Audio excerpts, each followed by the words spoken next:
Okay. On sorry, on You extended the submit time on the project too, huh? yes, because I realized like, well, I don't care if it's you're still working on it right before you submit it. That's fine with And me. when you sent that email, I literally hit submit right after. I'm like, Ah, well, I the good stayed news up till is, 5. I stayed yeah, up till 5 o'clock in the morning, so for nothing. it doesn't. Yeah, right, right, exactly. Well, that's the whole college experience, isn't it? That's Oh, Corey, I was freaking out. Oh yeah.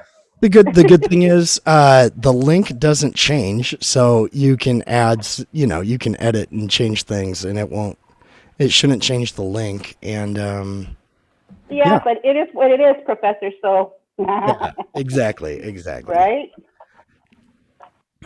Okay, so we're on wars, U.S. wars, right? Correct. Okay, cool. I'm gonna go ahead and I will screen share so that we can yeah, look at this then, you guys here. So, Eddie, it's you, Corey, and Isaac. Now, No, no, he didn't not do Isaac. anything. Yeah, No. okay. I didn't think he'd be finishing the course, so What? sorry for you guys. That's a bummer. Wait, but he was already towards the end. What the heck? I went back and looked, and I was like, oh man, there's some assignments that he missed and stuff, and Oh, I've been teaching long enough now that I can recognize, like, oh, I think they're at the point of no return. They're just gonna yeah. fail and retake Okay. it. Yeah. So So that's you easy. guys wound up having to like fill in some holes for what he was going to be doing. No, well, he was at it after. Corey and I were originally there, and I invited him the beginning of November, and he goes, "Yeah, yeah, I'll check it out," and that was it. That was the beginning of November. Got it. But this is all Corey and I, so and we Okay. color coordinated. So the green is mine, and red is Corey. Perfect. Great. Yeah, I was looking over this earlier today. Um, some cool stuff in here for sure. Why don't we start at the top here? You can see Okay. my screen that I'm sharing, right? Right here at the top. U.S. wars, power, wealth, treaties, allies, and destruction. Let's look in depth. The true meaning of wars, the propaganda that leave American citizens asking, "What are we fighting for?" That's a great way to start it off there with a good punchy question, and of course an appropriate place for us to start with the Civil War. So I'm here. Why don't you guys talk me through just maybe 10 minutes of your highlights and kind of themes that you saw here, and I'll give you some feedback afterwards. Okay, I'll start since I'm in the top portion. Perfect. Um, Basically, my thought about doing this project was mainly to get a perspective of to see if the words are very similar from each other, even though they're in different times, different eras. But it in reality, it is all the same. There is death, there's destruction, there is pain, there's suffrage, and we still don't know the bottom line as an American citizen. Why did we fight the war? Why did we start the war? A true person from outside me, before taking this class, I had no idea Yeah. the true meaning. And it doesn't still tell you the true meaning. Unless you're an intellectual like Noah from class or you a professor, you deep, deep down, you figure out what's the true core, right? It's down there. So Yeah, it's buried. You're it's totally right. buried. So, and I'll tell you right now, working on this, I'm still lost. I didn't Mm, get the answer I was looking for. So at my conclusion, you will see in my final question. So let's start at the beginning. So the American Civil War was from 1861 to 1865. Um, One of the most iconic wars because this is a wars amongst each other, the United States, fighting over the North and the South, right? yeah. So this divided everything. I focused more on the photography because this is the time that we were able to see true meaning, true pictures, because photography has started. So I put a lot of photography in there. I Yeah, took that's this great. guy, Matthew Harrison Brady. He was like a photographer journalist, and he actually invested $100,000 out of his own money to finance this project, and it didn't get him anything. He ended up selling it to the museum and died deeply in debt. Oh, So oh yes, no. yes. That's So a he passed away in 1895. I put in here railroads, of course, were being built at that time. Mines were being built by who? By um, the slaves at that time, right? yeah. So here I put the crater, which is like called a dictator. I thought it was interesting that it had to be used on the tracks, and it fired 19 rounds to support the attack um, on July 30th and during the Battle of Crater. And it basically shot back like 20 yards.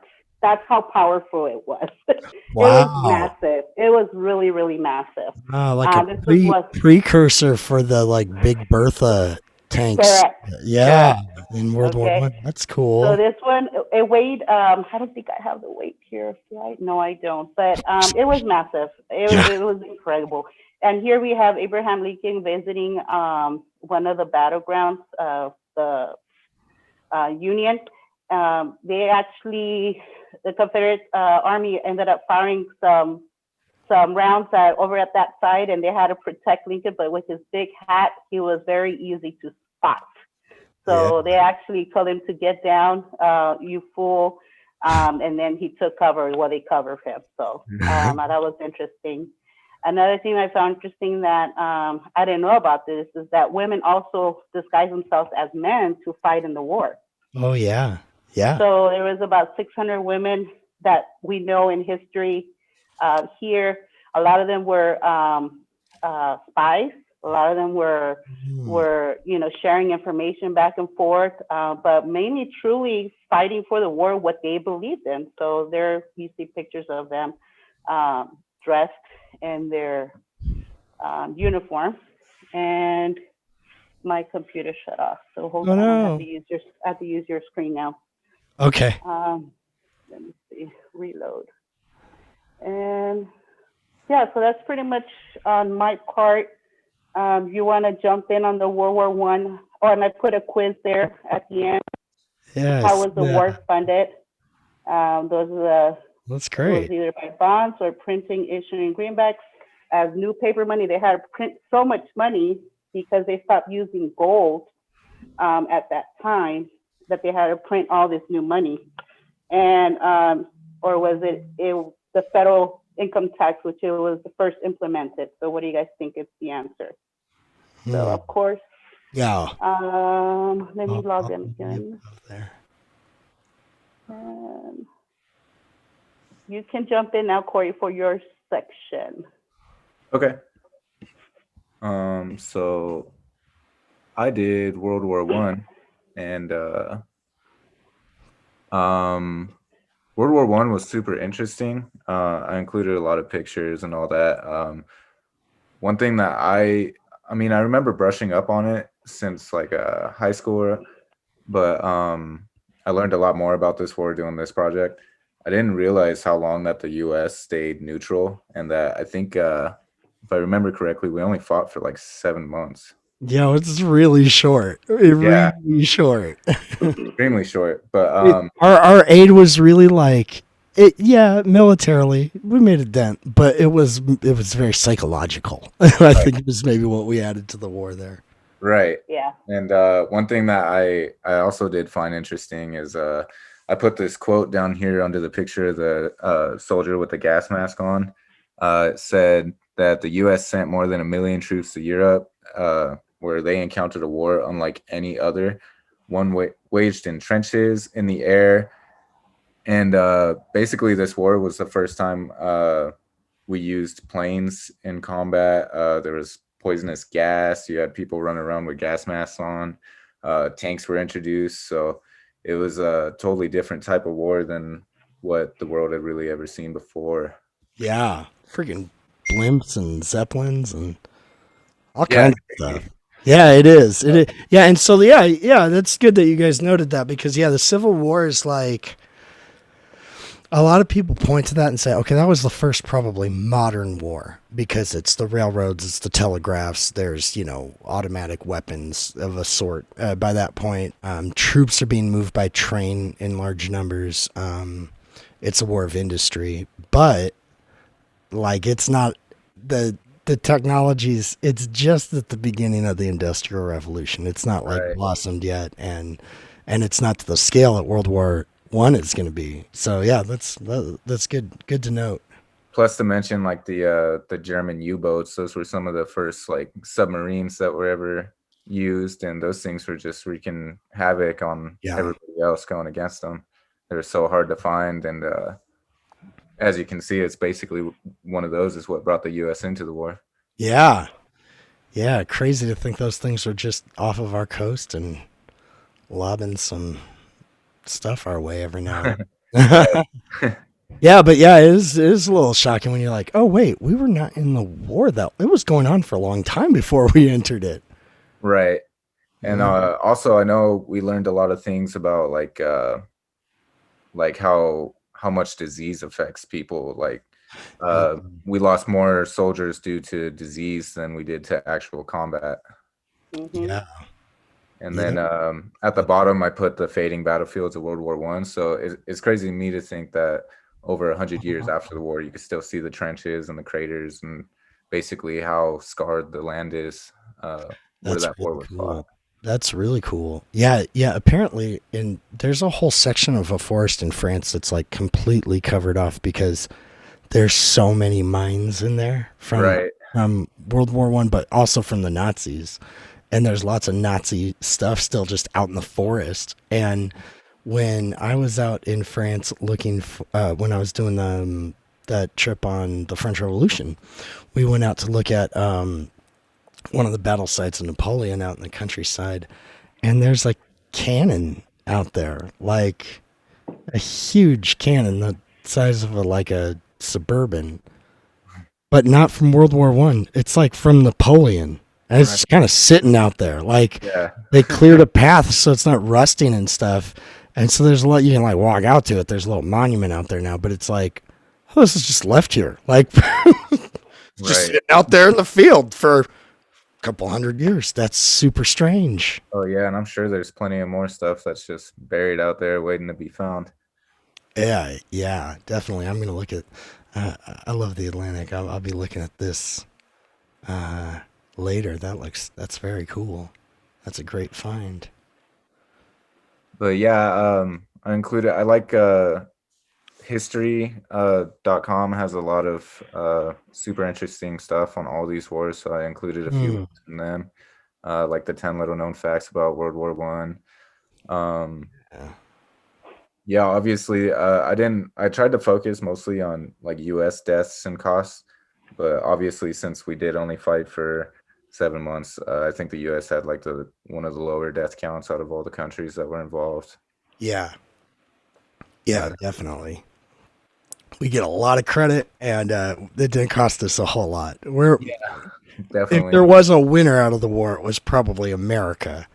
Yeah. Yeah, Yes, I agree. yeah. The second part is the World War II, which is from 1939, 1945. The reason I use this newspaper clip is because um, the lack of not the lack, I think back in the days, you waited for that newspaper. You had to pay to get the news. You Yeah. were eager to read the paper. Hmm. I remember reading the paper and picking it up in front when I was in the 80s, growing up in elementary school, getting the paper and just seeing, okay, what do they have? But I wouldn't read it. It was just cool to pick it up from the ground and take it inside. We don't have that anymore. How technology has just taken over that. Now we have gazillion uh, social media accounts, and everything is online, everything. And then if you want to subscribe to something else better, you pay for it. I mean, I Yeah. think this said it was like, I can't read the sign, but I think it was like 5 cents a newspaper. I Oh, mean, yeah. this is ridiculous. And I don't know. That just I was crying over this picture. I'm like, we don't have newspaper anymore, and if we do, it's not used the right way, Right, right? right. It's used for Totally. packaging or for something else. But basically, World War II is 30 countries were involved, and this sparked up the 1939 Nazis invasion in Poland. So it dragged for 6 bloody years. Of course, we all know that. But what's interesting about this war is um, how this is where they had to call out to draft. We needed thousands and thousands of people to go and fight this war. But not only that, we had concentration camps in every country. I mean, for POWs and for spies and espionage and that, and was in that era. Like, you could not talk, even if you looked, you were gonna go into a concentration camp, no questions asked. So Mm. if you look down here, which is Haitink, this person, Johannes Cornelius Haitink, I wrote a little article on my husband's grandpa. Oh, Uh, cool. he was appealed. His family were taken. They were the civilian. There was different kinds. There was a civilian concentration camps going on, plus the POWs. Okay, the ones that were fighting the war.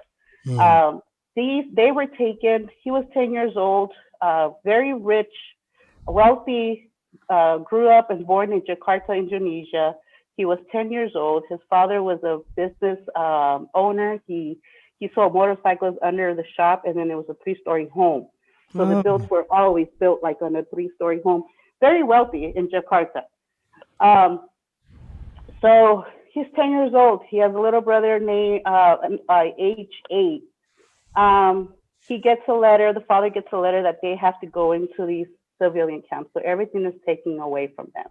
Hmm. They lived there for 3 years till 1945.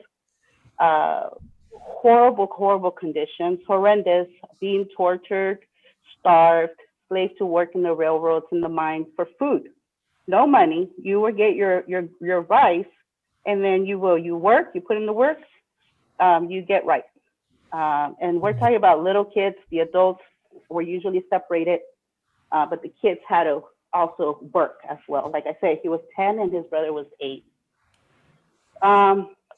Once the war was coming to an end in 1945, there was an Englishman that flew in parachutes. They were getting ready to be executed. The family was lined up with a Oh bunch my of other God. families. Well, the Japanese had to get rid of evidence. They had to get rid of bodies by burying them or burying them.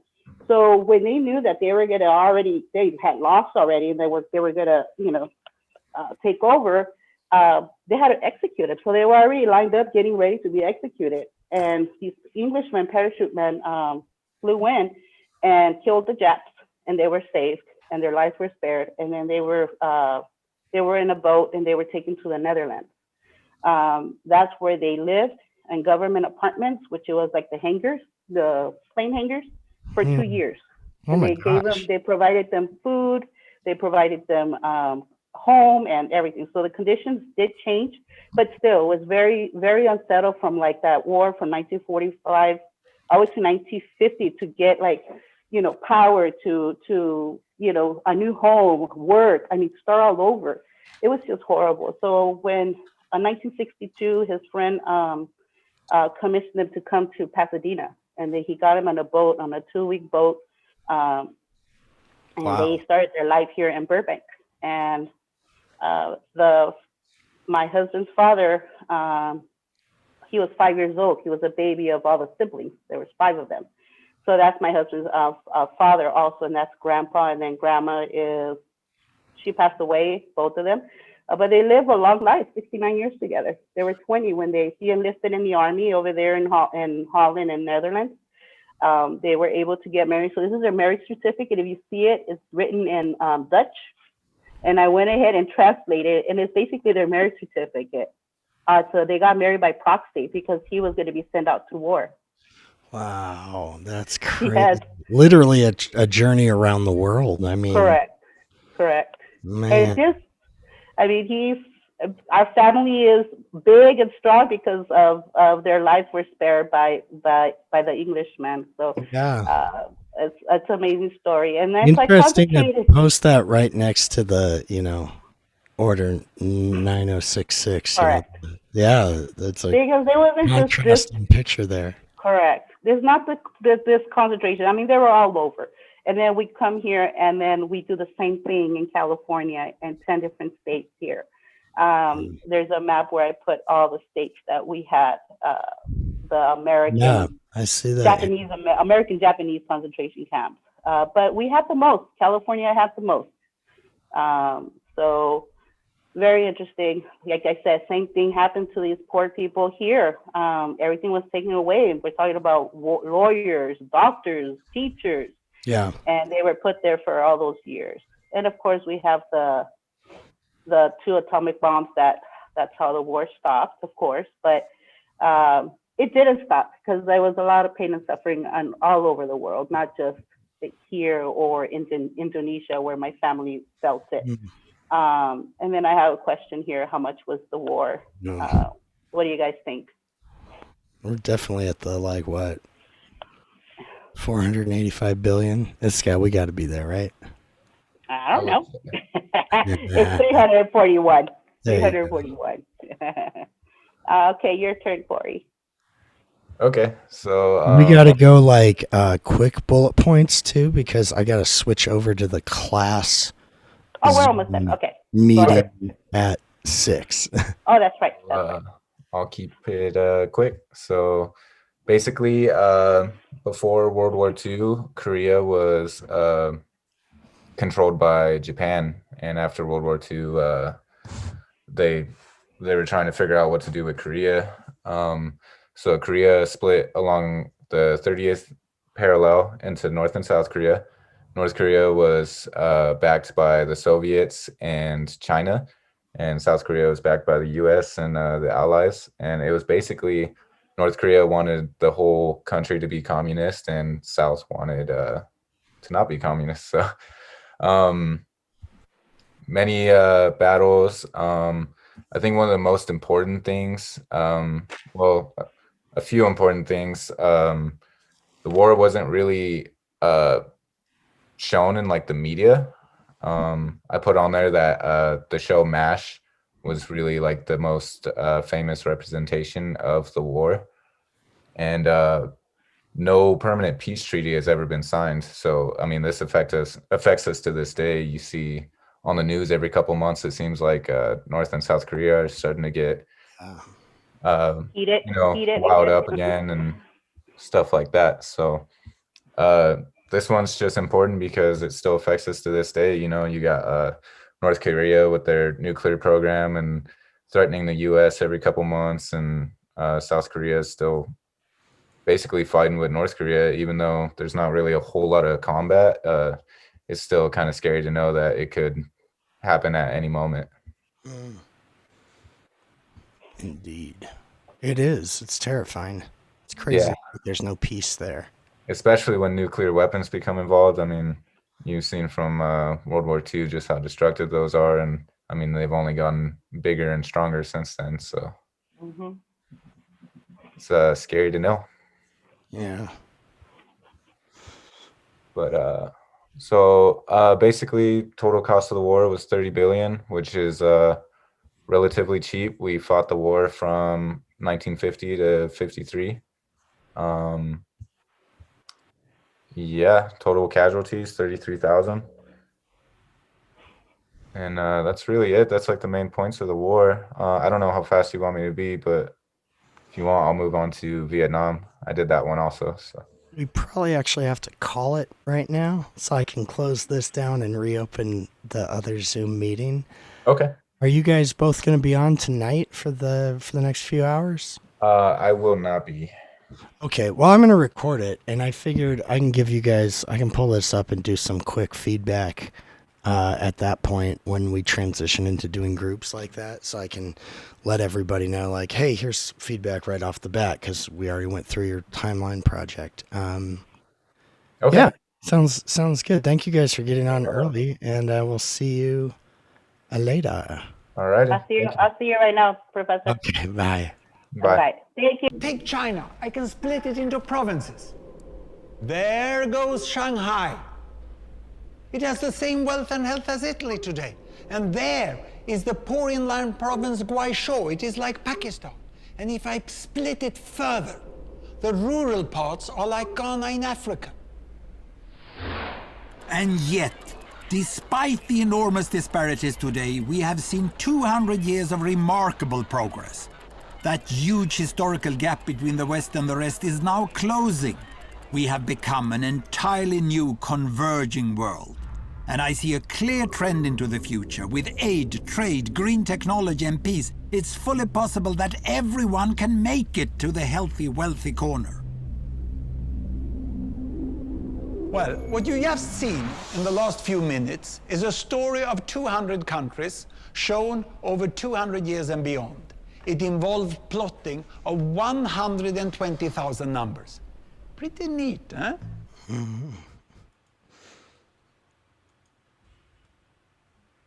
Well, that's a fun thought. Professor, Yes. that video just reminded me of my statistics class with the correlation line, the bubbles and the regression line. And that was actually positive because it was going up. So that's kind of cool. to see Yeah. that. Yeah, I thought so too. I thought, oh, that's a cool way to use statistics. And statistics are super important for the study of history. But when somebody does it like that and they do it really cool and creatively, it's like, well, that's actually lovely. I like those statistics. That's a very nice way to use statistics. A very positive way that isn't overwhelming or confusing either. So, okay, so let's do this. Let me just pull up my groups here. The groups that I can see, and if you have not added me as an editor to your thing yet, do it now so it'll show up in my Satori boards. I've got U.S. wars, which I already went over with Eddie and Corey earlier. So I'm going to start with that and do a little feedback. Then we've got evolution of technologies, serial killers, what is American, women's rights, histories of gangs in the U.S., photography, what is American. Oh, wait, there's two of those. Oh. History of corporate law. I know there's a few more, but I can't see them because I did not get added as an editor. So if you're on here right now and you've got the ability to do that, and I'm not on as an editor, please make me so. Oh, somebody just did. No, wait. Chocolate timeline? Is that right? Okay. Quick question. Does the host have to do that? Or can anybody in the group do it? I don't know. I think that it's just the creator. Okay, It's the because creator, I'm trying only to the look creator. at it and it doesn't come up, like, it doesn't give me the option to do that. To No, add. only the creator can only do that. Oh, okay, thank you. You're welcome. So what groups do we have here? And before we get into things, how many people are in each group, and how long do we want to take for, how much time are we allotting here? I got to figure out how many groups are here. Sir, those are great questions. Can I ask you one that I think everyone want to hear? Yes. How would we go about deconstructing the presentation? Like, for example, would we detail our aspects of the project and link it with an epochs, let's say? Yeah. Basically, yeah. You're just gonna be. I use the word informal show and tell in the email. That really, that's kind of what it is here. It's like, hey, for better or for worse, here's what we've done. Here's kind of our thought. Here's my thoughts on it. You don't have to go into detail on explaining things that we all already know about, right? Because we're all in an American history class. We all know what World War II is. We all know we all know who Marilyn Monroe is. We all know, right, who Martin Luther King is. We know that the Cold War is going to end in 1989, 1992. So those things are not information that anybody would need to cover. Sir, Yeah. can I, if my group's okay with it, they can obviously veto this if they would like. Can my group go first? Yes, I don't mind, but Well, okay. I don't mind at all. You guys can totally go first. I just want to make. I want to figure out how many groups we have tonight first, and then I'll know how much time we can each have. Okay, so I know you guys are here. Corporate law. Well, Stephanie said she had to leave early, so I don't know if it'd be fair to let her group go early. Well, actually, I could actually stay. Basically, I could just call them to just pick me up, and when I'm done, so I'm fine. Okay, I'm cool with that. I'm cool with you guys going first too, since you got a time constraint. That's it's okay. It's okay. Maya. Yes. Well, my group is here. It's just me and Karina, but we shared our presentation with you, and we made you an editor. So I was wondering, you didn't say our name, so I was just wondering if it went through. Let me see.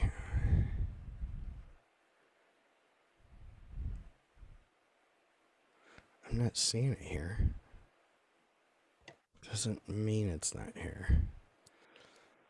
You have to make it public. Did you make it public? Ah, yes, you got to make it public. So when you go on that setting, it says private, public, and then something else. You have to make it public. Okay. I'll tell my partner because I'm not the host of it. So, okay. Yeah, that'd be great. And then I'll have your stuff. Okay. So I've got so that's history of fashion. We've got corporate law group is here. Stephanie, your group is the History of photography would like. Wait, what? oh, sorry. Is her voice? Yeah. Serial No, yeah. History of photography is here. My group is doing the serial killers. The serial killers. Yeah. Okay, yeah. So serial killers. Let's see. Tristan, I see you here for first. Yeah. I wanted to ask, do you have our presentation? We're the First Amendment. I've got it. Yeah, I just saw it come through. Yeah, so I added it to my collection here. Perfect. So yeah, we're ready. Okay, great. I know Marshawn's here. What is American? Let's see. There's only three of us, and I think the other two are in the online group. The class. It's about women's rights. Is that all online, folks? I think it might be.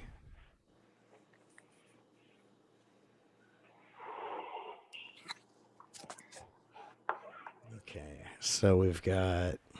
All right, let me just grab my notepad here. I'll write this down. Oh, my other group member is here. Oh, fantastic. All right, so we've got. U.S. Professor, Ward, how you much say time? you're going to do a collaborative. That's it, right? Yep. Yeah, it'll be a collaborative. It's just points for kind of, playing along here. How much time does each group need to take? 5 minutes? I'm trying to calculate that right now, actually. So we've got First Amendment, serial killers, photography, corporate law. What is American?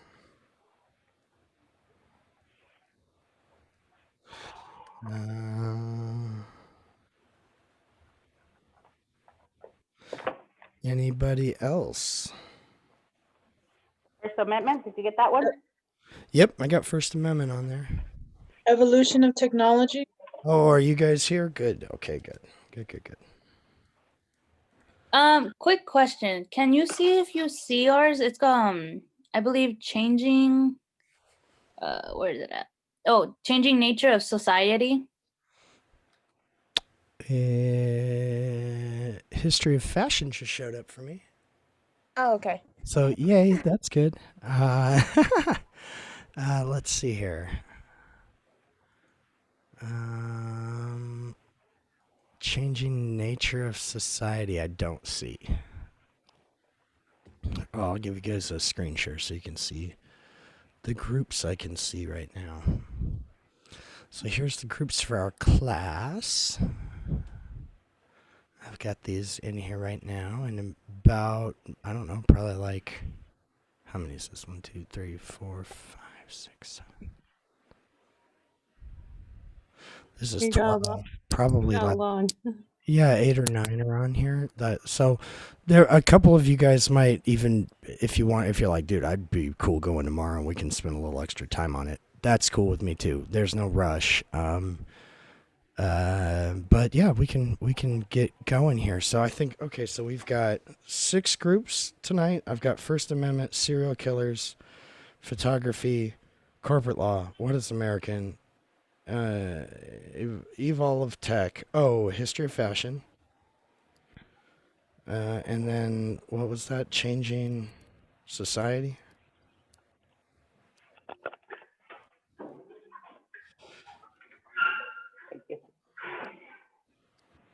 Okay, great. Well, so anybody else on here that you're like, oh wait, you didn't say my group. I can't see it then if I didn't name it. I don't know that it's here. So please make it public and add me as an editor, and then let me know that you're here and you'd like to talk or present tonight instead of tomorrow. Okay, so let's see here. So Stephanie has a time constraint, so let's go ahead and do serial killers first. It's fine. Okay, it's not anyway, but just to be clear, what time, how long you had to present anyway? Because that's what I'm a little lost on. Well, so I've got 1, 2, 3, 4, 5, 6, 7, 8. There's 8 groups, and we've got 2 hours. So that's what, like 15 minutes each, maybe. So maybe 10 minutes, maybe 10 at most, because I need to give a little feedback. So yeah, so it's got to be short. It's got to be kind of like highlights, themes, big. Check this one out. So let me pull. I was freaking out just because of that. Yeah. It's not. No, this is not a big deal. This is an informal. But okay. Sorry. So I'm gonna go back to sharing my screen here and show you guys what Eddie and Corey were working on. So they did wars, U.S. wars here, and led off with a great question: what are we fighting for? And then kind of, you can see here the headers. They broke things down one by one by the kind of big major wars here. Both of you guys found some really good stuff. Eddie, you're, some of the things you were sharing on kind of perspectives are like, wrapping my mind around war and kind of like what drives it, or why does it keep getting repeated? Those were huge insights. Those are great. And that's kind of the point of the project, is to help us like dig into some of those topics and really wrap our minds around some of these huge things that are kind of hard to figure out and hard to understand. So you guys did a great job with that, and with kind of pulling in some of these, not just like, okay, yeah, there's some cool, interesting stuff here about women fighting, but also kind of like some of these bigger things about like, industry and technology and those kind of mechanisms of war. And did a good job at looking at like some of the big changes of throughout the war here. Some of these things, like, I love this. I've got to open up on another tab actually. The fading battlefields of World War I, where you can still see trenches and stuff dug into the earth. It's just, those are the things I love about getting to look through projects like this from you guys. You find such cool stuff. Yeah, good. Kind of focusing in on some of these iconic pictures here. This is very cool about your ancestors, Eddie. I was noticing that and thinking about that like, there's a reason why the machine gun and kind of the portable camera, they're like invented in the same time. Like they go hand in hand, and the video camera comes, motion picture camera after that, because how would we believe that we could do such destructive things with war and with weapons if we couldn't document it in some kind of visceral way like that? Well, then it was also, some of the wars were also shown like right in TV, and that's why we had a lot of the people protesting, and we put stuff there about the big protests that we had during that time because people couldn't grasp their minds the destruction Right. of what was going around and their loved ones that were fighting. And we still can't. I still can't. No, we can't. Even this is a very low casualty number, 33,000. That's crazy. That's an insane amount of people. It's more than you can really wrap your mind around. So yeah, I mean, overall, you guys got in some great stuff. You stayed on point with your project here. In terms of like critical feedback, I would say, while it's not necessary for you guys to do every year, right? And I did try to stress that, but I did say anything that's more than like a 5 or 6 year gap is too much. So having a gap from 1865 to 1914 is almost 50 years. So that's a big gap there. And it might not feel like, well, there's no Civil War going on. There are like the Plains Indian War, right? The Spanish-American War. And I know one of your partners dropped out and didn't maybe pull the weight that they were going to. I'm sure you were not the There only. was only 2 of us, so it was very hard. Yeah. And I'm sure that you're not I know you're not the only group that had a partner drop out. And so that was one of the things I was saying earlier months ago, where if there's 4 or 5 people on a group, it's easier to fill all that stuff out. If it's just 2 of you, it's hard. And so knowing that, your other partner dropped out, there's some grace there for sure. And then my conclusion, I don't know if you read it, but that was, I did not get down there yet, actually. Let me go down because we That was got part of cut off. mine. We had to start the class. I know. That gives you a total death of all the wars. Oh yeah, and of Americans lost in these wars. Yeah, that's good. That's a powerful graph right there. Yeah, so that's and here's another thing too, right? Even in these in between years, right? You're still in the World War I era or the Vietnam era, like really until the fall of the Berlin Wall and the Gulf War. We're in the Vietnam era. Like the 80s was still the Vietnam era in a lot of ways. It was really like a radicalized Islam, but Vietnam was like the prevailing thing over it. And so somebody needs to mute. There. I call it when the theater, when you drop the curtains to open the show, that's what I call it. Like that's what it seems like. That's what opened everything. The Vietnam War. Yeah, absolutely. So like the analysis of the war, kind of some of these big highlights of it is great. Marking kind of how these are like the big shifting points for us. And even, with Vietnam having that from 1960 to 1975, that's good.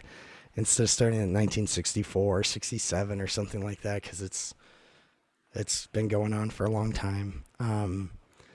So like that would be kind of straight off the shooting from the hip. That's the biggest one that I saw right when I came in here. You could have more stuff filled in there on how, even just how that war is affecting and shading the culture until the next war.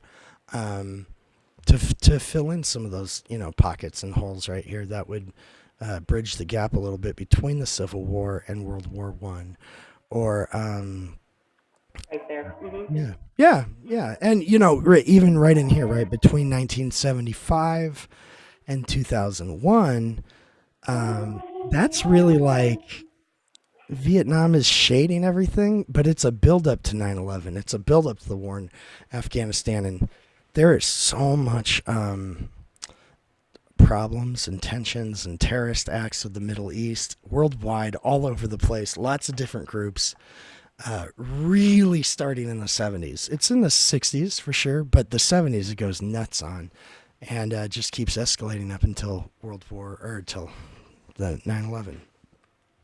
So that was a quick overview. Me and Corey and Eddie already looked at this, so they took a little bit of time to walk me through that. And I'm maybe taking a little bit of extra time to do some feedback here because some of that will be applicable to other groups as well. So, yeah, that's great.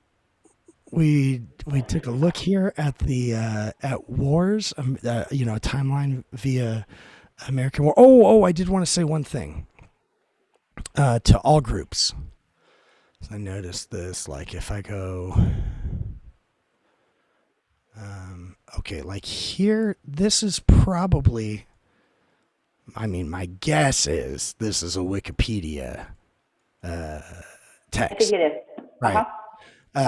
Which is easy to spot out because I was not assuming you took all the time to go put all these hyperlinks in yourself. No. It was copy and paste. It says on there on the bottom.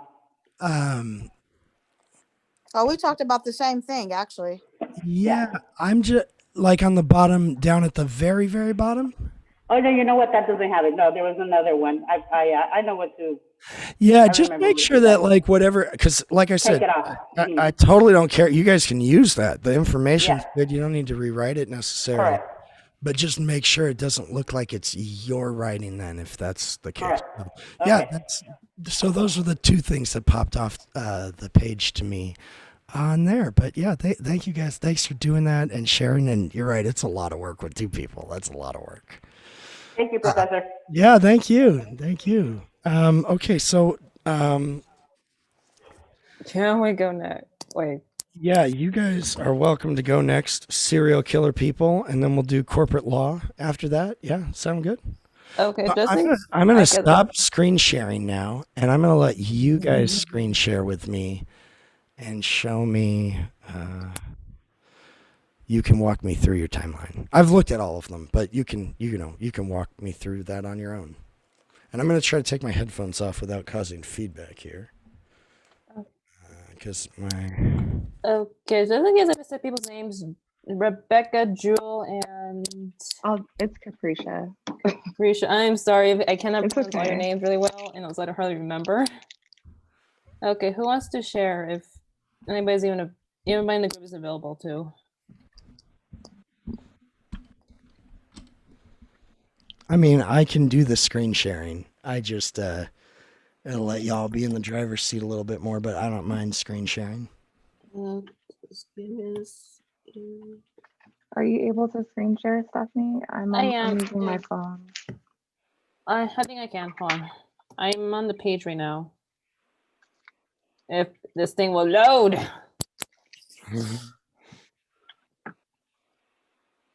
Okay. All right.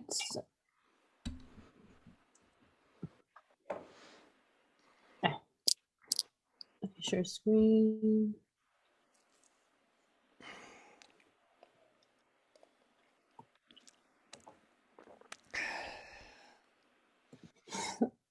Hey, there we go.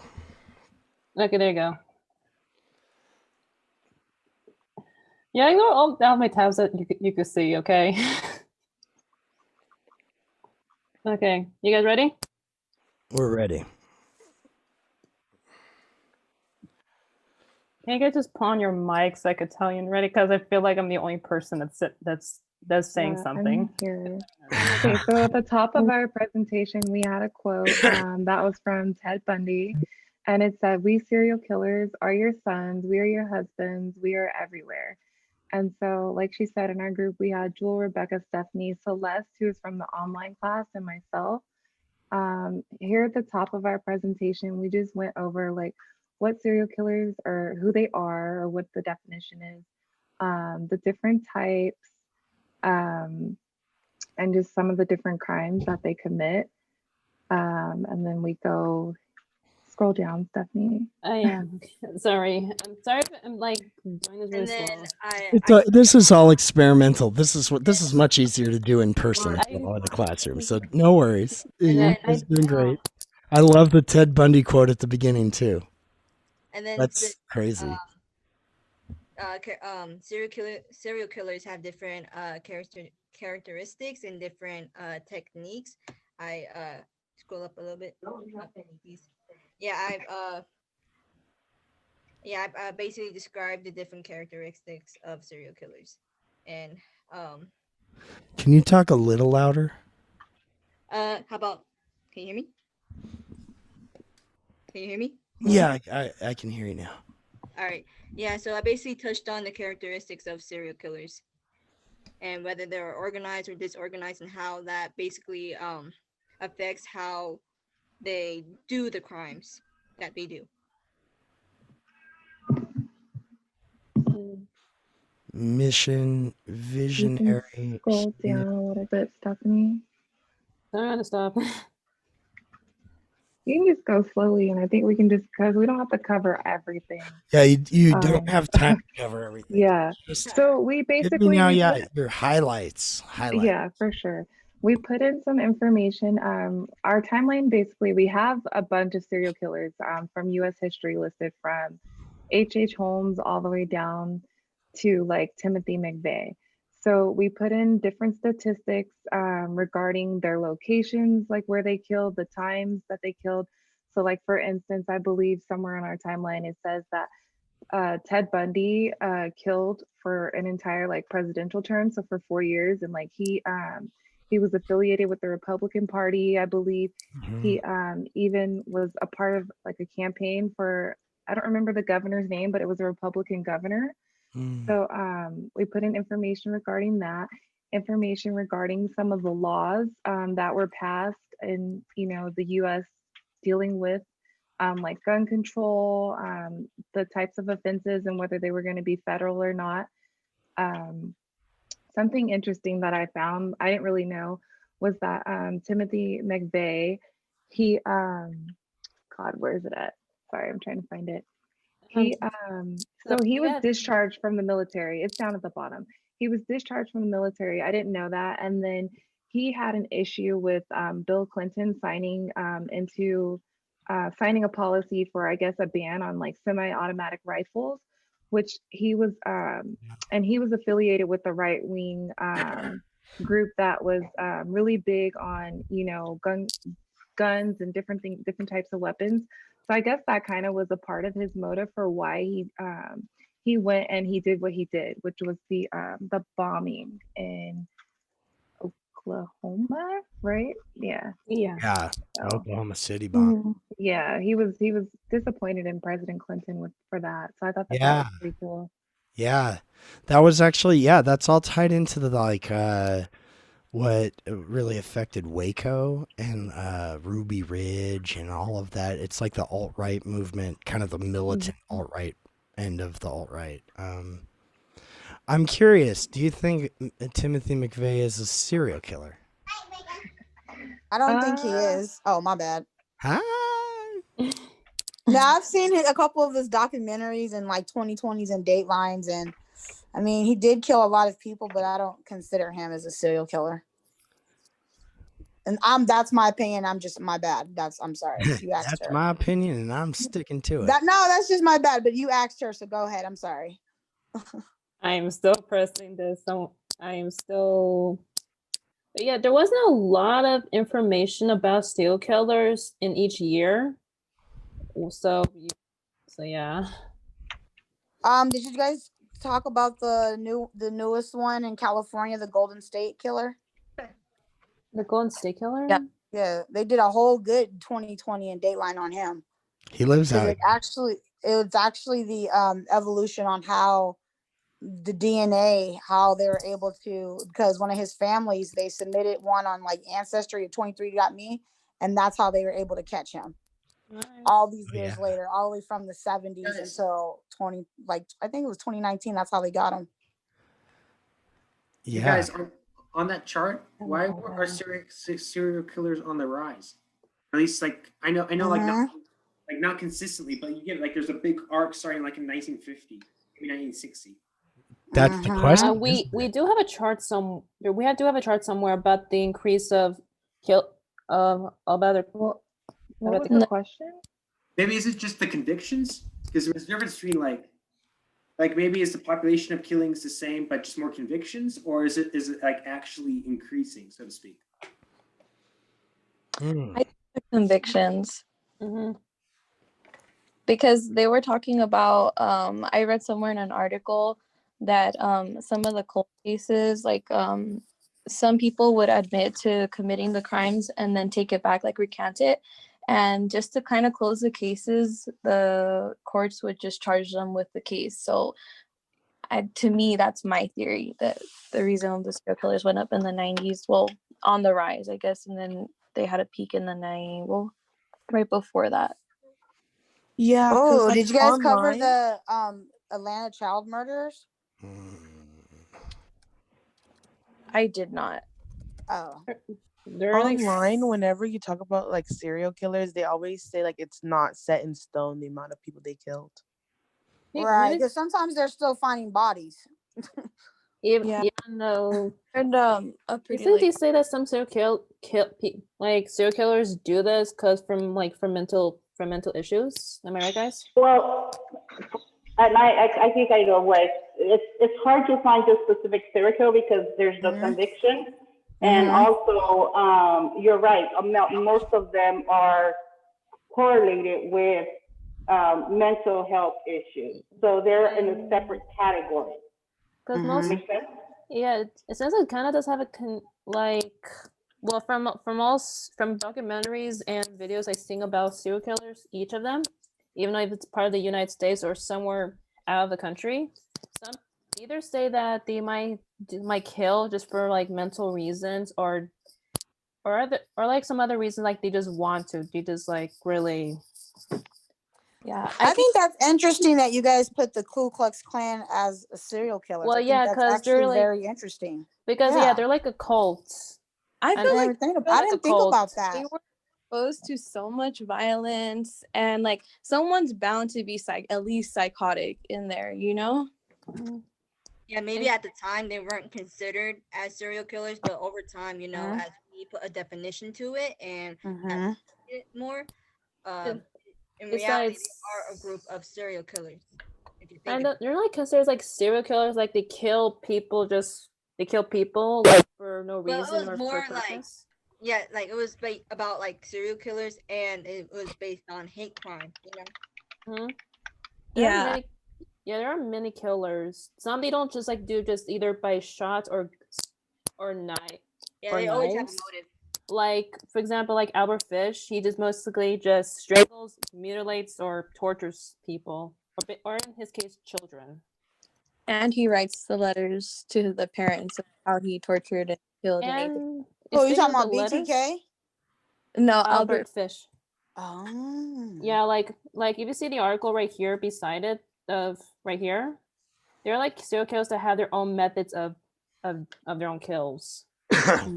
So I have another question. Are you guys watching that new show on ABC called Big Sky?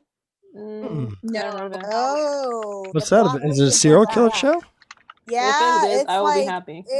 I'm telling you, I'm in. This is like it's just started. It's like 3 episodes in, but it's definitely gonna deal with like the psychology of it. It's definitely talking about cults, and it's definitely gonna have like the law involved in some of these killings.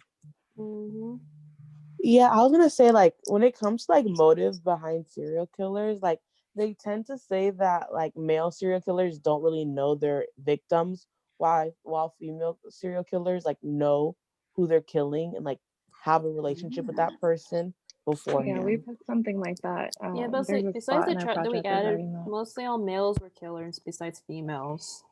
Well, we have Eileen somewhere. And Mary Calton.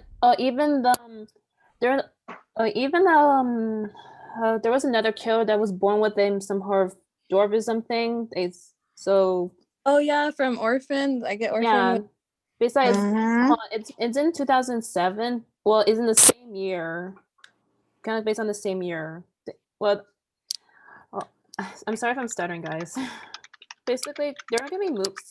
I know, even as some movies that ball with killers, and some movies that are actually based on a true killer.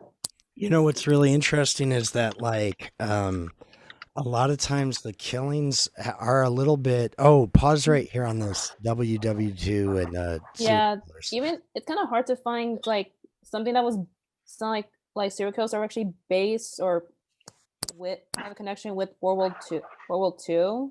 Yeah. Yeah. Yeah, I think this is probably the key to the question of like, well, why do serial killers go on the rise in the 1950s? Well, the Great Depression and the war, like, well, World War One, the Great Depression, and World War Two leaves an entire generation, at least, totally broken off from like the previous generation in terms of society, you know, generational gaps and differences, and then trauma.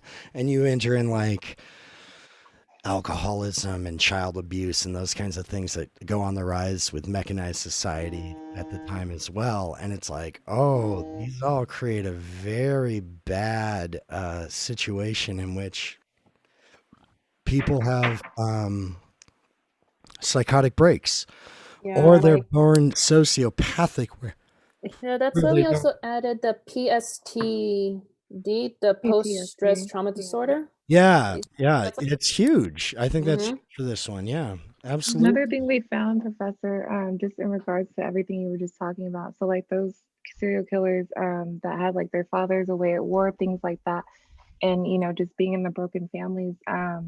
They're like obviously they weren't close with their fathers, or their fathers were very like conservative and very strict. Mhm. Another pattern we found was a lot of them were struggling with homosexuality, and so oftentimes a lot of their victims were males. Yeah. And it was ranging, and then they had like someone assisting them who they were either involved in a relationship with, mhm. and then they didn't kill like consecutively. So like they would take these breaks. It's really weird, like these cool down periods, because they had to just kind of lay low. So Yeah, that's just Even like the show on ABC, Big Sky. That's kind of exactly where it's going. well, that's great. Yeah. That's good, and this is good analysis, you guys. Like including the stuff about World War II, about television and crime on there. I saw that you even had the movie Psycho. Like all of those things are. That's kind of what I meant by like the social fabric that needs to go around all these different serial killers, right? Things you're like, oh, and I even saw something in there about a car because you go, Sorry. oh, it might have been harder to pull off being a serial killer if I was on like a horse. You know what I mean? Like yeah, hard to cart bodies around from state to state without a car. Right? The car really and post World War II is when interstate travel on the car is kind of a thing too. So many things fall into line there, and you guys are hitting or scratching at a bunch of them, which is good. That's great. There's also even killers that their identity is still unknown, like Jack the Ripper and the Zodiac Killer. Zodiac Killer, yeah. There was also even a movie even with those two events. Also, the ones that were killing those kids back in the 60s. Yeah. They were burying them in like, I think off the like as they were building and constructing like the 405 and the 5, all these kids from Oh, like the Center Freeway Harbor. Killer. Yeah, they can't to this day. I mean, I'm pretty sure he's dead, but Yeah. that would be interesting when they crack that. He's still alive. He's hanging out with Elvis. You think so? Yeah. No, What I'm about the one joking. who I'm backed off? joking. There's no way. There's Elvis couldn't be alive either. I mean, God, he'd be very dead. He'd be so dead.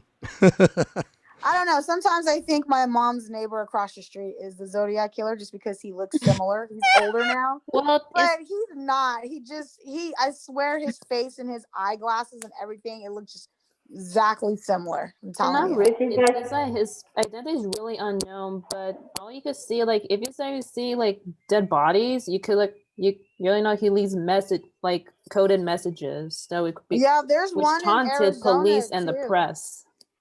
There's The one in taunted- Arizona that's budding as we speak. They cannot find him, but they know that he's active because when they did a satellite and they were taking the pictures, they saw how it was like first the ground was dug, and it was like 1 hole, then 2, then 3, then 4, then 5, then 6, then 7, and 8, and 9. They still cannot track this guy, but he's active with as we speak, and they think he's just like in a cooling off period as right now.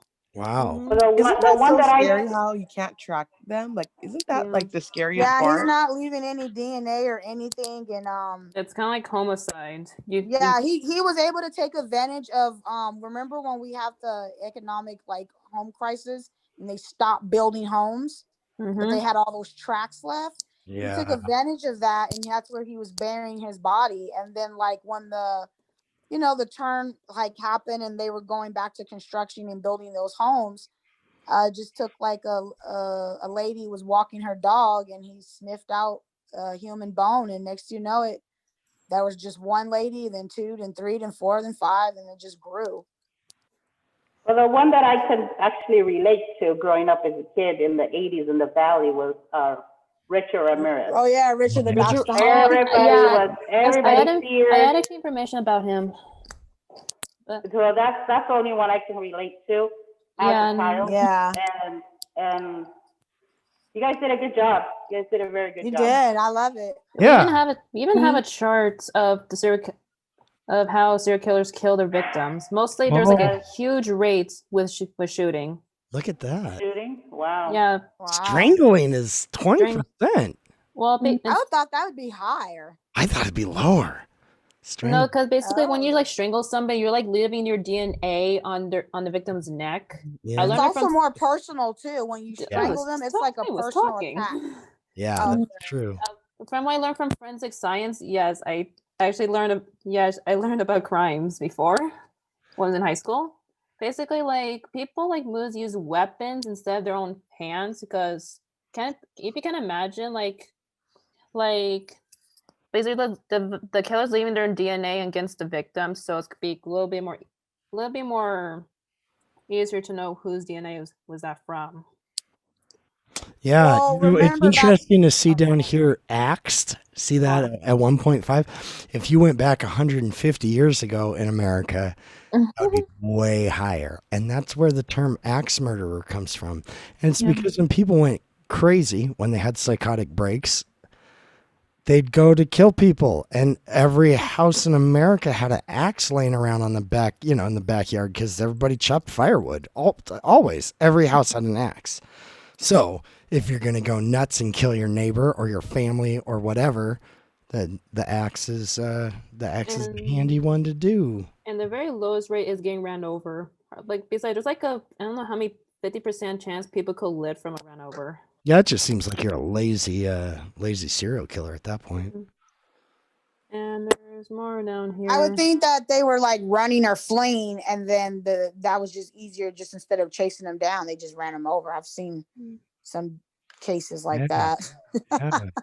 Okay, well, guys, this is great. I mean, I'm going to go through this and look at it, a little bit more in depth, and I'll share a link with you to one that a group did last year on serial killers, which of course had some of the same stuff as you guys in there, and they have the same serial killers, but you guys wind up including different info and charts, and it's good. You guys did a good job at this. This is good. John Wayne Gacy is the one that's just absolutely He's very known. horrifying. Yeah, I know there are killers that are more killers are common outside of US, like Jack the Ripper. I know he's actually a killer from England. Am I right?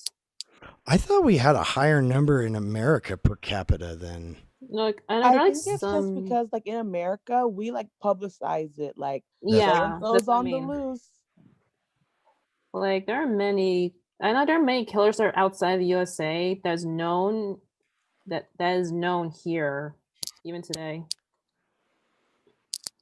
So the Golden State Killer, Joseph James D'Angelo, he's right here on I and 60th.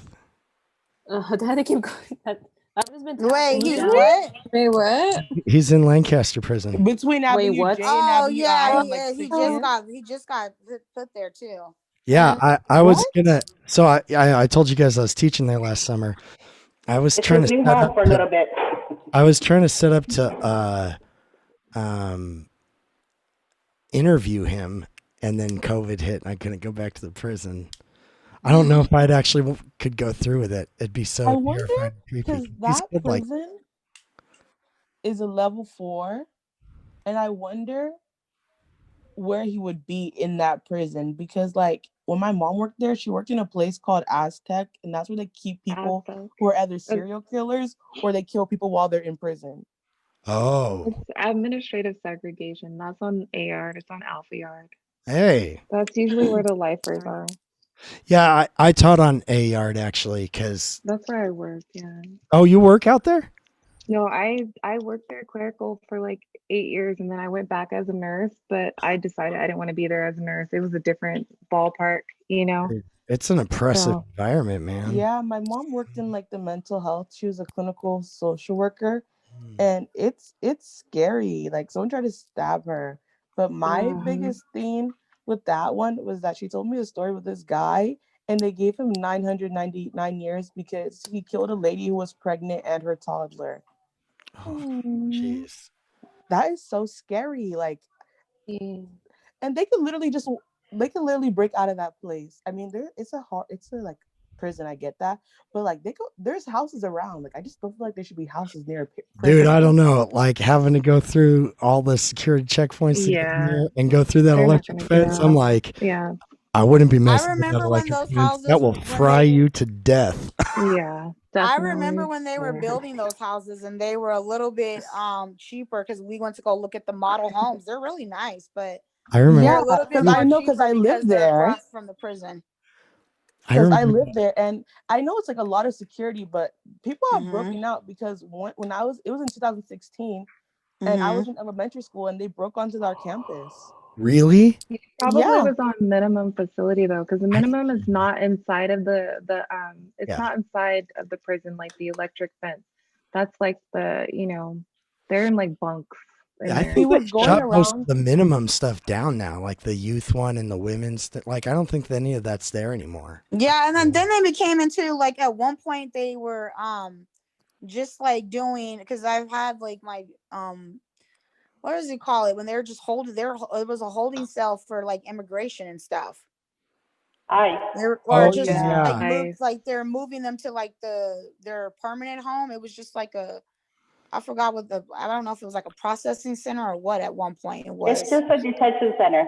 No, Yeah. it's just a detention center. And now those ICE detention centers, we've got one out this way in the desert, and it's they're private for profit places too. The ICE detention ones. So I think most of those ICE detention centers are private. yeah, I think so too. Anyway, the one I know one of you guys mentioned about Richard Ramirez. Yeah, that guy's creepy. Look at- Yeah, I heard when I read about him, I know he said he was interested in satanic some things was false to Satan, so that's why he has a little that little symbol on his hand. Mm-hmm. He got his ass beat too. My bad. He said he said he died like 3 years ago because he was Yeah, when they first caught him in LA, because I mean I was a little girl, but that was like new. It was like LA news, like it was just like the riots. It was just everywhere. Oh yeah, Yeah. they couldn't It catch was him. interesting how the community like just whooped his ass. and he said he died because he also had B cell lymph cancer technically. Oh. Hey, I like that you guys had the Ted Bundy's dating game Yeah, I was about clip to on say there. I've something. seen that too, and you're like, dude, the girl who was like, no, I'm not going on a date with that guy. You were wise woman. Wise. Murderers could give up a really bad vibe around people. Yeah. So she got lucky. Well, Actually, what I think is the scariest thing about serial killers, you could like show somebody a picture and they'd be like, oh, that's just a random guy on the street, and be like, oh, well, he killed like 20 people. Yeah, And then like it makes you scared because you just don't know. Yep. Wow, this is great, you guys. We could keep going on this, I'm especially doing because this it's in like case- a fun. It's not a fun topic. God, it's the worst topic. But it's one Yeah, that it's like, creepy. If you like have my intrigues all of videos, I us, think right? it's pretty cool. Yeah, it's pretty cool. we're all Ready? interested because it's like, why is this happening? Why are people going off the Are deep going end mad. and going like, I'm gonna kill as many people as I can before they catch me? Like that's weird. I get robbing a bank, right? I get trying to steal a car. Just killing as many people as you can. I'm gonna see if we can head down right down to 2000 and head right down to 2000. That's great. No, Give me this was well done, you guys. Well done. Just give me a second. Well done. Yeah, all that the handgun bills, all that stuff. That's good. PTSD. Those are definitely the kinds of elements I was hoping you'd be able to include on something like serial killers. Yeah, because it does. It brings up a much bigger like why question. Why is this happening? What are the things driving this? And then as you saw with like the statistics, like, oh, why is this dropping off? Are we just getting better at like, like catching people? Are people changing in their psychosis? I don't know. I watched this show called Rosewood, and this There you go. lady used to like stick ice down people's throats so that they would choke and die. And by the time the forensic people came, the ice would have melted. And I was like, why are people just so good sick. at this stuff? And that's just nasty. Wait. Yeah, you guys anyway watch Silence of the Lambs? That's a Oh, good movie. I have. It was really gross how the guy actually kidnapped women for their skin. Oh, that movie. Mhm. It was really very good though. I'm just reading your comments, Celeste, that Busy Bone from Bone Thugs was kidnapped. I didn't know that. And reunited.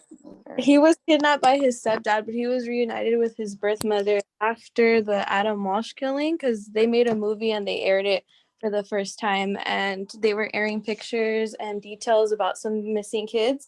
And he was spotted. And then after that, they reunited him with his mom. Crazy. That's crazy. Crazy That's shit, cool. I know. Cool fact to know. And we also even added the 9/11. If you like, you guys were talking about before. Oh yeah. Yeah, Maybe it's definitely a landmark event. Well, hold on. And there was another thing I was explaining. And sorry, guys, if I'm talking the most, because I just feel like I've just been quiet. Well, you're in the driver's seat. You're kind of I'm manning the. So this is like my favorite. This is like my kind of like my favorite topic when it comes to serial killers. I want to talk about it. Yeah. Well, yeah. It's, Timothy McVeigh is probably a good him. Jim Jones gets thrown in there, and so does Charlie Manson. I don't know that any three of them would actually qualify as a technical serial killer, but they were definitely mass murderers of some form. This is what I was talking about. Orphan was actually based on a really true killer. I didn't watch that. It's kind of like this. The killer was actually sorry if I'm doing spoiling. It's actually based on a real killer that a girl was born with hypo. If you guys could help me pronounce the word. I don't know what the disease is called, but I seen the movie. It made her like still small as a child.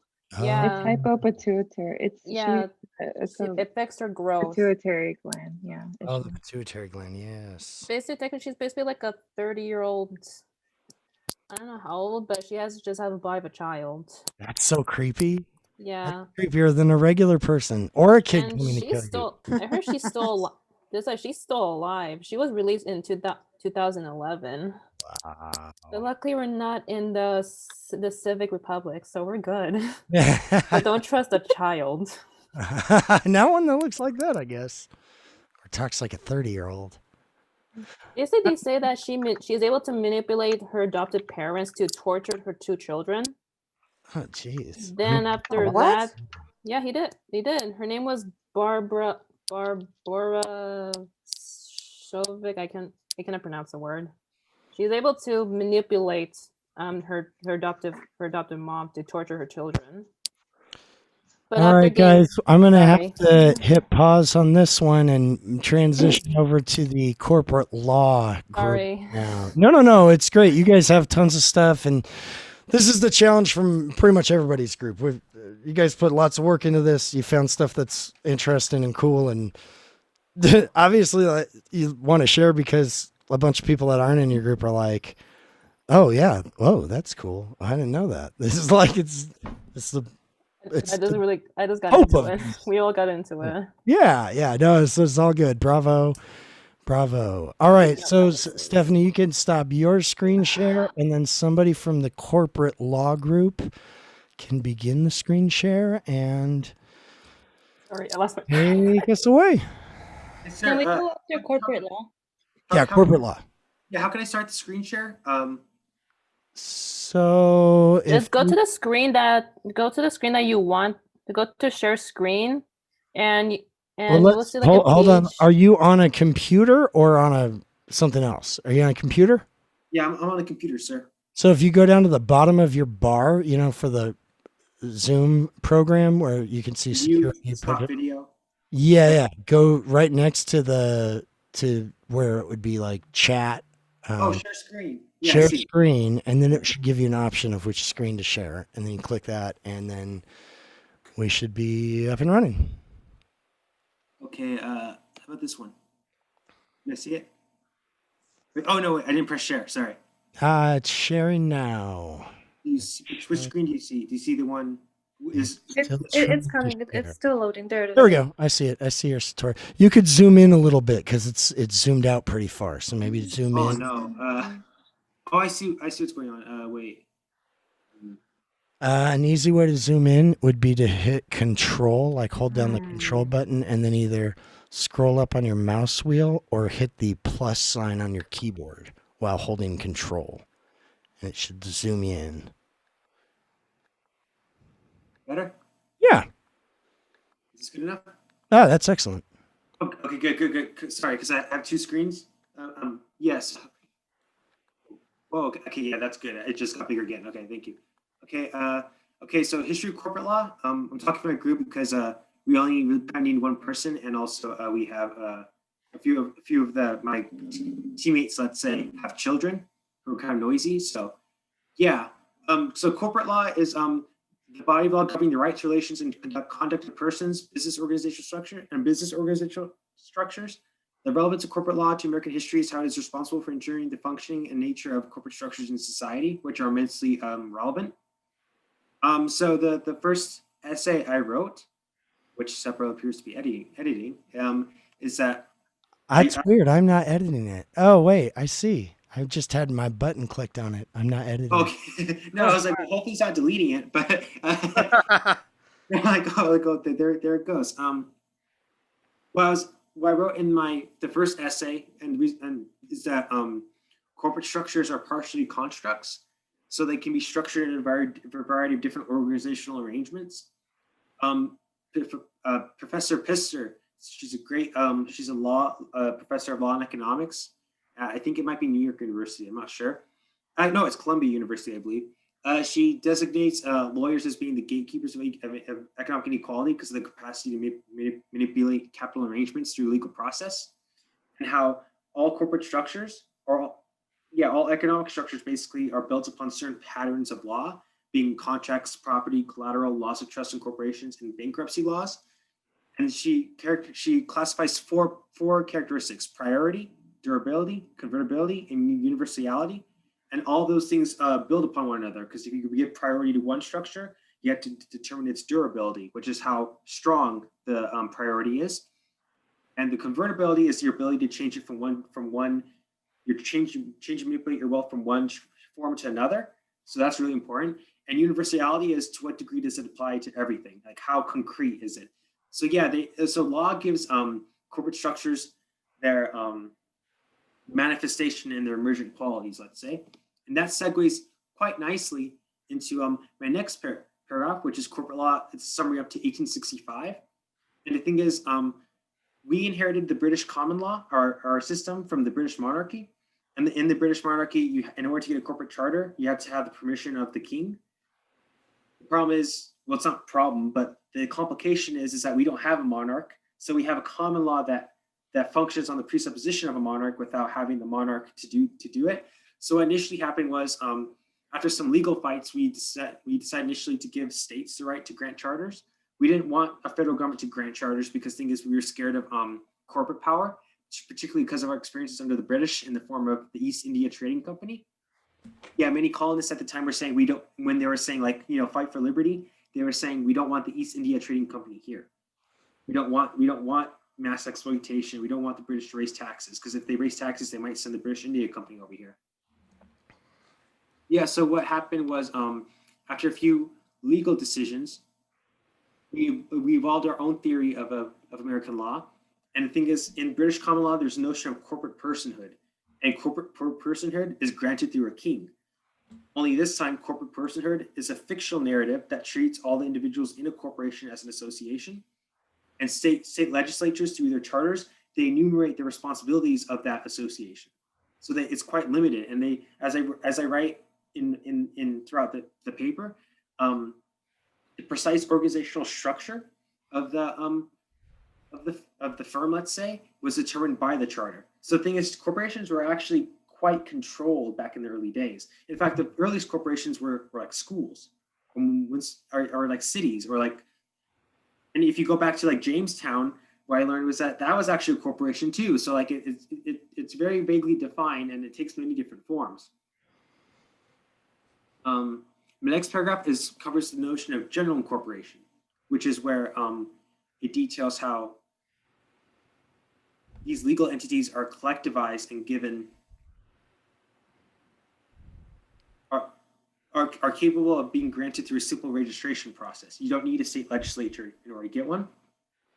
And I cover a few Supreme Court cases over that, how these corporations were given more autonomy and private control over time. It's great, but it's kind of complicated. And now here's where it gets interesting. The 14th Amendment had the goal of protecting former slaves in slave states, and the thing is that it contains several new legal clauses, and corporations who are always eager to protect their autonomy, whenever they wanted to enact a political agenda, let's say they didn't like certain laws or they wanted certain privileges, they had to lobby legislatures. But when, like the railroad companies, for example, when they grew unpopular, what they did is that they switched from lobbying politicians, because politicians stopped liking them because the public didn't like them. They started lobbying the courts. And the result is that it resulted in several critical decisions that affect us to this day. And one of them was in San Bernardino County versus the Southern Pacific Railroad Company, and Santa Clara County versus the Southern Pacific Railroad Company. And both these, for complex reasons, corporations were designated as persons endowed with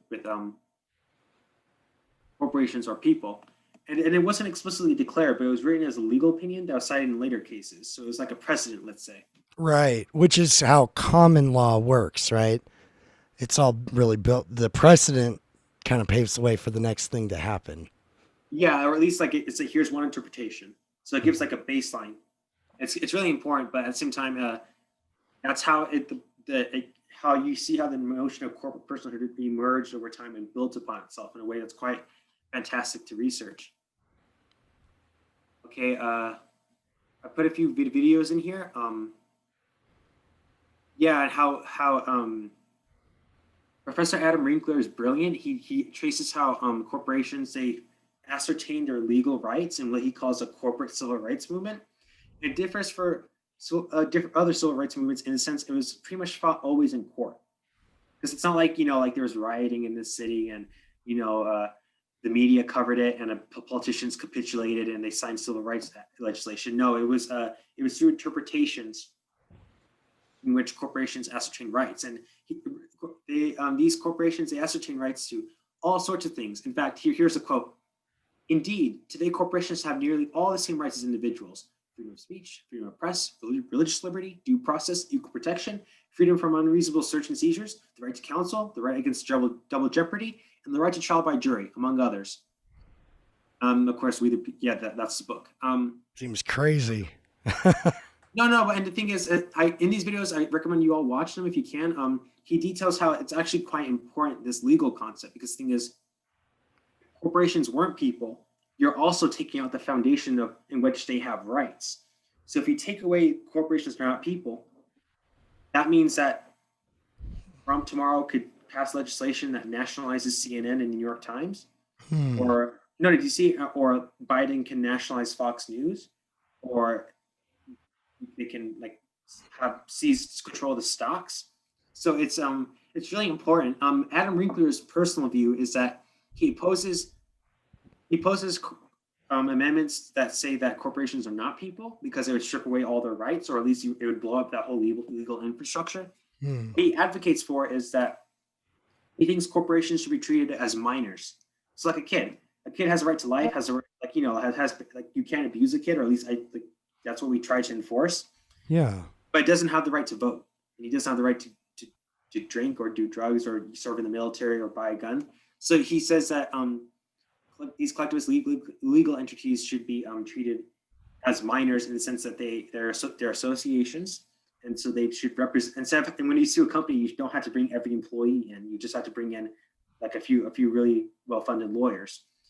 Yeah. No, right. So like, there's a reason why there's personhood, but he argues it should be limited and interpreted a specific way. Yeah. Yeah, that's what he covers in that video. Why don't you tell everybody what you were like initially planning on trying to do with your kind of essay approach to what you were doing here? Well, I know a lot about this topic, so what I plan on doing was writing a series of essays about it all through the project, and I plan on doing between 10 and 15, depending on it. Like next, if I kept on going, well, I'll be honest, guys, I kind of ran out of gas on the last essay. I'm like, this is really hard. Like, it takes a lot of research and it takes a lot of writing, and I had to stay up late, and I have other classes. So, yeah, and so I was gonna write another essay on like the corporatization of the economy, how there's like hierarchies of authority starting in like the 1860s, 1870s. And I was going to go into, say, I was going to write a massive review of a book called The Global New Deal. And I was going to outline how that evolves with legal structures. Like, it was going to be very thorough. And I was going to write a few more about going into the 60s, 70s, and 80s about the evolution of trade agreements and other small corporate law. And also I was going to write like a big essay about each major Supreme Court case. So there's probably I was going to go up until like 1980 approximately. But the thing is, that's a lot of work. Like, if this was my only class, I'd probably have done that. But I was like, no, I'm not doing that. So I had a meeting with Stepro, and he told me that I didn't have to do that. But yeah, this is what initially my plan was. But yeah, I'm not superhuman, so I stopped doing that. Oh yeah. I applaud you for trying, though. I applaud. No, I mean, yeah, thank you. Yeah, and I thought I could. I was like, the first essay I wrote, like, this is kind of fun. Like, I feel kind of like a little nerdy, but this is kind of fun. The second essay, I was like, okay, this is tough. By the time I got to my fifth, I'm like, oh my god, I'm tired. I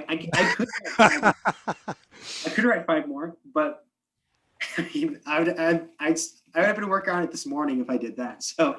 Well, you know, and this was some advice I gave to Noah, and for you guys as well, because not all of you will be in economics or history or sociology or something like that. But if you wind up pursuing a fashion degree or something in criminology or something, you know, you can come back to these timelines and use them as like launch pads to do a bigger project, especially, you know, if anything in this wheelhouse would be, you know, even remotely applicable to what any of you guys are going to do for your senior projects or senior theses when you transfer.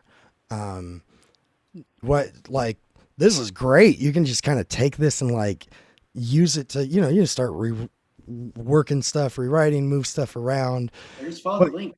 Yeah. What you've got here, is the basis for a great, large paper or project or something, something along those lines. So okay, I'm tracking with you, and I'm liking what you guys have been putting in here. Let me just translate for everybody on here real quick and make sure we're all speaking the same language.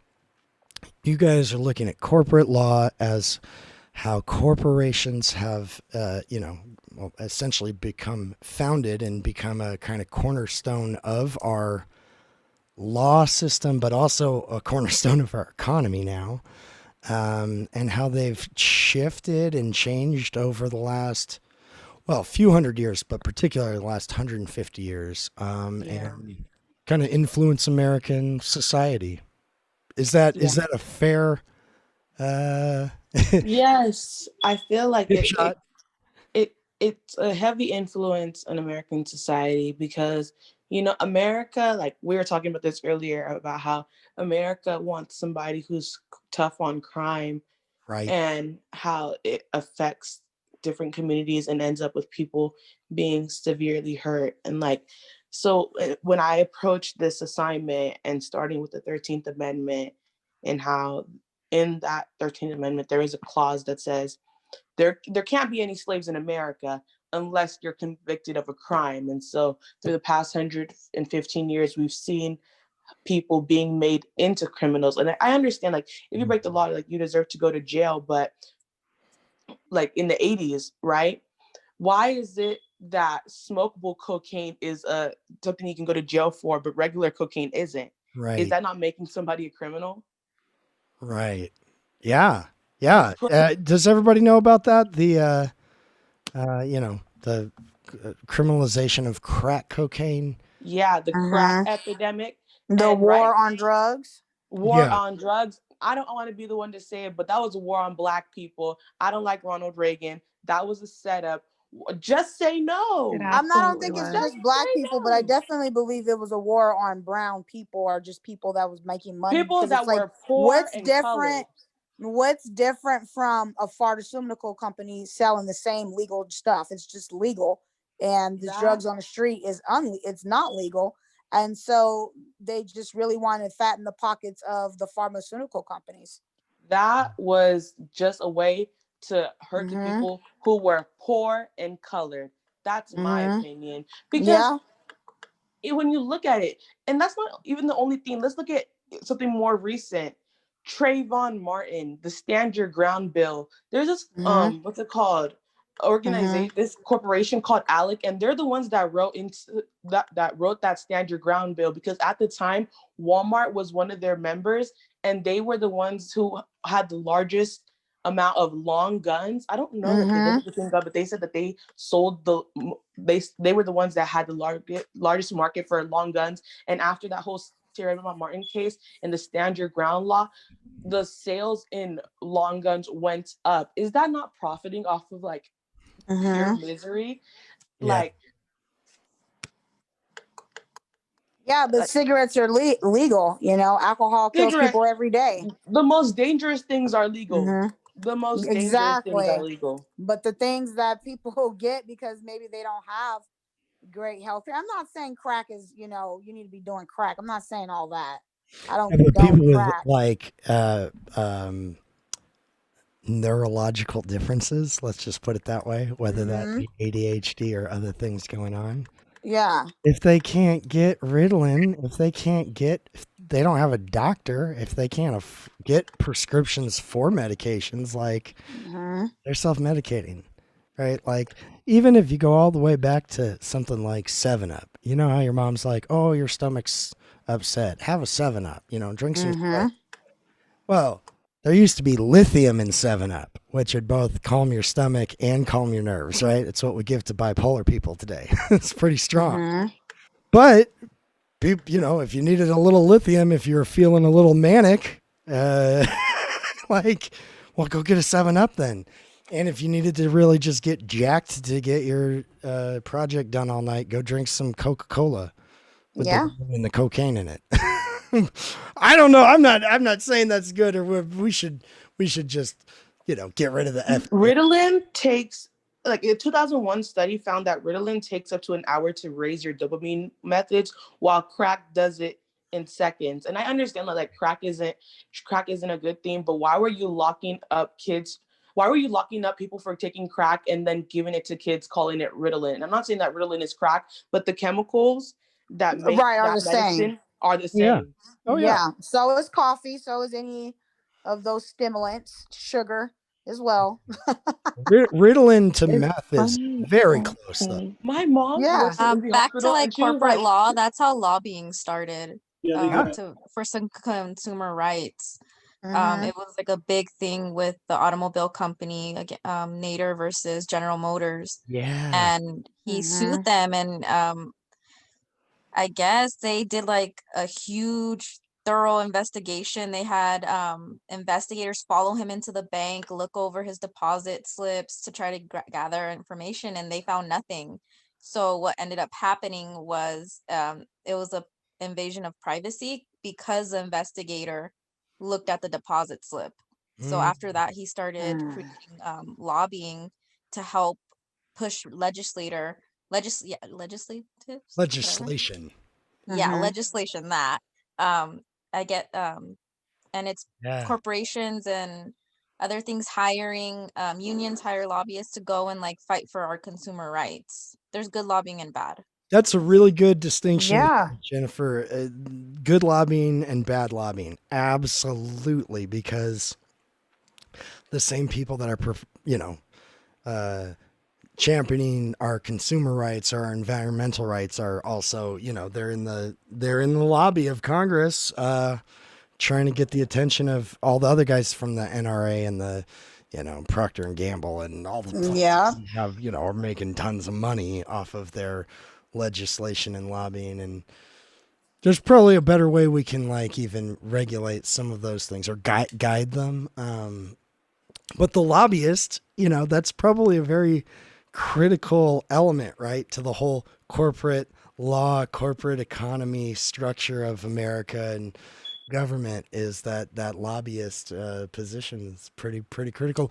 And Ralph Nader, yeah, he wrote Unsafe at Any Speed. It was a book about the Chevrolet Corvair that because it was flipping over, it was not safe. The motor was in the back like a Volkswagen, and the suspension wasn't good, and they were flipping over on corners, and GM knew it, and they knew it was killing people, and they kept it under wraps.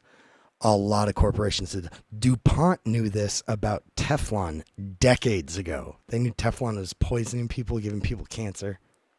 Just kept Johnson and Johnson. yeah.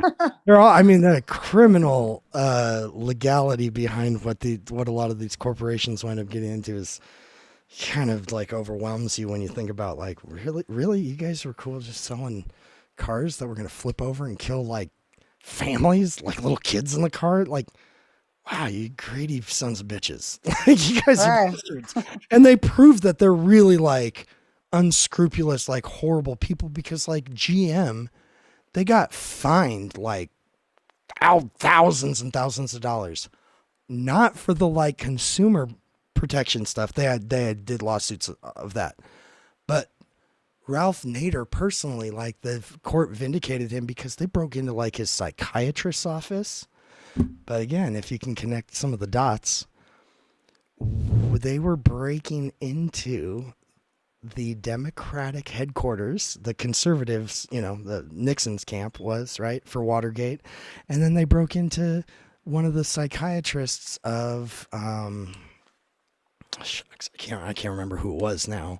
Somebody on the opposite camp, somebody they were trying to discredit. I don't know if it was Humphrey but they like broke into his psychiatrist's office. They did the same thing for Nader too. And the judge was like, well, Mr. Nader, you should feel like you're the cleanest man in America. They did the dirtiest scrub job they could do on you. They didn't come up with anything. Like, Yeah, you're vindicated. And then he went, he started a consumer rights group, and yeah, he's like in terms of like a folksy kind of hero, like, yeah, he's probably a good American, like for the people kind of guy. Got a bad rap, never really made much waves for political campaigns, but He ran for president, didn't he? yeah, like 3 or 4 times. He ran a lot on the Green Party, which nowadays, especially, just on a side note, the world. Wait, on the Green Party? On the Green Party. I thought that was founded in 2001. Let me look into that. I think he might have ran. I thought it was in 2000 was the first time he ran, because they said he drew votes away from Al Gore. Yeah. So I think one of the biggest things that I was trying to research, because growing up, I always heard lobbying was bad. I had to like literally look through it on Google, like why wasn't lobbying illegal? And the only thing I found was that they thought it was bribery. Sometimes it does sound like bribery on like the things that they do. I mean, they give the senators gifts, they give the congressmen gifts. Yeah. Yeah. One of the things that I've just been reading about, on some side reading that I'm like, I don't really know about any of this. There were huge court cases, big, giant, multi-million-dollar fines, and I don't think anybody actually did jail time, but there were threats of jail time for a bunch of different Lockheed executives, and then foreign like heads of departments and heads of state, because Lockheed was going around and bribing Japan, the Netherlands, I think maybe the Philippines or Korea, like a handful of different nations, like bribing millions of dollars so that Lockheed would get all of the military contracts to make their weapons, which isn't that, it's not that big of a stretch from, lobbying in Congress. It's just on an international level, but it's not good. It's not good for America. It's not good for Americans or American business. So, yeah. Yeah. In 19, I'm trying to get through the timeline because there's this part it's not empty, but like it goes through quickly, but it's kind of important. The Federal Reserve was created in 1913, and its structure has evolved over time. It was initially created as a compromise between Democrat and Republican proposals. I think Democrats wanted a bunch of local and state banks that were localized to the wants of state and local legislatures. And while Republicans, because their parties were different, Republicans wanted one national one. So there was a compromise. There's like 12 different ones, like they are private. So, and it's according to some economists, that this policy uncertainty contributed to the Great Depression. And that's, I think, oh yeah, and the next one is President Wilson nationalizing railroads during World War I. So like nationalization is pretty common historically, especially in terms of war. Railroads were important for logistical reasons to transport troops and supplies, especially because we're across the sea, so they can't really attack us. So like we could just ramp up supplies and send them through. And now theoretical analyses of the Great Depression, they're pretty interesting. There's like a Keynesian view, which is like spending. There wasn't enough spending. There's a monetarist view, which kind of is like bad policy from the Federal Reserve and all these other bubbles and crashes created it. And of course, the ones I like the most, to be honest with you, are the ones in the middle, or the ones off the spectrum altogether. And this is one of them. It's basically that during the Industrial Revolution in the 19th century, it created rising wages and what have you. But every single one of those extra dollars went right back into the economy because we were so poor that what are you saving for? Like you might use your arm in a tractor, or you might like spend it now. No, it's just like you didn't really have that. It's like if you live on $200 a year, if you earn $300, are you really going to save it, or are you just going to spend it to buy an extra blanket and an extra plate of food? Right. So, but during the 20th century, there was this kind of relates back to the corporate structures, how there was more of a hierarchy, and there's more of like earnings disparities and categorizations and skill and what have you. So like there's more savings, and in some ways that's good, but in other ways it's bad because it creates what does it say? It can't absorb, at least back then, the people consider the source of poverty in economics to be a lack of productive capacity being utilized. So they made the case that the savings misallocated resources. And so what they did after this long analysis, they produced a series of books called the capacity studies. One was like a capacity of income, the capacity of production, capacity of, like you get it, they're really great analyses. They're like from the 1930s. And I copy and pasted their conclusions. Our study of the productive process led us to a negative conclusion. No limiting factor or serious impediment to full utilization of our productive capacity could there be discovered. Our investigation of the distribution of income, on the other hand, revealed a maladjustment of basic significance. Our capacity to produce consumer goods has been chronically in excess of the amount of which consumers are able or willing to take out the markets. This situation is attributable to the increasing proportion of the total income which is diverted to savings channels. The result is a chronic inability to find market outlets adequate to absorb our full productive capacity. Now, their conclusion was pricing mechanisms. So you just need to. It's not so much like you need to redistribute everything. That's one interpretation. But what they actually thought about was that you needed to. They said.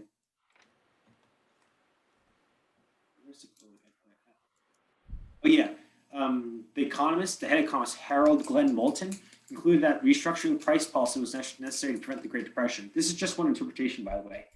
All sorts of economists have interpretations.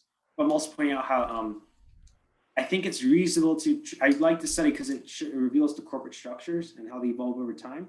And how the more hierarchical they become, the more the decision making in corporations becomes more hierarchical instead of just being like collaborative and like a family business, like a really small company business. So it's it reveals how changing nature of the economy, like, along with things like the Federal Reserve, they created all this change in the economy that economists just didn't understand until the Great Depression happened. Like they're like, hey, we need to update our economic models.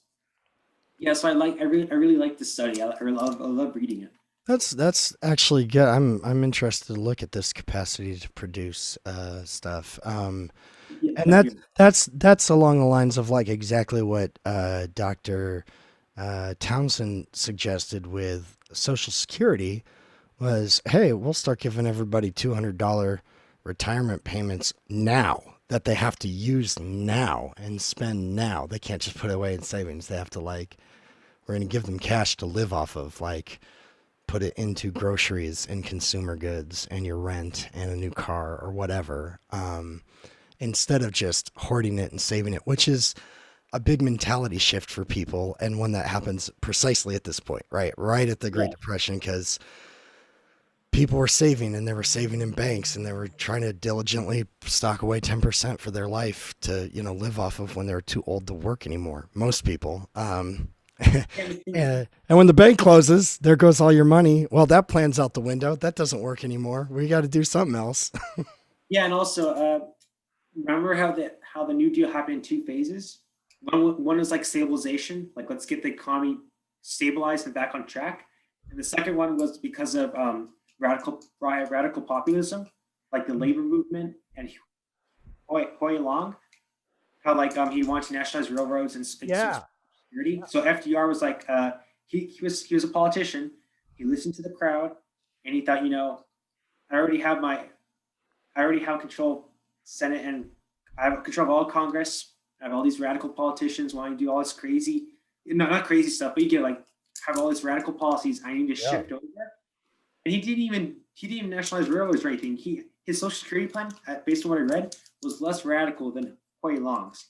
It was just it was a compromise. It was just enough to appease the public. It's very capitalistic, right? It's like, well, you can have retirement that we'll pay you now if you were not, since we're just starting this program, and it's going to get paid out of what everybody's putting in now. And only the people that put in can get out. It's not a social benefit program. It's a social, it's like an entitlement program. You're entitled to the money because you paid into it. Yeah, what's crazy is that when I was reading Ayn Rand in middle school, I was reading all this capitalist literature when I was younger. They always depicted FDR as a socialist, no, and on some level. Oh yeah, you're totally right. They talk about him like that. And on some level, I can see why, because he did threaten to pack the Supreme Court, and he did say here's a living, a new Bill of Rights, economic Bill of Rights. And that is you could say, oh, look, he's peddling socialism, how vile. But, there is some truth to that. But when you actually look at the global New Deal from a global perspective and all the things that are going on, as well as FDR's political competition, in many ways, I think he's probably the most capitalist politician of the 20th century. Because all of his, he didn't even nationalize the healthcare industry. He compromised with Republicans in Congress, and he took it out of legislation. And what he did is that he gave grants to state governments through for Medicare and Medicaid, I believe. So it's really radical how your presuppositions can dramatically change how you interpret things. So I want to cover that because that's kind of important. And also, I didn't want to just be like a Keynesian and say we weren't spending enough, so that's why the Depression happened. But I didn't want to be monetarist and say that institutions are corrupt and we need to abolish them. So I wanted to give a middle ground that include both. Okay, we get into work of my classmates. Federal Corruption Practices Act. To ban any contribution to federal campaign, candidates must disclose the source of contributor to greater than 50, and so forth. That's interesting stuff. It details an essay detailing political corruption. There's no source, but it's a good introduction. And of course, like there's that nice picture. That kind of is like what happens. You know, it's behind doors and it's discreet. Like a polyamorous relationship of businessmen. As they stand for photos. Yeah. Yeah, and so for-profit prisons. This is a good example of how corporations are associations full of individuals that have rights, but oftentimes those associations can be networked in ways that are inherently corrupt with institutions. And so, like this is I didn't read this before, but this is an example of Pennsylvania Judge Mark C. has been sentenced to prison for 28 years for conspiring with private prisons to give maximum sentences to juvenile offenders in exchange for bribes and other secret legal payments. You get the picture of the corruption. Oh, okay, and I just covered the New Deal and how it was a global phenomenon, and how all countries, even like fascistic and communist ones, they all learn from others. Like for example, like FDR looked at cooperatives in Sweden. While like you get the picture how it was global in scale. And so like there's three reasons that first was Americans needs to learn to stable itself against the changing global economy. The second one is that it shares parallels to other approaches in other countries. The third is that world leaders study these approaches of other world leaders. So it was a global learning phenomenon.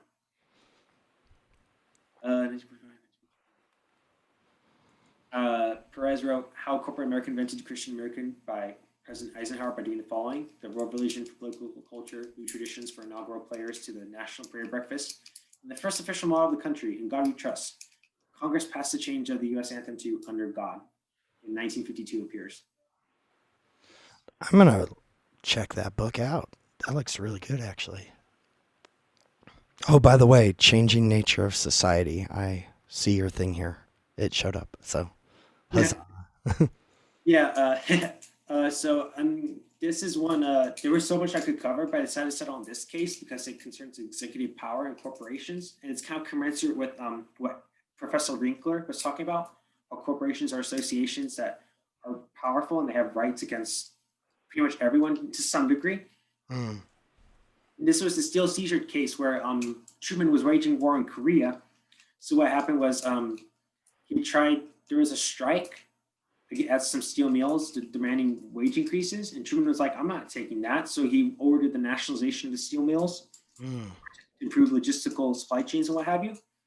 Of course, the steel mills said that we have rights, we're corporations, we're associations of individuals with inalienable rights, and you can't take our property away.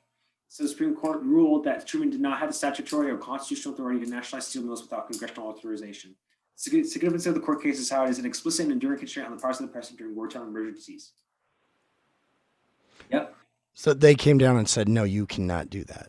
No, you cannot do that. I think. Which is a shift from 50 years earlier, right? When Wilson nationalized. Actually, no, I think that the critical difference was, I think Wilson had had a congressional prerogative because they're at war.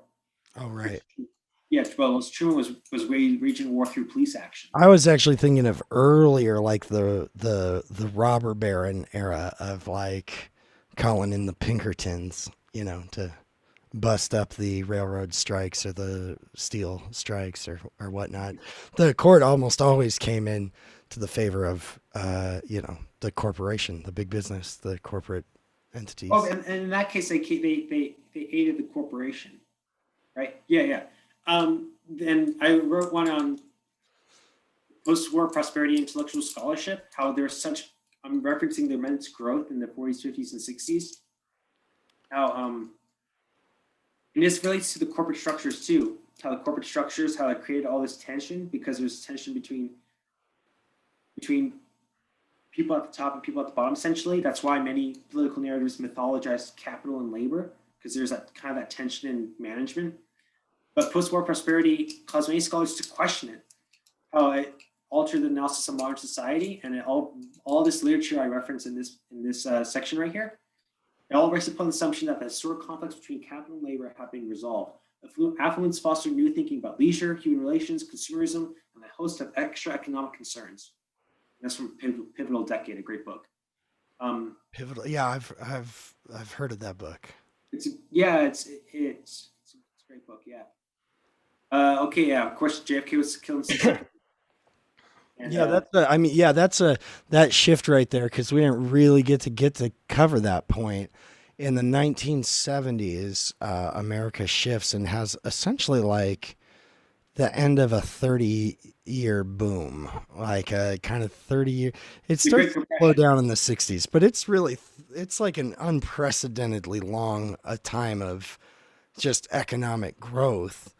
And then we shift from a manufacturing society to a financial information securities. And Professor Stein makes the case that part of it was because of how we're supporting allies, because we had all these trade agreements with Japan and Europe. So instead of just putting up tariffs and saying you can't take my manufacturing away, we're gonna protect certain jobs. Let's say we just financialized the economy, and it helped our allies a lot. I mean, that's part of it. There's a lot of other reasons, but that's one reason was for geopolitics. You can even see that in modern trade agreements like NAFTA. It failed being passed in 2016, but NAFTA, according to some economists, a big part of it was geopolitics. It was linking up with Vietnam and Japan and Australia. Yeah, I think there's also a healthy dose in NAFTA, which there's definitely going to be a question about NAFTA on the test. So, North American Free Trade Agreement, Bill Clinton. I mean, if there was a mark for like, hey, we are definitely in globalization, that is one of them, because it's free trade between Mexico, America, Canada, no tariffs, no duties, no inspection, a whole lot of stuff. A lot of intellectual property regulations. Like there's a provision in NAFTA that mandates that an American business in Mexico has to be treated like a Mexican business. Right. Yeah. Which is not always great for the Mexican workers, because we're going by their occupational and safety hazardous standards and their minimum wage laws and their environmental laws. But they still many of the jobs there, they're not, I'm not saying I want that job, but at the same time, it's for in their region, it's a great job. Usually, not always, but like a manufacturing job in Mexico is like, you're a lucky guy if you get that job, right? Yeah. And so here's like and this is this is for everybody. This is an important kind of dynamic for us to probably pick up on. Just like there's good and bad lobbyists, there's good and bad globalization, right? The COVID flu is bad globalization. That sucks. Nobody wants that. That's an unfortunate effect of, the world we live in today. But international communication systems are pretty great. Being able to talk to people on the phone around the world, that's wonderful. The way that the money works, exactly like you said, you could take, so Fender guitars, right? There's not, that's a pretty classically American company. They pack up all their shops. They close down the original shop in Fullerton, California, ship everything across the border to Mexico, and start paying people way less than they were paying American workers to work here, who were off, like in Fullerton at least, the little old Mexican ladies that hand wound all the pickups, like half of them probably weren't even documented. It's not like they were like going to a different people group. That's just on the other side of the border, where the corporation has much less overhead now. So it is true. It will help that economy as in bringing jobs. But like we've seen with military stuff, there's always blowback. There's always unforeseen things that happen economically. So for instance, after the big earthquake in Haiti, all these celebrities were like, we need to help the Haitians. And they got all this money together and they dropped off like sea trains full of shoes and put every shoemaker, cobbler in Haiti out of business, like destroyed the entire industry there. Short-term thinking. NAFTA is short-term thinking. It's like, well, people in Mexico will make a little bit more money. Fender guitars will get cheaper. Everybody wins. And it for a minute, everybody does win. Yeah.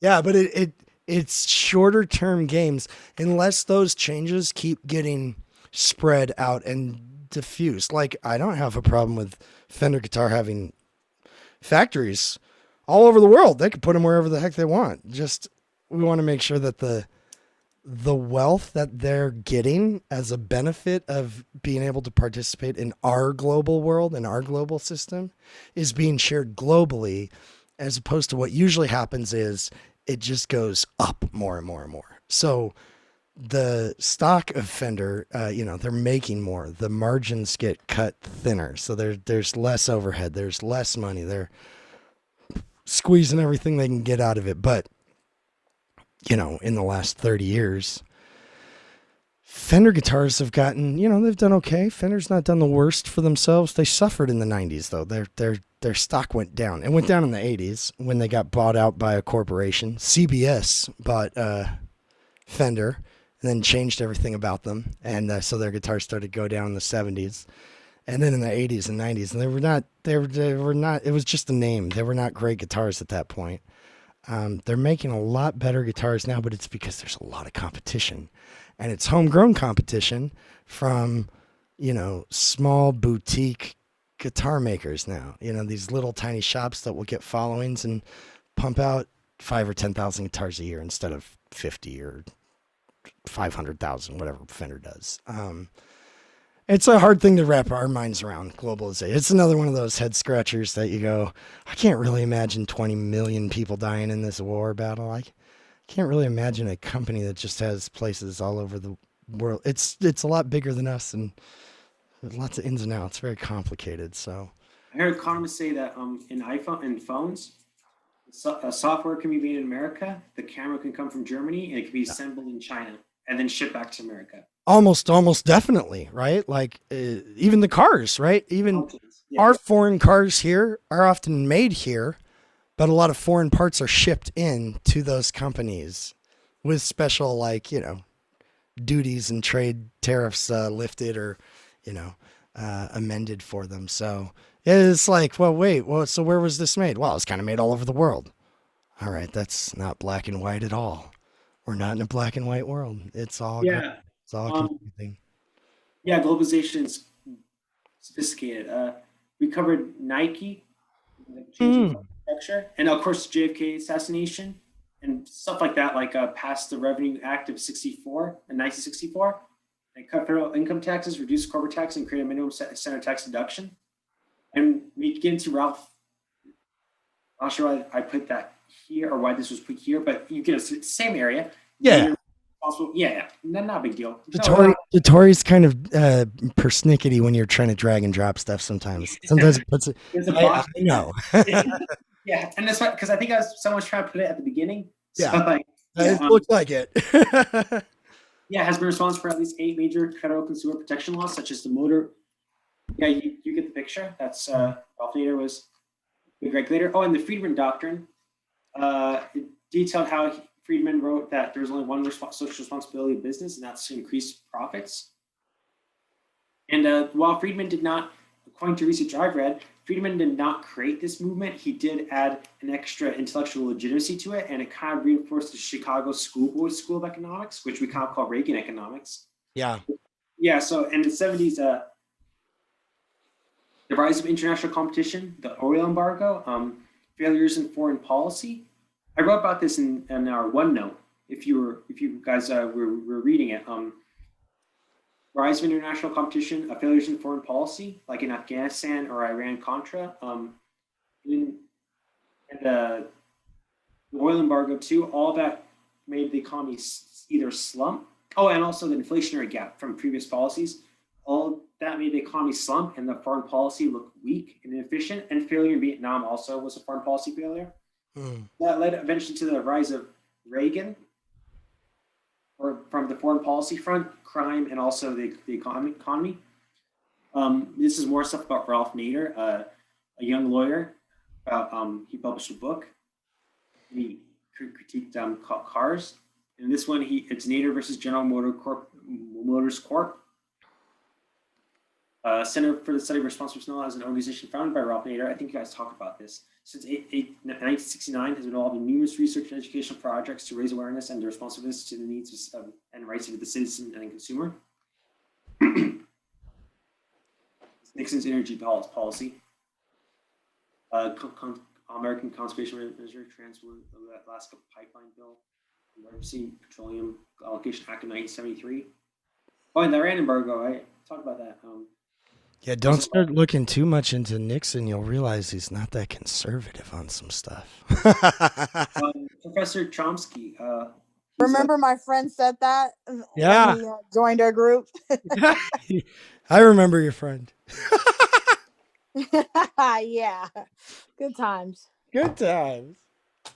So how many more people do we have to present? Because it's Well, let's see. We've got, it's so that was 39. 3, right? Oh, wait. No, that was 2. Well, 3 because I've done the Okay. war one. Reagan economics. I thought that was just Reaganomics. Like one Reaganomics. word. Nah, that's real stuff. I know Reaganomics is real. Reaganomics hurts people. No And it thanks. still affects us to this day. And it's been pretty much like mathematically, historically, just proven to be not true. Like I remember in 8th grade they took us to the Ronald Reagan Library, and like me and my friends, we just kept clocking things, like, and they were like praising him, like he was like so great.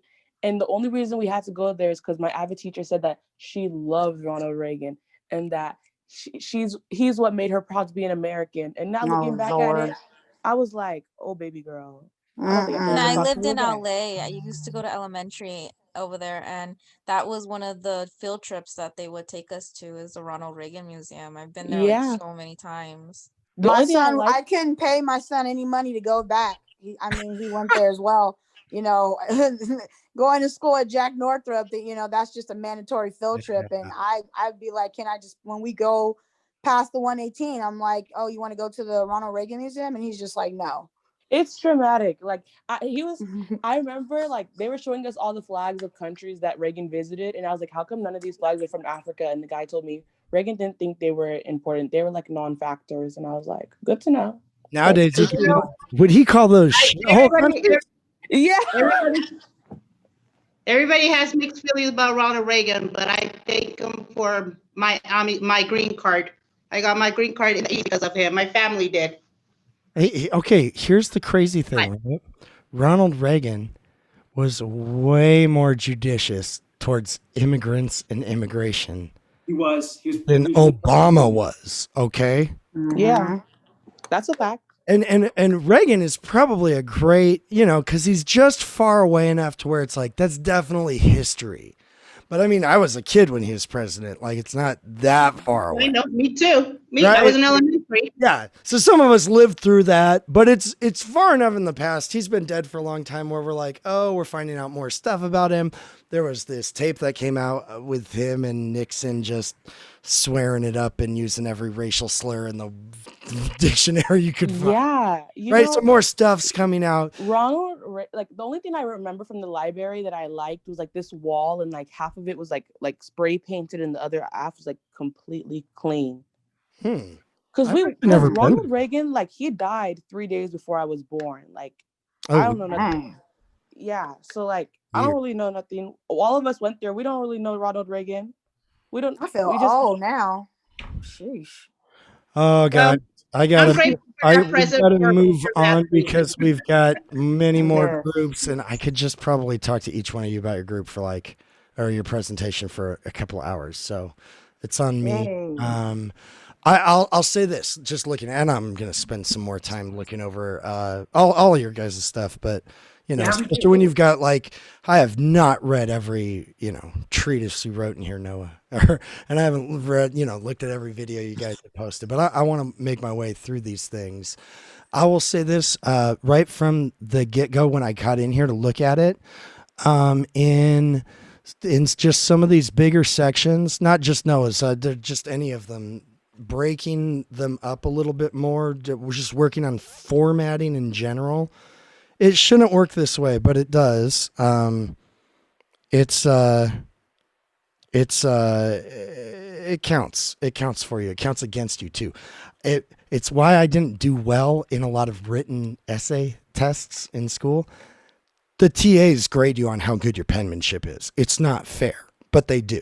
So my penmanship looks like I should be in the LA County prison. I look like a crazed serial killer when I write things. So it didn't matter how good my writing was. It does formatting count. Formatting counts. It's just part of life. So this could use a little formatting, loving. And then, and this is just a symptom of like us all working, disconnected and not being in person at all. That I think would be ironed out really easily on this project if you guys were working in person, but kind of even integrating some of your stuff even more. A lot of your stuff that you guys worked on lined up really nicely together, and you did a lot of really good integration. I could just see where you could do some more of that. Particularly, I was even looking at some of Francis's stuff later on here about, movies, and then there's these like cyber attacks. There's all kinds of different things that you could go back and kind of pepper through and break up into some smaller chunks, or maybe a few different pieces that kind of all go together, and then adding a few more like graphs or pictures in there. Particularly on this one, the more you can visually represent that kind of, because that's thick data, right? Economic data is pretty thick for anybody. The better it is, because then I'm tracking. I've got a master's degree. I've read lots of economic books. I'm good. I'm tracking.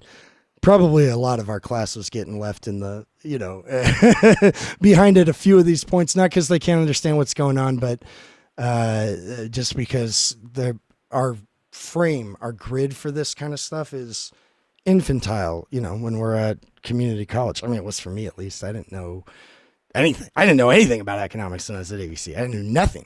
So I had no grid for anything. So any of those kinds of like visual tools are going to be helpful for you. Okay. So I don't want to even cut you guys off, but I am getting messages now. We've got Evolution of Tech, cults, and those are the two. Professor, I had asked you earlier if we could go after the You corporation. did.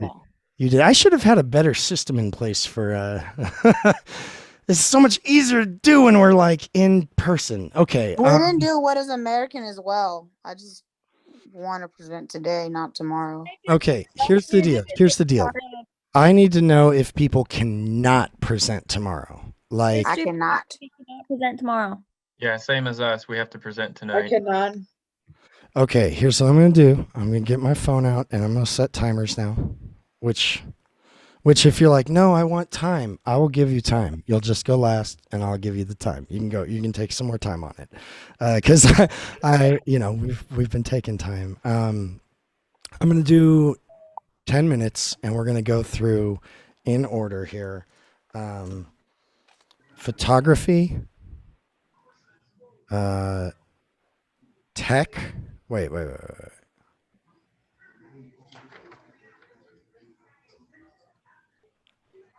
Photography, tech. What is American? Pandemics. And then what? Pandemics. Pandemics. Oh, I don't even have that on my list. You guys got to add me as a editor and then make sure it's public. Yeah, our creator also said he added you, but we're not sure if you could see it. The settings have to be public. Yeah, he You gotta, has okay. it public. He said Oh, that, let but me see here. Let me see. Pandemic. mine and my groups is changing nature of society. I Okay. think he confirmed that you guys had it already. Just not pulling anything up here. Okay. I don't see pandemic still. What? It is not showing up for me. I invited you. I'll be right back. You helped me set it up. You have to go ahead and add him as an editor and go under public. You have to put it public, not private. That's what I did. It's in public. You gotta go to the share, and when you get to share, Share. you gotta put their email. their email address or their name, and then it should share. His name is there.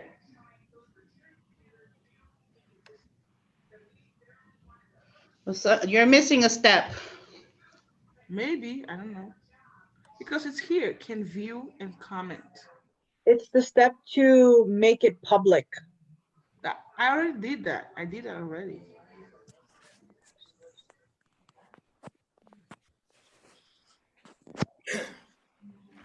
Share. All right, I'm back.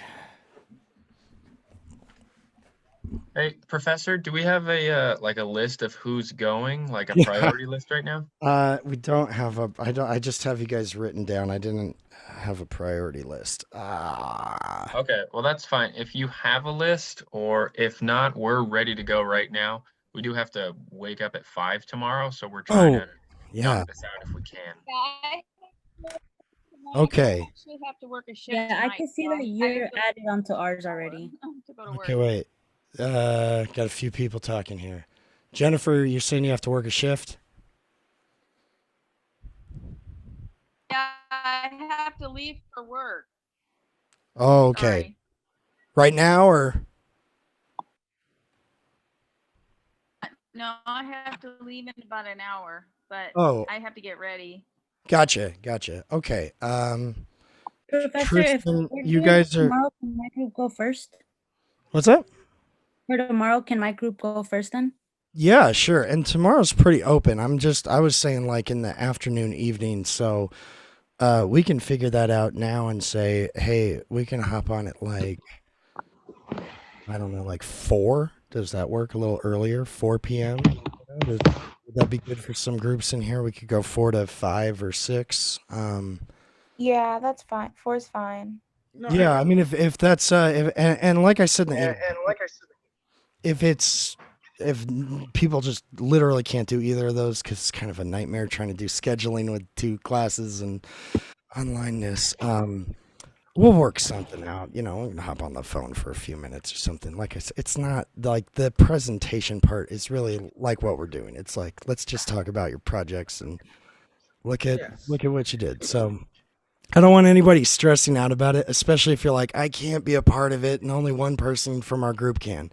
I want you to be able to participate, but at the end of the day, that's not the the planning is just not gonna is just not there. So yeah, we'll do tonight for the groups that can go, and then tomorrow starting at 4 on this same link. I'll use the Wednesday night group meeting link for tomorrow as well.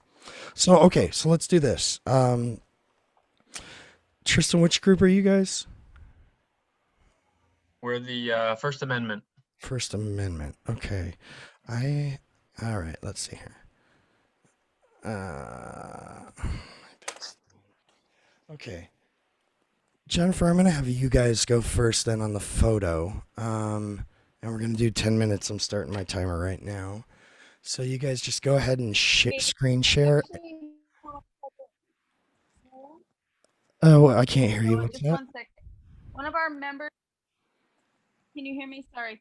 One of our members just texted and said he's getting off of work right now and he's gonna go.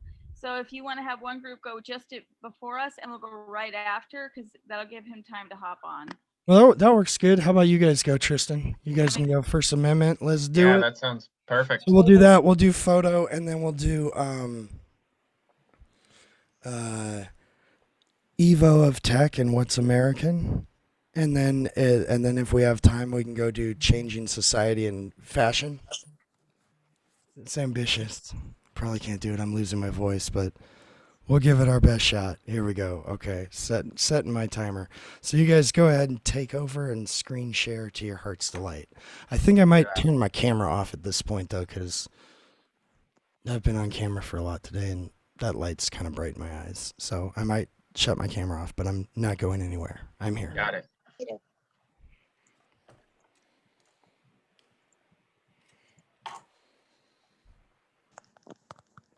Okay, can you guys all see the screen? Yes. Perfect. Okay. So we had the First Amendment, and in this group, it's just me, Tristan Dukes, and Noah Garcia. So the First Amendment, we wrote it down right here, right off the bat, which we know that the First Amendment allows freedom of religion, freedom of speech, of the press, the right to assemble, and redress or protest. So starting off with the origins and kind of getting things going is we have the Constitution in 1787, which the Founding Fathers made, and a key person within that was James Madison. James Madison was considered one of the fathers of the Constitution, as well as the Bill of Rights. And with the Bill of Rights is where we get the First Amendment out of the 10 amendments added to the Constitution. So continuing after the First Amendment was made, we have a little cartoon video here, which I'm not going to necessarily show, but it's just sort of how we got it, and it kind of connects to the history of, did you know that originally 19 amendments were proposed, but through the discussion of the state Senate and the House, it was reduced to 10, which is how we got the Bill of Rights. In 1804, we got one of our first cases, which was the People versus Crosswell. And so with each case that we have on here, we've included a link to the information. There was one specific website that was really helpful to the timeline of First Amendment cases. And this one is just about Harry Crosswell, who published an article that was basically just some drama towards that Thomas Jefferson had paid James Callender to make derogatory statements about George Washington and John Adams. So in the case, it was actually never fully decided what would happen, but that is one of the cases that dealt with the First Amendment. Okay, so now we're going to get more into the time that our history course starts, and that's right before 1865. During the Civil War, civil liberties were greatly restricted compared to what they would ever be now. People might call it even tyranny, but because the North was fighting with the South, President Lincoln and his cabinet and other Union government officials would regularly call for the arrest of some newspaper printers if they were releasing information that was too private and could be used against them. And they would also just close their presses and even just banish them to the Confederacy. This is a pretty different time. And in 1873, we kind of see the start of a major trend. There was a New York City salesman named Anthony Comstock, who was a lobbyist, and lobbyists have a lot of control over the government. He was also a very strong Christian conservative, and he just criminalized anything that was obscene. And what's obscene now would be very different than what was obscene back then. From what I wrote, you could even see that he managed to get the government to condemn any obscene literature, and even just writing a mail about contraception or abortion was a crime. I'm gonna hop in. They couldn't even send like pamphlets about sex education in the mail. Exactly. A lot of this timeline is just things that would be totally acceptable now, but really spicy back then. In 1902, we're seeing the first organization of a group, the Free Speech League, which they organized free expression, total free expression, no matter the subject or viewpoint. Leonard Abbott, I believe that's the picture of him, was the president. So there's these forming groups, I think, over time, taking a more radical view. Well, I wouldn't say radical, but just full expression. Full expression for the time. So in 1907, we see the first case involving the freedom of the press, because the previous cases were related to freedom of speech. So this was a pretty fun one. This newspaper publisher, last name Patterson, had published 2 articles that were offensive to the Supreme Court. It was very critical, and as well as a political comic, which are hard enough to understand now. But back then, this is really confusing. I think that they're saying that the Colorado Supreme Court was very rude and destroying Democrats. And he had received a contempt citation, and the Supreme Court found that that was not in their jurisdiction, and that even though the First Amendment gives you the right to free speech, it doesn't prevent you from being punished for your action. I think that it was kind of petty, though, because it was that Supreme Court that he was criticizing. Yeah, it's good to point out, especially because Nixon and Trump both tried to do the same thing, as well as other people, you know. But they definitely are. They tried to shut down the press a lot. Yeah. Yeah, and going up to 1917, so now we're in the First World War. And so in 1917, I think, was it Truman that was president? That's at the end of World War II. So this is Woodrow Wilson. Woodrow Wilson. So it was Woodrow Wilson, I believe, during the act of the Espionage Act of 1917, which basically stopped any type of communication or information exchange that had to do with national defense, or any reason that connected to that could hurt the United States or the advantage of any foreign nation. Woodrow Wilson made a big speech about that, saying that they need to be crushed out and stopped. So in 1919, we're a little bit further into the First World War, and we see 3 Supreme Court case courses relating to the freedom of speech, and all of them were accused of making an attack on the war. One of them had discouraged the draft, and they were considered violent for doing so, printing leaflets urging resistance, and just anti-war speech in general. It was all just pretty struck down, and I would argue that it was very, there was an agenda behind it, because none of the things were particularly harmful, but the biggest precedent that came from it, I would argue, was from Schenck versus the United States. The first Justice Holmes acknowledged that not all speech is protected by the First Amendment, like yelling fire in a crowded theater. Some of the things that you say will have consequences.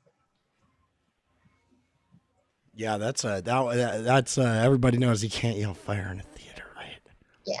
That's from Schenck. Schenck. Kind of a hard name to say there. Okay, and then in 1925, we see the first school case, the Stopes monkey trial, as it was called. The dissent from Christianity really scared some people, and a school teacher was found guilty of violating the Tennessee law meant to prohibit the teaching of evolution. That was in 1925, and later we will see how that is kind of overturned. We slowly drift away from the teaching of creationism in schools. And then as we go down, we see some other journalist in 1926 who had published a particularly offensive editorial or periodical for his time, and it was just declared obscene, which is kind of crazy that he could be arrested for producing something obscene back then, because not even 100 years later, I don't think that there's a limit as to what we consider too obscene to be handing out. Right. We got the internet now. We know there's no limit. In 1930, we have another case, which was Neer versus Minnesota. So what had happened was the state of Minnesota had a gag law, which prevented any publication from printing content that could be considered a public nuisance. So on September 24th, 1927, a Saturday Press, they began talking about some suspicion that local officials were working with gangsters, or they were doing some illegal things, and he was taken to court because of that, just by saying those things. And another case in 1938, New York Times Company versus Sullivan. Sullivan was I believe a police, and the case was that there was a libel suit, and in that case, what they had decided was that for a libel suit to be successful, The complaint must prove that the offending statement was made with actual malice, that is, with knowledge that it was false with reckless disregard, or whether it was false or not. I had no idea that Life magazine got banned because they were trying to publish pictures of birth. I was very surprised to see that. But yeah, it was I temporarily didn't know banned. that at all. That's crazy. Yeah, we were such a kind of big prudes back then. People were prudes. Yeah. Oh, okay. I'm going to hop in on. So in 1934, the Communications Act. So the Communications Act was sort of the start of the creation of the FCC, Federal Communications Commission. What they did was they focused on regulating whether it was radio or broadcasting, and they sort of watched everything in case it had to do with Homeland Security, I believe, and just an overall watching over the shoulder type of thing. And then, yeah, now we get to the Life magazines and how they got banned. Sorry, I stole your thunder. I just thought, and it's like, whoa. Yeah, ruined it. I totally did. No, it's fine. Okay, I'm going to hop into another case. Now we're getting to the 1940s. Chaplinsky versus New Hampshire. So this is where fighting words, that term came into play. So it started off with a Jehovah's Witness was out in the streets, and he was preaching, and he was talking about different things, and then a city marshal came up, and he told the marshal, he can't stop me because I have the First Amendment. But he was starting to get, the crowd was getting rowdy, and so he was brought down by the marshal. And so when he was brought down by the marshal, he started saying, "You're a goddamn racketeer, a damned fascist, and the whole government of blah, blah, blah." And so because of that case, he was arrested. So he was arrested for offensive or annoying words, but it was also established that he said fighting words, which was kind of separating itself from the First Amendment and was a form of almost like inciting violence type of thing, fighting words. I didn't know that. That's good to know. It's really exciting that using annoying words was illegal, but racism was not. Let's keep going. Scroll down. So in 1958, we see a court case that's actually beneficial to privacy. The NAACP was determined that it didn't have to disclose who was in their association to lawmakers because it would violate their associational rights. 1969, we have a case where we had a member of the Ku Klux Klan as well as the neo-Nazi party. They're posing for a picture here because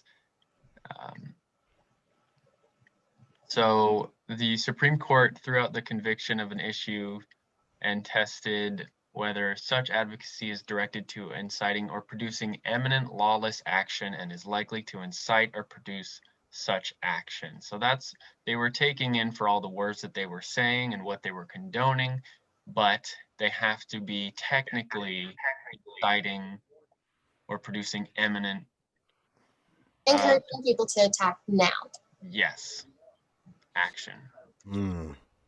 Cohen versus California. This man walked into a court with wearing a jacket that said "fuck the draft."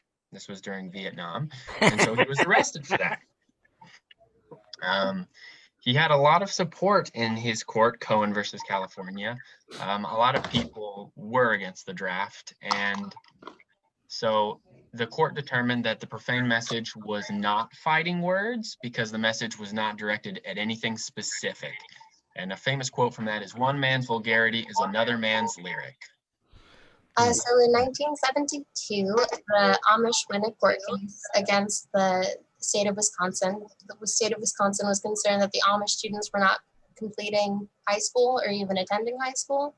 But the Supreme Court determined that it's their religious freedom that allows them to drop out of school at the age of 13. Then in 1973, we talk more about obscenity, and we actually get a better view of the specifics of it. It's still very relative or ambiguous, but finally someone lines it out. Can we continue going down? And then in 1978, we see a case that really just sucks. It's a National Socialist Party, which is neo-Nazis, and they are given the right, or not given the right, but the courts determine that the First Amendment gives them the right as a neo-Nazi group to march through a heavily Jewish populated city. Isn't awesome. Then in 1987, we see a turn from 1925 where we're no longer forced to teach creationism, and that Louisiana statute that insists that we teach them the same is actually unconstitutional. Then in 1989, this was a really quick change. I'm sure that a lot of people know about the controversy of burning an American flag. In 1989, Congress made it illegal to mutilate the flag in any way and then go down. In 1989, that same year, the Supreme Court determined that that rule was unconstitutional. And then in 1990, we get into a strange religious issue. There were 2 employees of a company that were fired after their employer found out that they had taken peyote. I'm not sure how you say it. It's a cactus that has the psychedelic effect. During a religious ceremony. They were Native American men. And I think that that's kind of significant to bring up. As it's a part of their culture, and they could have been discriminated on the basis of being Native American. I don't know. I was never close to that case. But ultimately, the courts ruled that there was no violation of the First Amendment because normal citizens do not have a right to do that drug anyways. So they can't use a religion as a reason to do drugs and not be discriminated against. And then we get into the 21st century. We hit the ground running with Boy Scouts of America versus Dale. Dale was a gay Boy Scout, and he was allowed to be in the Boy Scouts, but as he grew older, he came out. The Boy Scouts refused to let him be a Scout Master. People were very upset, thinking that he would turn the other Boy Scouts gay. Then in 2007, this is a pretty funny one, Bong Hits for Jesus. I'm sure a lot of people have seen that picture. So I think it was during one of the Olympics, and one high school student had been a part of that group holding up the banner directly across from the school. The principal punished him for it, and he declared that his First Amendment rights were being violated, the freedom of speech, the freedom of association. But the U.S. Supreme Court declared that there was no rights violated there. Wow. And then we get into what's really familiar, the 2010s. So the Westboro Baptist Church, they protest everything very roughly. But the Supreme Court upholds that they have every right to do so, even in very personal matters like a funeral. And then in August 2017, the Charlottesville March. So this is kind of more like hate speech that just doesn't quite hit the line of inciting immediate violence, but they're still calling for violence overall, but it's protected underneath the First Amendment. We just see hate speech. And then carrying on, this one is rough. I didn't include Black Lives Matter earlier because it could be like its own timeline. Yeah. But the very interesting thing, or not interesting, the very new thing that happened was the curfews. To not go out after 8 and not get out after 6 a.m., before 6 a.m. And I had never, ever seen a curfew. And I'm sure that the city officials were saying that it had to do with a pandemic and that we couldn't be out. And this is, as far as I know, still a pending lawsuit case. It did seem very discriminatory, that only after the Black Lives Matter protests with George Floyd, they were huge. And we were in a pandemic, but when March for Our Lives, March for Our Rights, The guys with the AR-15s and the no masks, there were no curfews back then. It did seem discriminatory. And I guess we'll have to wait to see how that lawsuit turns out if it ever closes. And then this is where it gets really fun. September 2020, I'm sure that all of you are familiar with Fox News and know somebody who watches Fox News and you think, oh, they're crazy. The Fox News lawyers actually think that people who believe Fox News are crazy. Tucker Carlson will just say things that aren't true to millions of viewers. And people, actually McDougal, this woman, I guess she was like a model, and Tucker Carlson called her like a presidential extortionist. She sued him for defamation of character, and Fox News said that no reasonable person believes everything that Tucker Carlson says. I'm so glad you included that. I shared that news story back in September because when it came out, I'm like, this is too great. You guys are arguing to win your case that this guy's a joke and nobody actually takes him seriously, even though all of his listeners totally do. And Fox News knows that. It's insanity. It's crazy. It's crazy. It should be on the news. It should be on the news.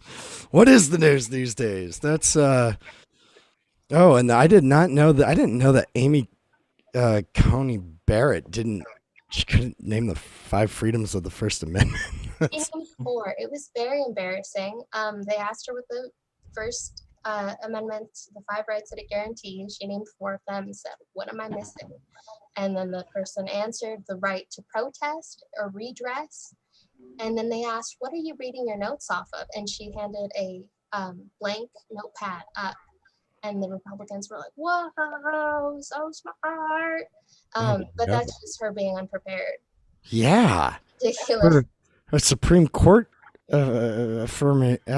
That's nuts. That's crazy. She was getting a lot of softball questions from the Republicans, like, what is the First Amendment? And the more hardball questions from the Democrats about Roe v. Wade and gay marriage, she refused to answer. Man. I got to show this clip. It touches on what you. She's weird. Like she'll be like, "Oh, can you guys hear me?" Yeah. Okay. Like, her excuse is always, "This is seem like a political topic right now, so I think I'm just gonna choose not to talk about it." Lady, please speak In a out. political circle. I know. Okay, I'm going to share this clip real quick. Then we'll come back to your timeline now. I'll share some thoughts on that. I usually show this in the 80s when we get to kind of fundamentalism and the rise of the religious right, which I am sad that we didn't have more time to cover, but and tonight we end. This is an old clip from like 15 years ago of the Stephen Colbert show before he did the Tonight Show.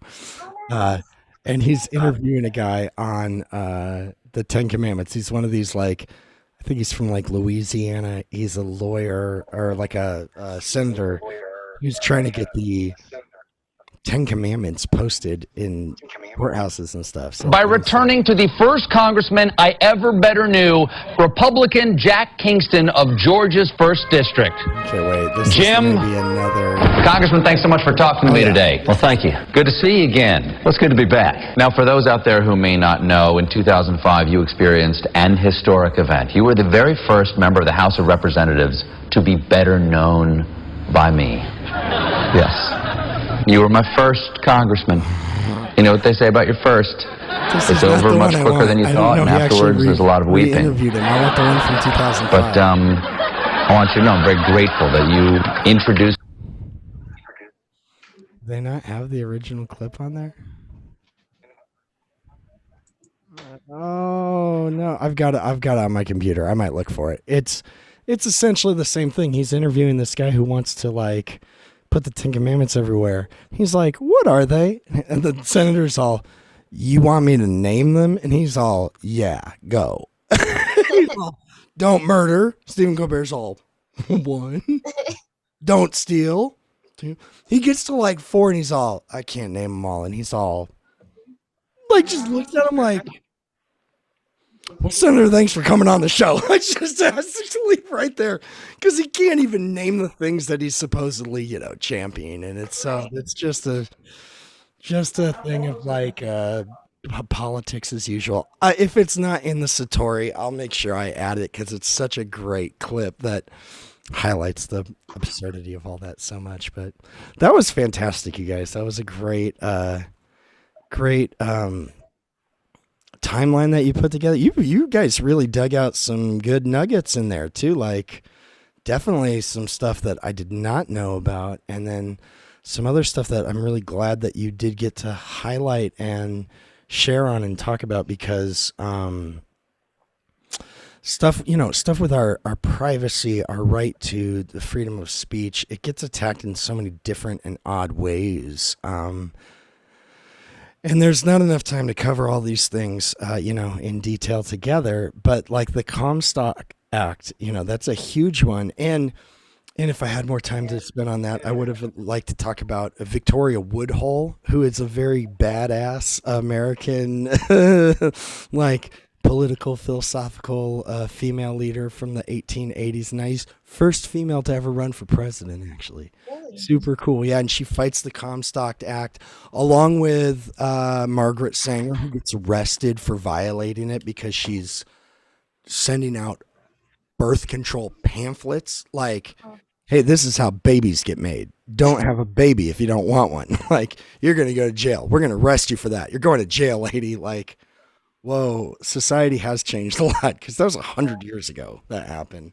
That's just, crazy. I would say on, in terms of, kind of like with the war group, it was just two of you guys. So when it's two of you versus five of you, I'm expecting more from the 5-person group, right? I'm always going to expect more from that because there's more hands on all of that history. You guys did a really good job of covering the First Amendment issues that pop up specifically really, really well. There was one I don't know that I saw it on there, but was looking for it. Do you have Griswold versus Connecticut on there on your timeline? No, I don't remember reading about that one.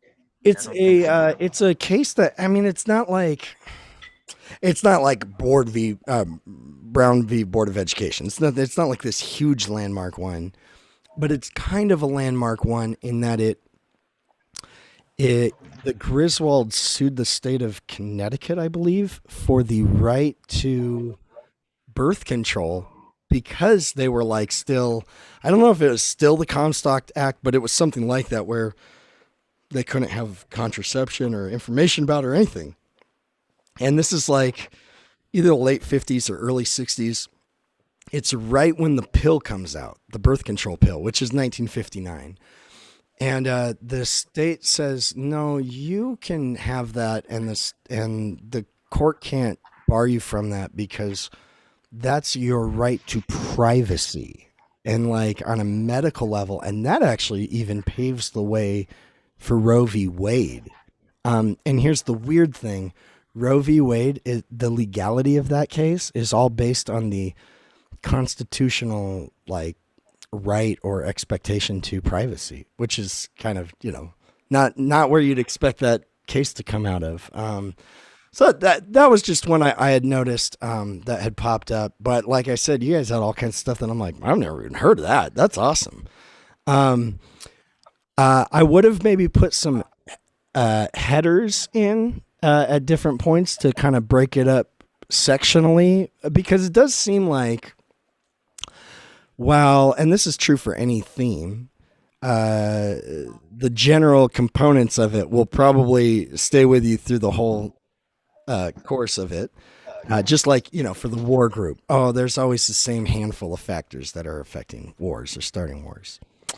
But the arguments for those change, and the arguments around free speech change, and the arguments that we're, how we're using that. And this was some of the stuff I was saying about borrowing from other groups. Like, you guys probably could have stolen a good deal of stuff from the corporate law group, actually, that would have fit in real nicely at a couple points.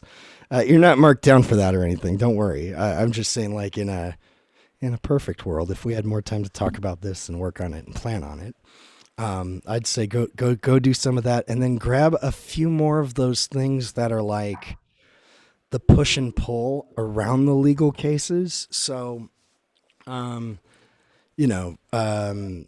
with stuff like birth control, there are new birth control methods being made in the 20s and 30s and 40s and 50s and 60s. And this is actually like such a huge epic battle for humans, not even just women, to control reproduction.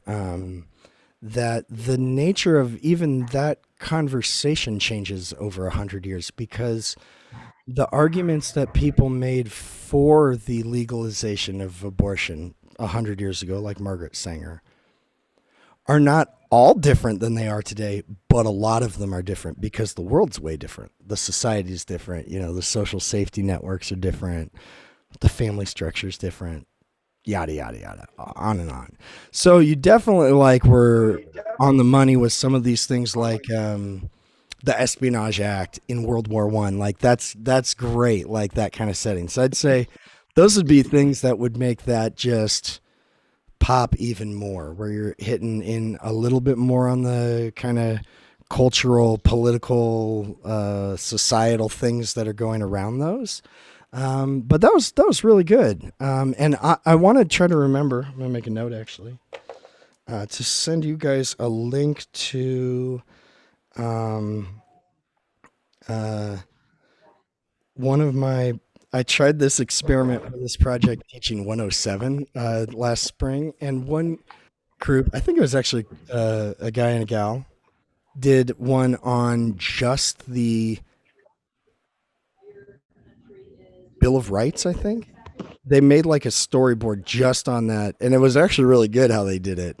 And it was 107, so I was trying to get creative with it anyways, but there'd probably be some cool stuff that you'd dig in there that would line up really, really well with that. And so, yeah. And for you guys, for everybody, if you're on here, or if you guys are watching a video of this, tomorrow or Friday, feel free to go in and borrow some of those things from your neighbors, and add them into your work. I'll know where they come from. I'm not worried about plagiarism or anything like that. You can cite them, say, hey, Noah and Tristan gave us this, or, Marshawn gave us this one. But yeah, they could fill out your project just for you. No, I'm not even talking about grading, just if you're like, oh, I would like to put that in there. And that would make that connection even better. So that's really, really good, you guys. I really enjoyed that, actually. Any final thoughts before we move on to the photo group? No thoughts. Nope. Okay. Well, very good. Thank you. That was enjoyable. Okay, photography. Let's see what you got. All right, hello. So we have our photography presentation. We have 4 group members here, and we're gonna just scroll through, and each one of us pick just a couple of topics to talk about as we go. Not everything, of course. And that way you can see the visual and then hear about a few items. So the whole idea behind photography was to incorporate historical things in the United States that were affected by photography, or photography highlighted them, as well as the history of photography itself combined, meaning like how cameras evolved and the photo processing. So awesome header image, by the way. I think I mentioned that last week. I love the header image on this one. It's great. Okay, so we're going to start with the Civil War. It is worth mentioning just briefly, this gentleman, Matthew Brady, was very famous for, he had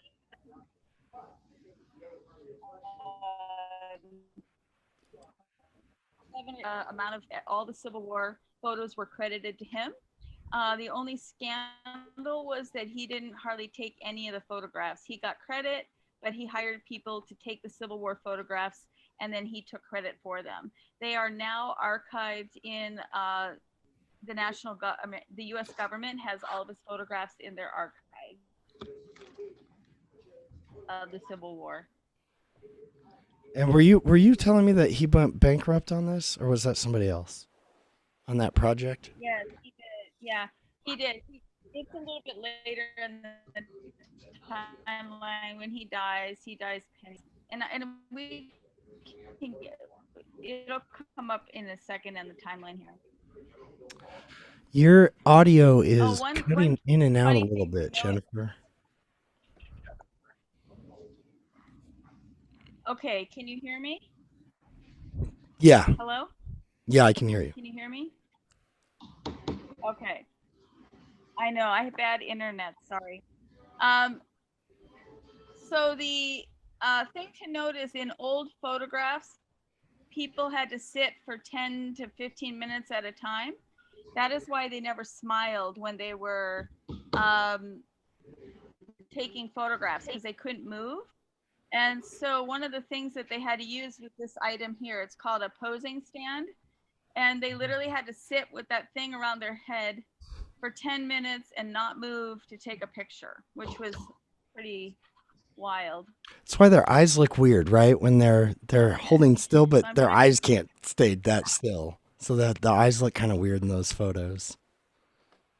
Yeah, exactly.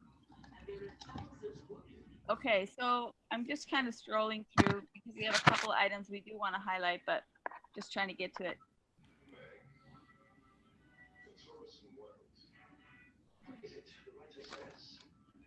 So here, let me just show you this one thing here. On the left, this photograph here of the railroad is a very historical photograph.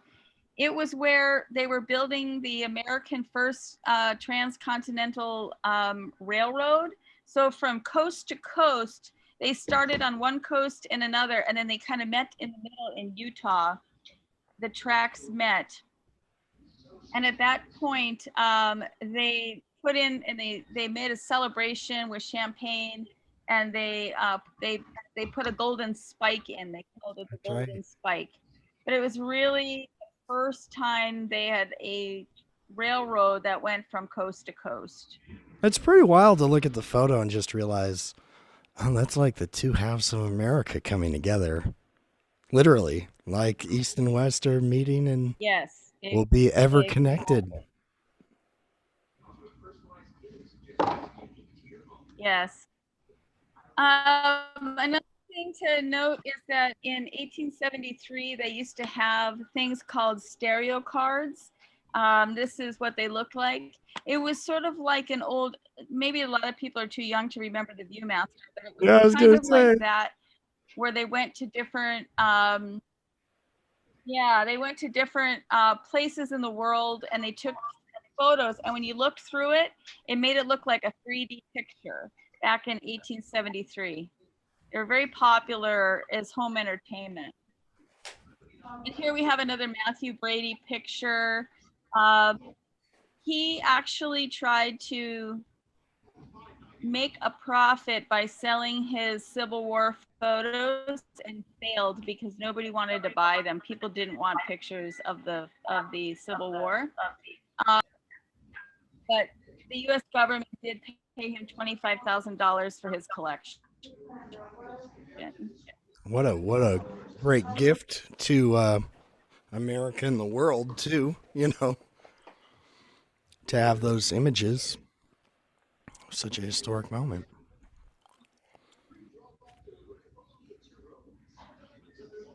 Yes, and then we have a Kodak company. A lot of people are familiar with Kodak. In 1880, the company opened, and they had a very long career in photography, equipment, and film. This is a photograph here of the surrender of Geronimo. He is a Indian leader from the Apaches, and he was actually captured more than once, but this was a rare photograph taken by, his name is Camillus Buck Sidney Fly, and he was the only photographer who was at that time allowed to immerse himself in the within the tribes and take photographs. Oh. Okay. Okay, so we did take and put our timelines into decades. So each decade we highlighted with a header. Yeah, I see that. That's cool. I wanted to point out this other pistol. So this is a very odd thing that was developed in Chelsea, Michigan. They called it the Chelsea Flash Pistol. So in the time when photos were taken, they needed light, like a flash, but they didn't have flash bulbs. They used like gunpowder almost. And this thing it had a trigger like a gun, and you would shoot it and it would shoot out light. And that's how they used it to take photographs. But actually, interestingly enough, it actually would sometimes blow up and things would catch on fire. Oh my gosh, because what is it, just like a flash of like gunpowder basically? Or flash powder? Flash powder. Yeah. Flash powder that is and it shoots like a gun and it creates a light. Yeah. All right. And then there's the death of Matthew Brady. He died penniless, and it was very sad that he did all that life work and didn't have anything to show for it. Huh.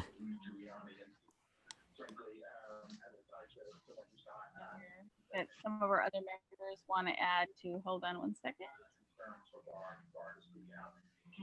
There's the guy here. This is the photographer who took that picture of Geronimo.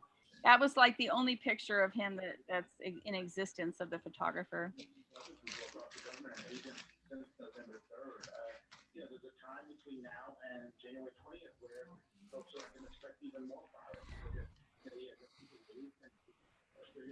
Photo clubs. Throughout photography, they had different things like photo clubs. They had groups of photographers would get together and work on putting out shows of their work. So that's the only way they could do it back in the time frame of that, because they didn't have, obviously television or internet or any of those ways to do it. Alfred Stieglitz was a very famous photographer back in the early 1900s. And his work is very well known in the photographic community. He's very, very well known photographer.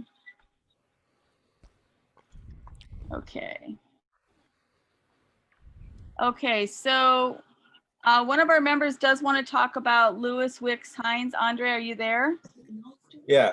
So about Louis Hine, I thought it was kind of interesting that he was first like a sociologist, and his first, I guess, like project as a camera was to photograph Ellis Island, and then he ended up he was a social reformer, so he wanted to help battle against child labor in America. So his photographic style was different at the time from what everyone else was doing.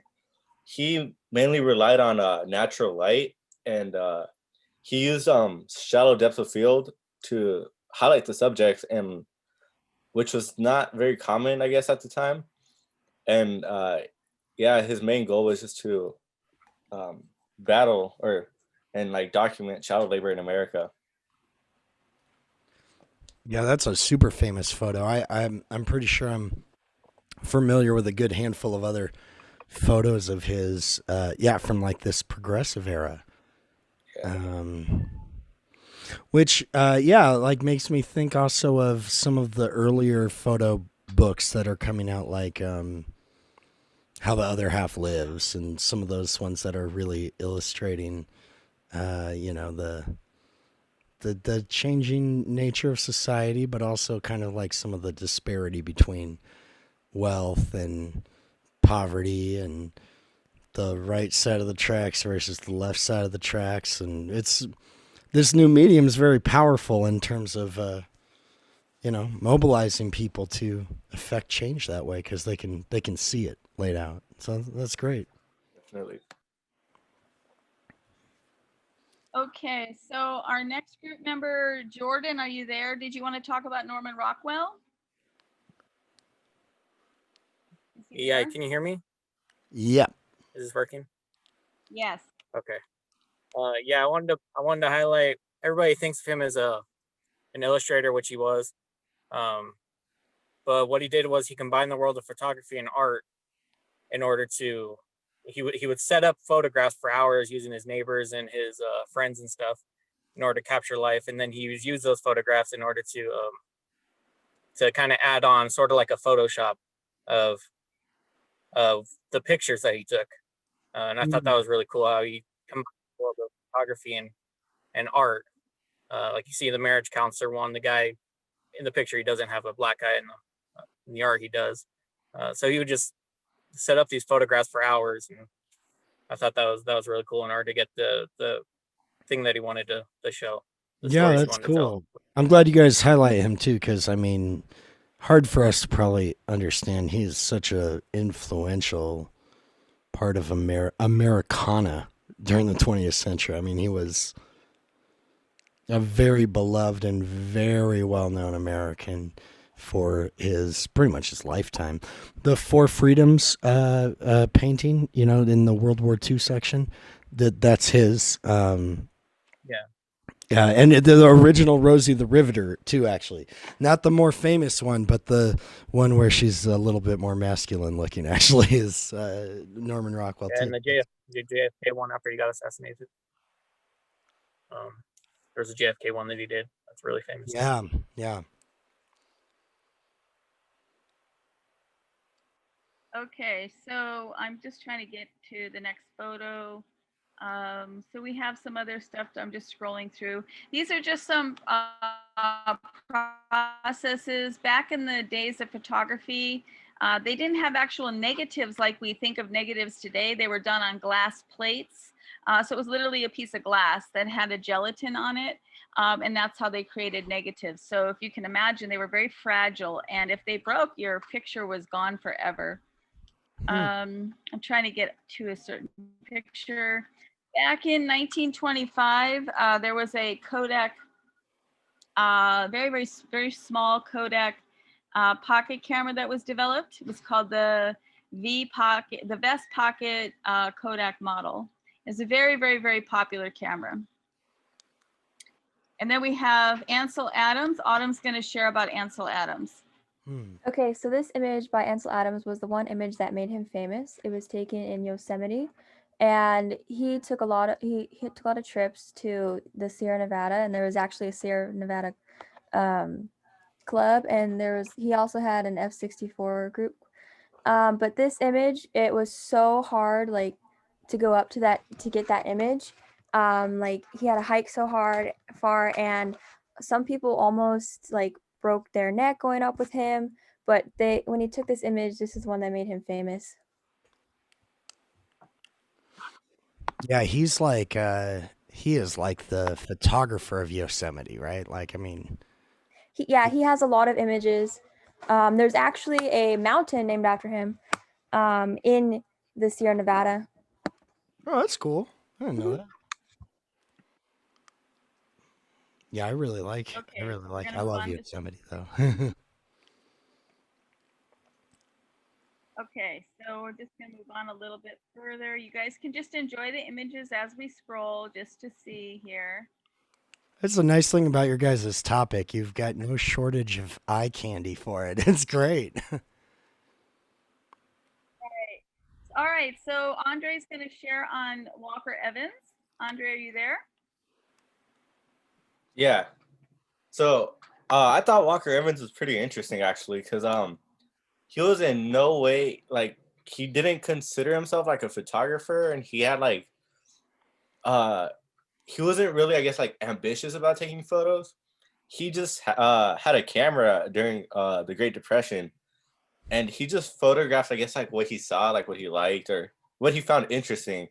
But like he said that he didn't realize the importance of his photos because he just carelessly like went through photos and through film, and ended up documenting like really emotional like moments during the Great Depression, and like he created like really intimate work through, I guess, carelessly or taking photos. I that's interesting. I didn't think you were going to talk about. I thought you were going to talk about Dorothea Lange. Actually, seeing them No, next to no. each other. Interesting. I often find that like the mundane, the minutia of photography that we don't usually take is the stuff I'm like, I wish we had pictures of that. Like, or I wish I had pictures of that from 10 years ago or whatever, you know, the inside of that diner, that mall Yeah. before they ripped it down. There's just stuff people don't usually think to take photos of. So that's cool. Well, you mentioned the photo by Dorothea Lange. This is called Migrant Mother. This is a very, very, very famous photograph.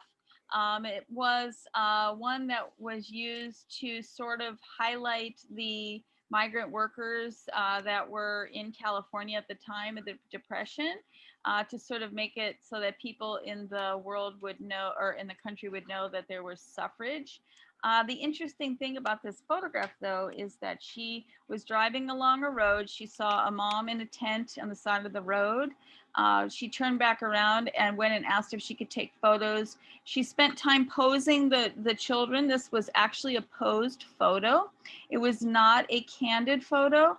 And this mother was not even a part of the migrant workers. She was just traveling through California, and her car broke down for a few days and they were stranded near the area of the migrant workers. So it actually got a lot of controversy behind it because it really depicted something that wasn't real in reality. Interesting, right? It's not real, but it's depicting something that's very real, but it itself is not real. It is. Yes, exactly. So that's why it became, because people thought it was a photojournalist type photo, and it really was not. But it did serve a purpose, and the purpose worked. So that was the best part, because a lot of funds came in for the migrant workers because of that photo. Oh yeah. Yeah, that's got to be one of the most famous American photos probably of the 20th Very century. famous photo. Well, Super. speaking of famous photos, I know this one's Jordan's, but I just wanted to also just show it because this is a famous, very famous photo that a lot of people have probably seen from V-Day. Oh yeah. People have seen that photo. Okay, we're moving on a little bit here. I know that we don't have a lot of time, so I'm just trying to scroll through so you guys can see the pictures, but a few other things we're going to talk about real quick. Well, let me actually just check. Is anybody else still wanting to go tonight? I think that the Fashion and Changing Society group are planning on tomorrow. Evo of Tech, did you guys still want to go tonight? Yes. Yes. I mean, I want to Yeah, we also don't have go, lots of but time. it's getting. We also want to present, but it's getting late, and we do have to study, and we have to get up early in the morning. So it's just like, I don't know if this is fair. Yeah. People- If you guys want to keep going, we can wrap photography at like 9:55, and you can go for 25 minutes if you want. If not, tomorrow is okay, and I apologize again about the scheduling. We're almost done here. So Jordan, Andre wants to just say a brief something about William Eggleston. We're almost done. Oh yeah. Okay. So about Eggleston, even though color photography was like invented before him, he's the one that kind of made it more seen as like an artistic style. And what's it called? He created like really interesting looking photos. Instead of using, I guess what people would just use was black and white, was composition and really interesting subjects. He captured really like just everyday objects. Just he used color as the focus of the photo and created like color photography as an art form. Oh.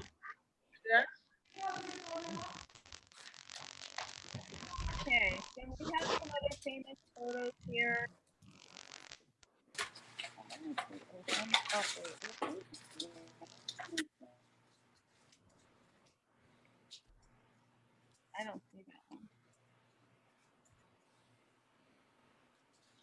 So Frank Roberts, he wanted to talk about Frank Roberts.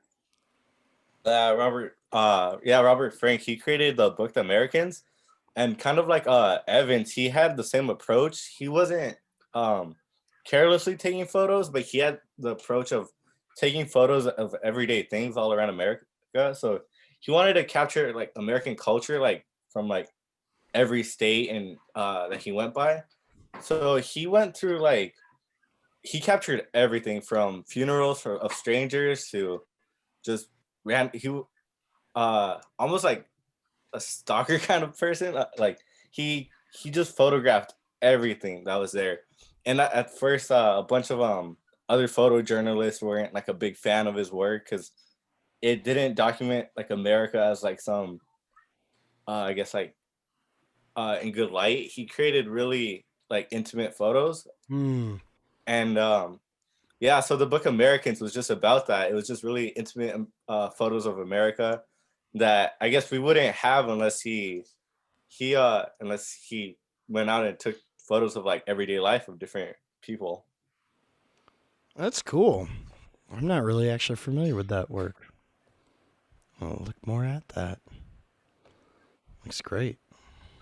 Then we get into the famous assassination of President Kennedy and Martin Luther King's speech. We have all of that.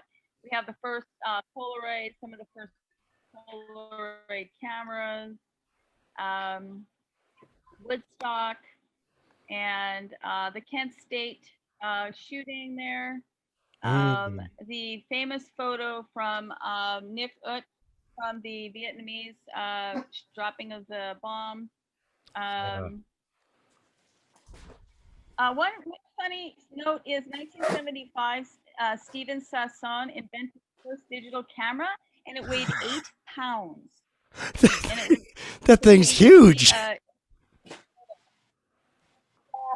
that's it right there, the first digital 8 pounds. camera. Good He was God. an engineer. Yeah. Yeah, so we'll just quickly through all this stuff. This is the 80s. We had the assassination of Reagan, Sandra Day O'Connor. This photograph here was very famous photograph by Stephen McCurry. It was called Afghan Girl. It was on the cover of National Geographic magazine, and it was considered the most recognized photograph in the history of the magazine. And the scandal of this photograph is crazy because she was a Muslim girl, and he asked if she would take her burqa off to take the photo, and it was very forbidden, but she did, and it was, a lot of people thought it was very controversial that he did that. Of course, we have this is Pear Blossom Highway, very famous photo put together. The You Hackney, might like, recognize that from Hockney, David Hockney. Yeah, that's a super And then famous here's one. The Challenger explosion. More Kodak stuff. Let me just I had a poster of the Tiananmen Square photo in my room for a while. It was a pretty powerful image. So Autumn wanted to talk about the first cell phone image ever. This is the first cell phone image that was ever taken. This image was taken by Philip Kahn, and it was a 320 by 240 pixel image, and it was shared to more than 2,000 people instantly, and it's a photograph of his daughter that was right when she was born. That's so cool. I had not heard of that. That's awesome. Yeah. Of course, here's some photos from 9/11. Just some different perspectives on the 9/11 attack that people don't think about. The first mirrorless cameras, and then of course we have the iPhone invention. So that totally changed photography forever now, because everybody has a phone that can take pictures. It's not like it was in the old days. California wildfires, and then that's pretty much it. That's our timeline. This is great, you guys. You guys did a very thorough job on this. You got it's just very enjoyable to look through too. Like, you got so many great, wonderful photos that's a nice timeline to just kind of scroll through and pause where you feel like pausing and take a look at something you've not heard before. And just for for all the youngsters in our class, my project probably between now and next semester, in addition to getting my course set up for next semester, will be I've got like 2 boxes. I'm actually just gonna grab one.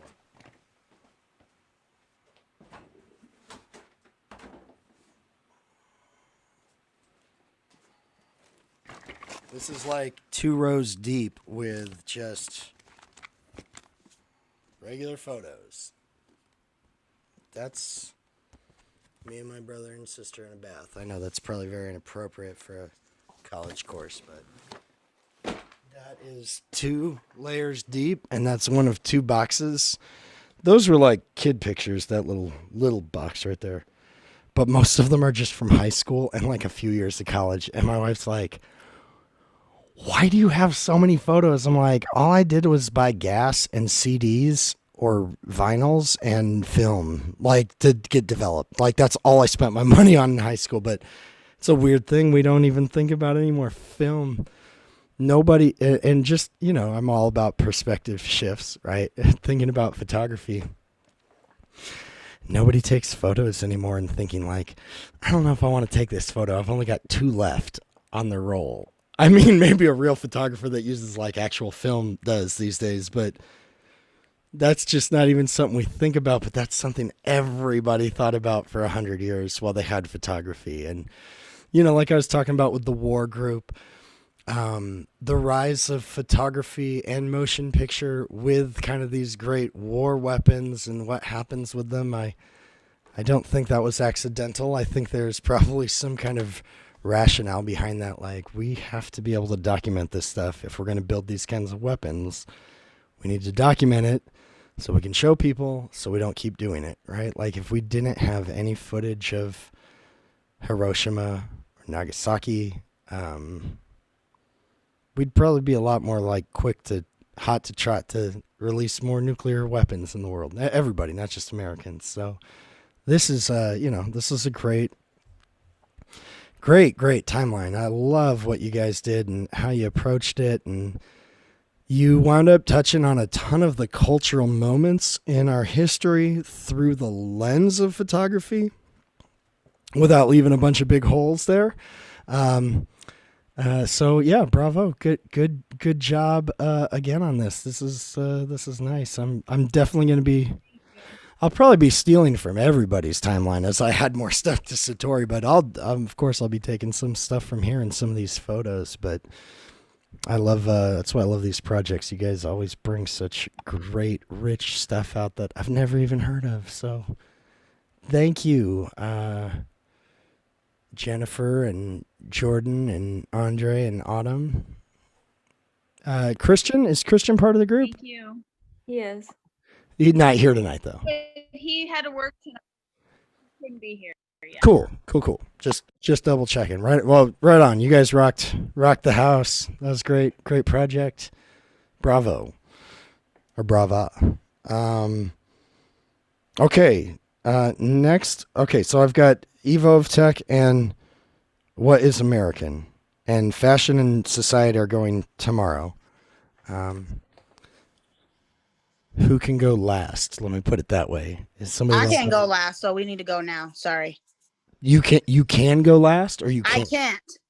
You can't. Yeah, I need to get off, but I'm just like still waiting. It's only me and one other member.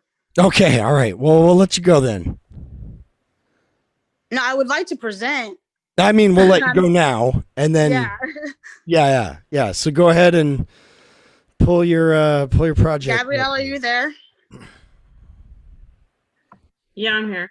Okay, can you do the sharing part?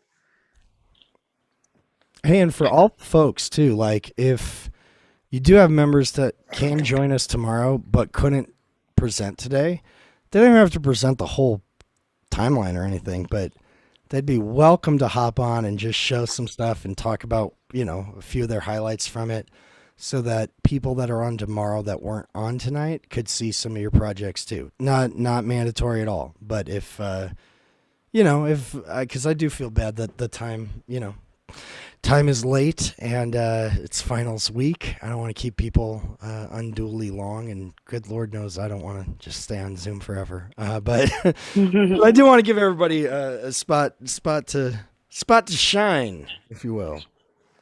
Correct. So you can go to Okay. next one tomorrow if you want. So our project is What is American? There we just have the simple definition of what it is. And then we go into the question is, are you American? What do you think about when you answer this question? Do you think in terms of citizenship, cultural attribution, attributes, or certain values? And then we go into a whole thing about like being American and all of that. There's just more definitions. There we're defining culture, and then it's just another definition of what they're establishing the 50 states of what's North America. Then we go into 1776, before the Civil War, just a definition of the Declaration of Independence and the 13 colonies, and just what Alexander Hamilton and the founding fathers is saying what is American. The term like American, what is defined as that. There's the pictures of the founding fathers. I don't know which ones have their real hair and which ones wear a wig, but that's that. You know what they say, all white guys. Yeah. And just like good American values. So we go in there. This is the American Revolution. So this is just basically just saying like how we separated from Europe and how we wanted to be our own nations, and we have our own thoughts and our own ideas, and we don't really want to pay taxes anymore.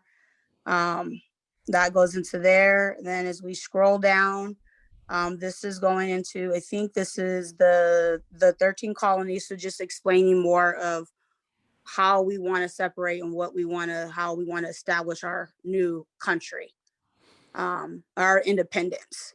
So this is just short of the independence and how that was created in 1776. We go down to like the 4th of July. That's just like a crash course.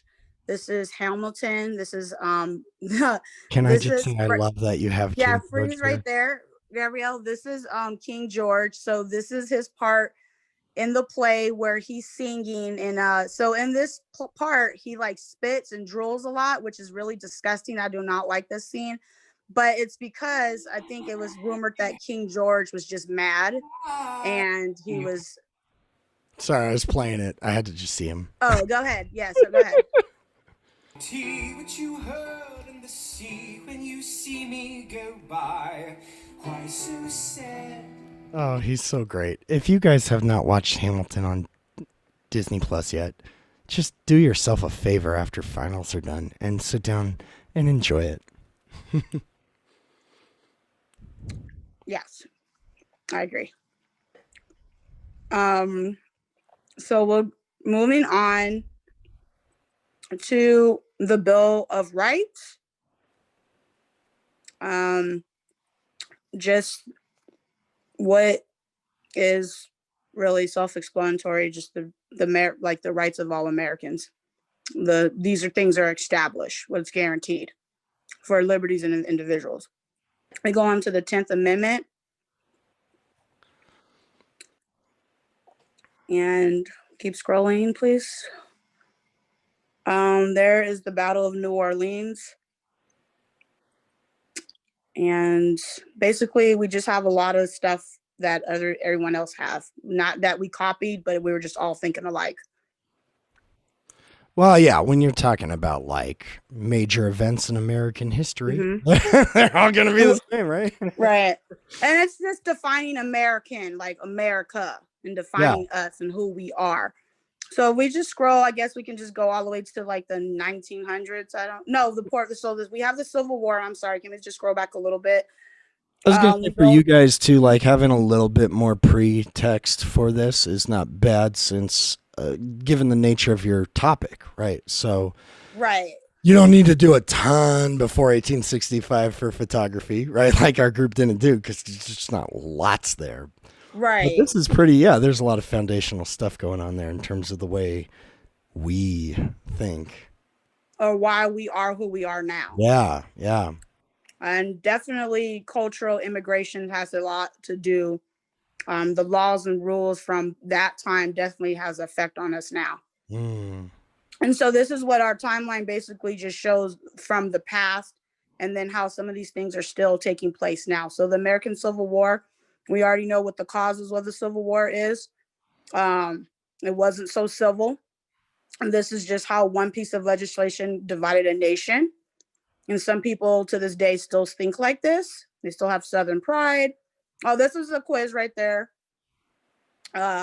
When the Southern states seceded from the Union, what did they call themselves? And then that's just, I don't know if people know that answer, but there's the answer. It's Confederate States of America. Okay. We're just moving on to Abraham Lincoln. We all know about him. His Gettysburg Address. And so this is also going with, the Bill of Rights of just making sure like all Americans are having life, liberty, and the pursuit of happiness, freedom. And we keep down and we have a little quote that says equality means nothing unless incorporated into the institutions. Slobodan Milosevic is, woo. That's a quote. So then we go into the Freedmen's Bureau. And so then we can just scroll all the way down a little bit. This lots of stuff is just self-explanatory and what we've already reviewed in OneNotes. Then we go into women's rights. And we go into nationalism and the definition of that. And we go back to like where it starts from the original 13 colonies. And then there's some quotes. Did you notice anything when you were like looking at people's perspectives on like nativism or an elitism out of the 13 colonies versus people that don't live in those or from those? I don't know if you would in History 108. In History 107, I think that dynamic might be there a little bit to where it's like, oh no, we're the like civilized part of the country. We're the original America. You're the add-on. Well, yeah, and I did see a lot of different YouTube and articles of that. I just wanted to stick to the foundation because I didn't want to go way off and do the deep end into those different. It's a lot. It's tasking for 3 people. Sure, yeah. It's tasking, and we set off to do just the American dream and like what is American, but then we got, when you start exploring the American dream and nationalism, you just start getting into all these little things, and we're trying to add a lot of stuff, but it's just like this is not something for us to add because I noticed that I didn't even know we had a women's right group or timeline or project of other people. Yeah. And so that's just about American nationalism and white Southerners and what they feel with. And I noticed that I think in the 19th Amendment, they've explored that also. Nationalism, the white nationalists. And then there's just a quick video of an overview of what is nationalism. It's really good. And then we go into patriotism, the definition of that, and then there's a quick video of what is patriotism, just explaining. And then we do patriotism versus nationalism, and then that's a good video about, like, I call it the Trump edition because he says he's a nationalist. Yeah, I remember him saying that. This is a great example of like letting the video speak for you, instead of having to write a bunch of stuff out. Like these look like pretty quality video. I'm looking forward to watching these actually. Yeah, it will tie into later on into 2020. So that is just a little. I figured we could just do a little comic strip of just simple GED patriotism versus nationalism and just like the simple definition, so people just because they intertwine, and so people do get them confused and mixed up.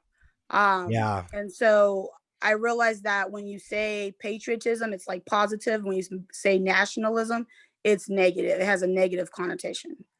I like that the guy from the nationalism with the little frog, the Pepe flag, looks like Steve Bannon. Oh, he does. I think that is. I think it is. That's great. So we scroll just further down, we get into 1890 to 1920s. We're talking about the technological advances and improved transportation of the 1900s. This is just a good video of the early 1900s. It's great. I would suggest watching that as well. It's self-explanatory as well. And then we go into like the Ford Model T, and just tying it into like the beginning of what the header is. It just all ties into the header, and all the way from the beginning, from our oh God, can't even think of it. Yeah. That's just, can you scroll back a little bit more? So that's just going into how America is moving with the cars. I think it's a Very good. silent. Yeah. The car, like, obviously the car is important for everybody, but it's most important for the American. Like, we are at the end of World War II. I'm pretty sure it's 2, not 1. We still own like 4/5 of all of the world's automobiles. We're highly automated. Most of the world's still on horses. Like, we don't really care, especially for us that live on the West Coast, like where we're built around the car. Like, our cities are car cities. Like, not like on Right. the East Coast. We really can't. We think everything's like that, but it's such a monumental piece to American ideology, Americanism. Who we Being are. American, right? Correct. So then Yeah. we scroll down, and there's Uncle Sam saying he wants you for the U.S. Army, just recording it, and then we go into like a question of who was the first animator. Now we get into the 1914s and 1918s, what we've already covered, and it has a couple quiz questions that we've added in there just to reiterate what's going on. Like, what year did the United States join the World War I? And then this is Randolph. Oh, I forgot his name again. Sorry. This is Randolph Bourne, who was also a disabled, and he was a writer, and he's definitely for social change during the First War, and he was an influencer for the younger people. Yeah, this is great here. This information. This is great on Bourne. Very And good. then that's about, well, there's a did you know, for being the term for shell shock.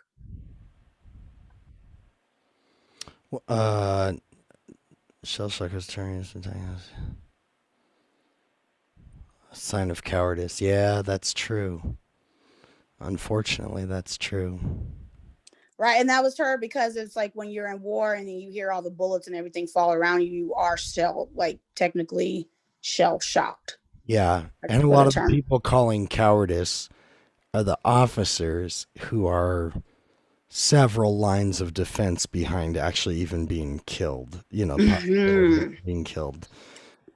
General Douglas MacArthur actually is guilty of that with the soldiers in the Philippines. When they get captured,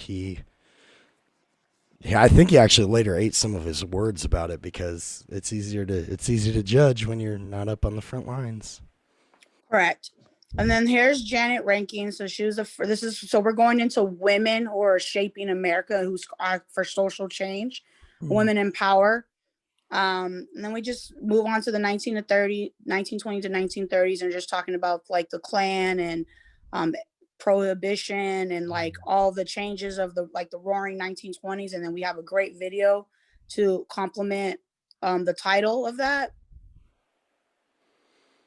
We scroll down, it's just more of like different the movement. It's just a movement. Newspaper. What's that? Oh yeah. No, I'm playing the video on my end. Oh. Good. I muted it. Okay, and then this is just a speakeasy. Okay, I don't even know if I said it right. Speakeasy. I've been to a speakeasy. It was super cool. Yeah, you said it right. Okay, of the 1920s. And just basically people just getting ready to try to get their liquor. This is the farewell to the 18th Amendment, and this is just an actual photograph of people, fighting back. America fighting back. And then there's 1920s fashion. Now we're going to get into like the mob in Italian mob culture, the mafia. I'm glad you included that though, because it's a formative thing for Americans. Not only because there's a ton of Italian Americans in America, but like America, especially after The Godfather, I feel Yeah. like, oh, this is very much a part of American social fabric and just Mhm. history now. Yeah, that's great. Culture as well, and it's like it all what we put ties all the way back to the beginning. Yeah, perfect. That's great. And I'm seeing that, and that's really good, right? Keep going back to the thesis statement of your paper, right? Like keep going Correct. back No, there. we probably didn't title everything, and break it up exactly, but we try to keep it within the same time frame, so you could just know, like, oh, if you watch the video, you'd be like, oh, okay, it's talking about bootleggers, it's talking about gangsters, it's talking about the Roaring '20s, and it just all ties in. Yeah. So there's a little pop quiz about the mob, who was the first mafia leader. Nice. Then we just saw, like, this is 1920s and cars and like the technological advances of vehicles. And then this is a good little video that I added about the crimes of Italian mafia, what happened like, it gives you a history of from it coming from Italy and Costa Nostra, and then how it migrated to America. So that's a great video, a little cartoon. I want to do a little something different Excellent. for our project. Very entertaining. I thought the guy who's hosting it is entertaining. Yeah, I haven't seen this one. I'm looking forward to this. And then this is the just the the definition on Wikipedia about American Mafia, Yeah. which ties into the video. And then here it is. This is animation of Snow White, because we're getting ready to go into Disney, and this is how he became, popular, in the '20s. So we're still in the '20s, and then we can just. Do you want to just let us skip over it, go down a little bit more? Yeah, we Get can to just keep rolling. So let's just get. So that's the end of it with these cars. We're talking about how cars got fancy, and yeah. Now it says 2020 marks 100 years since the passage of the 19th Amendment was sought to guarantee all American women voting rights. And then we go into the suffrage, and this was like a historic women's suffrage march in Washington. That's a great video as well to tie in to the title. These are some great literature, these books that you can get to read. And then there's just like a photograph of someone protesting, Mr. President, how long must women wait for liberty? And then we get into like the African American struggle as well during that time. This is a video of the movie of The Great Gatsby, just the party scene, how people are living it up in the 20s. Kind of like the picture, the Dorothea Lange picture that Jennifer and their crew just showed on the last one. Gatsby's obviously, it's not a true story. It's a novel, right? But it's totally fictitious. But it's also very real in all the things that it's presenting. So we're in that weird position again where it's like, all right, well, what we're looking at is not real, but it's saying something very true at the same time about America or American culture or who America is. It gives you that how visual. we see ourselves, right? Yeah, it gives you that visual.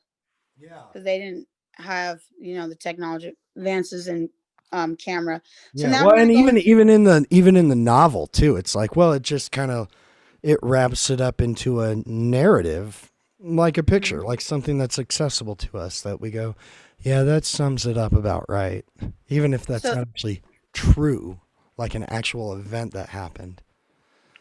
Correct. And this is going to be where Gabrielle is talking. This is just going back to this is the new topic of the American dream. And we're still in the 20s, or I think. Yeah, I Right. wanted to add the American dream because for each like decade it starts changing in people's terms for what the American dream is, as it involves of what people want and just seeing how much people have changed over the years and saying like, oh, well, I want to become rich, or oh, I just want to have a family and settle down, or oh, I just want independence. It all varies in different timelines and cultures and what people think during that time. Yeah, isn't it? It's strange how much it can shift actually over time. I love that you even went back to the gold rush there. They have that kind of at the, the Puritans, Ben Franklin. It's great. That right there is great. And those little, okay, so this thing right under the American Dream, right above where you're at, right above the picture, that little green paragraph. It's great. That's great. There's so much packed in right there. That's kind of hitting on, all those, the stuff you guys are talking about, all those themes, but how they do change over the years. And each video, it will, like, one of those videos from earlier will go into the gold rush and all that. So it just all literally ties in. That's how I try to yeah, I can actually tell these are well thought through videos. I'm looking forward to watching every one of them, actually.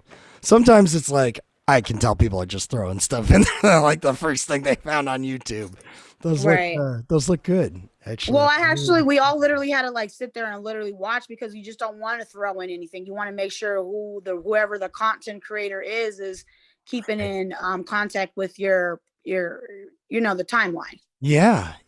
Very good. Very good. I like this photo too. It's very classic. Oh, I'm still talking, Gabrielle, or is that you? You can go. I'm already done saying. I'll say something more later on. Okay, so then we're just gonna go into the 30s. It's just we're with the American Dream. If we can scroll all the way down. So now we're into right there is just the unlike the Roaring 20s, the 1930s were a time of economic hardship, environmental devastation, and limited global trade. And this is the term American Dream was apparently invented in 1931 by historian James Turlough Adams. Adams referred to the dream of land in which life should be better and richer and fuller for every man, with opportunity for each according to his ability to or achievement. So then we get into the Great Depression. There's just a photograph of that. And then we have a trivia question right there, because we're in the 30s. So we just keep the trivia, everything within the scope. And it's what famous skyscraper was completed in 1931. Is it the Empire State Building or is it the Chrysler Building? Yeah, it's the Empire State Building, correct? All right. There's Chrysler Buildings completed either right before or right after. I can't remember which one. It's like a year before or after. And then there's another quiz, another pop quiz about this popular movie based on the novel star Judy Garland used Technicolor and was nominated for 6 Academy Awards. I appreciate the other 2 movies you have up there because they're both very classically iconic Americana movies. Most people have never seen It Happened One Night. It's such a good movie. It's a really early talkie. It's like the 30s, right? Like 30. Right. Well, all those movies headlined in the 30s. That's why. King Kong was just, so it's kind of a piece of Americana in and of itself right there. That's good. Good choices on those, actually. Good choices. So then there's the answer, the Empire State Building, and then it talks about when it was dedicated, and there's right there, and then it even talks about it's an Art Deco style, and you had one of those questions on the quiz 2 quizzes ago. We talked about different art styles. Yeah. Art Deco is my favorite. So this is so we're going into tying into comics and how that also shaped the young generation of American kids and America, just adult pop culture in general. I just got to the picture below that. The 5-year-old me. Yes, you can go ahead and scroll down, Angela. Look, I'm a bat. Yes. And there's a little quiz. It's the Phantom, right? The Phantom is the first comic book hero. Mm-mm. Yeah. Is it? I Yeah, thought it it was is. the I Phantom. thought it was Superman. No, it's Phantom. Yeah, Oh, okay. pretty sure it's Phantom. Here's one thing that I love from like the 30s, 20s and 30s, but really the 30s is old radio serial like mystery shows, like the before TV. They're so good. And like the Phantom and the Shadow, and they had all those. They're really actually quite enjoyable if you ever find yourself able to listen to some of those. I have. And Nice. we're going to go down just so then there's a little quiz about racehorse, and that's a part of us. It said the champion racehorse became a symbol of hope for many Americans in the 1930s. Mm. And do you know who That'd be Seabiscuit, right? that is correct? Secretariat is another famous one, but they all are. But I watched the movie Seabiscuit when it came out. What, like 10 years ago, 15 years? It was a while ago. It's pretty good though. I didn't know anything about Seabiscuit. Shocker. I don't follow horses. No, I didn't either, but I flew to include it because it's part of, if that gave us hope and something to do during the economic depression, then Yeah. there you go. And you know what? It's a good thing to include too, because I'm not a big sports guy in general, but definitely obviously not horses. And I'm not from Kentucky, but in all of the like chronology books I have of American history throughout, these different years, every year they include who wins the Kentucky Derby, and if they win the Triple Crown, because it's a big deal. It kind of in the same way of like the Rose Bowl is a big thing for America. I don't think the Kentucky Derby is the way it used to be, but 100 years ago it definitely was, and people did betting on it all over the country all the time. But that's not really so much a thing anymore. But boy, it sure was for Americans for a long time. Correct. That's just a little thing about Spider Pig, and that's The Simpsons. Talking about like the Marvel comic. And it's just pop culture, and it ties in, even though The Simpsons is a little bit ahead of that particular part of the timeline. What Homer is doing goes into that timeline. Yeah. I'm gonna And then there's a video of Seabiscuit. Yeah. Yes. He wins the race. Did any of you guys see that movie? Did you see the Seabiscuit movie? I wanted to, but I saw the original the Black Beauty of the 90s, and I was just like over horses. I remember Black Beauty. I hated that movie. Yeah, I was over it. It was super sad, and it was always available to rent at the library, but Yeah. God, I hated that movie. And the Horse Whisperer, I mean, that kind of brought me back to looking at the horses again, but I think I was done. See, I'll be honest with you. Seabiscuit's depressing. It's not a happy movie, really, in the long run, but it was good. I think Tobey Maguire's in it. I think so. So we'll scroll down, and we're in the 1940s, and this just what that is about, what the American dream is during this time, and how it expires like advertisement and intellectual products and service as plays, books, and articles.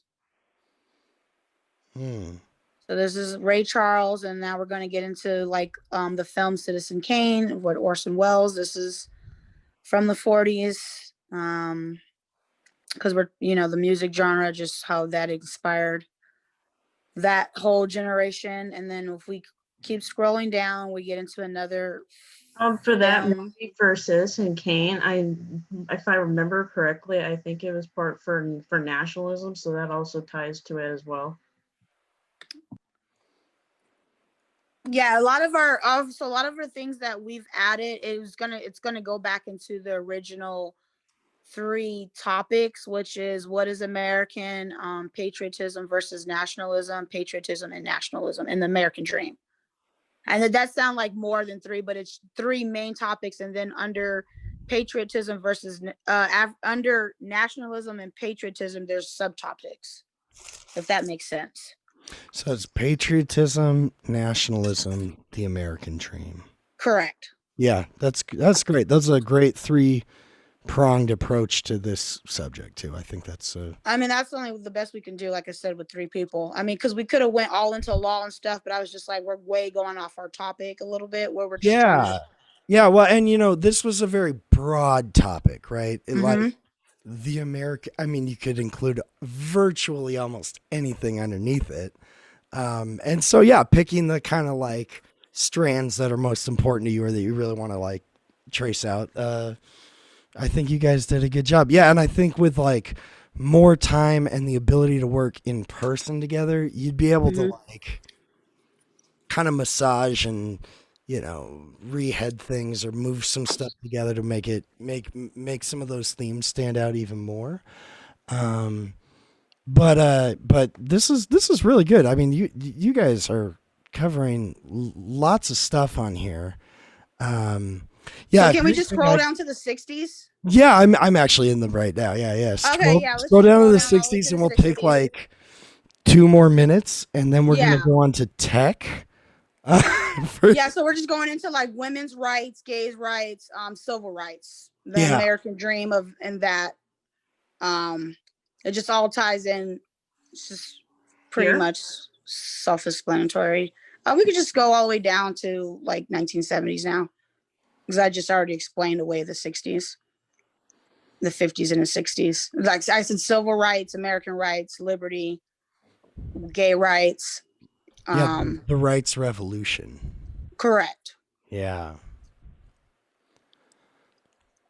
This is the guy that maybe invented the first video game. Oh yeah. Yeah. Because that's gonna make a big thing in the 80s. That's gonna be like the top yeah. thing.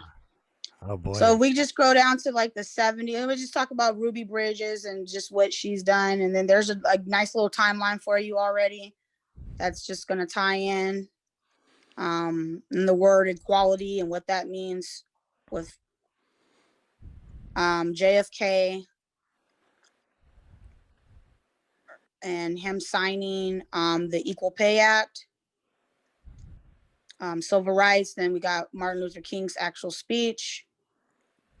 We talk about Cesar Chavez and his civil activism for people. There's the trailer for his movie, which is a really good movie. I haven't seen that one. What's it called? Caesar. It's called Cesar Chavez. Oh wow. Nice. It's a good movie. You got to watch the trailer, the opening. And then this is like the 1950s, just the plan to erase the Indian country, like how they're selling off their land. Yeah. Old scheme in America. We've been Mhm. working that shit for a couple hundred years. Yeah. Yeah. Still doing it. So then this is like the Norman Rockwell photo of Ruby Bridges. And we get into football. When was the first Super Bowl? Yeah. Or who won the first Super Bowl? Then we end it with the moon landing, 1969. That's how we won giant leap for mankind. And then we get into Woodstock and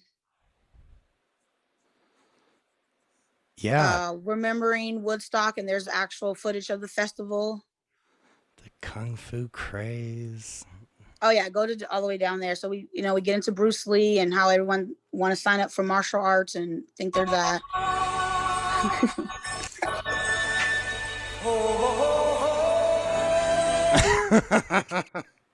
I just had to play it for a second. Yeah, it's good. I love it. I love it. Everybody was Kung Fu fighting. Oh, you got Prince in there too. He definitely shaped American culture. Probably my favorite Super Bowl performance of all time. Then we get into Harvey Milk. Oh, nice. And the rights of gays again. And now we're in the 1980s. We already know about that. Oh, let's go back to the Reagan Bush thing. thing. And what does that say? Let's make America great again. Yeah, isn't that crazy? You're like, wait, hold on. They just stole the stuff from like 40 years ago? Yeah. Uh-huh. Okay. And at the beginning of that, it also goes into what Ronald Reagan says his belief of American dream. So it ties into the overall. And then there's a timeline for the 1980s. There's what, the American dream looked like in the 1980s, big hair and money. We talk about Ryan Wright. He has AIDS. Oh, yeah. Um, I like this timeline you found. ThoughtCo, it's kind of a weird site, but they have some cool stuff on there sometimes. And then this is like the 10 defining moments of the 1980s. So it's just going to tie in. And then we have the AIDS pandemic. And there's a little quiz about that because it's going to go in back to Ryan Wright. And we already know 40 years ago today is World AIDS. So this ties into what's going on from back then to now. And it's the birth of MTV. And then we have the movie called The Right Stuff from 1983. Yeah. And then we just keep going down until we just got the Olympics of 1984. We have the Karate Kid, goes back to like Bruce Lee and ties in. And we have Mae Jemison, who is the first Black woman to go into space. Very cool. I have a video of the Discovery. I don't know where it is. And there we have like Nikes. We're talking about actually Jordan.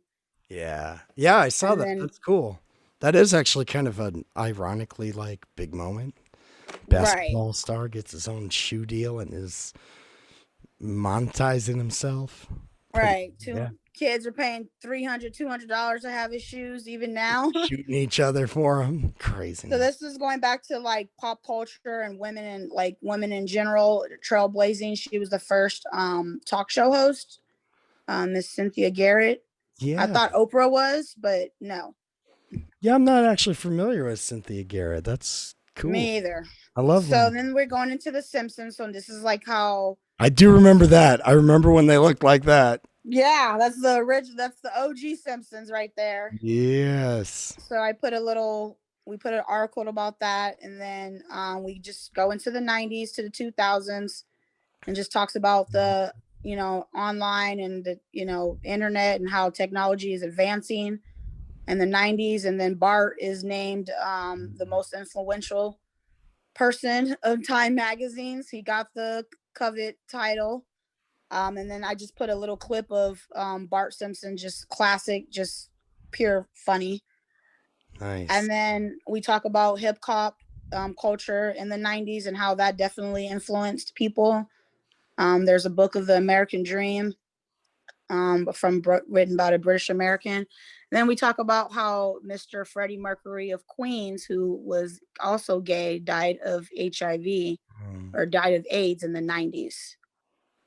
Now we're into No Justice, No Peace, the LA riots.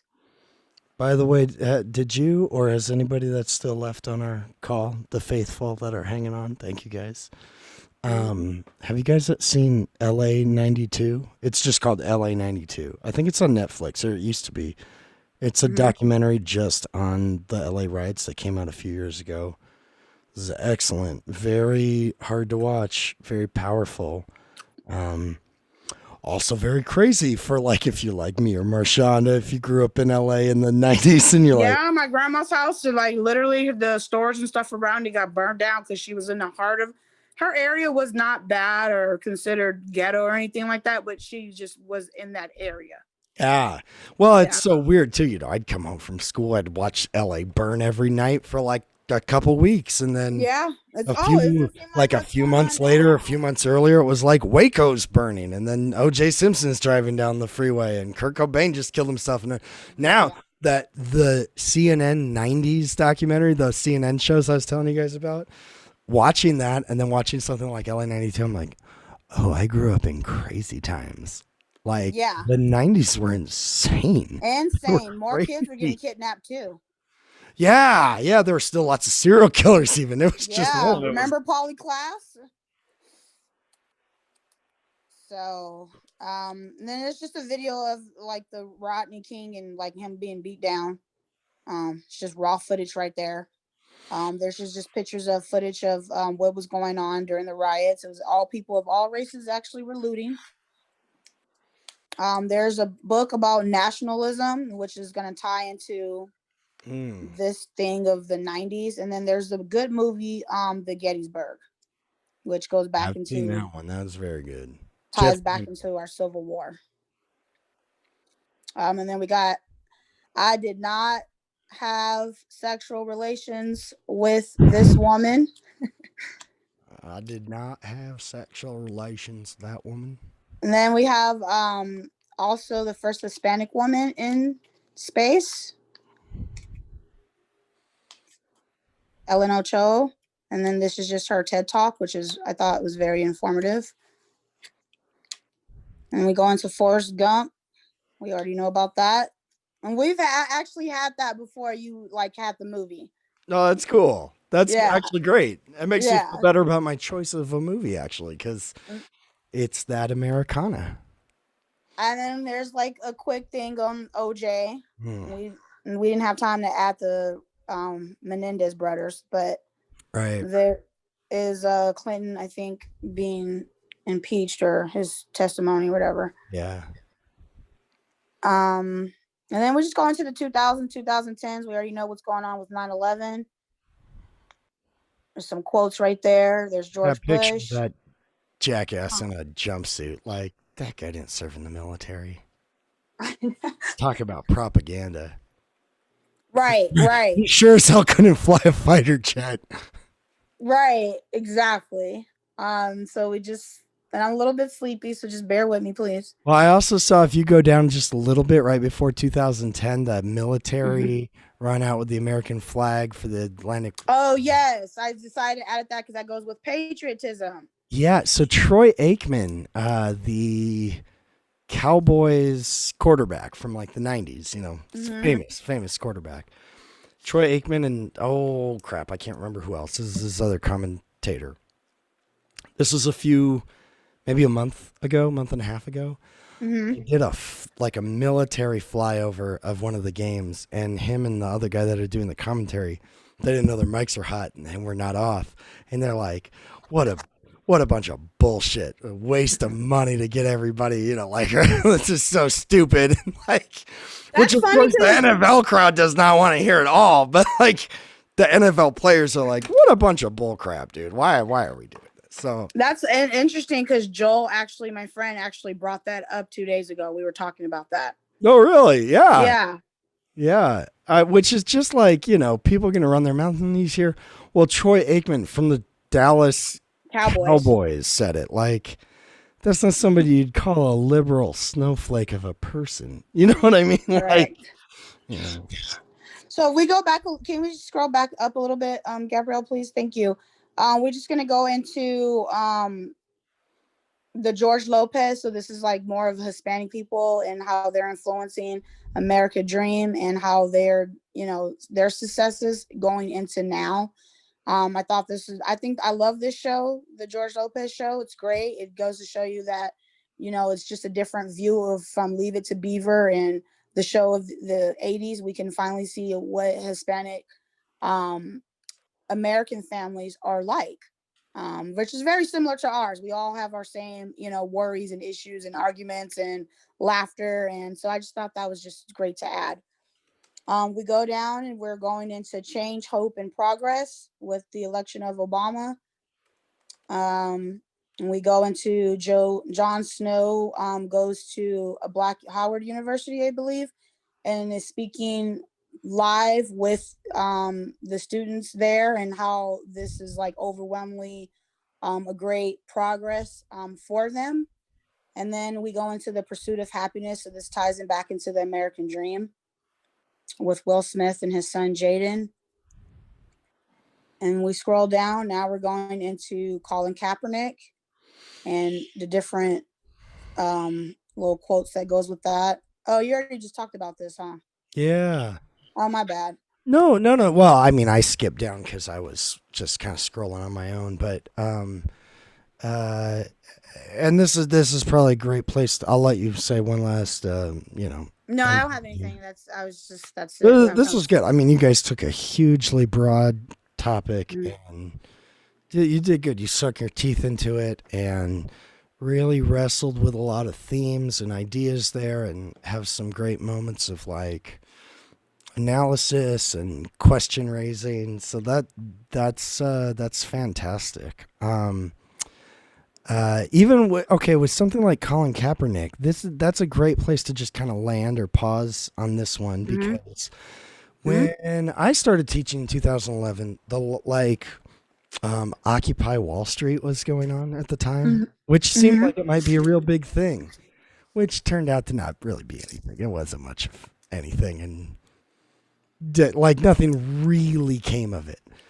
It could have been this like momentous moment in history, but I didn't know because it was happening right there in the moment. And you can guess at what's going to be important or not. Something like Colin Kaepernick and what happened with the NFL and Black Lives Matter. It's like, that is important. You know it is when it happens, right? Like nobody was wondering if 9/11 was a big deal or going to, change everything. So like those, I think, we don't know what's going to be right now making people think about what is American in the future. I sure as hell hope it's not QAnon, right? I really hope that Donald Trump is not going to be somebody who's influencing what people think about what it means to be an American in 10 or 20 years. I really hope he won't. He might come to redefine the whole thing. He might come to end the whole thing, but we don't really know, right? When we're in the midst of it, we can just do the best with what we've got from the tools and studying the rhythms and, positions of the past to go, okay, well, this is definitely going to be important. I don't know how it's going to work out, but it's important. And I think, Colin Kaepernick and the shakeup that happened in the kind of sports industrial complex, and then the kind of buck to the system of our racial injustice was absolutely redefining for Americans who we think we are, who we want to be, who we think we're going to be. Right. Good job, guys. Can we just scroll all the way to the bottom and just like that? Yeah. Just scroll to the bottom, so then you see like how this is 2010 to present. We're still talking about women's rights. There's Trump again, make America great again. So that ties him back into Reagan. There is the 50 years of what his speech is and how it is still now. And then if we get all the way to the bottom, we go into like Breonna Taylor, George Floyd, and Vanessa. And that is dealing with civil rights and women's right as well, Kobe. And then we end it with the book right there, American Dream is Not Dead. The populism could kill it. And and then the last quote is, what's next? Because we go into Biden, sorry, and Kamala. And there's videos of those people who recently, and then the Indians and their land being stolen, and they're still protesting about it to this day, and World AIDS Day. And then there we are with those two, history and her story, and then just some LOLs. I just saw the Statue of Liberty picture. With the mask. He's in the mask. No, with the slingshot with the mask. Okay, that's pretty funny. That's pretty good. And then that's that. Yeah. Hey, an apropos timeline, because we really are at a precipice. We are at a turning point. That you probably couldn't have picked a more important subject, actually, to really like think on and hunker down on. And I'll say this before we move over to technology and technology group. because I'm unorganized tonight and you guys have been bumped all over the place, you will 100% get 100% participation points, even if your timeline is a total piece of flaming garbage, which I don't think it is. Even if it was, I'll give you full points because you've been long suffering and patient with us tonight. And my Zoom meet, I'm almost at 5 hours of being on Zoom, so I'm feeling your pain too. But yeah, this is a good question to ask. And just like I was telling the corporate law group that, you know, these projects could be something that are made into something you can use in the future or down the line or a different class or, you know, a senior project or something like that. And for your guys' timeline, for what we just looked at, a lot of these different points would be excellent points. If you're in a philosophy class, if you're in a sociology class, or even a like psychology or social psychology class, like those would be excellent. There's a lot of jumping off points to go, cool, I just want to do a deep dive into this section right here and talk about the shift of American history, you know, American self-view. From this point, like you've got so many good ones in here that if you do come up against something like, you know, in a philosophy class or something like that, run back to this stuff. You've got great, you know, a toolbox of goodies you can pull out to do all kinds of stuff with American studies and social sciences and whatnot. So that applies for everybody, but this group in particular, this is great. Very much enjoyed it. And I really, I have to commend you guys in that this is not a very straightforward subject, right? Doing serial killers or photography is straightforward. This is like very open to interpretation and ambiguous and ambitious in some ways. And so great job at, you know, just tackling kind of not the path has not been carved out on this project already. And I appreciate that as a trailblazer myself. I appreciate when y'all are willing to go do some stuff that just hasn't been done yet. And on an academic level, and this applies for all groups because this is a unique project. Feel proud of yourselves for just stepping out and doing something that nobody's done this before. Nobody did a project like this ever. So you're not just pumping out some paper that a professor reads every semester from some different student. It's a genuine, you know, creation of your guys' imagination and intellect. So good job. I enjoyed that. Bravo. I wish we were in person so we could be clapping for each other, but we're not. So, okay, on to evolution of technology. You guys are, you're rock stars for hanging until almost 11 o'clock. Okay, can you hear me good? It can, yeah. All right. So we're the evolution of technology. There was Vin, Dalton, Bridget, and Nicholas and myself. Vin had to leave, Bridget couldn't make it, so we got Dalton, Nicholas, and I. Awesome. Thank you guys so much for sticking it out. I feel bad. I appreciate it. So I'm just gonna talk and I'm just gonna keep scrolling while I talk through so we can kind of roll through since it's late. Yeah, you go at your pace. You could take 5 minutes if you want. I won't be upset. You can take a half hour if you're like, I want to spend some time unpacking this. I'm willing to go the distance, but if you're like, I want to get through this in 7.5 minutes, I'm cool with that too. So either way, you're in the driver's seat. Okay, so these are the highlights. In 1865, we have the Keystone Bridge Company, which was founded by Andrew Carnegie, which was a key point of having steel and iron for bridge and railroad construction. And then we have the Faster Web Press, which is helping to print magazines and newspapers at a high volume. Here's some back stuff on history.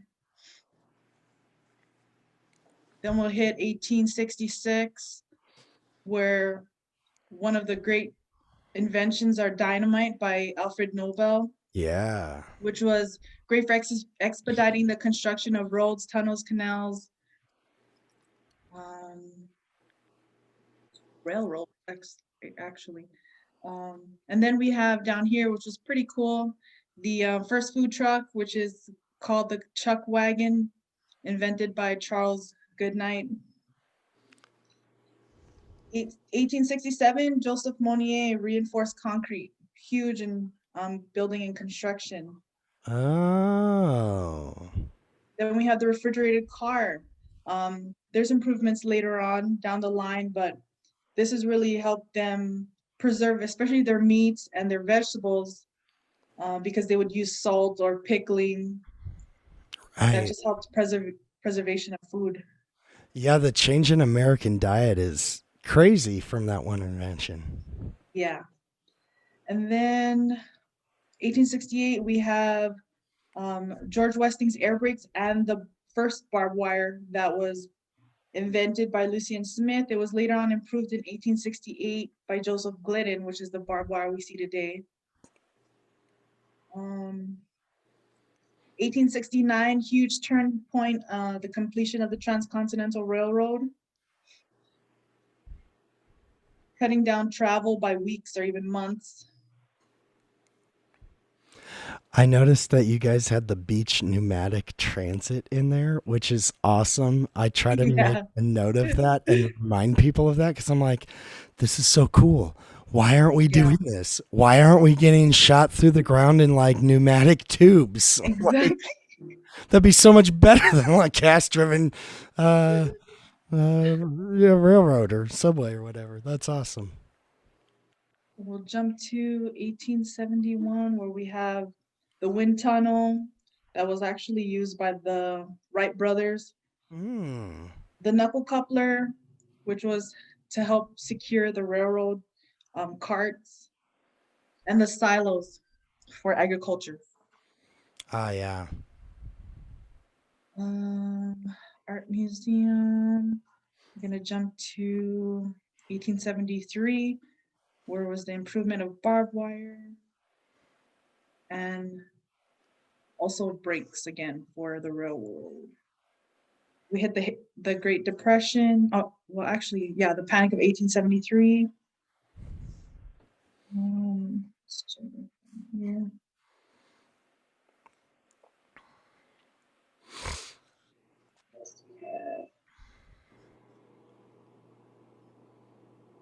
I also wanted to say, can you guys add me? Because I would like to review this like slower on my It's own actually time. public, so if you go to Satori and search for the evolution of technology, it should pop. Okay. Yeah, Thank you, you. you know what, Marshawn? I was emailing Jonathan, one of the guys from Satori, over the weekend, saying, "Hey, there should be a way that I can share a link to a collection of stories I have." And he's like, "Yes, there should be." There but we don't actually have is that in the done." share. I can send you that link. Who's that, Michelle? Is that Michelle? Yes. I can send you the link for it. I have a link too. Yes, yeah. I've got all of your guys' stories compiled under a collection in Satori, but I can't share a link to the collection. So I think I might just copy links to all the stories and put them all in one spot on OneNote so everybody can look around at everybody else's. I thought it'd be easier to see each other's, but Satori is still not great that way. So Yeah, because this is like things that I've never thought about. And it's just like, okay, wow. And so I see some of the stuff that ties into what my videos are. I'm not going to take any more of you guys' time. Yeah. And I'm just saying that this is very, very, very interesting and good to me. I love it. Yeah, no, and that was the idea behind, I thought it was easier for everybody to see each other's stuff right now. So I got to work out with them how to make that better for next semester because, yeah, the idea would be that you guys can get into each other's projects and go like, oh my gosh, you're finding all this cool. This is a weird thing I'd never think to include in my stuff. I'm going to grab it. Yeah. So, and that's a good kudos to you guys for having a timeline that's worth stealing. Nice. Okay, so here we have the electric pen. It actually gets redesigned later on and turns into the tattoo gun, which is pretty. I Oh, thought that was that's a what it fun turns fact. into. Okay, I was Yeah, looking I at that thought that was a earlier fun today, and fact I'm like, about it. I don't remember hearing about an electric pen. What? Yeah. What? Tattoo gun. It was for like stenciling and for the press, but then it got reinvented later and turned into the tattoo gun Nice. Nice. by an American Irishman. I forgot his name. Okay, then we have the telephone patented in 1876, internal combustion engine, which was huge for powering and generating devices such as the gasoline, diesel, turbines, and rocket engines. So that was huge.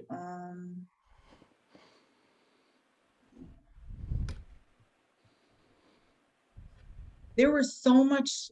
I worked on 1865 to 1895. There was so much inventions by Thomas Edison. This guy was just banging patents and all kind of stuff out. Yeah, it's crazy. It was such a time of, I mean, it was really a genuine like burst of innovation. But Thomas Edison, and maybe this is why he's a great American, is because he was good at inventing stuff, but he was even better at like consolidating business and buying out competition and beating the getting patents before everybody. Not necessarily inventing everything first, but just being a better businessman. He's great. He's good at that. Yeah. And then of course there's always feuds. So it happened in 1878 where there's feuds of who invented what.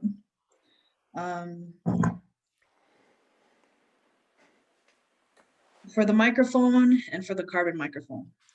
And Thomas Edison wins both arguments in court. He also said that was his most his favorite and most important invention was not the microphone but the carbon gramophone afterwards to record sound. It was his like glory. That's what he loved more than the light bulb, which kind of surprising. I know. Yeah. At 1879. Yeah. Speaking of the light bulb, that's when he perfected the light bulb. Cash registers invented in 79. Oh yeah. There was a First candlepin bowling. I thought that was a fun fact to post. I used the Simpsons video, just kind of switch it up. I love it. You guys did too. Ironer, first metal detector, tried to save President Garfield, but what they didn't realize was he ended up dying, which is unfortunate, but he being the president, he had the luxury of having a bed that had bed springs in it, and that was complicating the metal detector. The bed springs? Which is why they couldn't detect the bullet in him to take it out and do surgery. That's crazy. Yeah, that's pretty. Otherwise, life. I'm telling you guys, every semester I get to the end of the semester, I'm like, oh my God, I'm dying. I can't go on any longer. And then I get to the projects, I'm like, I can keep going. This is good. You guys find such great stuff. It gives me some juice. Being that it's almost Christmas, 1882, Edward Hedberg Johnson worked for Thomas Edison. He invented the Christmas lights. Weird to think they used candles before that. Yeah. Like, yeah, let's go put a bunch of candles in a dry tree in our living room. Doesn't seem like the smartest thing. Huge in 1883, time zone. Because everybody was on different times, they went by the sun. Finally had to institute the standard continental time zones for railroad operations. And then we had the Brooklyn Bridge.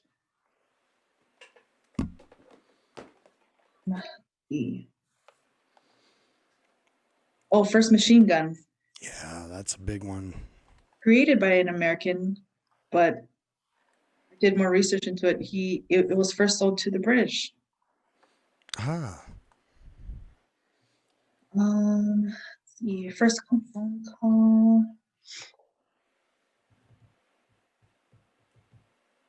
This is when Carl Benz comes out with his first practical automobile, and the first gas engine gets.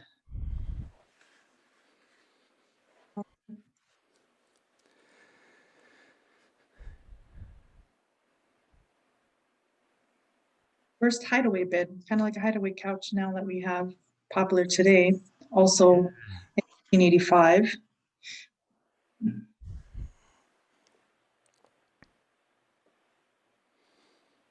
Oh, and then you guys touched on it earlier, but we have here Coca-Cola.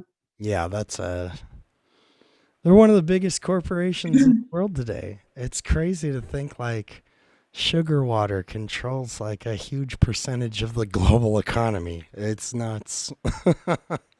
Yeah. Then we have the gramophone in 1887. A cool fact that I found out also in 87, how a teen ended up inventing, well, he enhanced the earmuff because he wasn't the first one that invented it. And he created jobs in his hometown for over 60 years. Huh. And then you have the first calculator. And then that camera.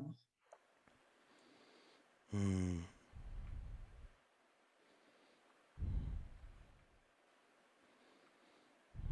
The first pay telephone.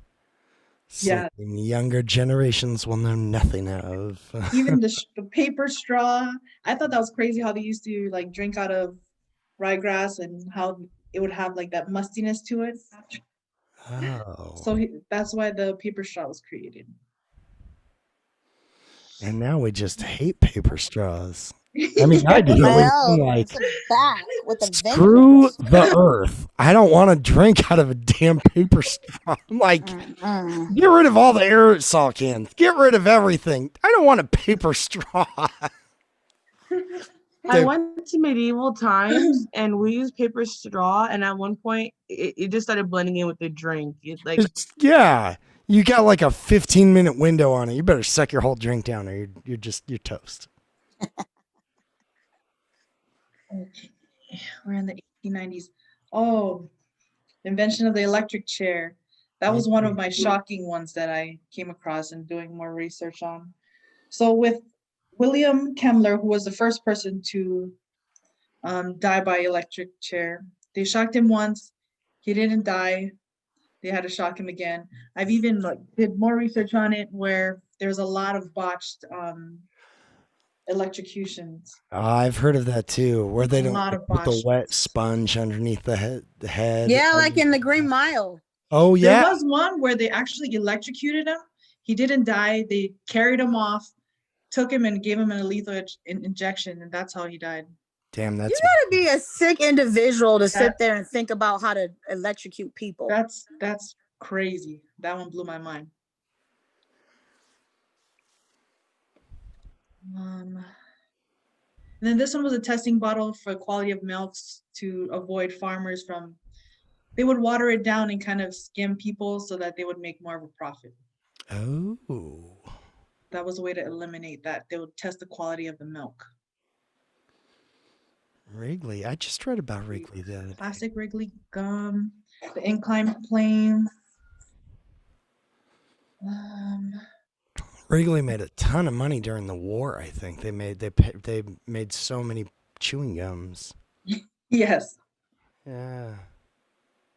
This is the first vision of the escalator, but it was only patented and invented. It didn't get installed until 1896 in Coney Island. Ah. And then you have the diesel engine. It's funny because that escalator's like what? Looks like it's like 12 feet. It's like, okay, come on, guys, just walk. Like, can't be saving you that much trouble at that point. And one of the classics was the standard watch created by Websy Ball. A lot of the railroad drivers, I don't even know how to refer to them. They're the ones that used to use it to track time. One of my fun ones was the Thomas Edison Black Mariah, actually, that's how it's pronounced. That was when he first built his world's first film production. And he actually did a hosted a presentation of the first motion film in 1894. It was at the fair, right? The World's Fair? The Chicago one, the Chicago Exposition? This one was actually in his hometown in West Orange, New Jersey. Oh, yeah. And then we have the Hershey. You know, I went out to Hershey Park 2 years ago. We were out, my family, we were out in Pennsylvania, and a friend gave us free tickets, and we went to Hershey Park. It was like a chocolate version of Magic Mountain. It was weird. It was cool, though. But the whole town's like designed around Hershey. Like he designed the town. Yeah, that's pretty cool. I watched other videos on it. Yeah. And then the Pullman strike leads to what we know as Labor Day. Then, like a lot of accidental inventions, they, invented on accident. So did the X-ray. And then the first automobile race also took place in 1895 as well.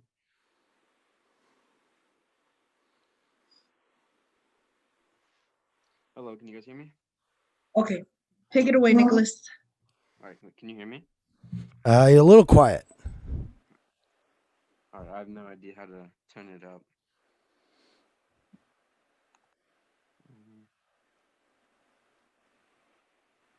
Are you there? Let me see if I can increase the. Yeah, just turn up your personal volume. I think we should be good.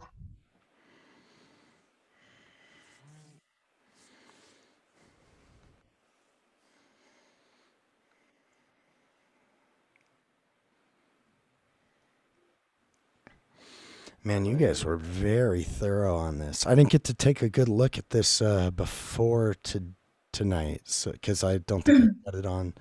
You're very thorough, though. This is great. Does it sound any better? Lots and lots of good stuff in here. Wait, is it any better now? We can hear you. It's kind of soft. Just speak as loud Yeah, as it's you just can. really soft. I can't really hear anything you're saying for some reason, Nicholas.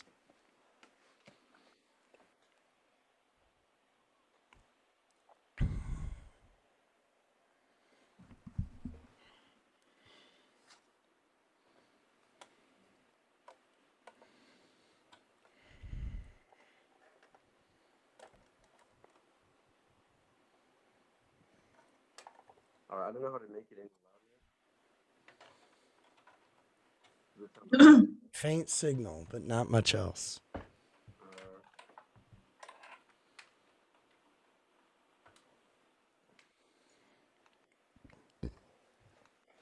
Yeah. All right. Yeah. Can you start reading the story and I'll put a phone?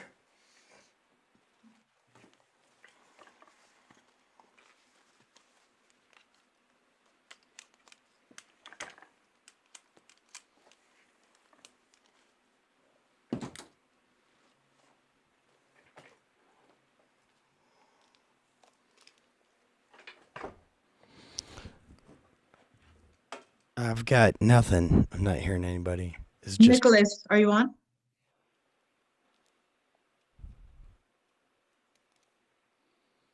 Okay, let's see.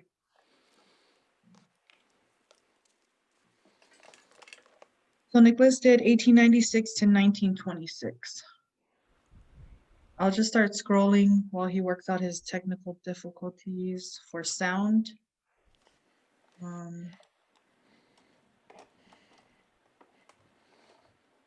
Thomas Ellis Bridge.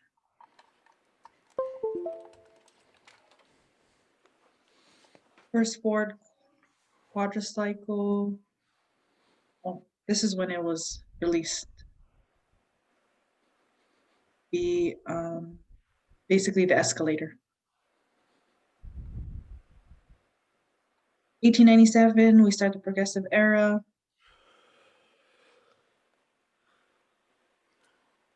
Oldsmobile. on the charcoal briquette. Internal combustion engine. Ice cream scooper. Flammable charcoal.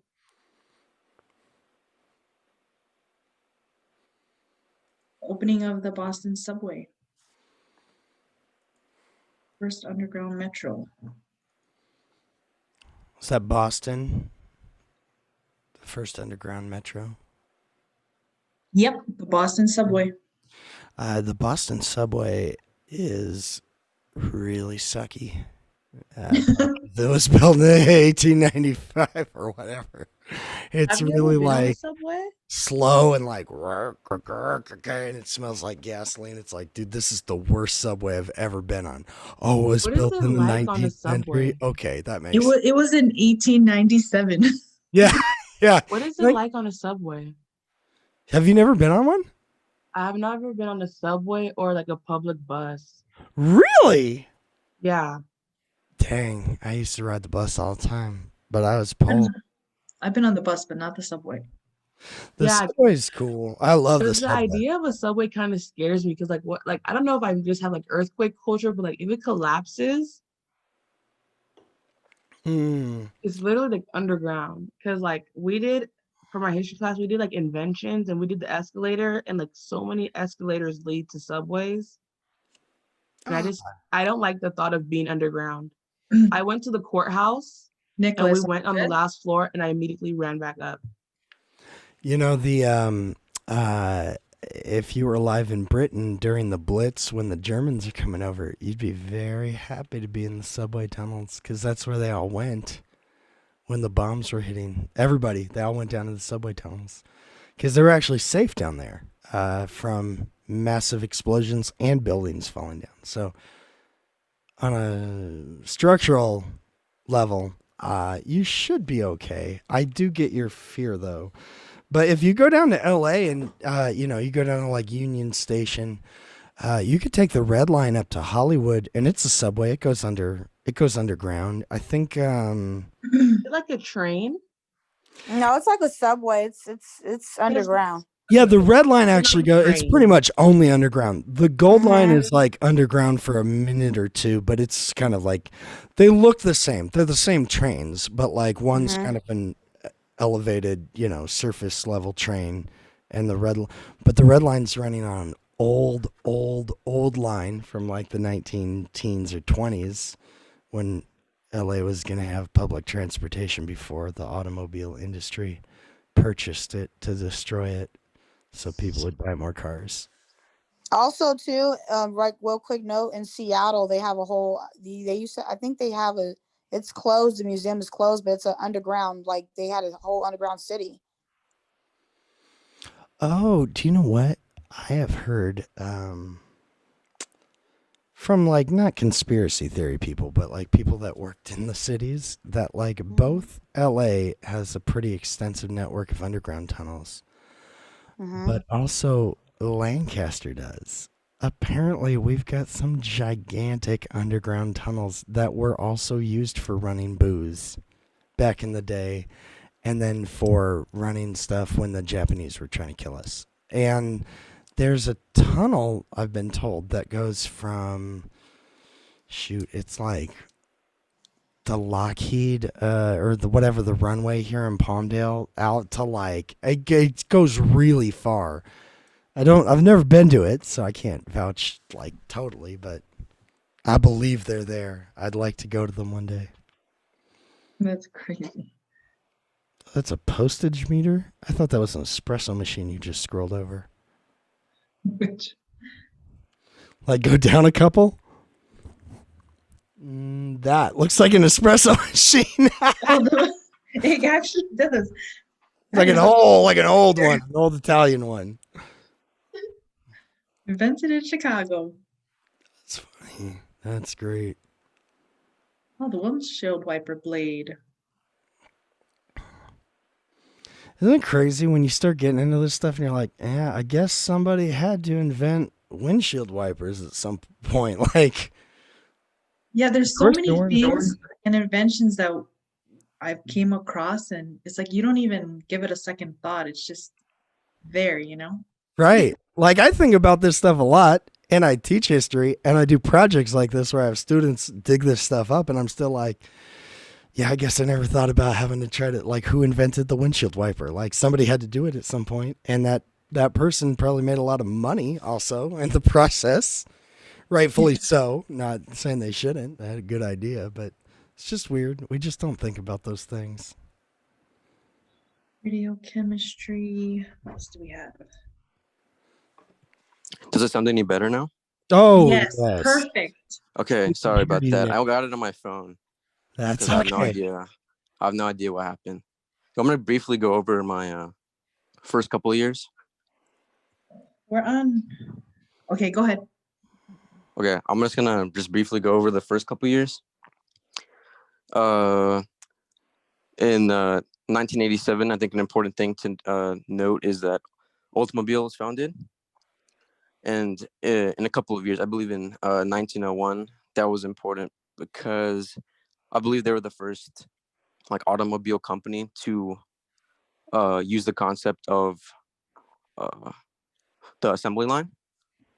And I'm Yes. pretty sure, I think they were the first company to mass produce like vehicles. And I believe that they made like, in 1901, they made like 635 cars. But they were outperformed by Ford a couple of years later, which is coming up. And then in 1902, they created the hearing aid. There's already like, I guess hearing aids before this, but this was the first electric hearing aid. Oh yeah, the old ones are like you stick a cone to your ear. Yeah, and then in also 1902, air conditioning was also created. Thank God. Let's see. We would not be living in the Antelope Valley if they had not fixed that. Yeah. But nobody would. We wouldn't be here. Let's see. The next year, the Wright brothers created the first successful airplane. Oh, something to note. I believe. Let me see. In 1899, they created what's it called? They created like a wing warping. Yeah. They developed a concept of wing warping, which is basically to show that the twisting motion of wings allows like control in the air. So in the 1903, that's when they tested it, and then they had the first successful airplane with a couple of timed flights. In 1904, the first automatic transmission was created, making the driver doesn't have to shift the gears manually, making driving a lot easier. See, in 1905, the first lightweight electric iron was invented. There's already been an iron invented, but this was the lightweight one with more heat at the point of the iron. Liquid pump was invented. See, in 1906, Harry Fielding, who's a geophysicist, made notable contributions to seismology and came with the elastic rebound theory, which basically explains how energy is released during earthquakes. See, Lee De Forest created the first amplifier. So William Crawford, he was a 22nd Surgeon General in the U.S. Army at the time. His method of mosquito eradication, I believe, I forgot how he did it, but he confined them to a single area so nobody could get infected anymore. That was actually pretty huge in terms of building the Panama Canal, actually. It's what stopped the French originally, is the malaria from the mosquitoes. Yeah. Let's see. And then 1907, Bertram Boltwood proposed the idea that the amount of lead and thorium in ores can be determined to find the Earth's age. I thought that was pretty interesting. See, in 1908, the first mass-marketed electric washing machine, which is called the Thor, was created. And then the first upright vacuum cleaner was invented, but it was later sold to the Hoover Company. And then, 1908, this is when Henry uses the assembly line to manufacture his cars. And then in 1913 is when he created the Model T, which I believe from his assembly line, I think he was able to create a Model T every 93 minutes or something like that. Yeah, that sounds about right. See, in 1909, the Hudson Motor Car Company is founded. And this is the point of this is to make cars more affordable. I believe I'd said that each car was about $1,000. In translating to today's currency, I believe it was about like 28,000. Let's see. Paper shredders were created in 1908 as well. See, in 1910, the first headset was created, which was just a microphone and headphone combined to have hands-free telephone, basically hands-free communication.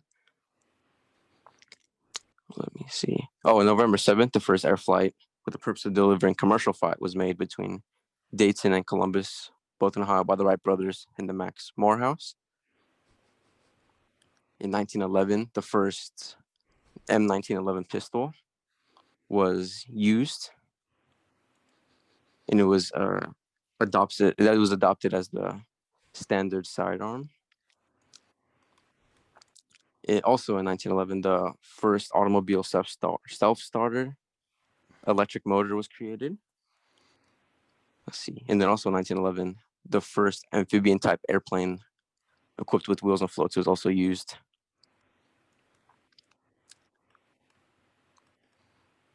See, in 1912, traffic lights were created, positioned at intersections, obviously, to control traffic flow. Oh, also in 1912, the autopilot was created. I think it's interesting that he demonstrated autopilot by flying with his hands away from the controls, which was everybody could see that he wasn't doing anything. He was flying on its own. See, in 1913, that's when Ford creates its Model T. Let's see, the zipper was created, which there was this thing called the class blocker, but it was like they remodeled it to make it to a zipper, to make it a lighter version of it. The Amish are anti-zipper. You still can't use zippers if you're Amish. I did not know that. Too much technology for them, apparently. Let's see. I actually watched Life of the Amish. That was actually pretty shocking. It is shocking. You're like, wow, people are weird. People live strange in America. Let's see. The first refrigerator for homes were invented in 1913. And also the first electric dishwasher was invented in 1913. But the first small one suitable for domestic use was created in 1924.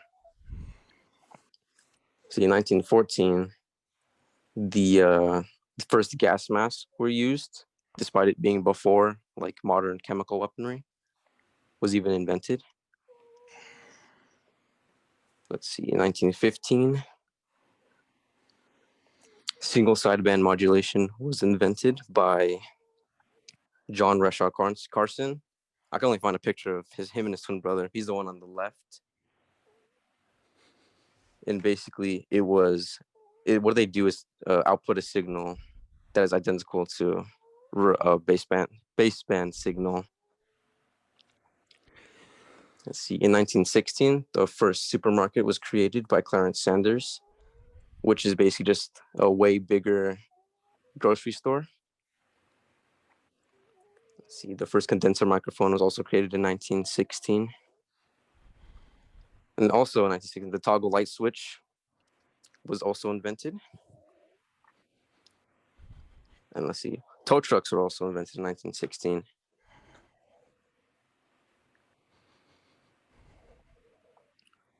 In 1917, I think that's really interesting that the first guided missile, an aerial torpedo, was created by Elmer Sperry. In 1918, torque wrenches and shopping bags were invented in 1918. In the 1920s, the first upright blender was created, as well as the first pop toaster was created. In the 1920s, there was the first ever radio station broadcast. And then the Little Albert experiment was also conducted. And I think this one's really interesting because I'm really interested in psychology. So basically what the point of this experiment was to condition a child to have a phobia of furry animals. And the way they did it was they give the little kid, a 9-month-old baby, a rat, and every time he touches it, they would slam a metal rod with a hammer until he started crying. Jeez. To make sure he got scared of it. So before the experiment, they put a dog, a rat, and a bunny in front of him. He had no reaction toward it. And then after they conducted the experiment, he was afraid of all of those animals. Just to prove that children can be classically conditioned. Let's see. In 1921, the first polygraph test was created. And also Band-Aids were also created. See, in 1922, audiometer was invented, which is basically test your hearing. And the radio arm saw was also created. In 1923, the first instant camera was created, having a compartment like dark room so that film was created instantly. And also the first bulldozer was also created in 1923. See, in 1924, the first radio altimeter was created. Moviola was created, which allows film editors to view film while editing it. Gas chambers were also invented in 1924 because they were intended to be they were used as a more humane way of capital punishment. Let's see. Compasses were also invented in 1924. See, in 1925, automatic volume control was created. And in the last year, 1926, liquid fuel rockets was created, as well as a power steering system, which made handling a lot easier, as well as garage doors. And apparently the first drive-thru was said to be created in 1926. But I also heard that In-N-Out had the first drive-thru a couple years later, I believe in like 1948. 1927, this is where Vin picked up. He did 1927 to 1957.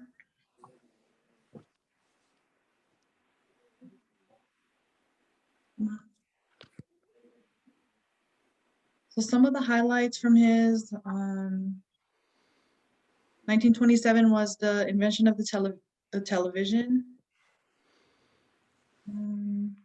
Also, the first aircraft invented by Lockheed, designed by Jack Northrop, was the Lockheed 5B Vega that was later bought by Amelia Earhart in 1930.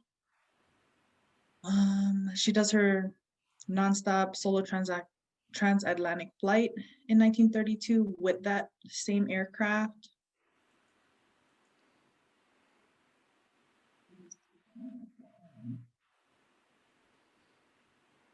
Bread slicing machine.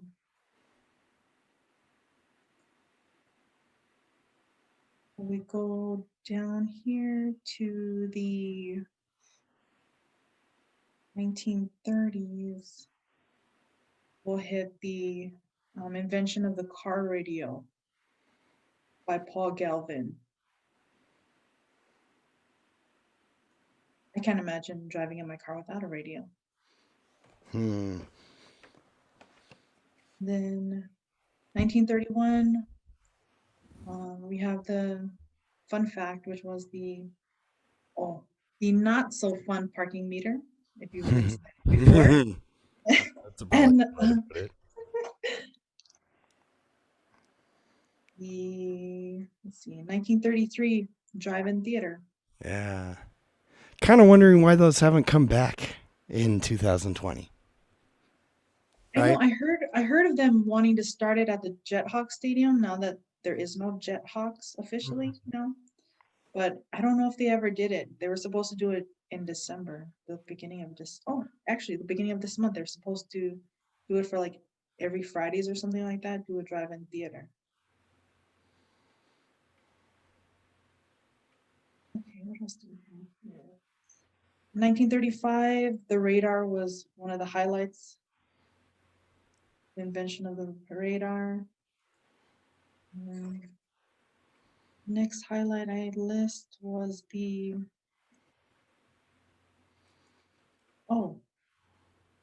telescope, first radio telescope.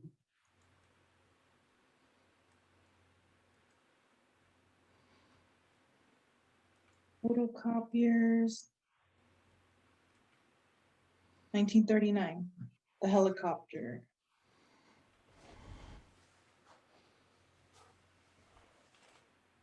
The next one I highlighted, the first Jeep patented to the US Army as their standard vehicle. And I have nuclear reactor in 42.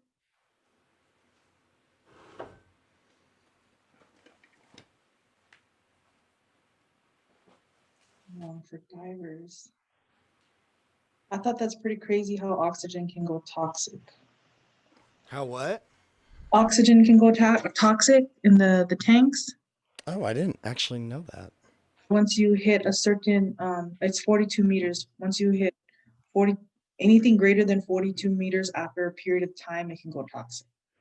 Oh, jeez. Microwave invented in 1945.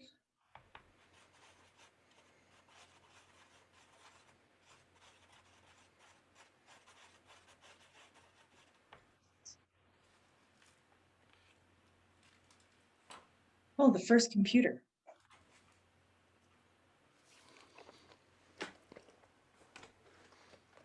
Original Blockbuster. I remember one of those. And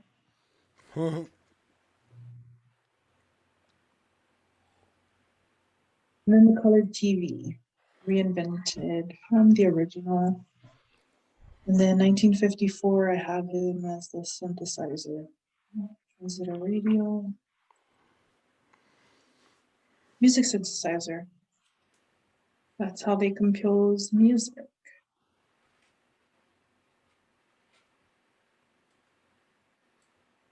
5 satellites get launched into space.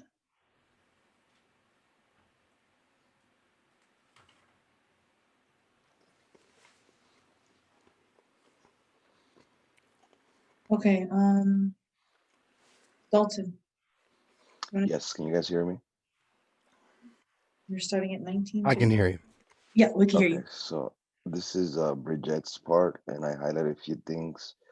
1958, there was the first satellite that was launched by US.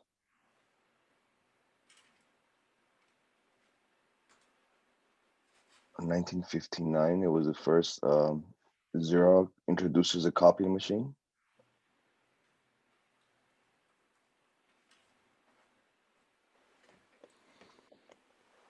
In 1960, John F. Kennedy gets elected. And also the laser was invented. 1961, man enters space under John F. Kennedy.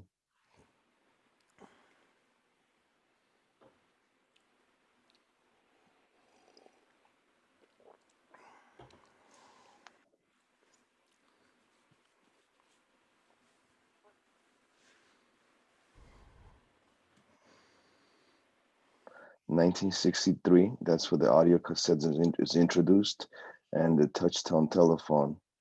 It's also makes a debut.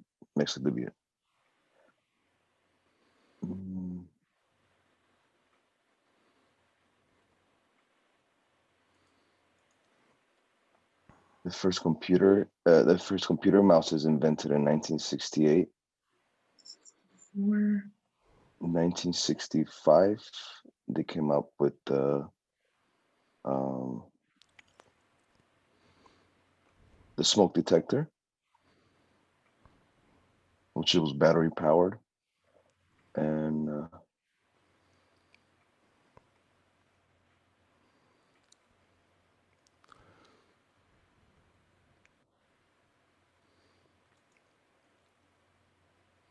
1967, it was the first ATM machine at Barclays Bank, I believe. That's out here in San Francisco.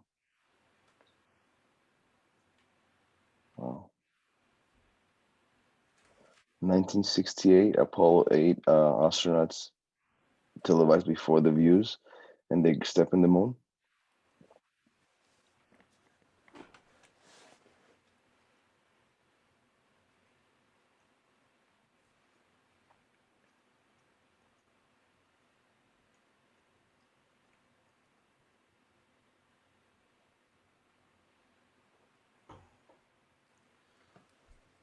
(1973) was the first cell phone call by Motorola.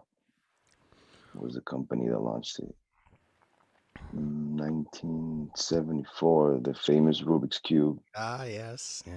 Oh, there's you guys have And the the 8-pound camera. digital camera too. Yeah, they mentioned it before, but that's the first camera Crazy. from 8 Kodak. pounds, dear It's Lord. huge. It was huge.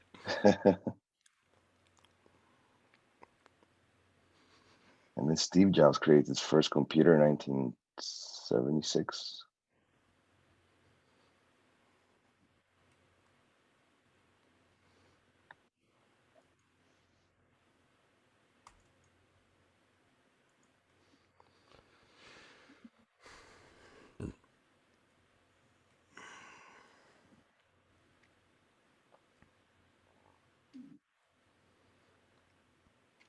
In 1980, the famous Pac-Man game.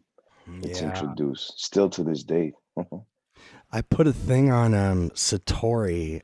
I think there's the link is still there to a documentary. It was like 12, 13 years ago now. It's called The King of Kong.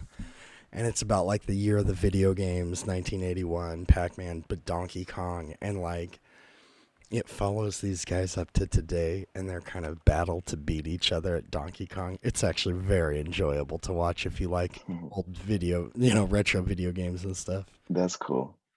Well, that's in 1980. That's when the game took off. Nintendo, pretty much, and Yeah. as you mentioned, Donkey Kong, Mario, and all that. Oh, yeah, you got the Atari. camcorder in there. Yeah. That was good.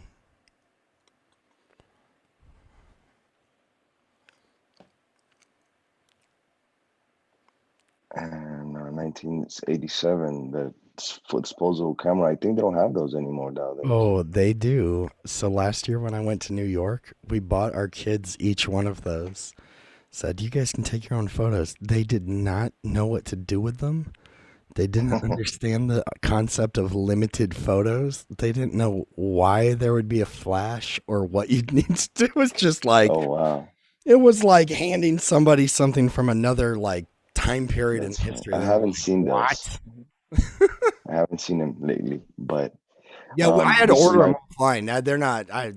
You can't find them around very much, but they're a big deal. Oregon. Oh so yeah. in 1989, that's when the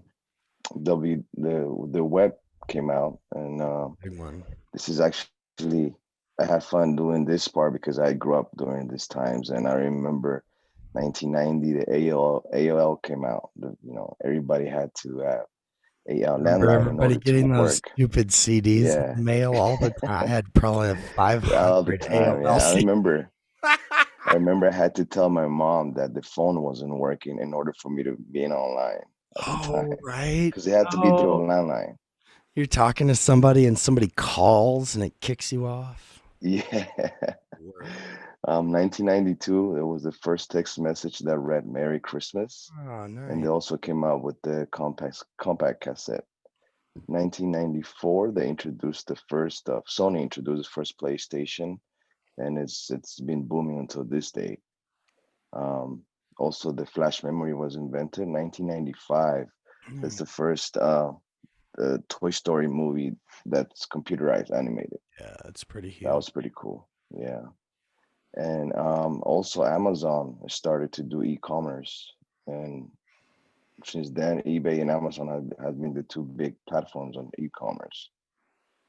1996, Nintendo 64 came, and this fun fact that Super Mario Bros. Nintendo 64 is still the best game played till this day.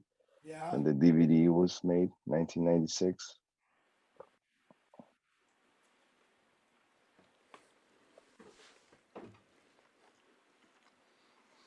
1998, Google started. Um, it was founded by Larry Page and Sergey Brin. So they also started in a garage, just like Steve Jobs, and Yeah. started his company. In 1999, I put Napster in because I used all the time when I was in middle school at the time. I used to have the first beats out the door having Napster downloading, but it took me 3 days for maybe 5 songs. Yeah, that's totally true.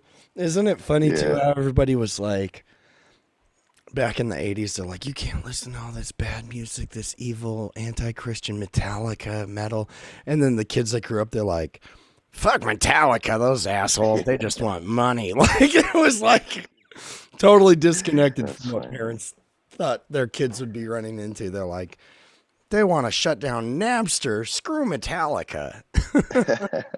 Yeah, that was funny. Also, Apple releases its first Mac that had a cost of $1,600. Mm. And in 2000, the camera phone, it's 20 years old, and they came up with the USB flash drive. Also, they introduced that Bluetooth that I remember using back in the days. I thought it was cool having that Bluetooth driving. That is back in the day. 2001, that's when Toyota Prius launched, and it's this car you see it all over the world.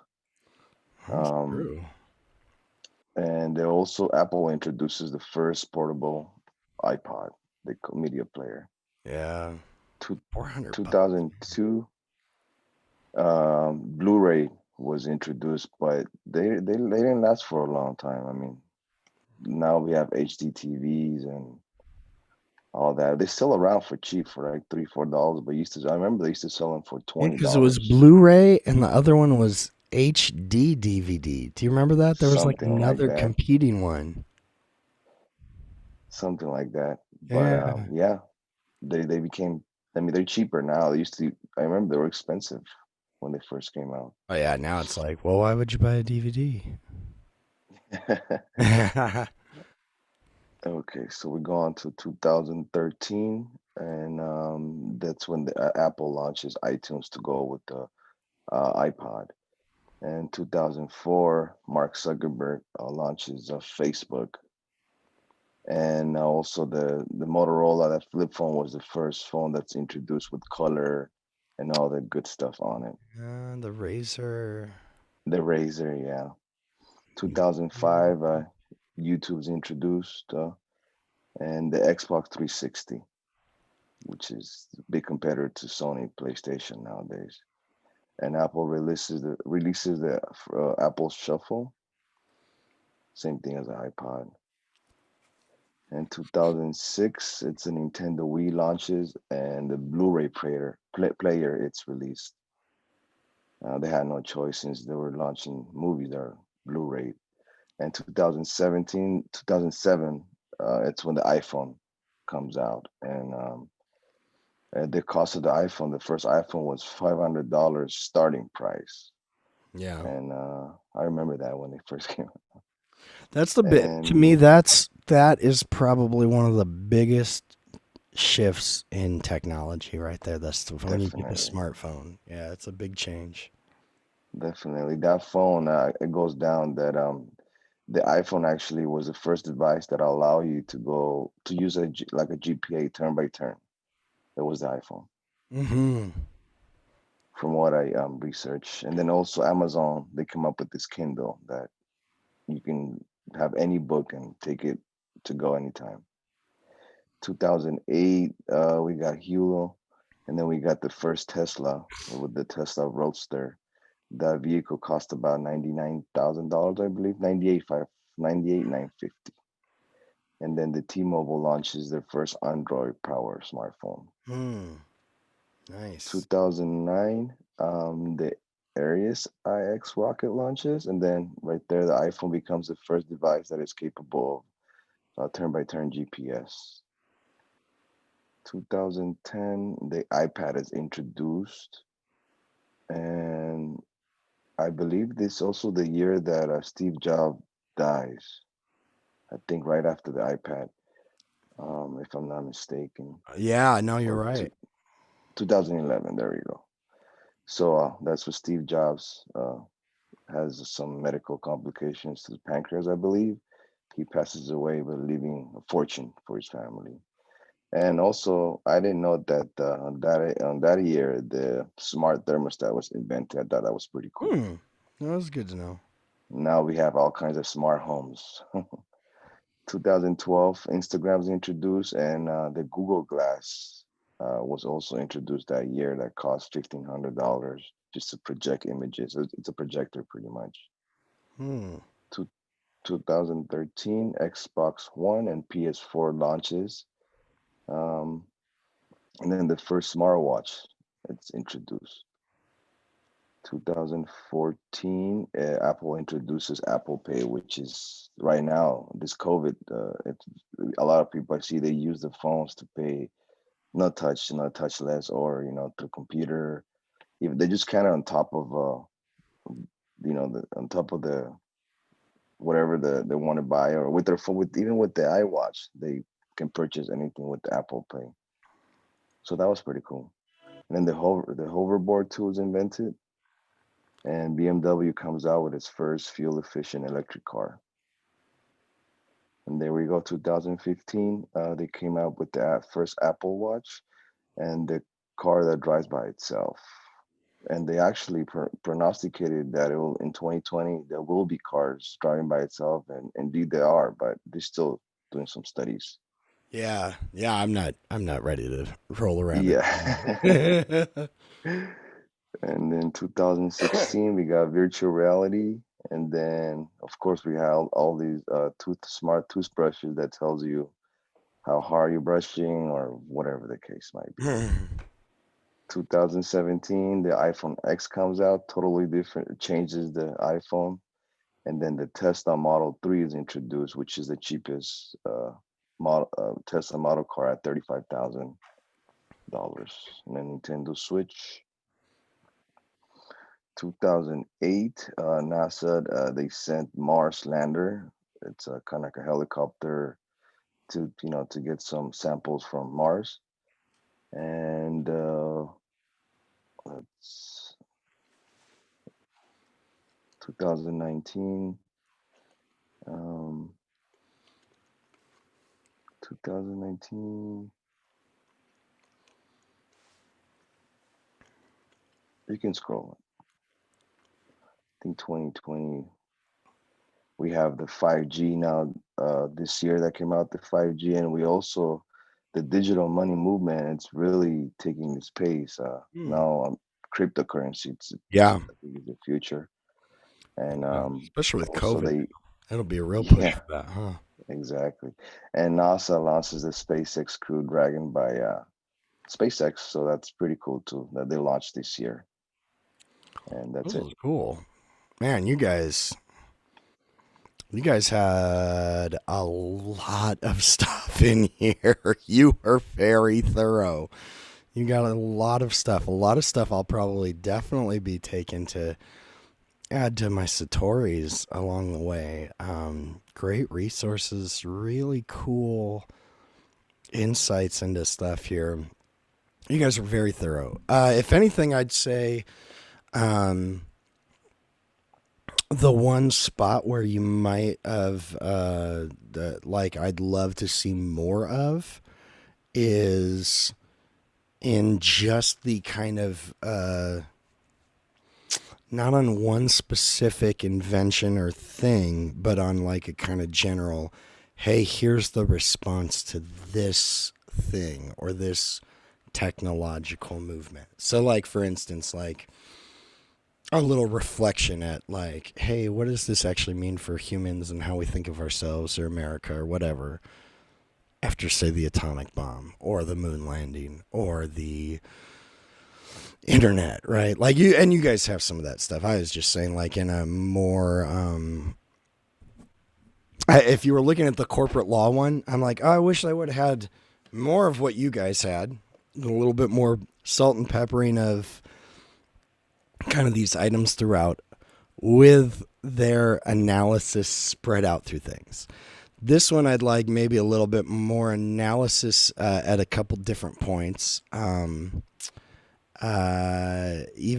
if it was at the sake of not even including a few things. But as it stands, this is a great project, and you guys did a fantastic job on this. I mean, my goodness, you guys, you got all kinds of stuff in here. This is great.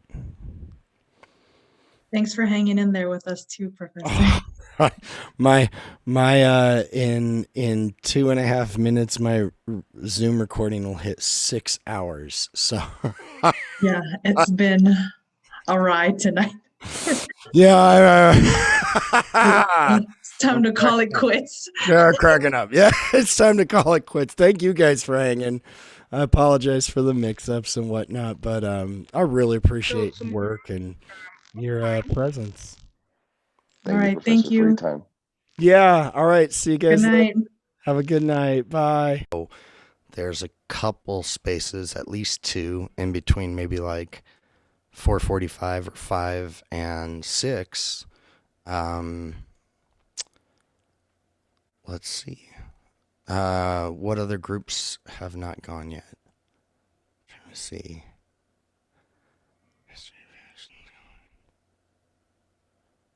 Did First Amendment last night.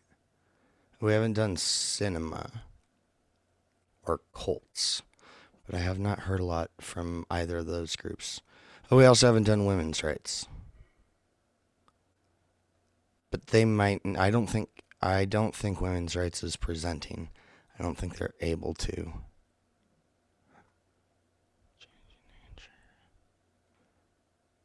So, oh yeah, and then the changing nature of sociology. Wait, I just said that though.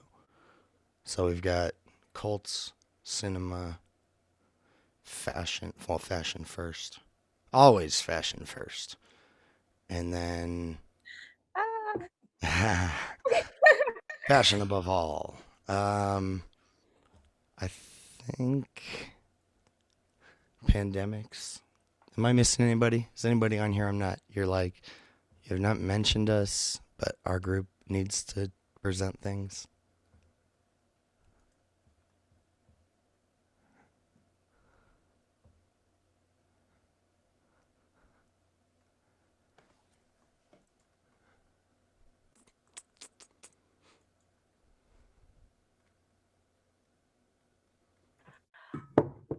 Karina is here now.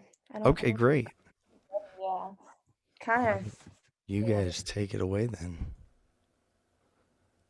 You can start by like screen sharing maybe, and then yeah, so you could share your screen and then just walk us through your highlights, your favorites, your maybe kind of questions you could pose to the class, whatever. It doesn't have to be, you do not have to be extensive in like covering everything on your timeline at all. I'm looking at them individually on my own, but this is just to kind of casually show us what you've been working on. Okay. Okay, I can screen share, Karina. I don't know if yeah, okay.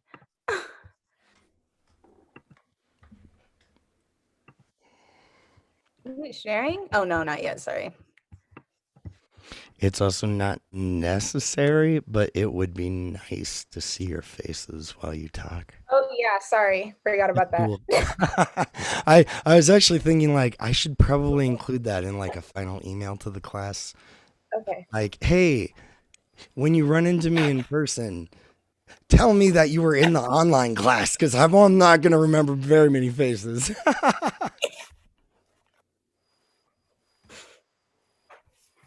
But yeah, there we go. Yeah, great. Perfect. Wonderful to see. Okay. So we had the history of fashion, and we started from the 1820s to present day because we just felt like that was when it kind of really took off. So at the beginning of this time, obviously there's no pictures. So it's a lot of just based on what people were writing about and the eras and stuff. And then I think we really noticed that history is based on a lot of important events that are going on during the world. And so it just really reflects on what people are wearing. So, Okay, So Maya. Okay, well, in the 1820s, like Maya said, they didn't really have like pictures. So these were like a couple of examples. And fashion was like heavily influenced by European countries and Romanticism. And this is where they wore like lavish dresses. And they were like definitely inspired by past years. Okay, I'm sorry. I'm like trying to like, don't know when I should stop scrolling. Okay. Yeah, and then these are the 1830s, and there was still no pictures. And during this time, fashion was mostly conservative, like to the floor, like most covered, like almost all the way. And it was due to the Second Awakening in the religion revival movement. This is when like they wanted their whole bodies like covered, and yeah. Yeah. Yes. So in the 1840s, this is also like the kind of getting out of that romantic era. And so a lot of things were hand sewn, and it was very like artistic in a way. And so fashion was really flattering to women, and they would wear like corsets, and they were still very conservative with like the long sleeves and everything, but it was also very modest. And then so everything was really just fit to each person, not only to the women, but the men. Their trousers were fitted to them, and just like everything was very just unique in a way. And yeah, so as you can see, it just shows. And then this was something that I found very interesting. The toddlers, no, even if it was women and baby girls and boys, not women and men, girls and boys, they wore long sleeve dresses, and they would wear them when they were newborns. And then when they reached the age 9, they would kind of just cut the sleeves off, but mostly they were shown in like dresses. So I thought that was very interesting. And Isn't that weird? It's yeah, really strange. Even as recently as like the 60s, they were still dressing little kids. Like if you look at pictures of John Jay, like the JFK Jr. when he was a little kid, he's like 2 or 3. He's in like a matching dress with his sister. Weird, right? yeah, it's really interesting. And I tried to figure out why it was like in that, but I don't know. It was just, I guess it was just the style. And in the 50s, this is where fashion started becoming more colorful, and they used more luxurious fabrics and relaxed cuts. And this is a time where they not invented, but sewing machines started becoming more popular and more used. So that it like really influenced the fashion industry, and it really expanded everything. Yeah, and like, along those lines, one of the things driving that, of course, is all the Industrial Revolution things like the cotton gin. But of course, what's doing that is slavery, bringing free cotton to the north, or cheap cotton to the north. And yes, it had a lot to do with what people were wearing, and we kind of get a little bit more into that later in the timeline.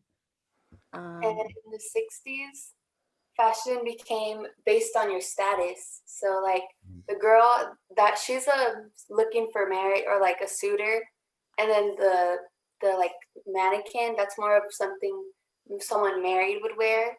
So like it symbolized like power, wealth, like your status and your relationship and stuff like that. So the 1870s, this was like sort of the beginning of the second industrial revolution, and there was a lot of new inventions going on and new changes in lifestyles. And this was after the emancipation, after the 13th Amendment, which ended slavery in 1865. And so we were really starting to see African Americans trying to change their lifestyle and trying to, roll their way into society. And a lot of women were wearing styles like this kind of school teacher outfits with the long skirts, and they had their arms covered. And we also saw like slaves starting to do that, which is what they would usually were wearing on their plantations, because they weren't given a lot of clothes. And if they were inside, they would usually, if you were working in the house, you would be a lot cleaner than the outside workers, and you would wear similar styles to this. And so that was really seen throughout the 70s. And also a lot of the Prussian War was going on, and all of these war kind of uniforms really reflected on society, and you were able to see it throughout the war and the different colors and the gears, and how throughout history you're able to see what they used to fight with and how it changed, and how it just made it a lot safer and more protective gear and everything. And so we were able to see like the colors and everything. And there was Victorian hairstyles going on too, which I thought was very interesting, because that was still like fairly new, but it was going back and forth throughout these different kind of eras. And It then looks like the lady on the bottom right has cornrows. yeah. Yeah. And so I think you're really able to see where different trends come from. And I mean, obviously they probably didn't call it cornrows back then, but it's definitely, you're able to see the different hairstyles, which really helps with fashion. Yeah. Oh, and then this is a fun fact. I didn't know this. I think is Levi Strauss. I don't know how to pronounce Strauss. There we go. Yes. So he is the person who invented Levi jeans, which is worn all over the world today. And in 1871. So it would still, like I said, it's still worn today. And it's just like so crazy that it goes all the way back to 1871. And now it's this big company that everybody wears, and they make almost $400 million off of a guy. So yeah. The 1880s, some major highlights was that women were still, this is still where women are still very like modest and things are being covered, but it was also kind of big, and there was like ball gowns and nightgowns and petticoats that poof out the dresses, and so it made them look very luxurious, and it was just very appealing, but it was also very just covered up. And then farmers wore like long sleeve blouses and skirts, and they would roll up their aprons underneath, and like their hair would be braided back. And so you were really able to kind of see who is from what class. Like the wealthier class were wearing the petticoats and the long dresses, and then you could see the farmers really were kind of in these just like rags. And men also during this time, they were still getting fitted for their clothes. They had like the fitted jackets, the jeans, and yeah. And these are the 90s. And this is where women like really accentuated their waist and their like petite bodies and stuff. And they wore bell-shaped skirts to like emphasize that. And also during this time, they would carry pistols with them as a like protection.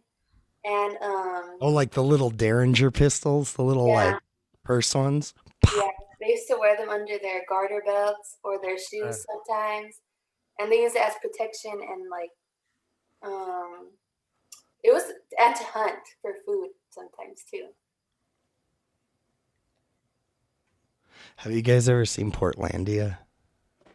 No. It's a pretty ridiculous show. They were talking it like the opening sequence is like, oh, I just got back from this place where everything's like this, and he's describing this to his Californian friend, and she's like, this sounds like the 90s. It sounds like you went back in time to the 90s. He's like, the dream of the 90s is alive in Portland. And they go into this whole song.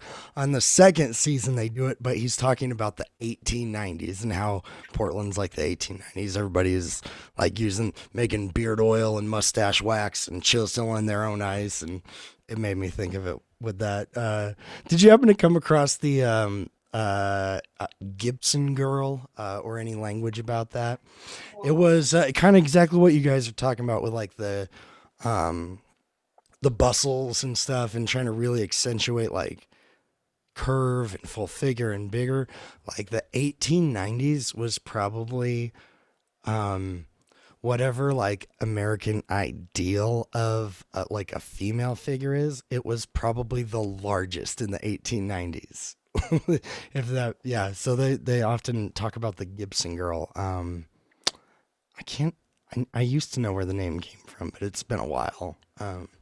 Yeah, good. That's great. Continue. Oh, just kind of piggybacking off of what Karina said, this is something that I thought was interesting. Last year I had the chance to go to Haifa, Israel, Oh and wow. so yeah, it was so interesting to see, like, obviously they have their culture and what they wear, but they still carry around guns. And I know it's some of them are for in the army and for protection, but a lot of people, my sister was living out there and she was telling me that it was really just like a fashion statement. And they were just wearing them, and some of them weren't even Really? associated. Yeah. And so we were on the trains and they would like just have these big rifles just sitting there. And I was like, how, like, coming from, the States, like that would not be okay. So it was just really interesting to see that they did that. And then it's still in these different countries. And that it's somehow it's like related to fashion. That's super interesting. Yeah. Okay, and in the 1900s, this is like the end, almost like the Victorian era. And during this time, the dresses became more extravagant and like bigger with big hats. And they'd always have higher waistlines than typical dresses before. And they were always floor length. They wanted to look really presentable during this time. Yeah, heaven forbid you see somebody's ankles. If we could take people from the 1900s and put them on the internet for an hour, their heads would explode. 100%. Yeah. I couldn't imagine. Couldn't either. So moving on to the like 1910s, this is when World War I started happening, and that started in 1914.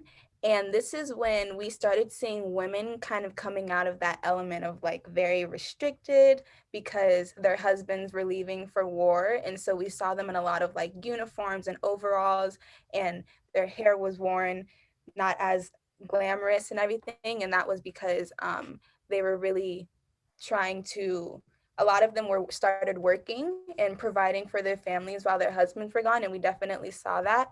And we also started seeing a change in military uniform.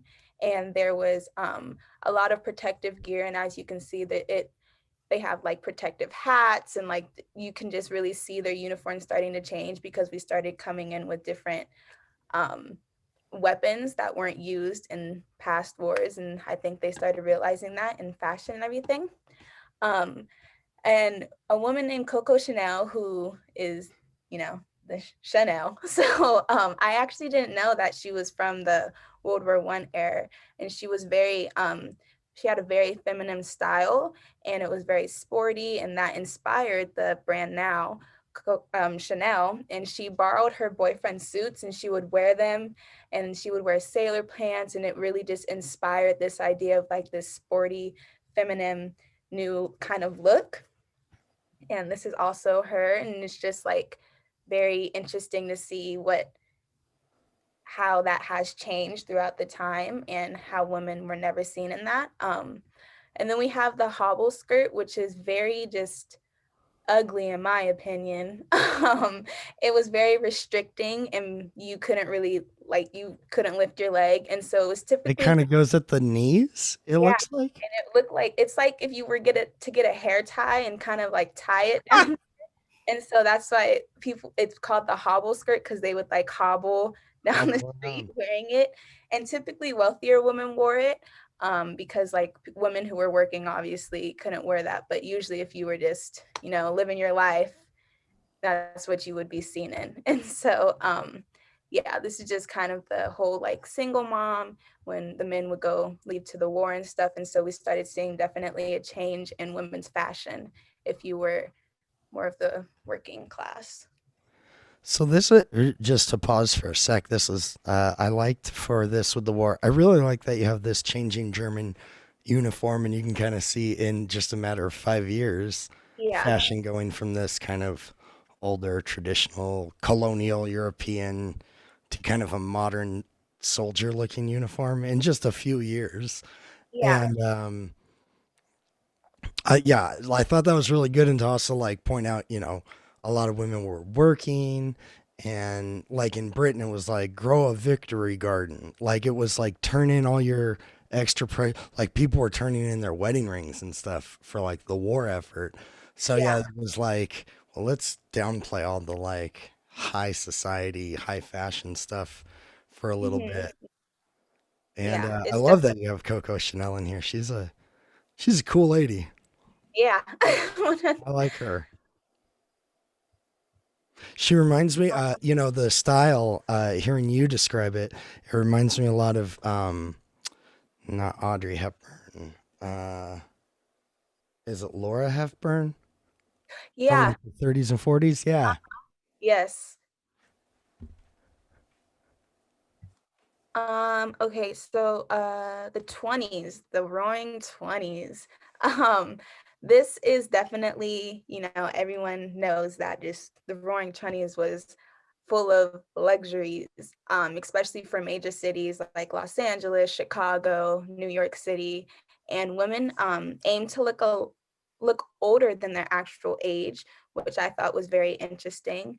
And so we have the era of like flappers, and they had their like bob cuts, and a lot of people they were like the feathers and the fur coats and the glitter, and yeah. And so it's just really cool to see that this was also towards the end of World War II, which brought this new idea of like freedom and independence. And so a lot of people were just celebrating, but little did they know it's Great Depression is gonna come. So people were just really into this jazz music inspired, and we have the flappers, and we were just really able to see this.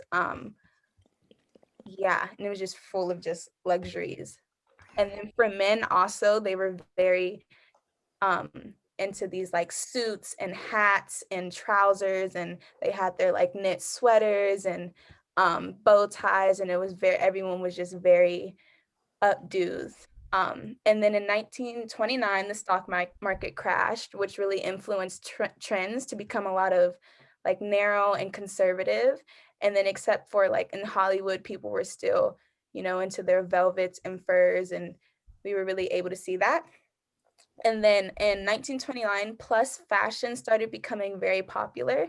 And as we know, this in this era, that's very, very popular, and people are really trying to implement that. And we started seeing a lot of plus size people use their brands and become on like runway models and working with major fashion companies, which was something that we never ever saw. Okay, so the 1930s, as Maya said, the Great Depression did have a huge influence on fashion. Maya, can you scroll down a little? Oh yeah, sorry. Trying to. Okay, wait. Okay, so since families, the Great Depression hit, so families like all their money like is just gone. So then they started like getting fabrics, like loose fabrics everywhere, and started making their own clothes because they couldn't afford to buy their own. And they'd sometimes even use like sacks from like potatoes and stuff to make clothes out of if they were really like that, like needed clothes that much. So that really had a huge effect on people's clothing back then. Then I towards remember my grandma telling me like, they used to make us wear potato sack clothes and stuff. Like, totally. It seems crazy to imagine, but yeah, you're on the money on that.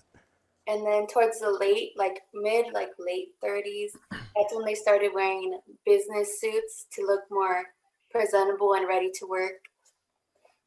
So they'd wear women would wear tailored skirts and more of a flowy like shirt, and then men would wear suits with like jackets and ties and all of that, and top hats sometimes. And for the 40s, this is where fashion was heavily influenced by World War II, for men specifically. Like they would incorporate the military uniforms into men's outfits somehow. And also during this time, this is where women started like working more. So there's like this company Avon where they used to work from door to door and they Yeah. wear short below the knee dresses so they could walk around a lot, and small heels so they were able to walk for miles or whatever they had to do that day. Interesting. I didn't know. I didn't never thought about that in terms of Avon. That's pretty cool. That's And pretty good. Yeah, that's great. for the 50s, fashion was influenced by Christian Dior's New York fashion show. This means like higher waistlines, and they defined their breasts, so they would like make higher bust lines. But this is where there was also a group called the Greasers, where they wore leather jackets and white T-shirts, and they're like this complete opposite of what the preppy side is. So the Greasers would often be lower class, and they were considered the more rebellious people of that time. And they kind of had this little like battle between the preppy and the Greasers.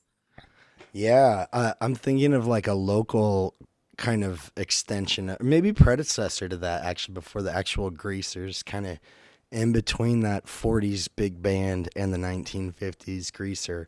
You've got like the zoot suit riots in LA, where it's like the Latinos in their like zoot suits with that like that era, but they're like subcultures, and you're right, they're usually lower income, and they're like alternative fashions, right? Like, well, we're not going to do that. The beatniks kind of do this too with the Greasers, right? The like dark clothes and kind of subdued tones and just looking a little just rebellious, right? They're rebelling against the status quo of the culture. Yeah. Moving on to the 1960s, this is where like the more like casual looks started coming in, and it was a lot of like gender neutral colors, and just this is the era of hippies. As everyone knows, like the 60s is really just the hippies, and there was a lot of military influence and fashion icons during this era. And so women started becoming a little bit more, I guess you would say, scandalous for this time, with the shorter skirts, and they had their mini skirts, and it really let women define the 60s and of their like sexuality and their empowerment, and just like their clothes were very, a lot less conservative than it's been in these past decades. And so, like I said, there was a feminist movement, and then as we can see, it was like popular for mini skirts, and it just symbolized women's rights. And then we had the hippies, who were a youth counterculture movement, and a lot of the hippies really just rejected the morals of the mainstream American life, and so they were really into like these psychedelic colors, and they were kind of just there was like they were really just free in the sense, and they wore like sandals, and men were kind of wearing these dresses, and they had long hair and dreads and big glasses, and it was just totally just their own. It was like a whole culture. And so we were really That's able to really see good to that. point, because, between them and the Greasers, yeah, if you go back to the early 1900s, right, you were showing the different fashions, but it's not a huge difference between, teenagers, young adults, and their parents. They'll dress a little bit differently, but here it's like a giant rift, right? It's like they're dressing totally differently than their previous generations. Yeah. A major icon in this time period was Jacqueline Kennedy, President Kennedy's wife. She was the first lady, and she was very involved in just the art and fashion culture, and she was known for wearing like suits, which usually women wouldn't wear, and so she was like very into this whole like fashion style, and she was an icon to a lot of people. And then when Kennedy was assassinated in '63, we were really able to, it really affected Jacqueline, because we saw a decrease in the way she like dressed, and everybody was like, it was a dark time for everybody, but we really saw that kind of decrease in her fashion, and she just kind of stopped caring. And so I think that really had an effect on society. but people were still really involved in fashion. And then we have these It's really men were interesting. wearing, I don't know that I've thought about that, like the decline in her fashion sense. yeah, But she continued to be like a cultural icon. People tried to like, she had like a famous lawsuit against some paparazzis actually because they want to leave her alone. yeah. And so it was really, I know that, I mean, I don't know, I wasn't there, but I was Yeah. reading that it affected a lot of, a lot of people. And I don't know if this is true, but there was also in the 60s, there was a lot of like drugs going around, especially in like the hippie kind of culture. And so some people were saying that it was because of just like the dark times and people were using it to just get out of that whole, getting high and living life. And so that there was definitely a decrease in just fashion, but it was also like a new era of fashion. So it was kind of just like clashing at each other, but I thought that was very interesting. And then we also have the Black Panthers, and they were wearing a lot of just dressing in black and leather jackets. Like Karina said about the greasers, they had like these like jackets and stuff. And so it was really interesting to see that these Black Panthers, and they were obviously trying to prevent police brutality towards African Americans, but their fashion trends, it was like a major fashion statement. And when you saw something like this, it was like, who these people were. And so it was very interesting to see that where this kind of style came from and how it came from such a major group of people. And yeah.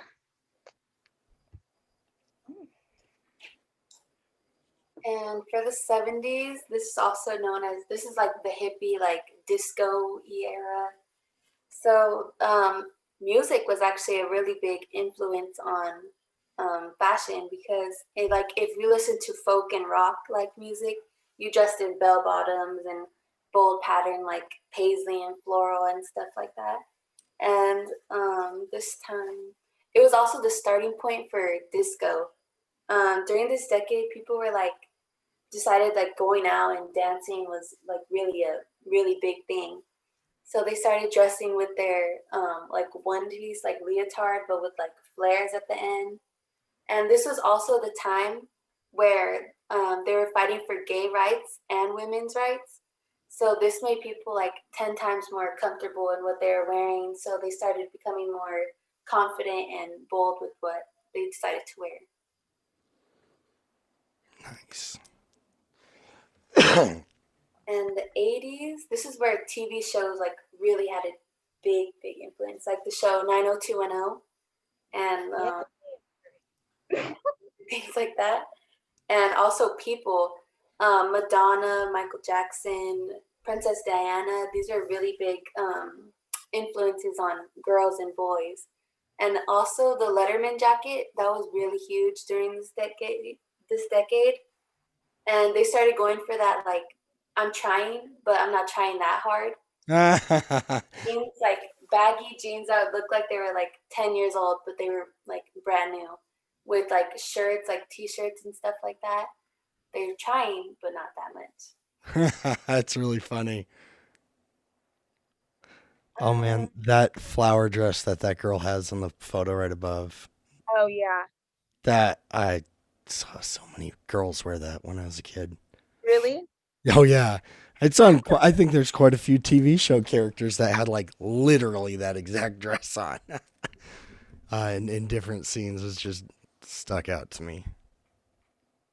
Fresh Prince. The 90s also were really influenced by this whole TV. We have Will Smith there from Fresh Prince of Bel-Air, and it was a lot of just people were really speaking from media, and there was a lot of people being inspired by this whole media, and we had people wearing flat tops, and Black culture and Black beauty started being a trend, and we have braids and stuff, which we didn't really see a lot of that going on, especially because in the previous years it wasn't just represented.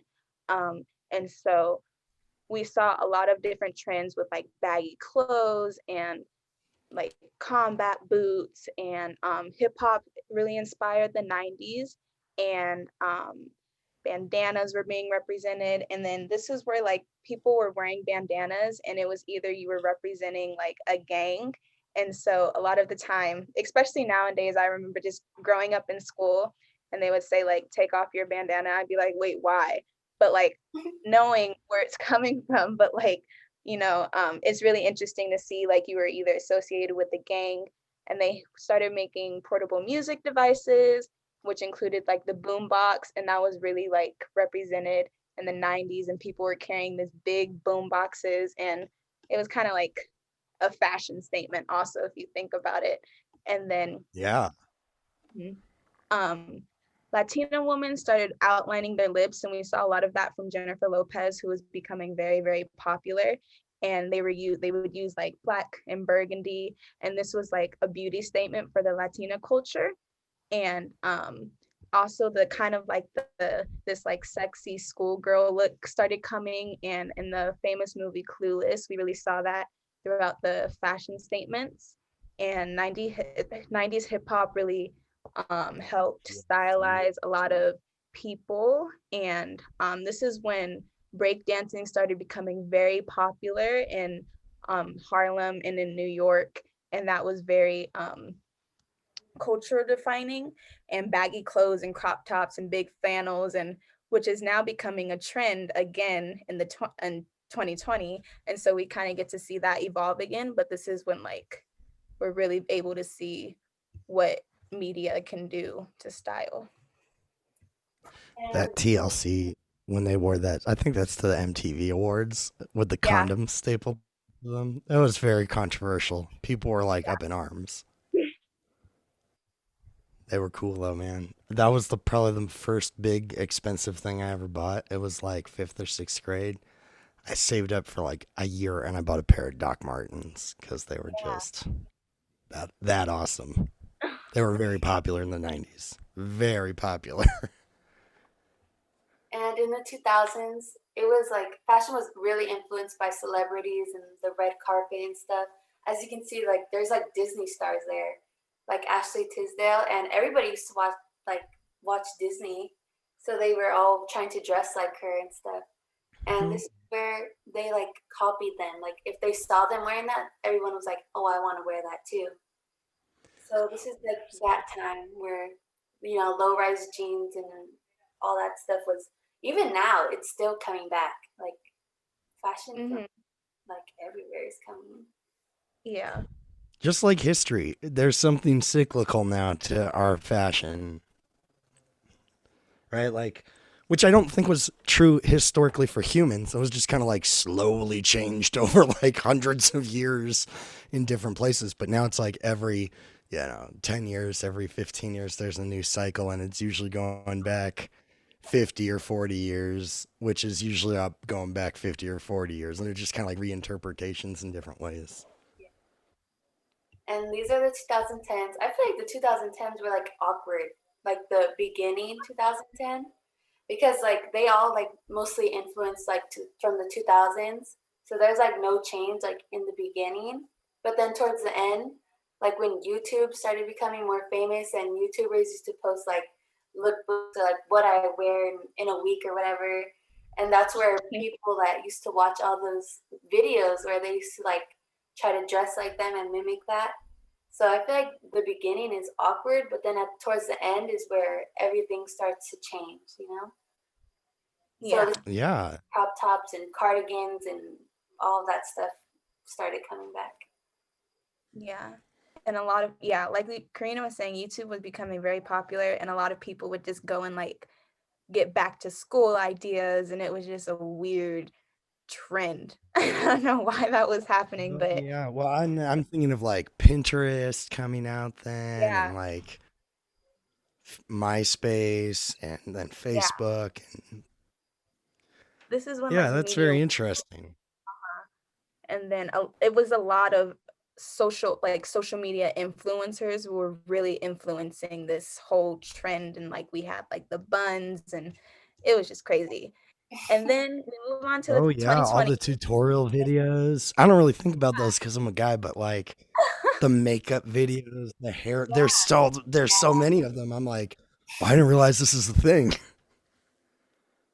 And then we move on to the 2020s, which is just the first start of the decade, where most of the people are inside. So, but we are seeing major trends come back. Like, so the 90s, we're having baggy clothes. People are wearing baggy clothes. Obviously, we have the mask, which is now being turned into like a big, it's not a trend, we have to do it, but it's like, you know, people are designing their mask and they're promoting it and people are making so much money off of these, and it's just like we see celebrities doing it, so then we are like, oh, you know, she's doing it, I want to have that mask, and it's just so crazy. And these old trends are coming back with baggy clothes, and especially now since everyone's just online and on media, we're really able to see how much media can influence people's style, and just yeah. And so it'll be It's so strange because my daughter, she's 12, almost 13. She's quite fashionable, but she's into like super baggy clothes and baggy pants and stuff. And I'm like, I was into this in the 90s, but it was like a lot of 90 trends. rocking skateboarding back then. Not, or like, you know, yeah, like the cholos are wearing baggy pants. Like it was either like cholos or like skateboarders, punk kids were wearing. It's also kind of funny because this bottom picture of Billie Eilish, if she was like heavier, I almost thought it was like Ozzy Osbourne. Yeah, a little bit. Similar With the style. you can't really tell. Cool. This is great. This is great. You guys had some really cool things in here. I'm looking forward to this best of the 90s video. I'd say I really like where you guys are taking kind of the cultural and historical elements to, you know, highlight some of these changes in fashion. Like I love the Avon one. That's like, oh, that's really cool. I didn't even think about the practicality behind some of those changes and whatnot. And even up here in the 2010s, talking about like YouTube and social media influencers and stuff. What I would say, you know, if you were to ever do this project again or something like this, is having some either like additional headers or just bigger kind of titles in some of these blocks would help kind of clearly identify those things. And there's nothing wrong at all with the way you guys did this 1820s, 30s, 40s, right? Like that's straightforward. That's totally fine. But you could also break those down at different moments. And this might be something if this was like a 300 or 400 level class project where you could then decide, okay, well, where do we make our chapter breaks essentially? Because in all different themes and fields, you could choose different moments. And it's not like I'm like super well versed in the fashion of the history of fashion, but there's a few ones that stood out that I was like, "Ooh, I wish you would have grabbed those." Like one is in it's either late 40s, early 50s, and it's odd because it's actually related to a historic event. So the Bikini Atoll nuclear test is like this. Big above ground, right? And it inspires the bikini, which is like a huge kind of revolution. I don't know if you guys thought about including that one or not. And I saw that like there was never two pieces ever worn, and it was really like this big dress, and I was gonna put that in, but I was like, I don't know. But yeah. Well, and that's the problem with these projects, right? It's like, you could just keep including more and more and more things on this, like even in some of the pictures. And I think that's maybe one of the reasons I really do enjoy this timeline a lot, is it's visually very enjoyable to watch. It's probably the reason I like Mad Men the most in watching shows, is because of the fashion and the furniture in it. I love it. They did such a good job on it.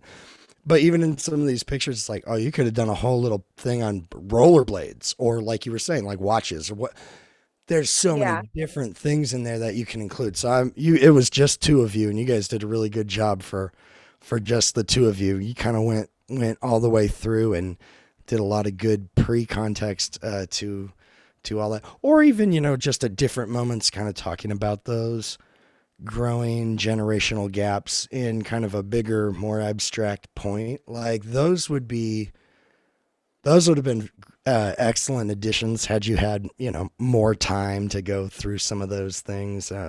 Another one I was thinking that you could have highlighted really well in the 60s would have been like the no bra burning thing, because you were there with like the folk clothes and kind of the hippies and rejected, and even like talking about drug use, right? And psychedelics, and then all the colors and the tie dye and all, right? It's like, oh yeah, those go together. So there's definitely some points in there that you guys were right on them, and with some more time, I think you would have, you would have been able to flesh that out a little bit more. But this is great and very, very, very easy to just go through, see what you're talking about, and really just kind of visually see the kind of transition and progress in fashion, like as you go through like 200 years, right? You guys did a little bit extra. You went the full like 200 years, 1820s to 2020s, and you can very much see like, well, we have shifted a lot in 200 years of fashion. Yeah. It's so like restricted, and then now everyone's just like, whatever. So Yeah. It's very, very interesting. But yeah, so many of those things, even just thinking about, I don't think I've actually really ever considered the social influencer aspect on fashion, and what a shift that is from just celebrity, right? Like seeing people on the red carpet. It's like, well, we still have that in the celebrity magazines and stuff, but we have a whole new category that didn't even exist before. yeah.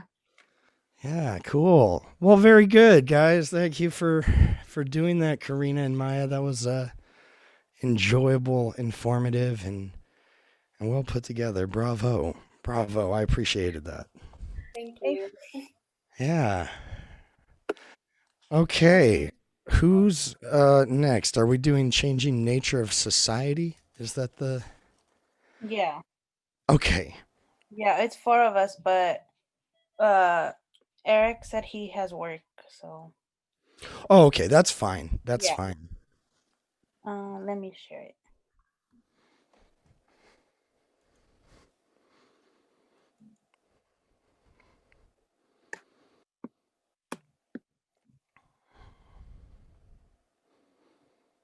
Can you see? I'm not even sure if you can see that. I can see your screen share. Okay. Well, obviously ours is about the changing nature of society. I'm not gonna take long because it's like not everybody's here for us to explain our parts.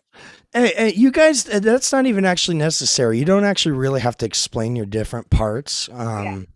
You can really just like hit me with your highlights so, on your sections here, you got it broken up 1865, and the next one's 1900. Then the next one's 19. So you could just kind of go by each one of those and go, hey, here's the big point of this. And then the next break, the next big change that comes here, or like this was really the big event, or these kind of few things combined that, I'm thinking about differently now. Just, you don't have to take long at all. You can just give me the kind of, the highlights. Yeah, so I think there's something. So yeah, so this is like our little introduction to it. We did start at 1865, and we added some like key important things that happened in that like year. We have the Reconstruction, of course. Again, we have like some like an example of what a dress was in that time. The race demographics to it, which is like very crazy to see how it's always like obviously more whites and all that, but it was less Asian people at the time as well. Oh yeah, significantly less. Yeah, and then we have the Battle of Five Forks. We have a video on that. Come to the 1900s. Eric did talk about like social activism was going on as well. Again, put in the racial demographics for that time. He did talk about a little bit about fashion as well, because the reason we added a mixture of kind of like everybody's, I guess, type of project because we were trying to talk about how society was like in the years. Yeah, yeah, which is good. I think that's kind of and I think you were on last night when I was talking to what group was it? It was the Oh, it was like the What is American group. It's like, well, that's a super broad topic, right? Yeah. It's a good one for a timeline project, but it's not like well, and we even saw it, like just even with something like fashion, it's like, well, that's not even that straightforward of a path. Actually, there's so many things to include. Yeah. So yeah, this is yeah. When you're trying to look at those big, huge demographic, worldview changing things, yeah, you should be pulling from sports and music and politics and just kind of natural, natural disasters, even whatever Yeah. the causes are. So that's good. Yeah, so then he added a little bit about sports and all that. Music, how it was, like jazz was like common in that time. How the economy was overall, he did use encyclopedia. And then food standards, Oh but yeah. it resulted in Pure Food and Drug Act. And then he talked about about how the cars were at that time and they were made. Ford Model T was released. Then we also have a little bit about Black history in the United States. He talked about racism as well, because racism was a big thing back then. Still is, but I don't know. I have to say it's both worse regardless, because people are more cruel now as well. Yeah, it shifts, right? It's like, well, it's still going on, but the arguments and the specifics are different. Yeah. Right? Yeah. And then of course we have 1910s. We have again he added the race demographics. It starts to increase a bit more. More people have come, so it's not just how in the beginning it was just whites, blacks, Hispanics, Asians, and all that. We have American Indians, Eskimos, Pacific Islanders. Um, I believe this was about an incident, the Triangle Shirtwaist Fire. I never heard about that, but he put that in. Again, I think we covered that back in, I mean, it was a few months ago now, but that was it was a horrific event. Like, people saw it, dozens of like women jumping out of like 15-story buildings because they were being burned alive in downtown Manhattan. It was really bad. I'm about to check that out. I've never heard about that. Yeah, it's pretty crazy. Yeah, and then here we have again fashion. Like we don't have a lot because obviously it wasn't about it, but we show a little bit of how it was during that time. We have the Clayton Act of 1914, art appreciation. He added a video of the Ku Klux Klan, Oh yeah. how the birth of them were and all that. This is actually good, including the Clayton Act of 1914. That's really great because, yeah, outlawing child labor, and he has it bolded there. That's fantastic because that sure changes American culture. Like kids not working and really teenagers starting to just not work. It kind of just slowly gets taken away. Children are not seen as like a valuable asset to society until they're adults. It's like they don't really contribute anything. That's how we think now. But yeah, that's I mean, I find that crazy to think that if stuff like that would have not happened, even to this day, children would have been working.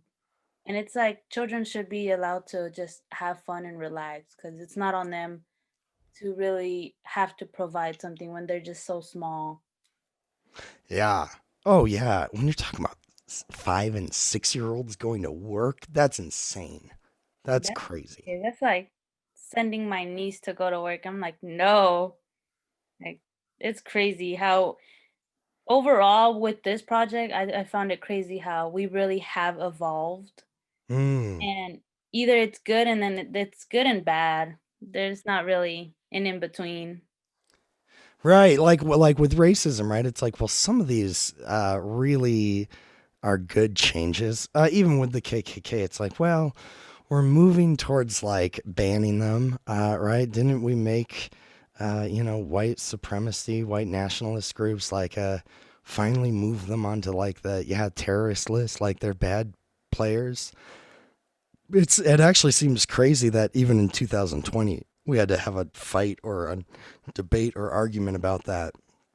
But certainly 100 years ago, the country wasn't ready to do that. But having those demographics, racial demographics kind of popping up, that's really helpful because we, especially in Southern California or places, like Southern California around the country, we've experienced a lot of racial, ethnic, demographic shift, right? Like in 1910, 1920, it's like, what, like 90% of the country, 85% of the country is white. That's a lot bigger than it is Oh today. yeah. That's a lot. I mean, that's the majority by a long shot. Yeah, because like throughout so far that I've seen the demographics that we put in, it's crazy to see that they just grow more. It doesn't stay the same. Like each one changes, but obviously whites still are like have an advantage. Mm. And then he did add like, did you know President Taft began the tradition of throwing out ball on MLB's opening day. We still do it to this day, which is wild to think about how long of a MLB tradition it is and who started it. Yeah. And I guess this is like an old film example, Frankenstein, like a silent movie. You have The Passion of Joan Arc, another film, and then the Progressive War, the pre-war, and then we go into 1917 and World War One. Again, we have fashion, just to show an example of how it's really changed. And then obviously like war efforts, patriotism, and then I mean, I guess the first Red Scare. Never understood that one. Yeah. Then we get into the 1920s or Roaring 20s. Again, with the demographics, they just keep growing. Populations throughout, I believe, is the U.S. or just, yeah, it just also grows more. Again, the Red Scare continues. Then we have the Tulsa Race Massacre, racism again. Yeah. Oh, I think I asked the class this. I don't know if you have, Carrie, but has anybody seen the new Watchmen show on HBO? No. It's set in Tulsa, and the opening scene of it's actually set a little bit in the future, but the opening scene is back here at the Tulsa Race Massacre. It's like set in that. It's very hard to watch, actually. It's horrible. It's I'm gonna horrible. check it out, but if it gets too much, I will change it. Yeah. And then yeah, so it's like I like how we have like a few. What I liked about it was that we incorporated a lot of stuff, and then he has like a did you know, and then again we have like music involvement. We have the Harlem Renaissance, and then fashion again as well, which is great. It's really crazy to think on fashion as well with the previous project that just presented. It's just how crazy it's changed, and then people are trying to bring things back. Like Yeah. makeup and stuff. And it's not one of the first things we think of when we think about history, right? Like it's fashion, but at least certainly when you're in the 20th century, it's like, that's a pretty important thing and can have all kinds of different meanings and changes for society for sure. Yeah, because like now you can't really control what somebody wears. Like Right. back Right. then, you were just like, no, you could only wear this, and they wear this. And then, yeah, so we just have like crime as well. We have a bit of crime. More films, stock market crash. And then we have the 1930s, the Great Depression. Again, with the race demographics keeps growing. The population as well. And then a link to the like Great Depression history. And then 1933, we go to I guess the lowest point in history or something. I don't know what's up with this Oh, sign. like in our Great. probably like with wealth, we get that's kind of that's the bottom of the Great Depression before things start getting better. It's like 1932, 33's. It's bad. Everybody's broke. Suicide rates are up. I Yeah, think they're the it's highest they are crazy in to think history stuff like actually during that that. time. And we have the, I guess, starvations. A lot of people weren't really eating, I guess. And then we have the 21st Amendment. Unemployment was peaked in the 19 at 25.2%. Another did you know? And then we have more entertainment stuff and trends that happen and Fair Labor Standard Acts. I guess it was about minimum wage. I do like how he included the links just to find out more about it. Yeah. Yeah, that's helpful. Strikes are going on as well. Yeah, and then we get again to the 1940s, World War II. A video to like recap, and then we have like a little quiz for whoever wants to take it. It's really cool, like to try to implement all the elements that Satori lets us use, which was pretty cool. Yeah, it's kind of fun to play around with that stuff, huh? Yeah, like I didn't know that because I mean I took your class last year, but I didn't even bother to use it. And I did this year. Oh, good. And we Good. got into the 1980s. This one was pretty fun to do because I don't know, just to hear about it from other people. You hear how people are just having fun. Really, a little video on like what society was like. I added some stuff about like music in the aspect that obviously celebrities are a big part of like society and they like influence things. So we have like, did you know that Paul McCartney was arrested in the Tokyo National Airport for possession of marijuana, and he was in jail for 9 days before he got deported. And it's like we have like a little quiz again of whose album hit number one in the 1980s, which was actually Pink Floyd. I was gonna say, I think it's Pink Floyd's or the Eagles. Yeah, it's actually Pink Floyd's. And then whose album went for number one and stayed number one for 37 Well, weeks? that's got to be Thriller, right? It is. It's crazy because I was like, wow, like I honestly didn't think that. I thought it would have been Prince, but it was not. 30. I mean, that's like almost a year that his album stayed at number one. That's crazy. Mhm. Sold a lot of copies. And then I added this link to like it talked a little bit more about what happened like 1985. Another video were just 10 most memorable events of the 1980s. Yeah, that looks cool. I'm looking forward to watching that. Yeah, it's pretty good. I have to admit, I think one of them's gonna be the Queen's Live. I think it was for AIDS. Yeah. Yeah, that's what it looks. Oh, yeah, Live Aid. They're pretty cool. I added the part about the Central Park 5. I had heard about this one before, but I just don't remember the story. But it was very interesting when I first heard about it. And then obviously he and President Reagan announced the economic sanctions against Libya in 1986. And again, a little video of like the fashion of the 80s. It's just cool to see how they like bring out like colors.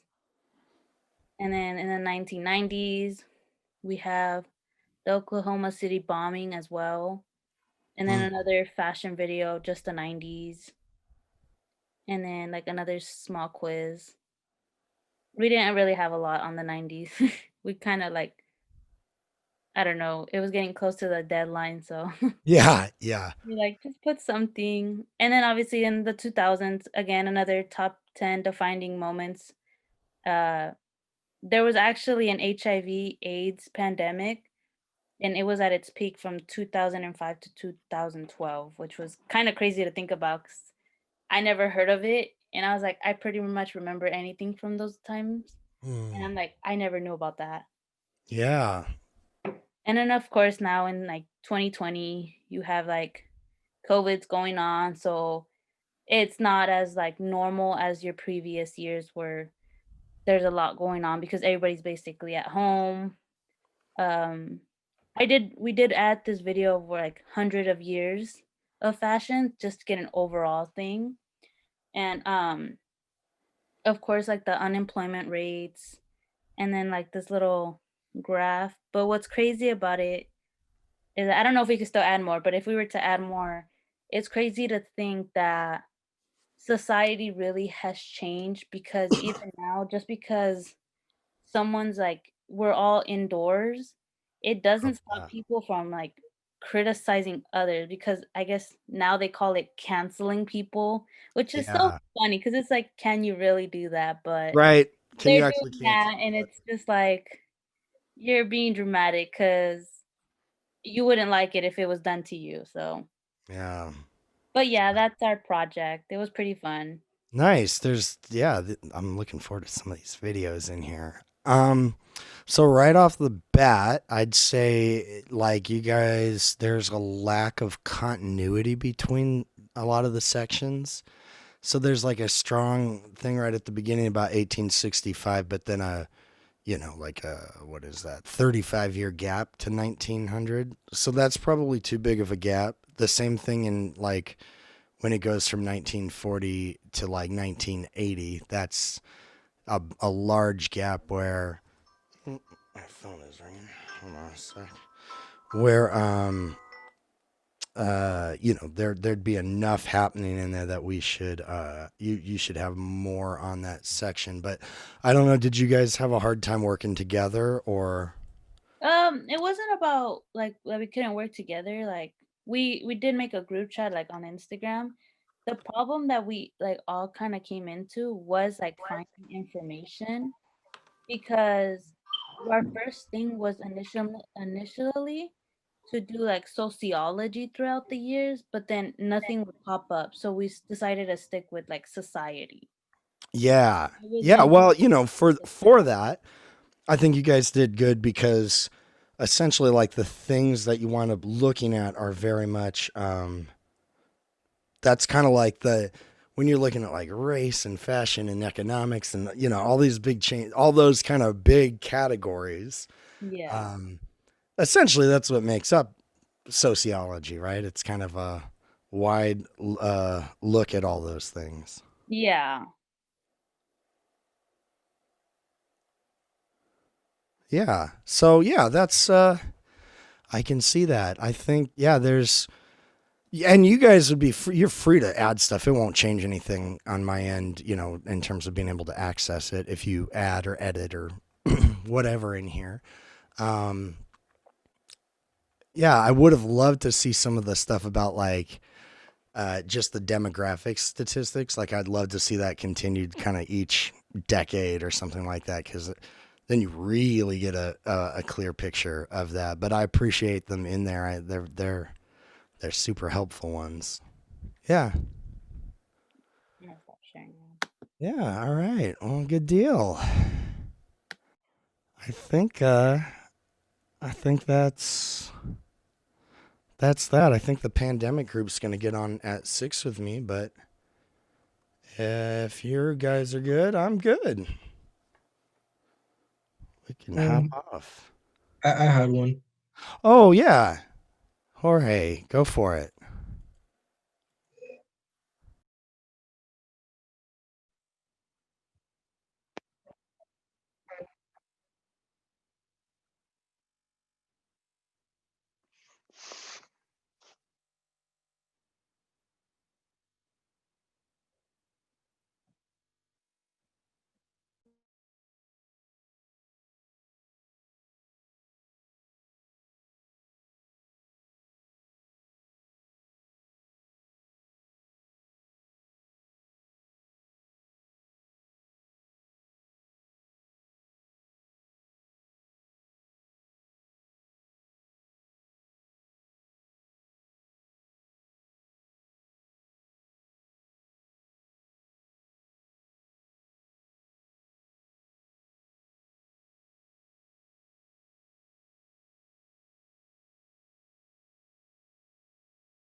So he said he's coming back? Mm-hmm. Yeah, Okay. he just texted me right now.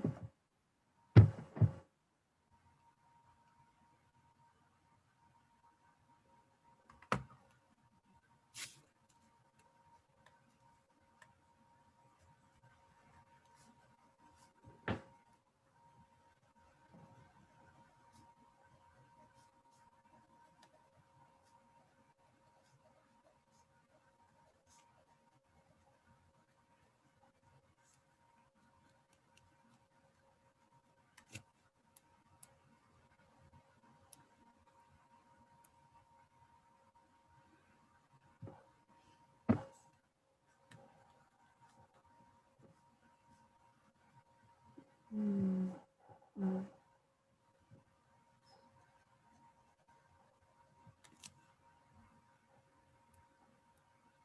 So what I saw like previously, like during the two projects that were being presented, basically he had the timeline on his screen and he was going to share it through there. But I think we can also still have our screens up Oh, okay.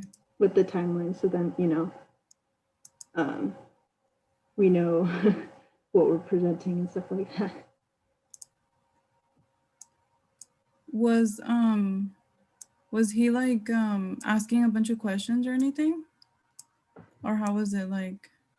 Just like whatever. Yeah, it was just kind of whatever.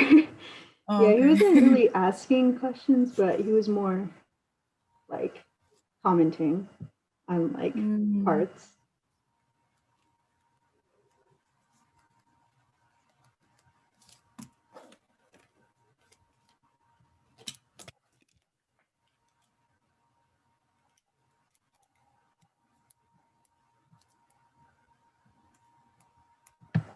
So only two groups presented right now? Yeah, they did. Oh. It was, I believe it was diseases, and then what was it? It was the other one was about gangs. Oh, okay. Those two were interesting to hear. I thought they were great. Did you like see any presentations like on Wednesday or anything like that for? No, I haven't been on. I didn't even see anything. It's because I had my final yesterday, so I wasn't even able to, like, wasn't able to sign in or anything. Oh, wow. Yeah.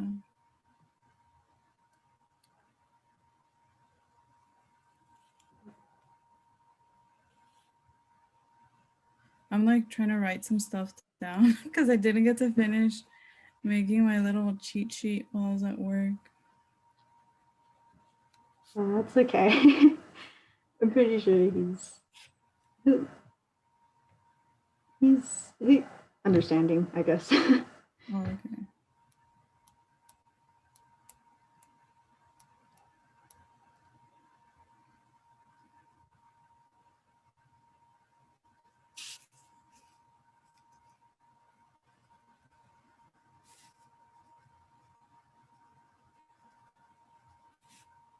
I don't know what happened. He said he was hopping back on in like a couple minutes ago, and then like nothing happened.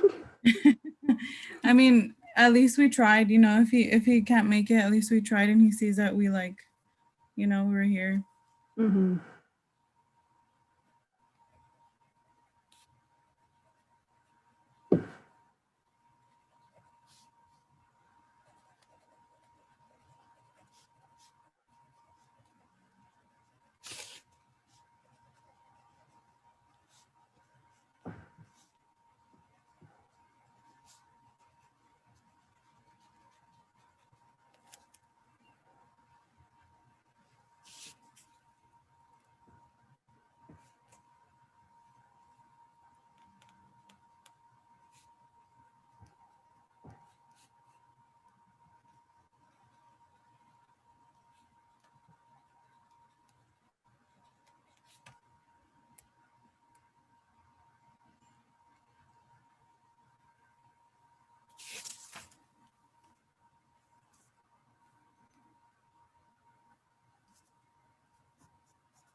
Okay.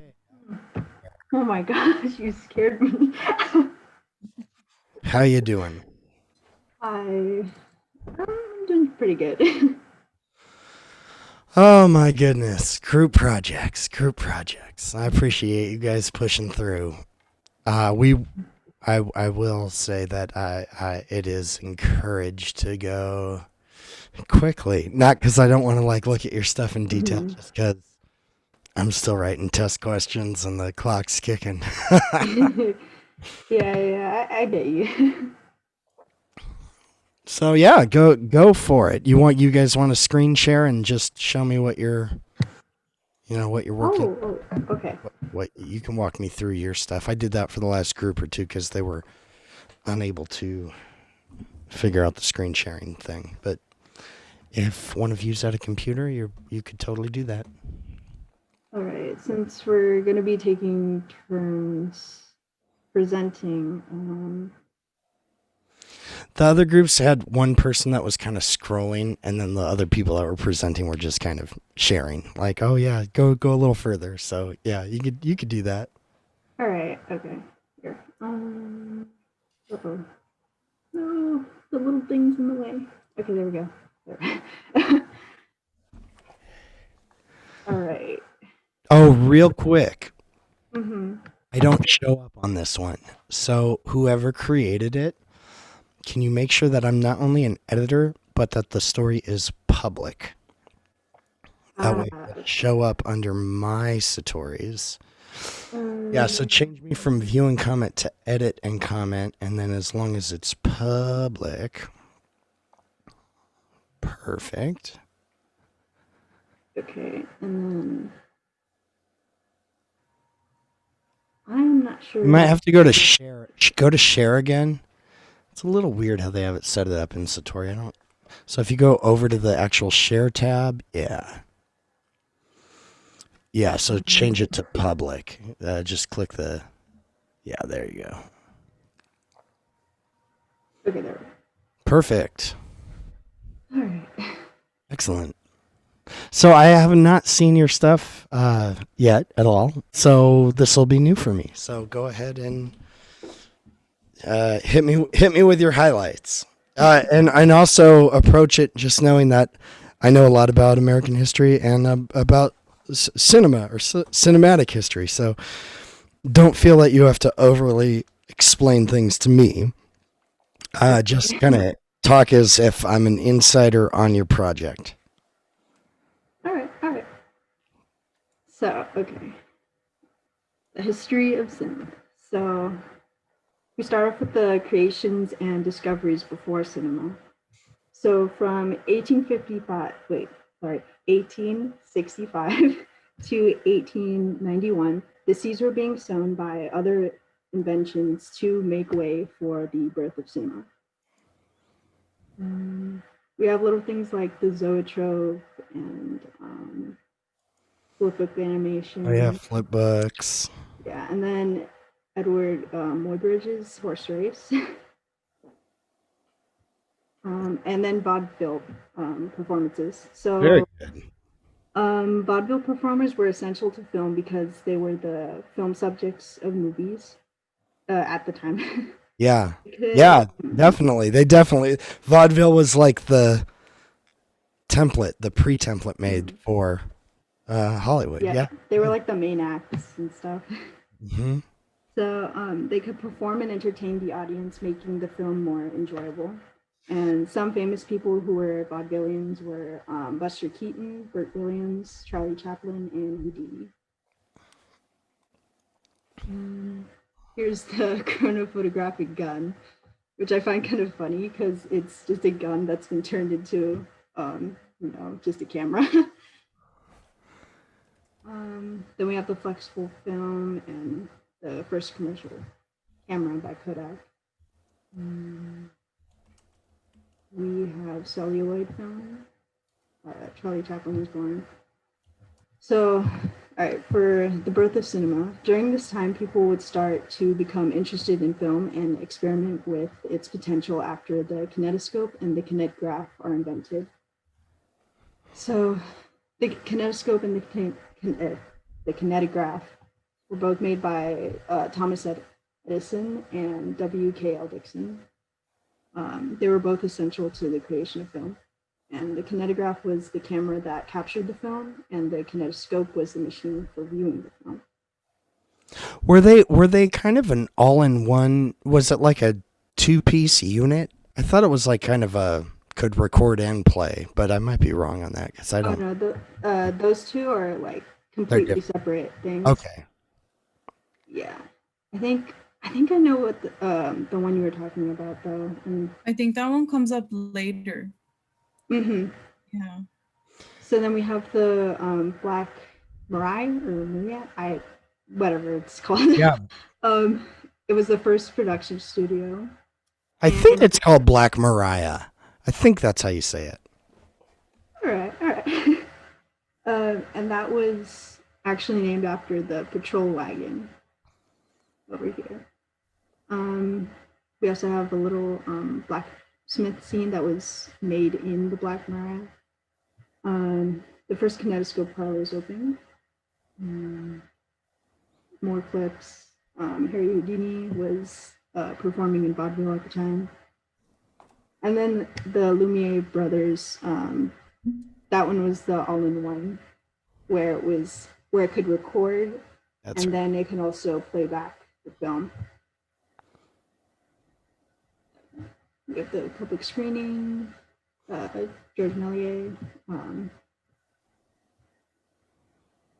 And then the train arrives at LaCroix Station. So this one is famous because that was the film where audiences would they would run out of the place screaming because they thought that the train was actually going to hit them. Isn't that wild? And so scrolling down, we have the Latham Loop Phantoscope, the first horror movie, George Méliès's experiments with film editing. So Yeah, walk me through a few of these because I understand what split screen is, but tell me what these are, these kind of breakthroughs that they did. Like how they changed cinema, or like just like what they do and how they kind of change stuff. I'm just curious on this one. Oh, okay. For my own sake, actually. So, we have double exposure, which was created by running through film negative through a camera twice before developing it. And this basically creates the illusion of two images appearing on screen simultaneously. So like here in this image, like you have, the house setting, but you also have, his head floating, which is not normal. One image is clearer than the other, while the other one looks kind of faded or like ghostly. Split screen is basically where you cover one part of the camera and record something, and then you basically play it back in the camera again, and then you cover the other side and you can record another thing. And then when you take out the little lens blocker or whatever, then you have both the two things that you were recording in the same, film strip. Matting was basically, it was basically the blocker that would, stop the film from recording certain parts of like what you were trying to capture. So like, how does the matting work? It is okay. So it's done by painting like black shapes on a glass paint, which are attached to the lens of the camera. And basically the shapes help like prevent the light from exposing the portions of film as like, someone was shooting a scene. Yeah. Okay, cool. That I got it. That makes sense. Mhm. That's And you good. can also combine the split screen technique and the matting technique. And, you could create like pretty interesting stuff with it. And then, yeah, Edwin S. Porter. And he also was a part of the special effects sort of thing. So he created the parallel action and the parallel crossing. And this was, or the parallel, wait, hold on. Hold on. Parallel action is also called cross-cutting. I got confused on this too. But anyway, it's the same technique, and it's basically where a film can cut back and forth between two or more events that are happening simultaneously within the world of the film. And then you have over here vaudeville performer strikes. Oh, and then you have George Malay's A Trip to the Moon, which was his most well-known film and is considered a masterpiece in, his works. Yeah, that's a lot of special effects for 1902.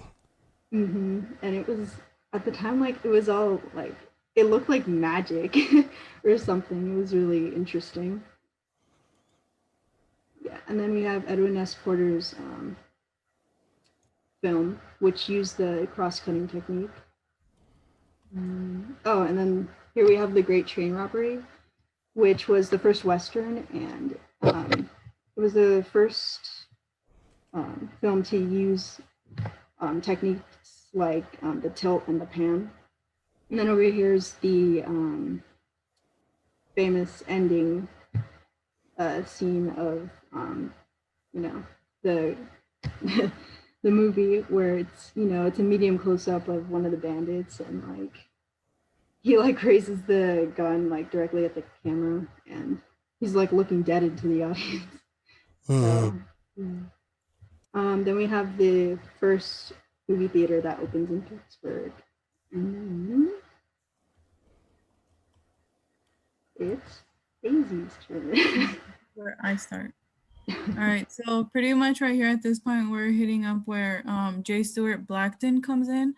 He was a film producer and director, and he founded the Vitagraph Studios.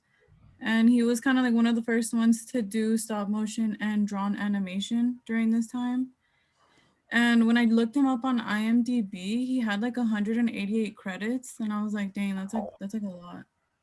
So, and then keep going. Oh, we have like the Dr. Jekyll and Hyde that was like the first time it came out from like the transition from, what is it, like the adaptation from the book to the movie to the film. Yeah. And yeah, and then we can go down.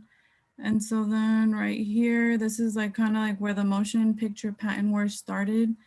This was like where Thomas Edison pretty much claimed that like every movie that's made, he better get some money from it. Like every time someone did like a movie or they used some sort of like techniques or like a camera or projector, didn't matter, like he had to get like a cut of it. So that was pretty much at this point. And then we can keep going. Yeah, Edison was a good inventor, but he was a really good businessman, and he was good at sticking it to people at every turn he could get to get a dime out of them. Yeah, like as I kept reading stuff about him, I was like, oh my God, he's kind of like stingy. Like I want everything for myself. He's a little shady of a character. We make him like, oh, Edison. It's like, well, he's kind of a D-bag, actually. I Yeah, that's what I guess he thought would, too. like, look for people, and then at a certain point, it was like there was just so many people making films and so many films coming out that it was like he couldn't keep track of it anymore. So he kind of like had to like give up, you know. But yeah, so then like right here, this is where like Carl, I can't say the last name, Liamo, I don't know. He set up pretty much his own independent motion picture company, like aside from the Edison Trust, which was like Thomas Edison's company. And then he was. I actually think that is pronounced No, no, that's a different name. Never mind. I don't know how to say that. Keep going. I don't know how to pronounce that either. And then so he pretty much was kind of like one of the first ones to introduce the term movie star with especially with like Florence Lawrence. He kind of like promoted her like as my like this is my first movie star. This is the first movie star ever. And then this is also kind of like where it's like the first, not really a scandal, but I guess kind of like big tabloid thing where he came out and said that Florence Lawrence had died like in a car accident, but she really hadn't. And then she made like some magical resurrection at like the premiere of her movie. So it was kind of like, you know, just so he could promote, pretty much like make his movie more popular and stuff. That's crazy. I didn't know that. I am right, actually, looking at the name again. It's Lemley. So there's a whole series of like little independent theaters. There's one down in Pasadena. Actually, the one on the Boulevard for some years was a Lemley Theater. Just trivia. And then, so, you know, Max Factor, this is where he made like the first movie makeup came out. And then down here on the comic strip, this man, John Randolph Bray, he was kind of like the first one to set up the little blocks, you know, I forgot the word. Oh, like the text blocks or the Yeah, like that kind of captions? style. Yeah. Okay, and then this is like going down, then we hit the silent era where like the silent films became like extremely popular like in America, even like in Europe. And then this is where like Charlie Chaplin and like Buster Keaton came out. And yeah, so then the Pennsylvania State Boards of Censors, this was kind of like the first time that like we were censoring movies and like making sure that it was pretty much just stuff we agreed with. Well, they agreed with, and like they would kind of block out like so many movies. There's so much stuff that they just thought wasn't right. Like they like I think it like quotes that they would make sure that like pictures that were considered to be sacrilegious, obscene, indecent, or immoral. So pretty much anything that they didn't like, you know, they didn't like, they would just, you know, not let you watch it. And you would see these little like boxes that picture at the end of every film, just so that you know, like, oh, this movie was approved, like you can watch it, no problem.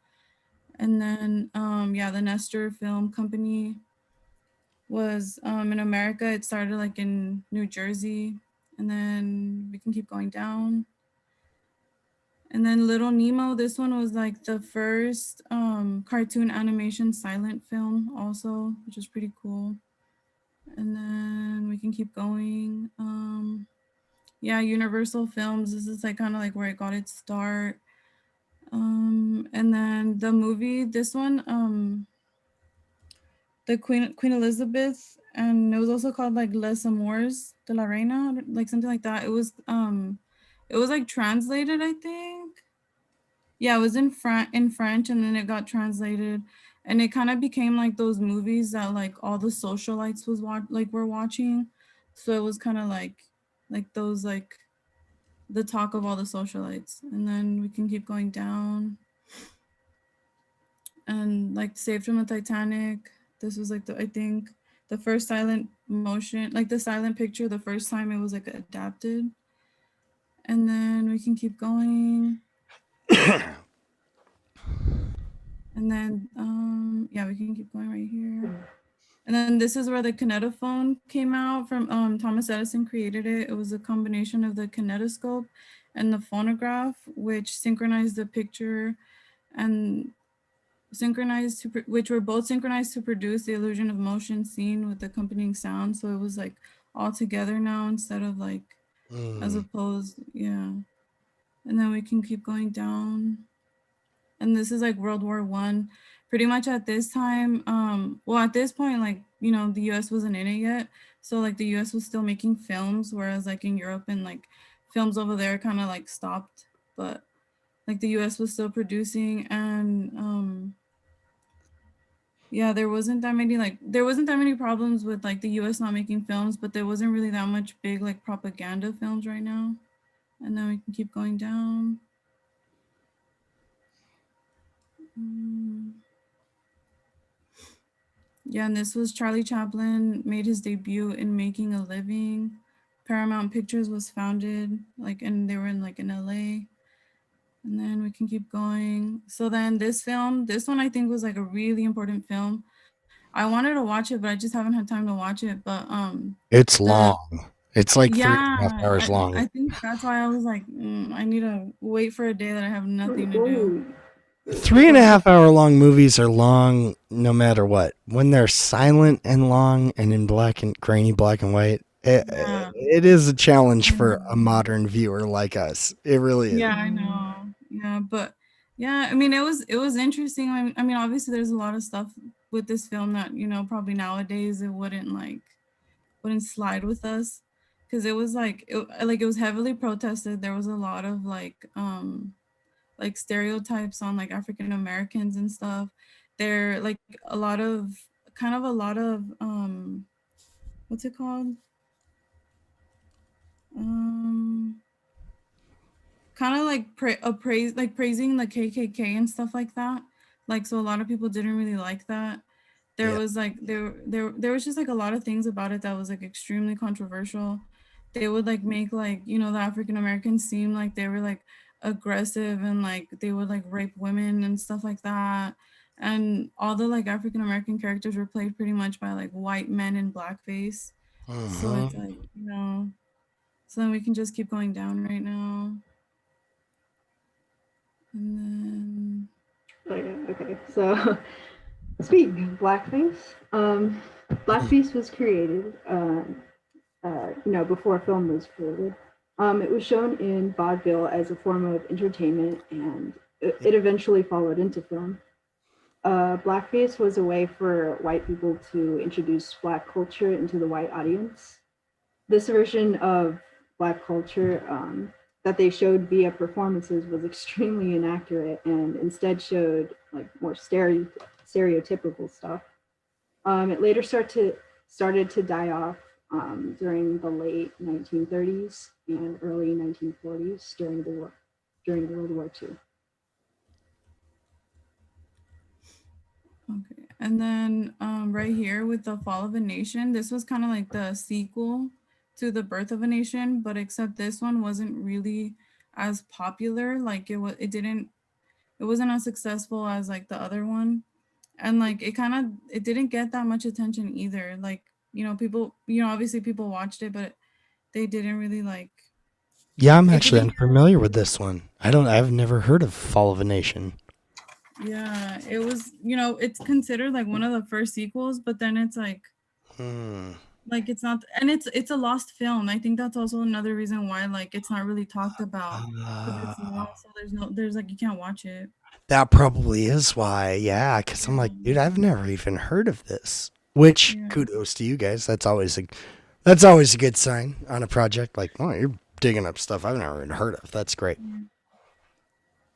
And yeah, so then we can keep going, and then that's like Charlie Chaplin's paychecks right there. I think like at this point it was like he was just making like so much money like compared to anyone, because like right here he signed with the new company, the Mutual Film Company, so he went from like about 125 to like $10,000 weekly to to getting $10,000 a week. Imagine like during this time, like that's crazy. So yeah, Yeah. and then he got 150,000 like signing bonus too, which is like, oh my gosh. So yeah, and then we can keep going.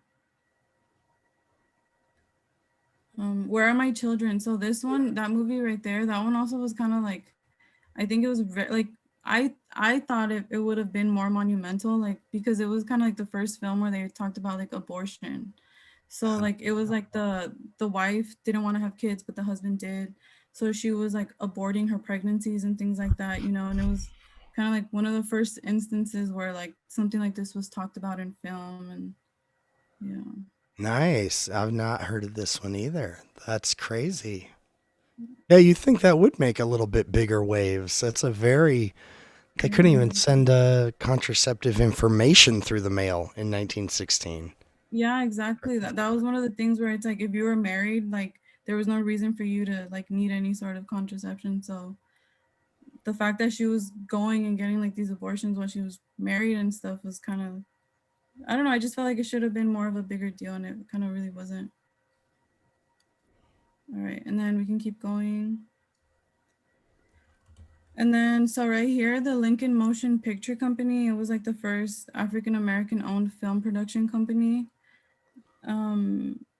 which was also like another thing. I'd never heard of this one before. And I know there's a lot of these like film companies from like, you know, back then that you don't Yeah. really hear of, but then you hear like, oh, this company bought that company and this one and this one. But then like, as I kept going, I didn't really see things from this production company either. So but yeah, and then the rotoscope, that one, it was like it's an animation production equipment that allowed sorry, I can't see, that allowed animators to trace over motion picture footage frame by frame to make it be like more realistic. And then that one was invented by Max Fleischer. Hmm. And then The Butcher Boy, which was Keaton's debut film. And then yeah, Buster Keaton, the art, his contributions to film. So he was like he was pretty much known for his his comedy performances, like slapstick and like his body language, like how he would pretty much like talk, like how he would like talk to the camera and like tell jokes and like stories. And then yeah, we can keep going. Felix the Cat, this is like when he first came out. The United Artists Corporation, like it was with D.W. Griffith, Charlie Chaplin, Mary Pickford, and like Douglas Fairbanks. They pretty much made this so that the actors can kind of like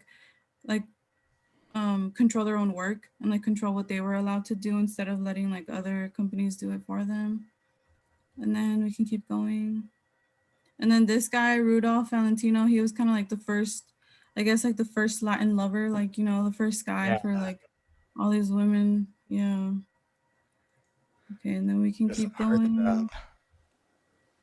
So yeah, then right here, so the motion pictures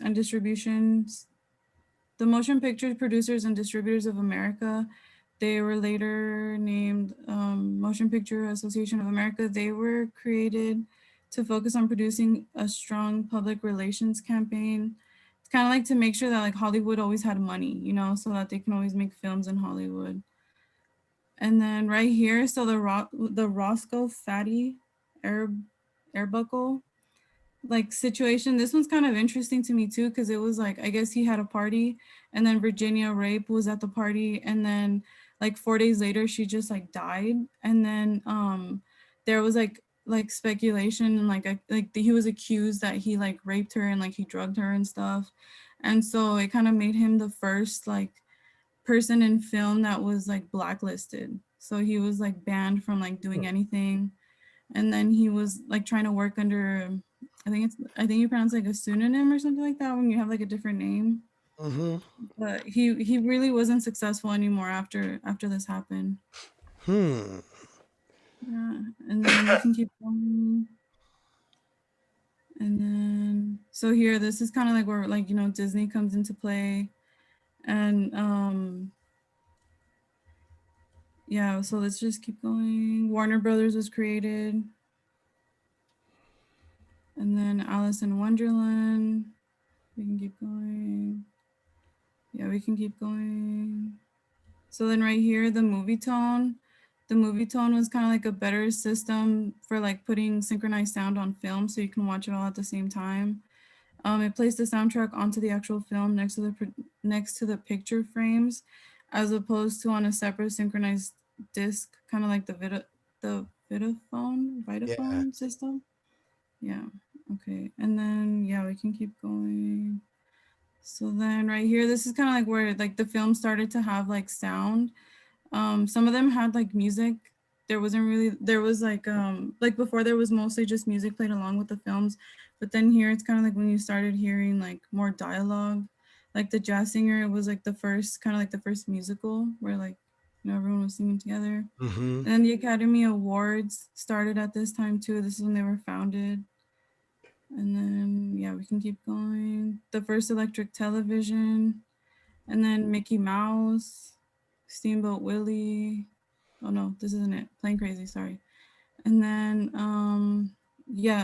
keep going. Then the Great Depression right now. So, even though the economy was rough at this time, like Hollywood was still making movies, films were still being released by major studios. And it's actually like a thing where like in the 1920s and 1930s there was more movies produced than like other decades. Oh yeah. Yeah. That's a great thing to point out because well, when you think about it, the radio is out, but there's no TV, there's no anything else. And this is like during the studio era where they could just crank movies out because it was like a machine, it was like a big production machine. All right, and then we can keep going. Yeah, the first Oscars, and then Walt Disney Productions was like first started at this time. And then Mickey Mouse, and this one in the Carnival Kid, this is kind of like the first time Mickey Mouse talks. And all he said was hot dogs. And it was like the voice of Walt Disney. But yeah, that was like the first time he spoke officially. Yeah. Hot dogs. Yeah. And then this is like the golden age of Hollywood. This is like when like Metro Goodwin Myers, Paramount Pictures, Warner Brothers in 20th Century. This is kind of like, their big time. And then we can keep going right now. And then All Quiet on the Western Front. This one was also, I saw this one when I was like in middle school, I think. Don't remember much of it, but I've seen it before. But yeah, it was pretty interesting. And it won an Academy Award for Best Picture. And it was like, well, heavily criticized because it was like, it was very military and like, and then, yeah we can keep going. All right. And then, okay. Yeah, and then Charlie Chaplin's City Lights. It was one of his last silent films because silent films weren't really like they were kind of like dying down at this point. And then we can keep going. And then Shirley Temple, she was like super famous. And then, yeah, Popeye, The Crooked Circle. It was like the first feature full-length film that was broadcast on TV. It was actually on TV at the same time that it was on TV, and it was also being played like in like theaters and stuff. So it was like you can watch it at home or you could go watch it at a theater. And then yeah, we can keep going. And then King Kong. Okay, and then yeah, we can keep going right here. Okay, so I think this is for where Melissa starts. Sounds good. All right, and so around this era is where the color started to come in. So there's not as much of the black and whites as much anymore. So we can go down. So here we have, like she had mentioned early, Daisy did, about Charlie Chaplin doing his last films. So that's what we were looking at here. And then we go down a little bit more, we go back into 1937. We go to Walt Disney Animations. So we have here the Old Mill. Let's see.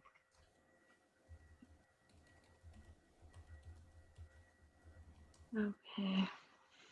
Oh, sorry, I have my other notes here, but it doesn't synchronize with that one there. So here by 1937, films were about 70% on screening time around the globe. So people were going to the movie theaters, and you can go ahead and scroll down there. In 1938, we have here The Wizard of Oz. That debuted in 1939. And you can go ahead and scroll down. We have here, we got the start of World War II. So there was a lot of propaganda here for the film The Devil with Hitler and Blondie for Victory in 1942. So those are some of the examples that that were debuted around World War II. Mm. Okay. Okay. So again, here we go to the again in 1939 speaks about The Wizard of Oz with Judy Garland as Dorothy, which premiered at the Grauman's Chinese Theater. If we could scroll down a little bit down here, we have which was the 8th largest U.S. film studio, ranked in the 90th percentile in the U.S. film profits in the 1930s.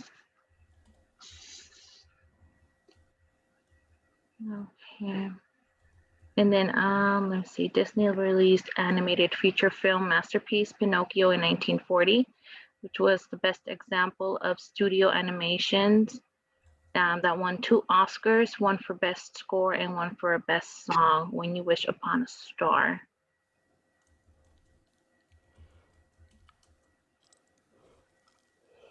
Okay, so here we have Charlie Chaplin's character final speech at the end of a movie was a political message against Hitler. The speech became famous for its uplifting words. Oh yeah, yeah, that one was famous. Very anti-Hitler. Here we have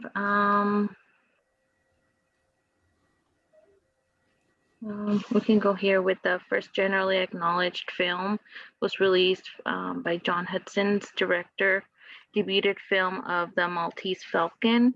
It was the first detective film to use shadowy nihilistic Norse style in a definite way with Maltese Falcon. That's a great movie too. If you've never watched it, it's very good. I've never seen it. Yeah, it's actually enjoyable to watch. It moves quickly.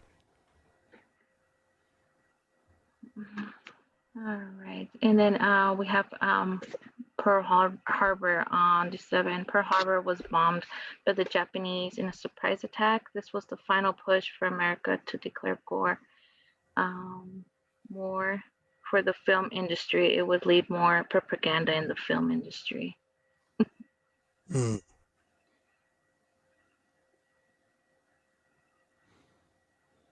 Okay.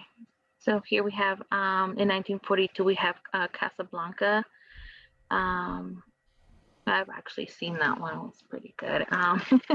That is a great film. Yeah, that one was a really good movie. So I even till now like I've seen that one. So that one was it was a Best Picture winning film there. And then we have the release of Disney's animated Jungle Book in 1942. Studios Amigos released. It was at 42 minutes in length, the shortest Disney featured film to date. All right, so we can go down here. We have Columbia Pictures released the first Technicolor film, a Western called The Desperados with Glenn Ford and Randolph Scott. And then down here we have the Donald Duck, Der Fuhrer's Face. Walt Disney made this short anti-Germany film. Donald Duck became one of the main characters for the most of the propaganda films. It was about Donald living the life as a Nazi soldier. All right, we can go ahead and go down. All right, so we have 1944, the first Golden Globe Award ceremony took place at the 20th Century Fox Studios. It first marked by the awarding of scrolls, the honorees, not the nominees, who were announced earlier.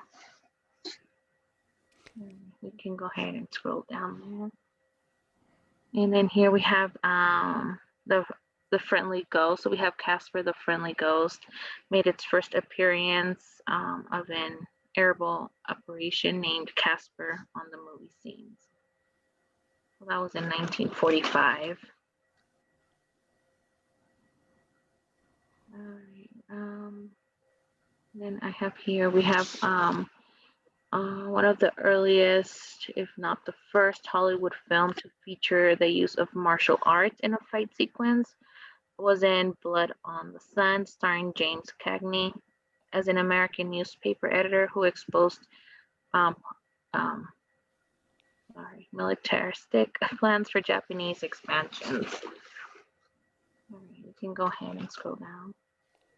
And we're going to 1946. We have Universal Pictures merged with independent production company, International Pictures, to become Universal International, which Disney's first live action featured the Song of the South in 1946 that was released with 3 major segments of animations. You're not gonna find that one on Disney Plus. No. No, they put that in the vault.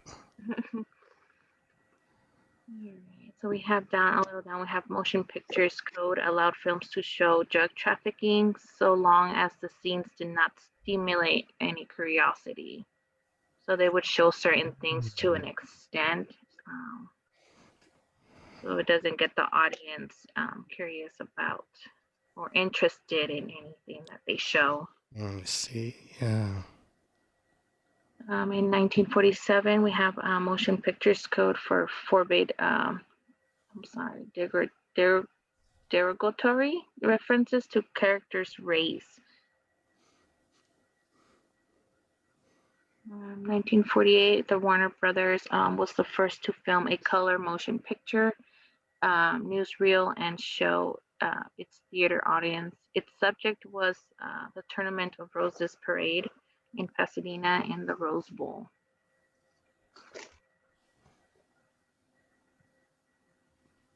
All right, so in 1949, the first appearance of both Roadrunner and Wild E. Coyote was in Warner Brothers cartoon Fast and Furious, intended to be one-time only appearance. Their popularity called for another cartoon it was produced 3 years later after that one.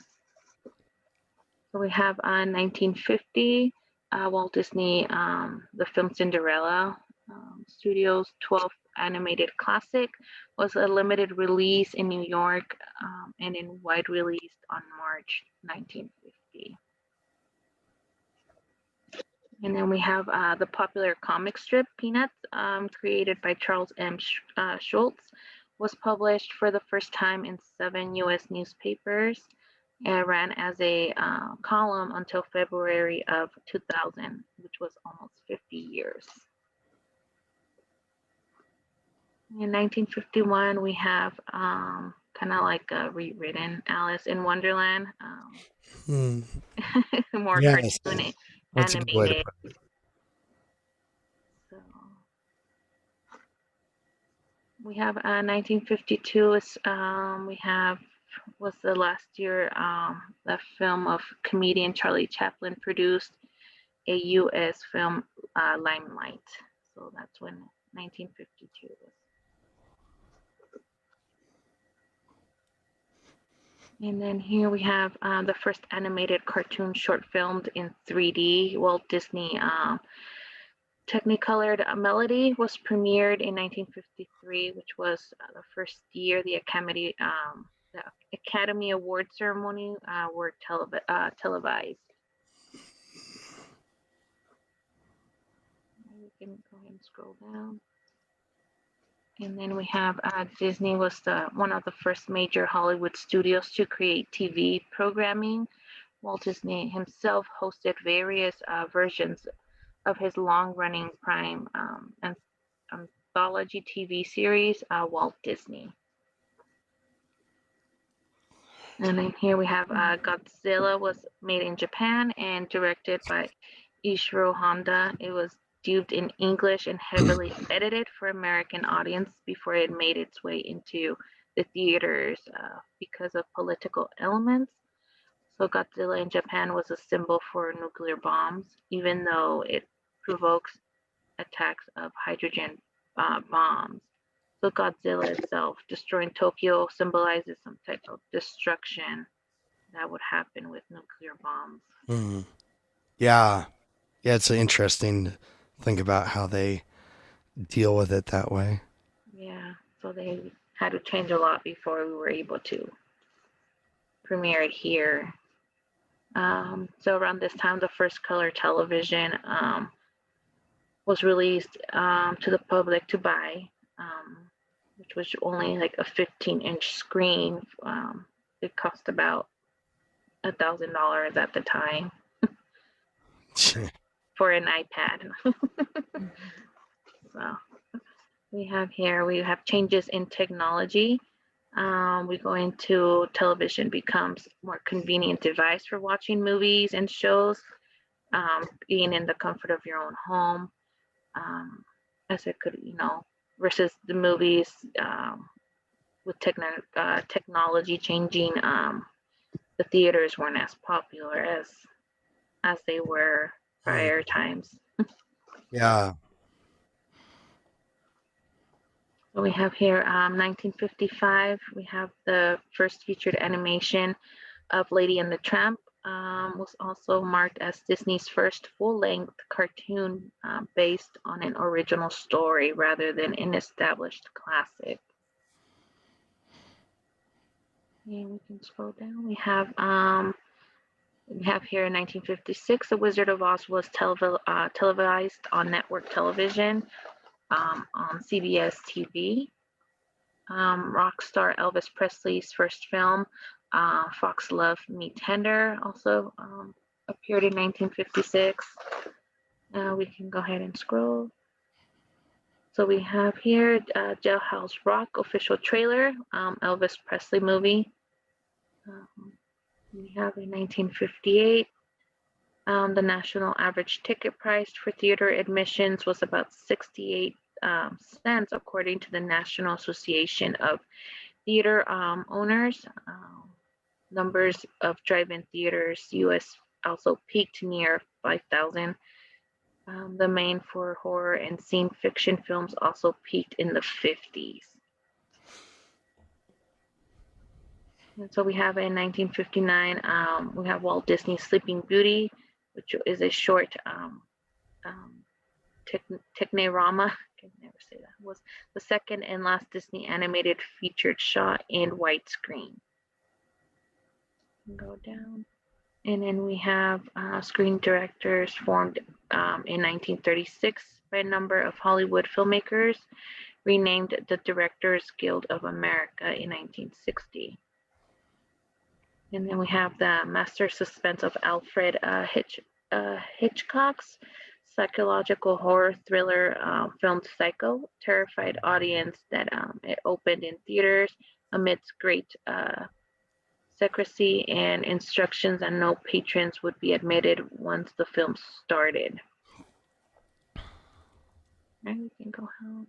And we have 1961. Around this time, cameras and handheld camcorders were starting to come out. Here we have the 8mm field cine camera. So the Canon was called the Canon Cine AT was introduced. Although it was introduced in 1956, it was used until about 1965.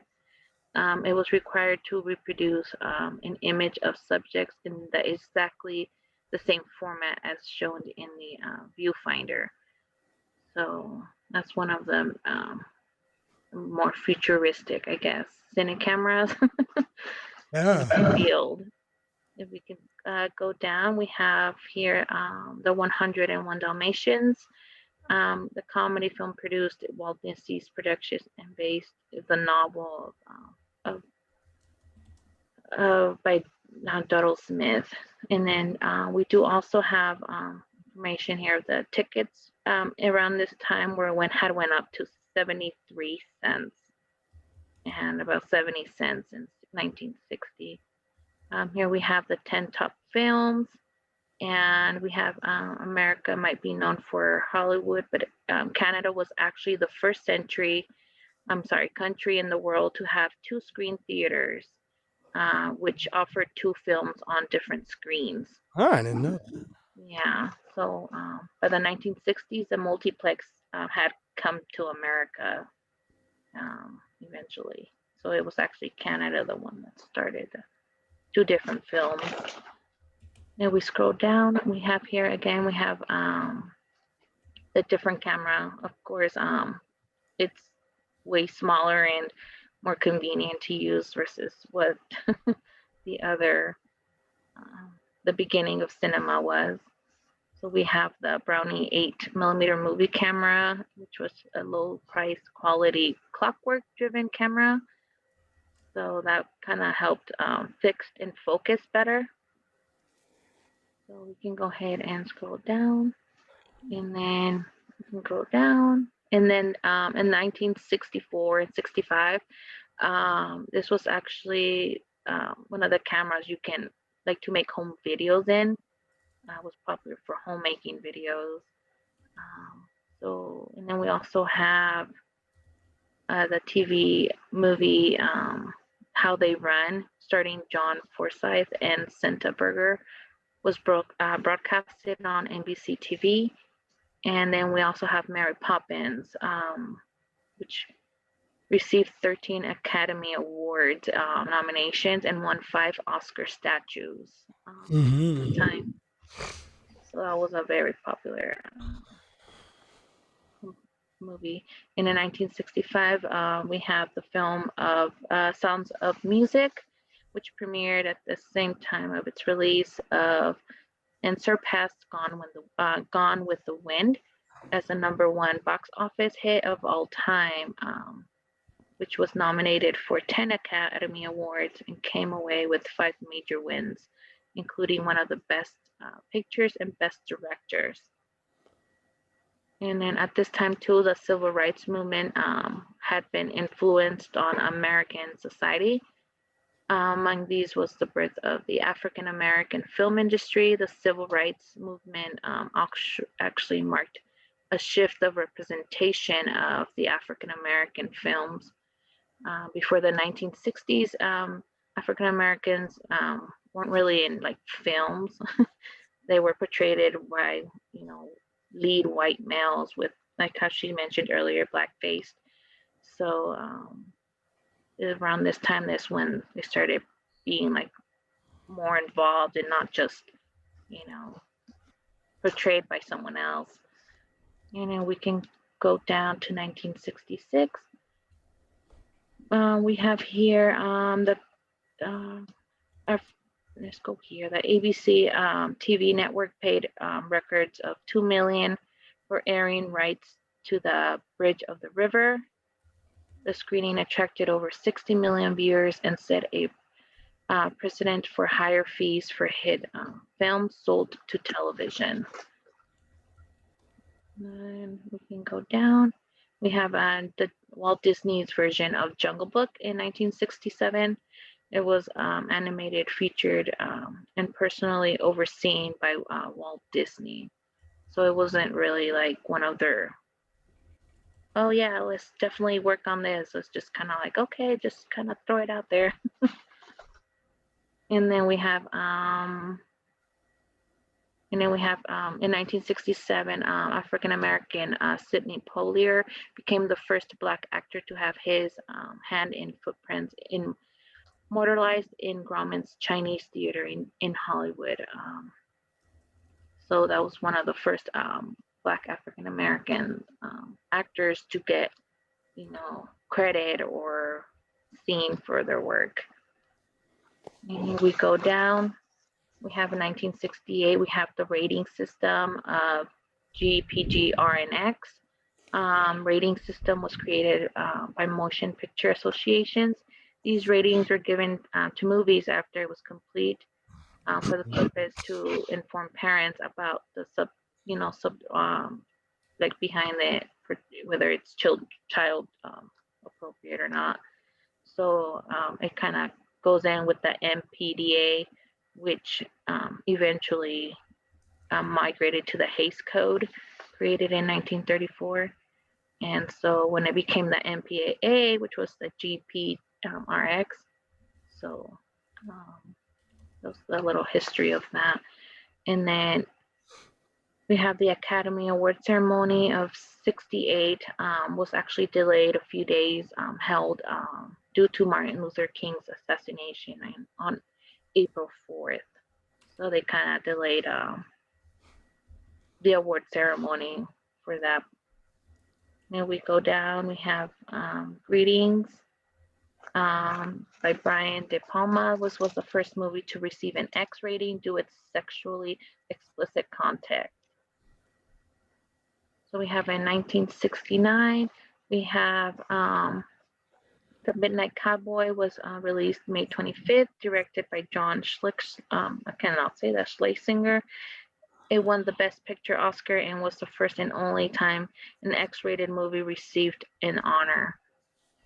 And then we also have Charlie Brown here. Was released based on the popular Peanut comic strip characters created by Charles Schulz, a boy named Charlie Brown in 1969. We can go scroll down, and we have in 1970. We have George C. Scott gives a film most memorable performance. It was the Best Actor Oscar for title character, and he refused actually the gold statue. So he actually want to take the nomination. He just kind of refused it. And then we have here the Aristocats, which was the I'm sure you guys seen the Aristocats with the jazz cats. So there was this musical comedy type of film. So it was produced by Walt Disney Productions. And then we go down, we have the Beatles released the last film starring their Fab Four, which was the original Fab Four, I guess. And then we have 1971. We have Sweetback's Badass Song, which was with anti-Hollywood films aimed which was primarily an African American audience. Was launched with Melvin Van Peebles, groundbreaking, the first commercially successful Black themed film, which forced Hollywood to acknowledge the potential of the untaped urban African American market. So because it was so popular, so they had to acknowledge that it was actually not a bad film, I guess. So we have the world's first permanent IMAX movie theater, known as the Cinesphere, due to the Tridic domed structure was constructed in 71. It was constructed in Canada. If we go down, we have the beginning of the modern film industry. So this starts Hollywood's well-known films with newer technology on the rise, new film techniques, stories that were implemented in the film. And we go down, we have in 1972, we can scroll down a little. And then we have the Godfather, which was an Italian-American director, Francis Ford Coppola's The Godfather, which was, like I don't know, like a mafia thug movie. So that was what's going on. The Godfather broke box office records and was actually the first U.S. film gross for 100 million domestically at the box office in its initial release. And we can go ahead and go down. We have 1973, which have first computers. We have Warner Brothers had their first major hit with the shocking of The Exorcist, about the devil possession, which originally X-rated film, which was also released in uncut, which was a R rating. And we have 1975, we have Jaws, which was a modern summer blockbuster film to top the 100 million record as well. This, go ahead and go down. We have 1976. We have the popular movie Carrie here, by Stephen King's novel. Carrie was brought to life by director Brian De Palma. It was released in theaters, and the budget was about 1,800,000 estimated for the movie. So we can scroll down. We have 1977. We have Star Wars, and VHS tapes and VHS players were becoming popular here. You can record actual televised films or shows onto the VHS tapes here. And we go down, and then we have Star Wars. Again, we have 1978. We have Disney licensed its cartoon MCA's DiscoVision. These were the first Disney videos available to the public, as well as Grease in 1978. And we have Halloween also. Halloween, one of the most iconic horror movies. We can go ahead and go down. And in 1979, we have Aliens, the most popular monster movie, which was released in theaters of May of 25th. Can go down. And then 1980, we have former governor of California, ex-movie actor, was elected 40th president at this time. So we have 36-year-old Sherry became the first female to head a major studio when she became president of the 20th Century Fox Studios in her 3-year as production. So she was one of the first females to be head of the major studio. And then we also have Popeye, which was debuted in 1980. And then we have also Friday the 13th. You can scroll down. In 1981, we have Raiders of the Lost Ark with Indiana Jones. And then Making of a Melting Face. One of the most iconic death scenes was when Major Arnold, Tom's face melted off. So that was one of the effect was done by sculpting wax and figure out the characters. I remember. Yeah, so that was kind of like one of the biggest effects at that time. And we have 1982, we have Studios broke the previous record for Fair Lady, and in 1978 was purchased intellectual property films rights of Annie. And then we have also the original Tron, Walt Disney Studios in 1982 was released.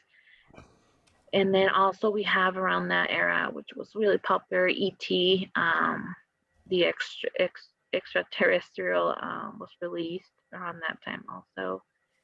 And then we have Rambo, First Blood. And then actually my mom, she talked about it because she was born in 1961. So she's like, yeah, like when I was like teenager, I would go see it. I was like, oh my God. Oh, that was really old. So she would talk about that movie a lot. He's like, yeah, like really nice gentleman. I'm like, okay. I was like, I don't even think she noticed like what the movie was about. But yeah, it was a different time for us. And we have 1984, The Fish Out of Water, action comedy. Beverly Hills Cop in 1984 was the biggest box office hit. And then we have Star Trek 3, The Search for Spock, the third film of the original series, was debuted then. And then we have 1985. We have Burton's feature-length film, Pee-wee's Big Adventure. We also have the first blockbuster opens in Dallas, Texas, which became the most convenient way to watch movies around that time. We have here 1986. We have the black comedy Ruthless People was actually the second smash hit of 86 for star Bette Midler. Her other big film was Down Out of Beverly Hills. And we have also President Ronald Reagan State Union delivered. He referred to the future of America with a quote from the Back to the Future. So I thought it was kind of interesting that he quoted a movie line. Yeah. interesting. Okay, so then in 1987, this was when the Film Integrity Act of 1987 came into play. Pretty much it protected it protected motion picture film. Okay, let me rephrase that. It prohibited material alteration, like from black and white pictures to turn them into like colored films. Like, so pretty much like a lot of actors didn't want them to take away the black and white aspect of films, because to them it was like you're ruining a masterpiece. Like, you know, putting color on it, it's just, it takes away like the cinema factor of it. So they're like, you know, don't do that. And then yeah, so then right here we can keep going. And then Emperor of the Sun, I think that was like home to be filmed outside. The first film filmed in Shanghai in the People's Republic of China. And then we got Dirty Dancing too, pretty popular film of this time. And then we can keep going.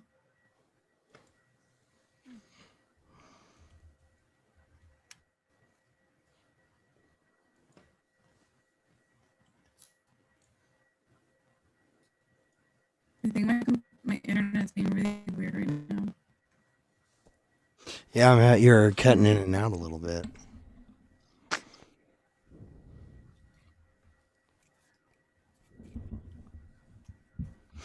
I don't want to cut you guys off at all, but I am a little concerned about finishing my test questions by midnight, just because it's 10 already.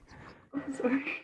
No, it's all good, and this is really good stuff. You guys did a great job on this with a lot of, a lot of really good detail, and a lot of good interaction with like the rest of kind of culture going on around the movies, and so what's influencing them and how they're influencing culture. It's great. It's great. I really appreciate it.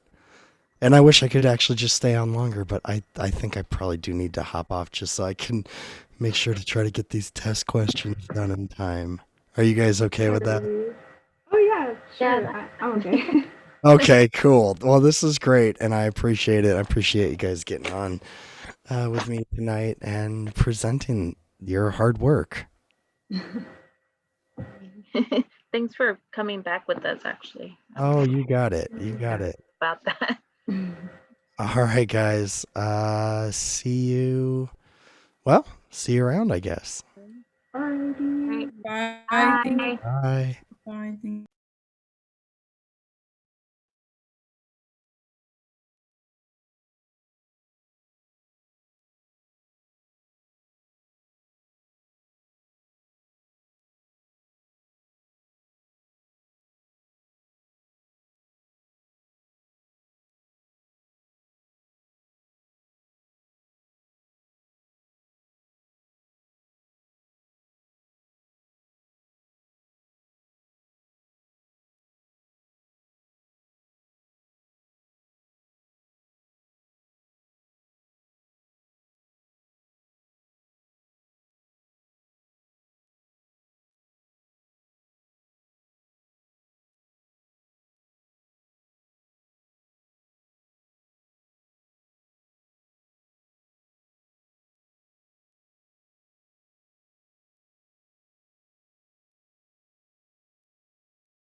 Hello.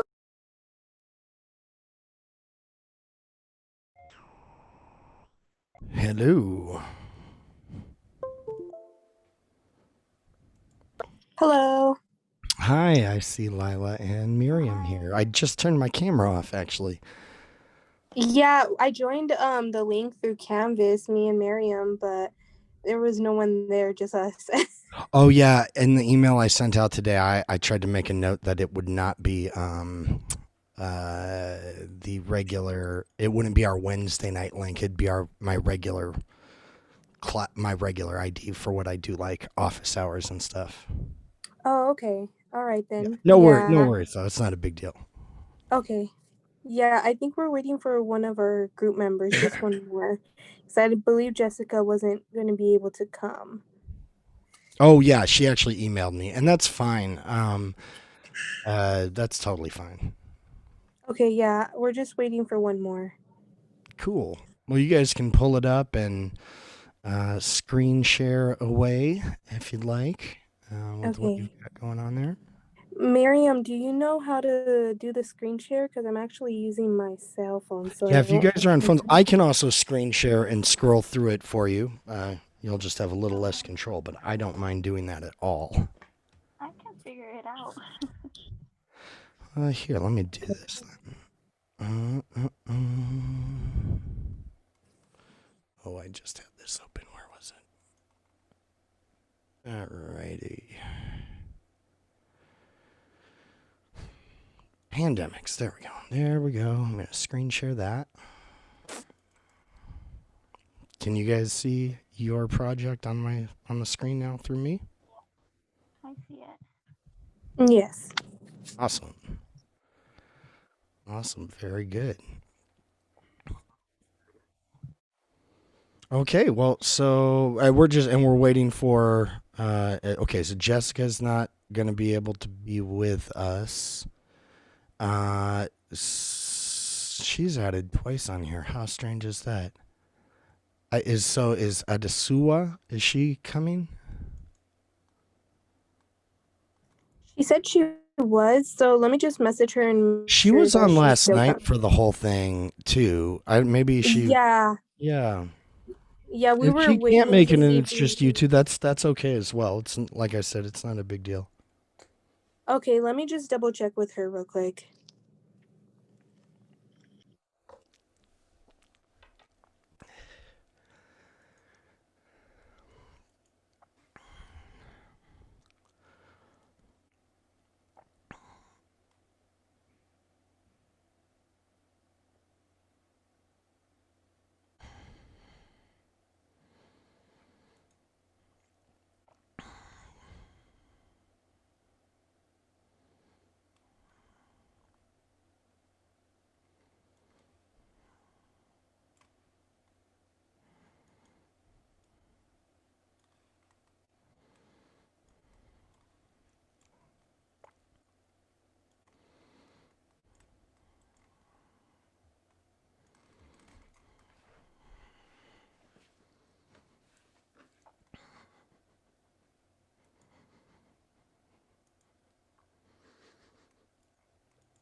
Okay, I believe our other group member joined already, so I think we could start now.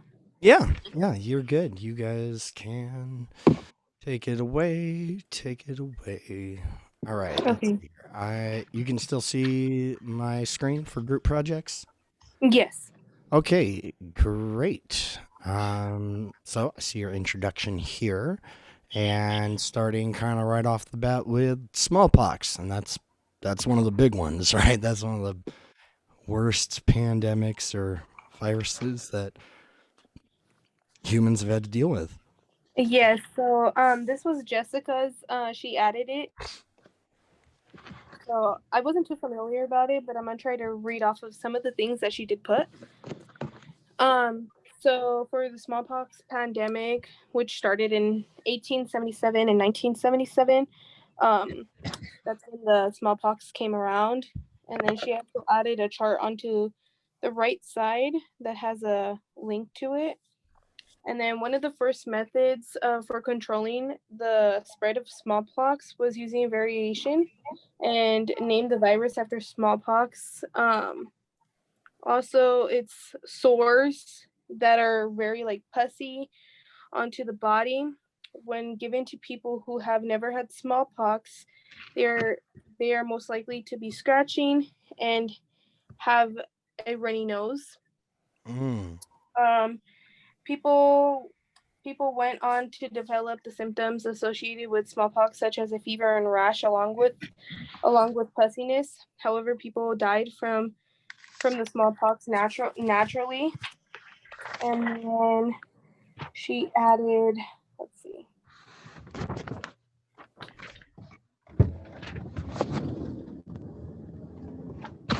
And then on May 8th of 1980, the 33rd World Health Assembly Office declared the world free from the disease of smallpox. And then we go on to 1889, which is Merriam's the Russian flu.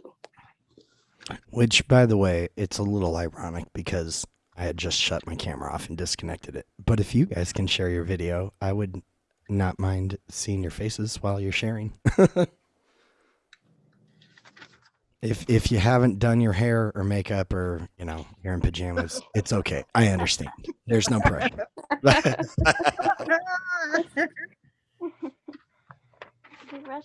That's kind of the deal of online school, right? We're like, I've got a blazer on and I'm in pajama shorts, or so you just kind of in a little bit there. There you are, Idrissa.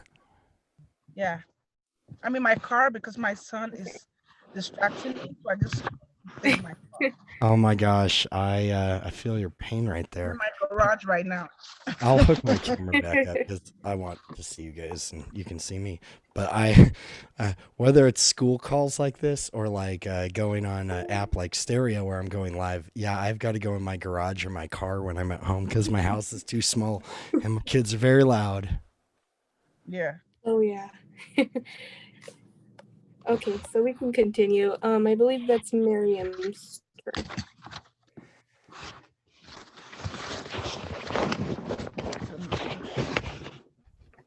You there, Miriam?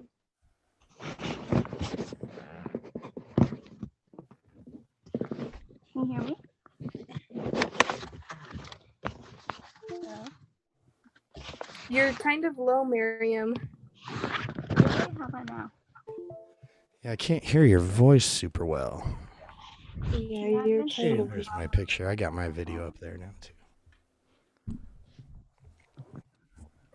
Hello? Still kind of quiet. Yeah, I don't know what's wrong with my microphone. It's like broken. Are you on a computer or a phone? Computer. So, is it a PC HP? or a Mac? No, it's a Chromebook. HP Chromebook. If you go to like maybe the bottom. Okay. Oh, actually, okay. Do this on the little tab in Zoom. If where you see microphone, it should say mute because you're not muted yet. But if you go to the little arrow right next to it, it'll bring up a drop down menu. and you can select, if you go down to like the bottom of it, it says audio settings. So if you can, I'm still screen sharing, you can see on my audio settings here, it's showing my microphone, and I can choose if I've got different options on my computer, and I could take this little knob off right here, automatically adjust microphone volume, and then I could raise it on my own, which probably just made it a lot louder for you guys. So I'm gonna put it back down.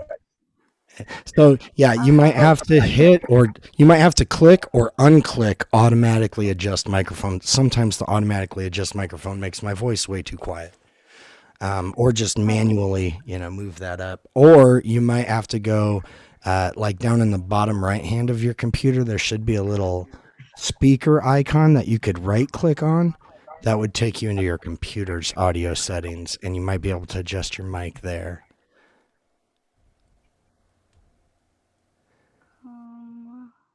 Or you could call in on your phone, since I'm running the I'm doing the screen share. You could totally call in on your phone if you wanted to, if that would be easier. Okay, I'll call you on the phone. Yeah, let's do that. That might make your volume better.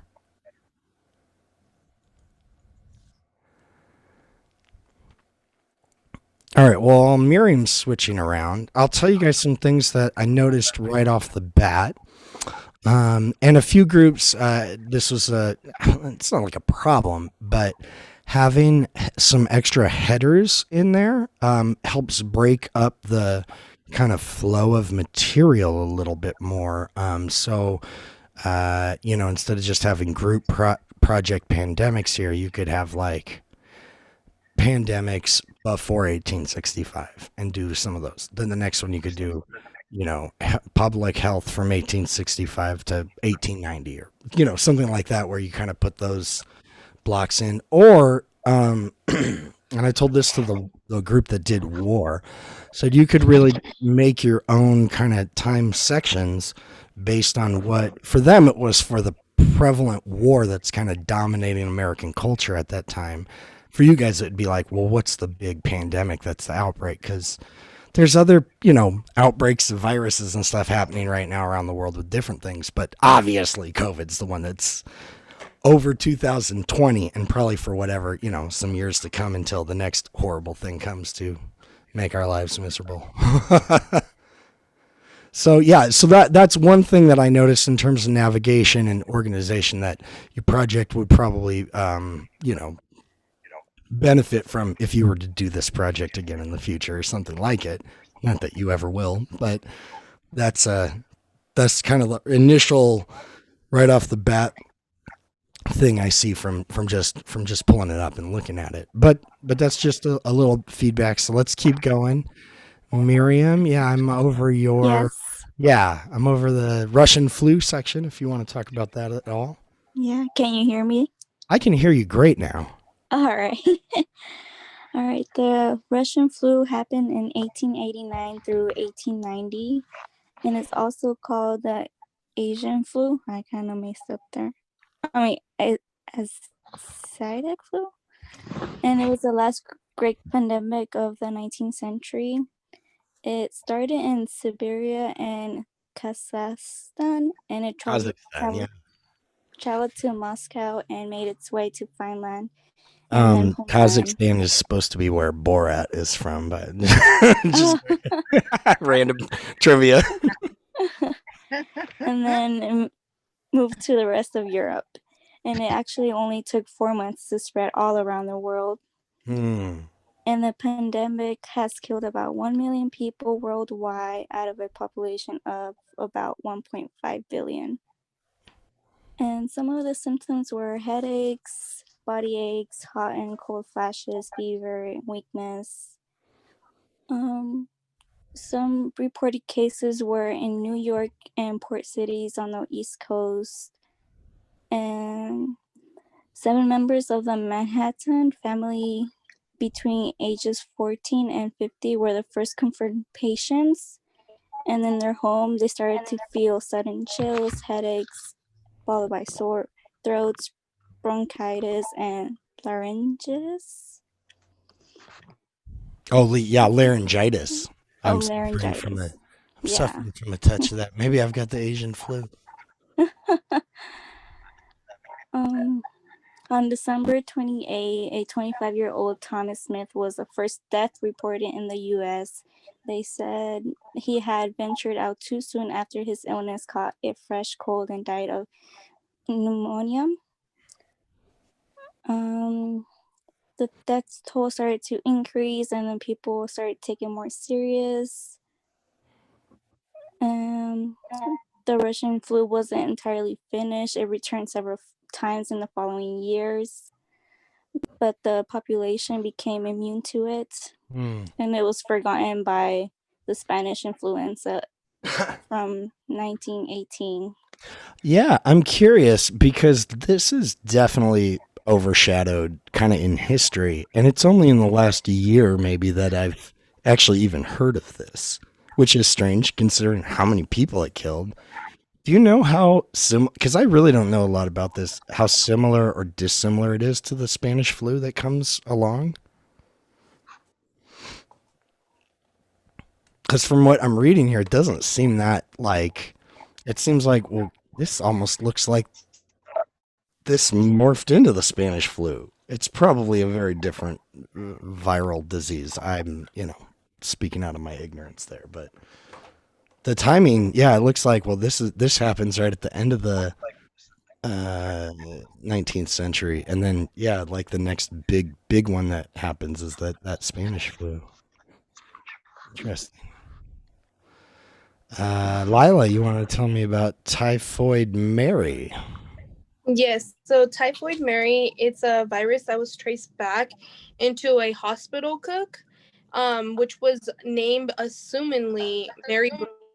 They didn't her name actually, they just assumed her as Mary. This was like a contagious bacteria that was caused in the health department, and supposedly they're saying that she was cooking and ended up serving some meals. She passed it on to 122 New Yorkers, and the health department had asked Mary about the ill, and she denied being sick, and she just stuck with her word on that. And the symptoms and development of this virus is a fever that is developed because of the bacteria that is going into the blood.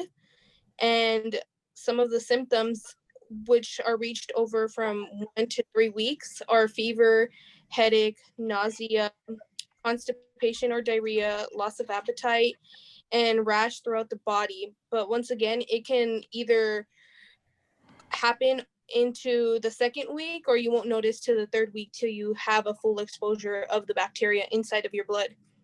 And then later on in 1911, the vaccine was made and was available until 1948, and is also known today as the VI vaccine.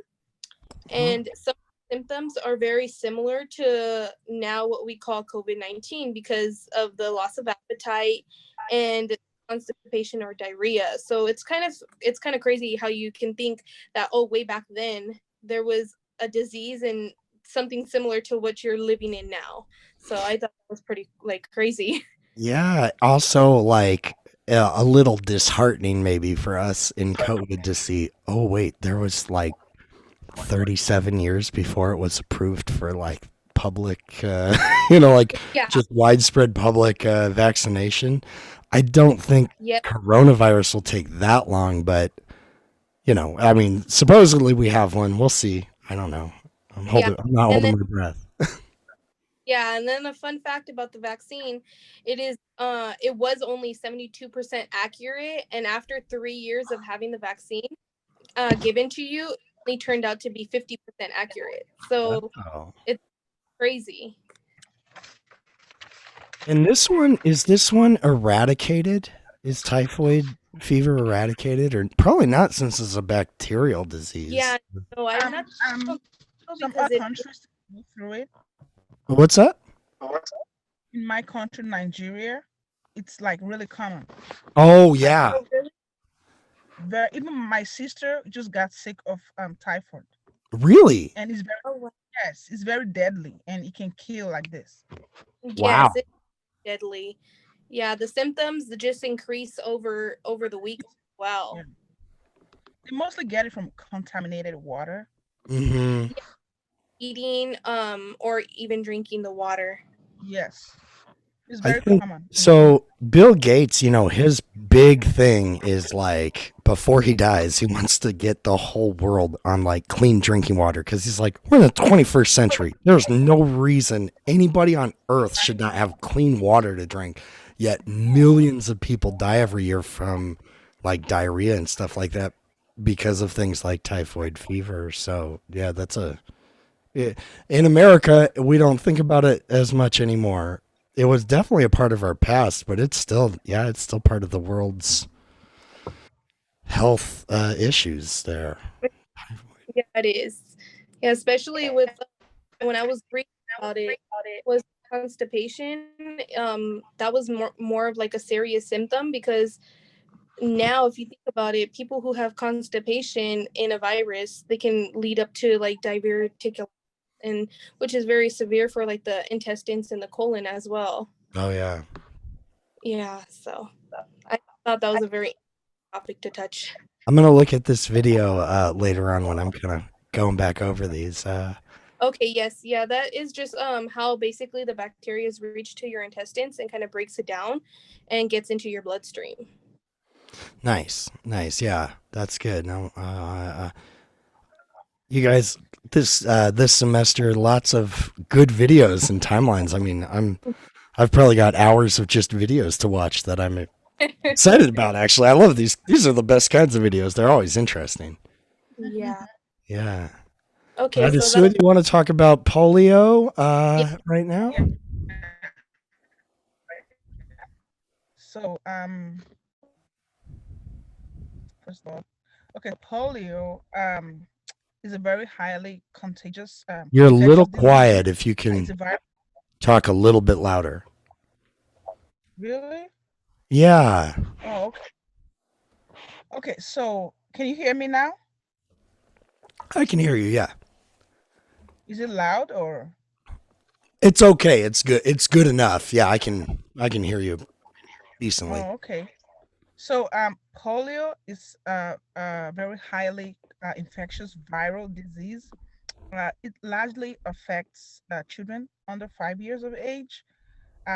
It's transmitted from person to person, mainly through like oral, fecal, like contaminated feces, and less frequently water or food, but it's mainly like contaminated feces, and also it multiplies in the intestine where it invades the nervous system, the brain and spinal cord, and cause flaccid paralysis. So the symptoms is like sore throat, fever, tiredness, nausea, headache, stomach pain. And if you can look at the pictures, you can see like the kids, how it affects them. A lot of them are clutches, and it affects a lot of kids. Oh yeah, look at that. We're talking about yes, you can see that. It's so sad. It's really, really Wow, sad. all When those kids in leg braces. Yeah. Yes, when I was watching, like when I was doing this, I was just so sad. Like, oh my God, they're gonna deal with this for the rest of their lives. Right. So it's really sad to see this. And so I'm gonna be talking about the outbreak of 1916 in New York City.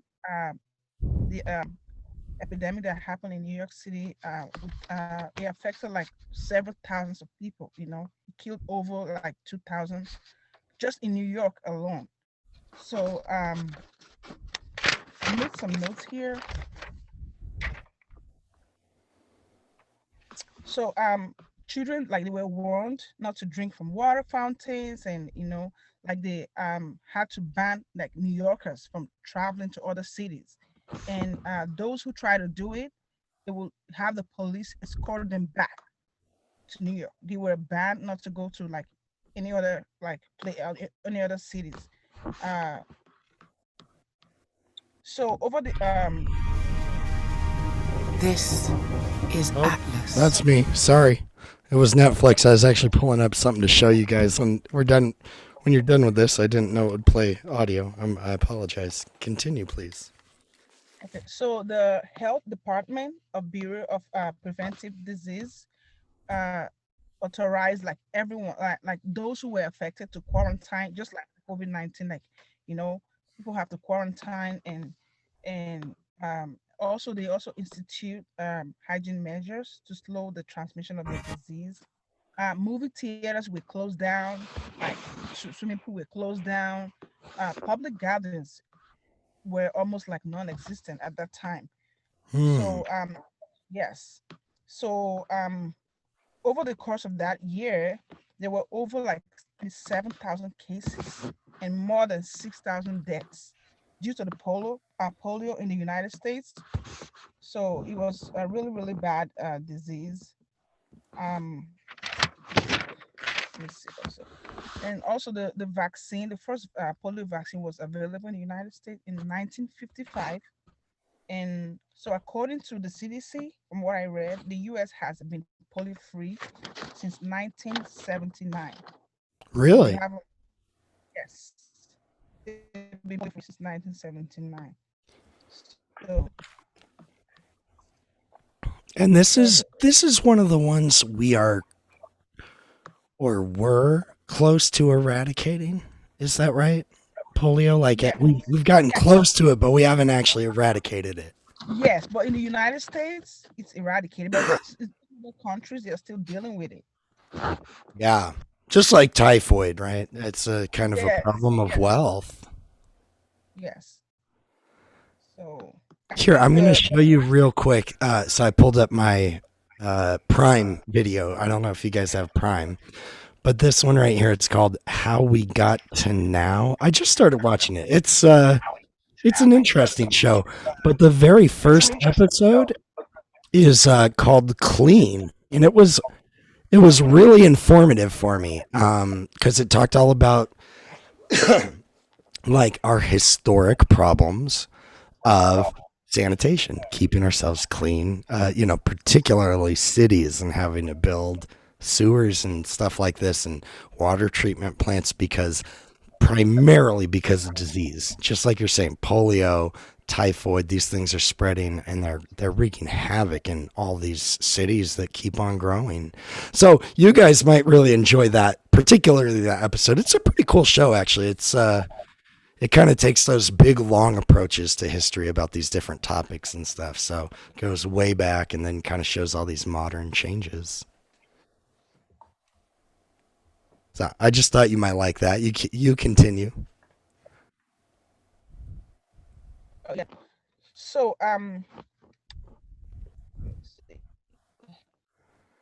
so like over 2.5 billion children have been immunized against polio. More than 200 countries and 2 million volunteers. So they said the polio continues to circulate in only 2 countries, and I know like in Africa, in Nigeria, when I was little, I used to hear about polio all the time. I used to hear about it. Yes, and right now, the global incidence of polio cases has decreased by 99%. I see that just from 2010. That's remarkable how much it's decreased. That's awesome. Yeah. So it said from November 2012, it has been declared as globally eradicated in October 2019. That's what it said here. Globally, I don't know, but it looks like from the map here, it's just like some of the poorest or most unstable countries like Pakistan and Afghanistan and Somalia, and I think that's Syria up there. The countries that are just like totally kind of chaotic. The government's always in upheaval and stuff. I know Somalia was a pretty crazy place that way, but again, I look at these things, especially as you guys are presenting, and just think, this is economics. If we can give people stability and pay for this stuff, it can be eradicated easily. It's It's like greed and division that keeps this stuff alive. Mm-hmm. Yeah. So,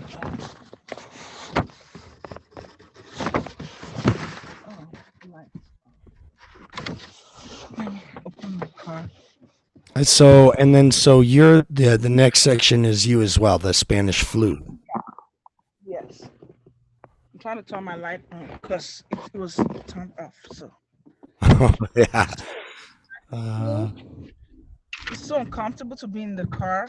I don't like it, but I have to. I'm with you.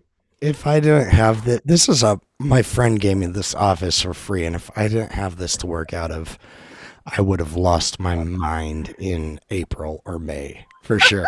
I would have been gone long months ago.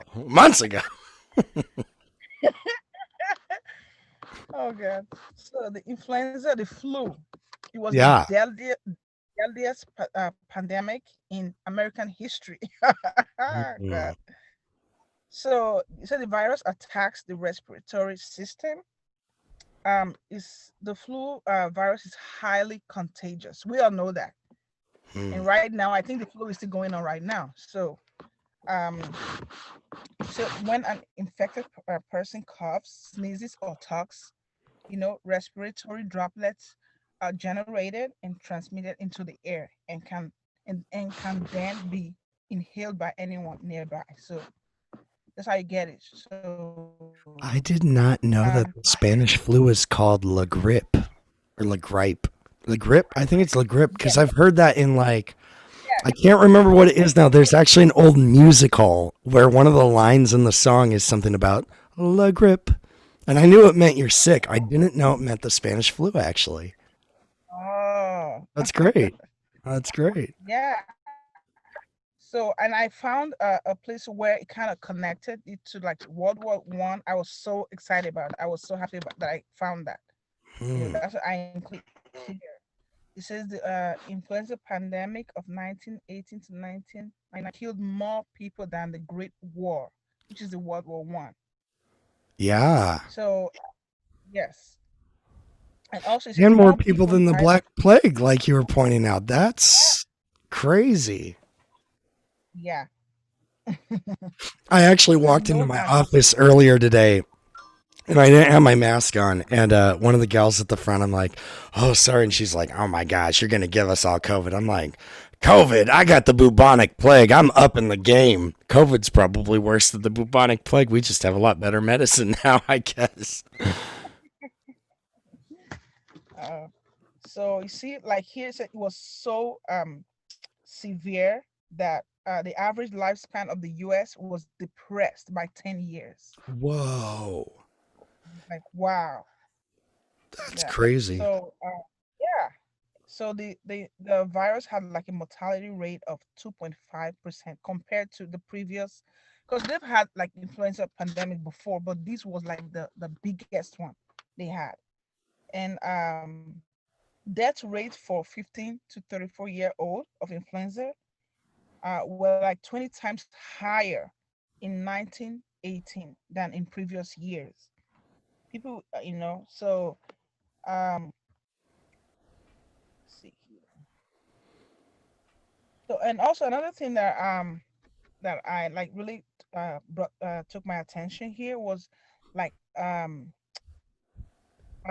me see, during that time when this was happening, the physicians they were like helpless because they didn't have any vaccine, and also there was a lot of speculation about where it came from. Some people said it was from France. That's why it was named the Spanish flu. And the France also were pointing fingers to other countries and said, no, it's not from here. It's from the United States. It's from this place. So they were all pointing fingers at where it came from. So they didn't really know where like it originated from. But there was a reporter in France. He was the first person to report it. That's why everybody thought it was from France. But they said no, that so there was a lot of speculation. And also some people thought maybe it was from the smoke and the fumes from the war. So that they thought maybe that's where it came from. That's maybe why this is happening. Maybe they inhaled all the stuff and then this pandemic is happening. So there was a lot of speculation, and still today, nobody knows like exactly where it originated from. So at that time, they said children would skip rope, to the rhyme. I had a little bird. Its name was Enza. I opened the window and influenza. I saw that. That's so funny. That's so funny. I'm like, oh my gosh. People are weird. It's just like the COVID right now. A lot of people are thinking about COVID. Yeah, they are. It's interesting too, because it's like, well, a lot of everybody, China included, was trying to deny, no, COVID's not from us. And then same thing, just like now, it's like, we know exactly where COVID came from. It happened this date.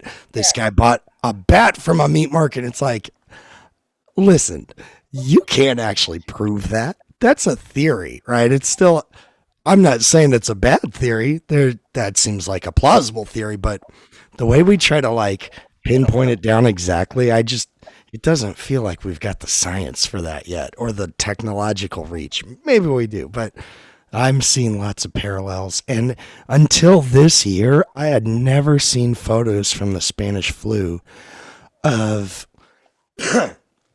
both the extensiveness of the quarantine that happened 100 years ago and Americans protesting that quarantine as well, and protesting wearing masks and all that stuff. I was actually a little dumbfounded when I started to see those, and I'm like, wow.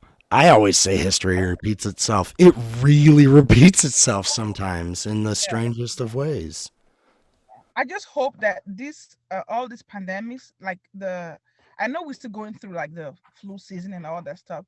I just hope that they don't come back, because it's like it always seems to come back after so many years.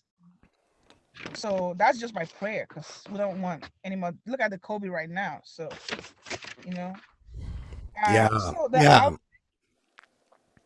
So the outbreak is like through like North America, Europe, Asia, Africa, Brazil, so India, like everywhere. It was everywhere. So so it was really, really bad at that time. So, but the first outbreak that was reported in the U.S. Was in Camp Funston in Fort Riley, Kansas. Oh yeah. Yeah, that was the first case that was reported. I think it was in March of 1918. So, and also there were 3 different waves during the pandemic. 3 different waves. The second wave, it peaked like in the second wave. The second wave was responsible for a lot of the U.S. deaths. And also the third wave occurred like in the winter and spring of 1999. So, I mean, the pandemic was like they said, it was the deadliest pandemic. It was really bad, and I think it killed more people, like over 50 million people worldwide.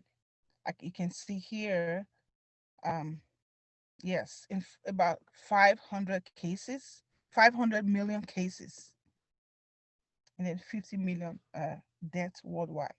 So by the summer of 1999, the flu pandemic came to an end, and those that were affected were either dead or they developed immunity. It's fascinating to just you guys pick kind of a hard topic, but a very good topic probably to do a little deeper dive on in 2020, because I'll tell you what, 6 or 7 years ago in my History 108 class, nobody cared at all about the Spanish flu when I mentioned it. It's like, oh yeah, whatever. Okay, I've heard that term before. Like it wasn't important to most people, and now it's like, oh, hey, we should pay attention to this a little bit more, because it feels very appropriate all of a sudden. Like, oh, we're dealing with a lot of the same stuff, and probably in a globalized world, we'll continue to do that. When we look at like the bubonic plague, it spread slowly, and it kept breaking out again and over. There was like that huge break, but like even in like Shakespeare's day, like the plague was still breaking out in different cities in Europe and stuff occasionally. our medicine was just horrible. So things spread slower, but our medicine was worse. Our medicine's way better now, but everything spreads really quickly. It spread quickly 100 years ago. We saw just how quickly it spread, in 2019, 2020. Wow.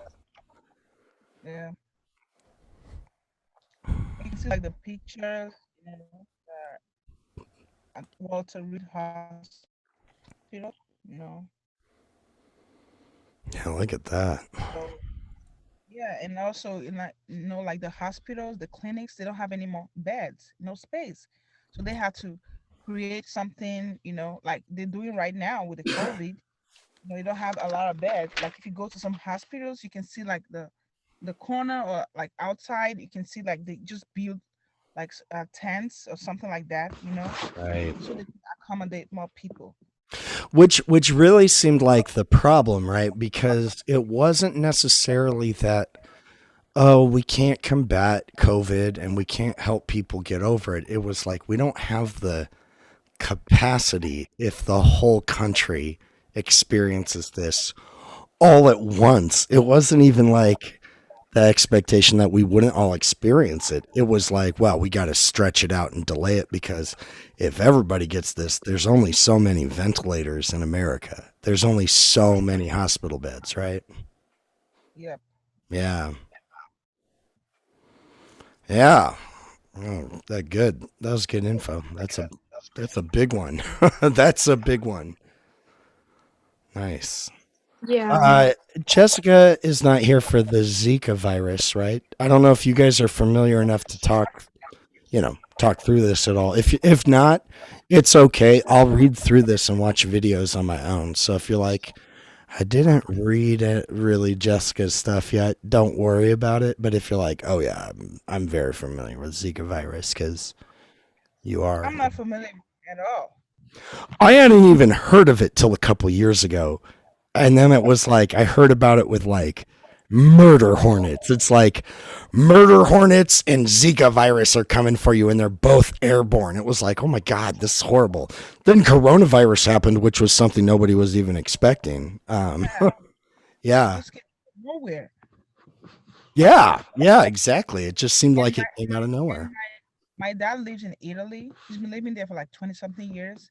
And they had a lockdown. Like here, we can still go to the store and go get food and get stuff.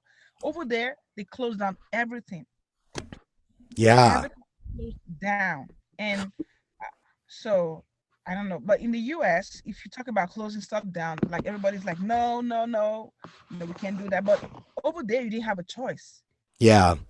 And I think, Americans are very unaware of, Italy's had a way different history of us with a lot more kind of authoritarian rule, whether that's Mussolini or the Pope or Caesar. Like they've got thousands of years of that, right? But it's a very urbanized country, right? Like most people live in cities or real close. Like everybody's really on top of each other in Italy a lot more than they are in the United States. Yes, and when you go there, it's like you can tell, like it's an ancient city. Yeah. The roads, they're not like this, like what we have here. Like the roads that we have here, is like smooth. But over there, you can tell when you can't even wear heels. You can't even wear heels. Yeah.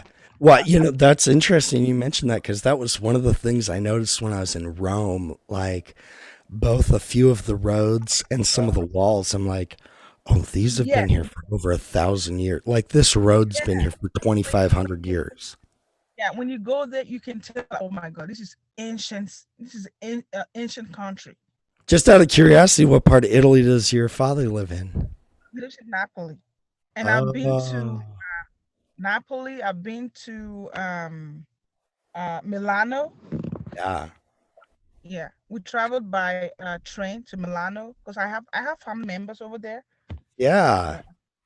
That's great, actually. That's super cool. You've got family and that you got to live in Europe. I'm jealous of you for your world traveling experiences. That's cool. And I've been to Germany too. So I was only in the north of Italy. I went to like Venice and Florence and Rome And we were gonna go down to like Napoli, but I was running short on time on my trip, and so we went back up to Switzerland, and I was really disappointed because I've heard the food is excellent in Napoli. Yes.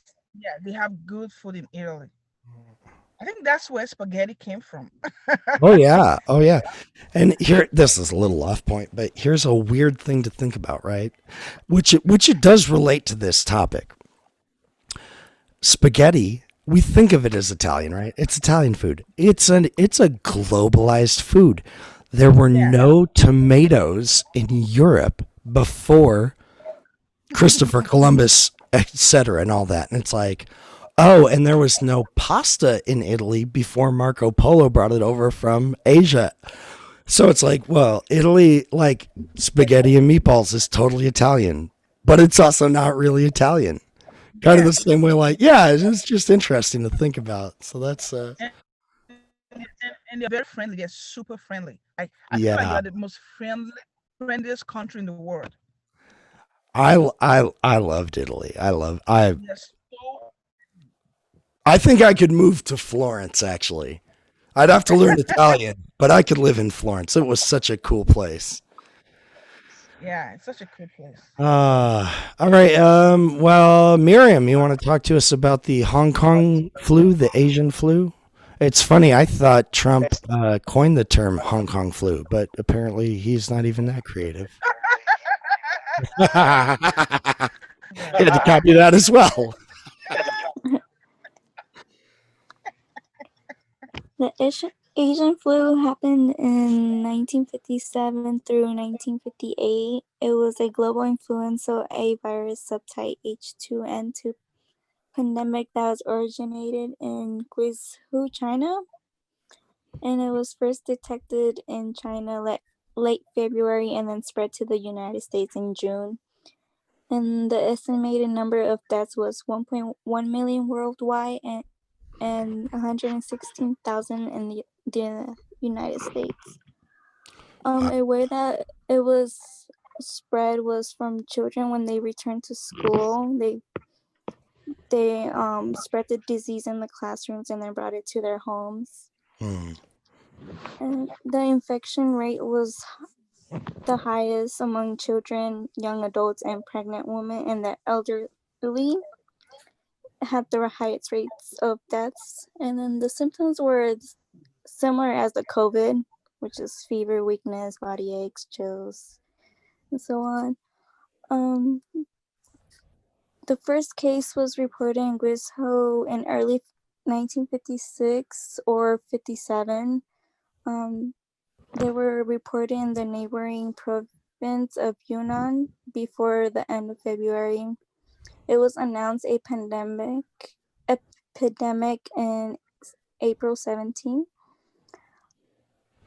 Thousands of Hong Kong residents were affected, and at the end of the month, Singapore also experienced a new flu outbreak, which peaked with 680 deaths in mid-May. And then 100,000 people were affected in Taiwan, and by June, India was suffered 1 million cases. Oh man.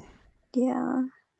And those are Hong Kong is it's still one of the most densely populated spots on the entire globe. Manhattan would be another one, like there's a few, but Hong Kong is very densely populated. Taiwan is too. And then, lots of parts of China. It's interesting, Guizhou, up here. I noticed that. And I don't know if you guys caught this, if you were watching that video last night that I played, the 200 years of progress. When he breaks China down and he sends Shanghai, it's over here. It's like as wealthy and healthy as Italy is today. But Guizhou is poor. I think he said maybe like Pakistan. And he said, but if we take the rural parts of Guizhou, it's like Ghana in Africa. It's like very poor. It's not like a good part of China.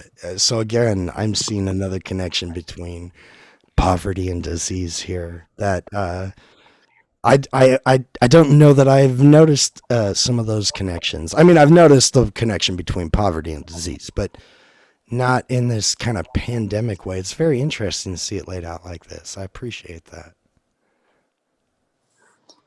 And when it reached the United States, it initially caused few infections, and some of the first people that were affected was the U.S. Navy personnel at destroyers docked at Newport Naval Station and new military recruits elsewhere. I'm curious. I don't expect anybody to know this. I don't know any of this stuff. I'm just curious if you happen to know this. Spanish flu is H1N1, and then the Asian flu is H2N2. What are the differences there? Are they related? Does anybody know that? I don't know that at all. I don't even know what the H and the N stand for, so I'm ignorant on that. Sometimes they're kind of like similar, because from what I read, there are some disease, they have like properties of like the other disease, Yeah. like it's just like a mother, like you have kids, things like that. That's how I'm gonna explain it. They're siblings. I didn't really, yeah, something like that. That's how it is. Like they're connected, but they're still different, but they're connected.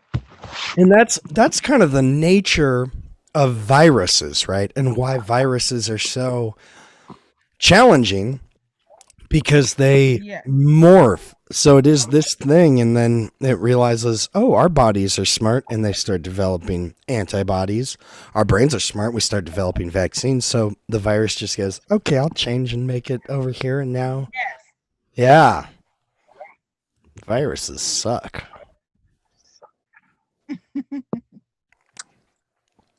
And then there's mortality estimates that the case fatality rate of Asian flu was approximately 0.67%.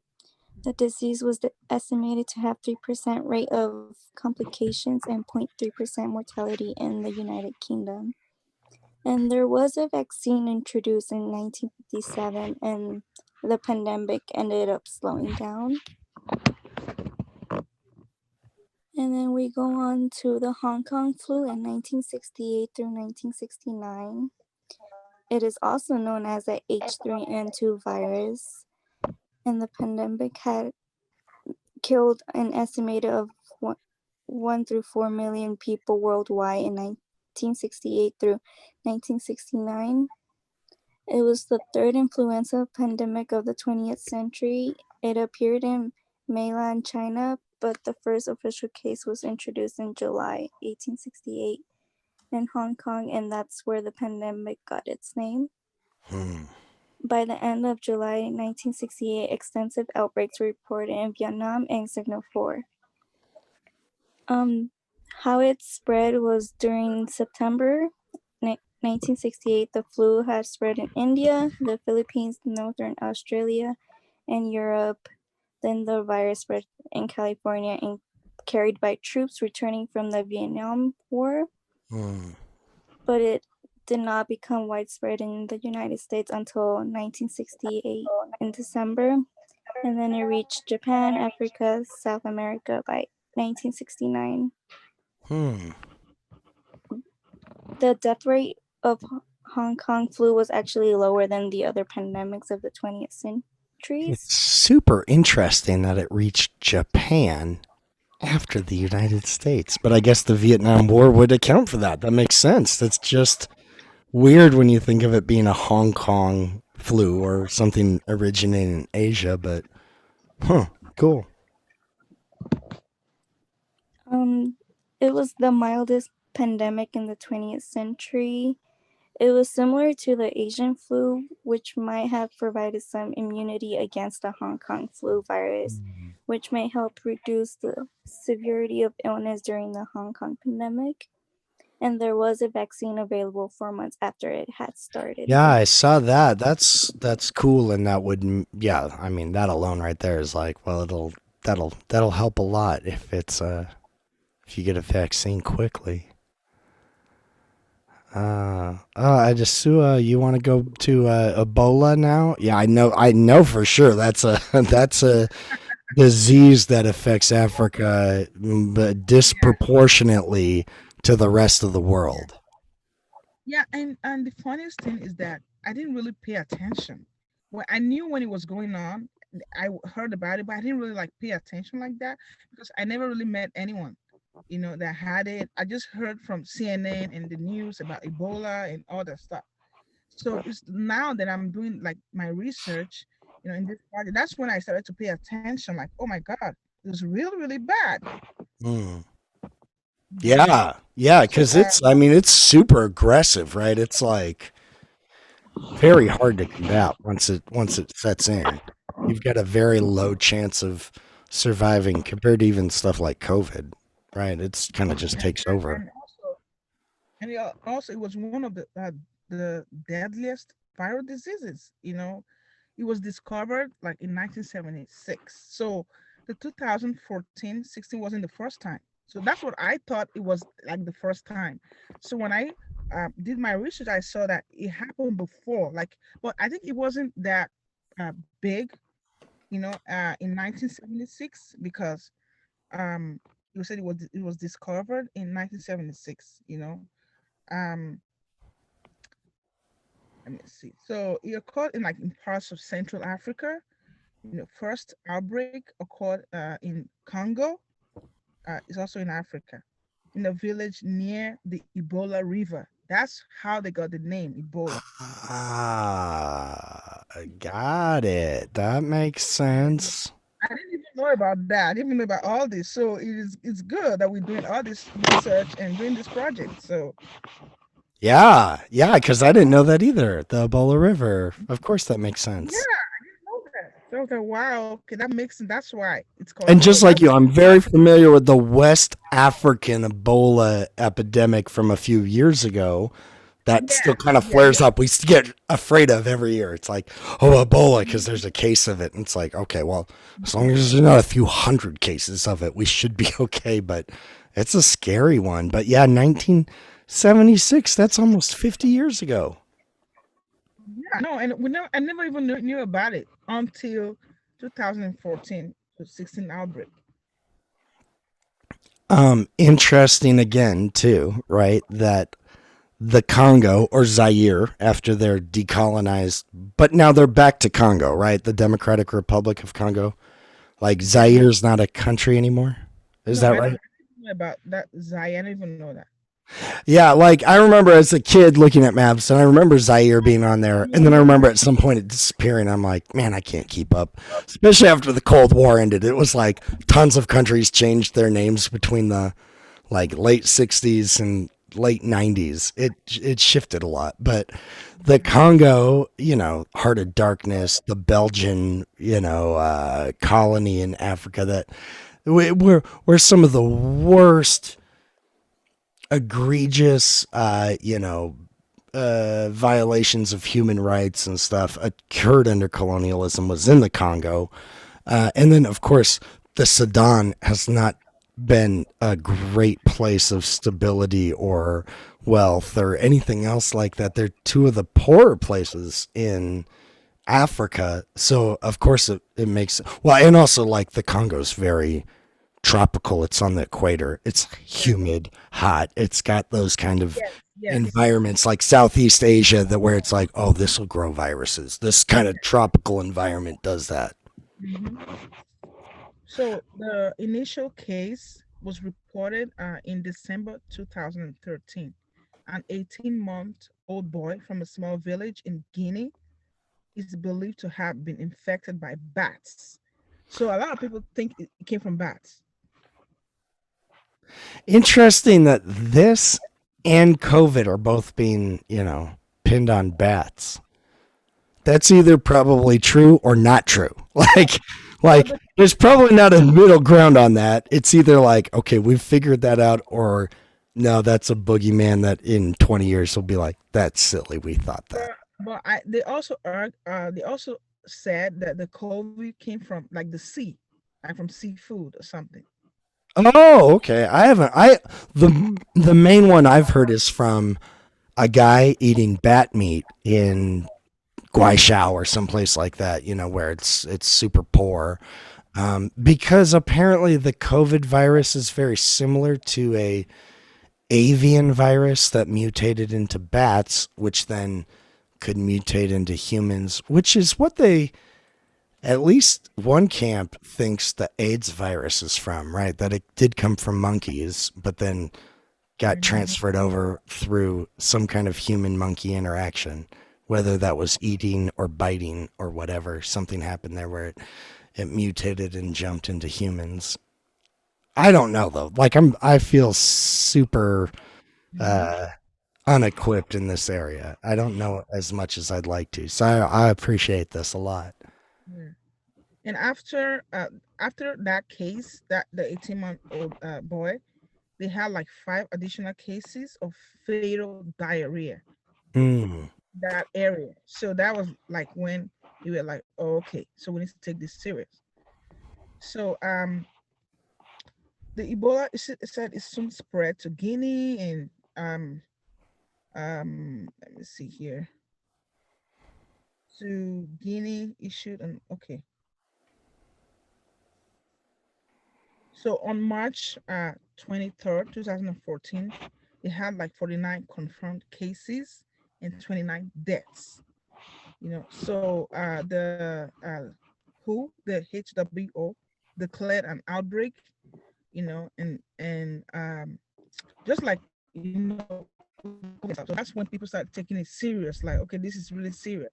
They started doing testing, and you know, people have to like the Ebola, nowhere. Okay, so okay, right here with the, you know, I had the intestine and stuff. I showed the picture, the symptom of Ebola. I think one of the worst symptom is diarrhea. Yeah. So they have fever, muscle pain, and weakness, and vomiting, stomach pain.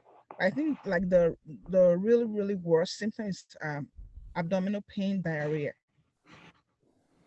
It's I agree with you, and following Bill Gates, listening to some of his stuff, reading some of the stuff he's put out, it's shocking to me, you know, because I'm like, I've traveled a lot of parts of the world, third world parts of the world. I'm a history teacher, and I was even unaware of just kind of the depth of the problem of like diarrhea, disease, viruses, clean drinking water, like that, like how big of a problem it is in parts of the world, because it's something we just, for the most part, really don't think about in America, or probably a lot of modernized countries. But it's such a problem today that Bill Gates has basically like been like, I'll devote the rest of my life to trying to help this, because it's such a large and fixable problem in so many ways. Even something like Ebola, it's like, I know out here, you know, we pay county workers to go around and test waters, and they also, this is so weird, I didn't know this till I met somebody that did this. We've got a handful of like spots throughout the valley where the county just keeps chickens randomly, because they go blood test them every week or every other week to check for like West Nile virus, Ebola, like stuff like that. I'm like, oh, I didn't even, that's a thing. That seems like an expensive thing, but yet we do it. But I don't think that's happening in, you know, the Congo necessarily, because they're not as economically developed as America because of 400 years of colonialism and exploitation. but the disease went all over as well. It went to Italy, went not just Africa. Right. I think people that traveled from Africa to these countries, that's how it got there. From Italy, Nigeria, Mali, Senegal, Spain, United Kingdom, even United States, they had it. Yeah. Yeah, it does. And it seems like the countries that would have a lot of travel interaction with, particularly West African countries, but African countries in general. Italy is a huge one because of its part and place in the, you know, Mediterranean, its role in Ethiopia, all that stuff. Most of the European countries, again, Americans, we don't have a great grid for this, but most of the European countries have African countries who are like counterparts to them from colonialism. So traveling is much easier between, say, South Africa and Britain than it is between South Africa and China, right? Because yeah, or France and was it the Sudan or Libya? Did they have Libya? Algiers. I know they had Algeria.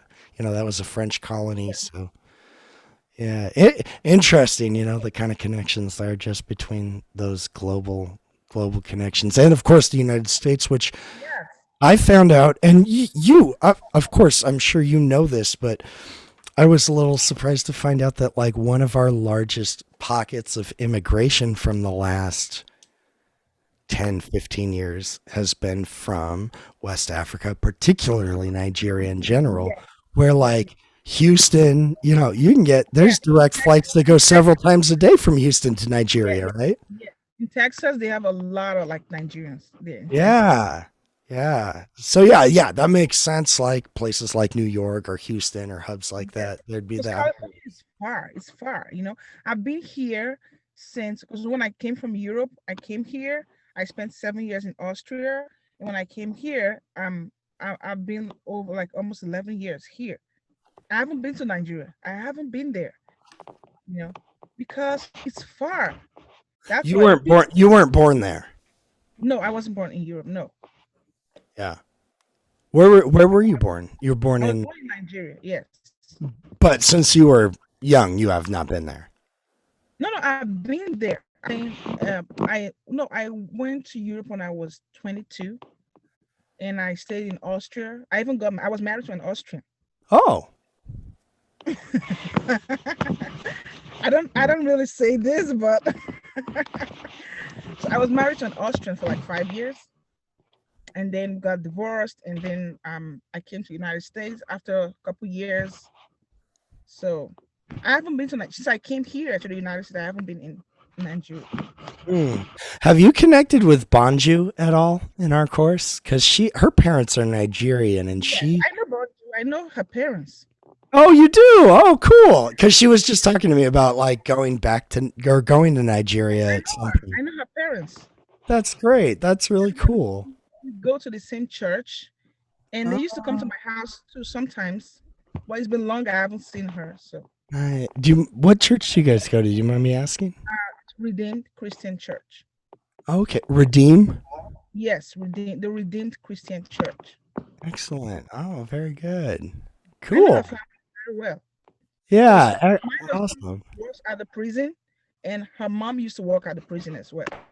That's right. That's right. Hey, you guys were commenting on that last night because I got a chance to work at the prison for a minute last summer, which was very eye-opening. It was a great experience, actually. I liked working out there. Oh, I've got to use the restroom real quick. Sorry, Before we guys. transition over to this, I'm just going to run to use the bathroom. Okay.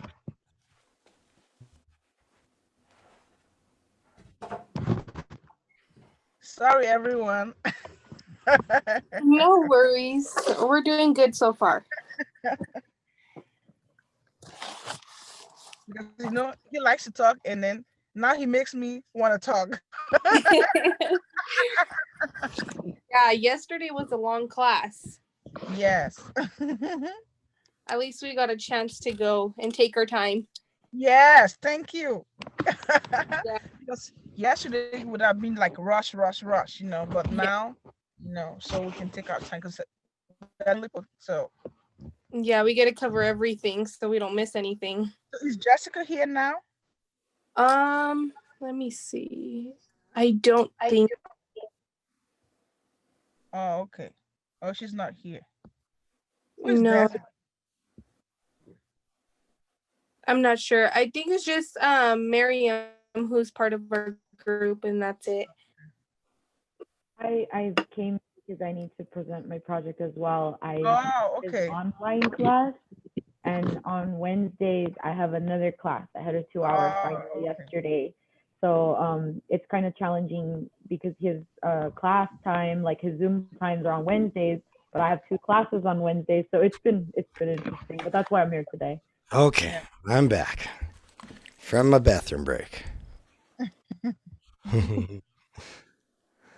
So the next person can go. Yeah, Lila, I've got Okay. measles and AIDS up here. So, a fun topic to talk about. Yes. So I'm gonna start with the HIV and AIDS.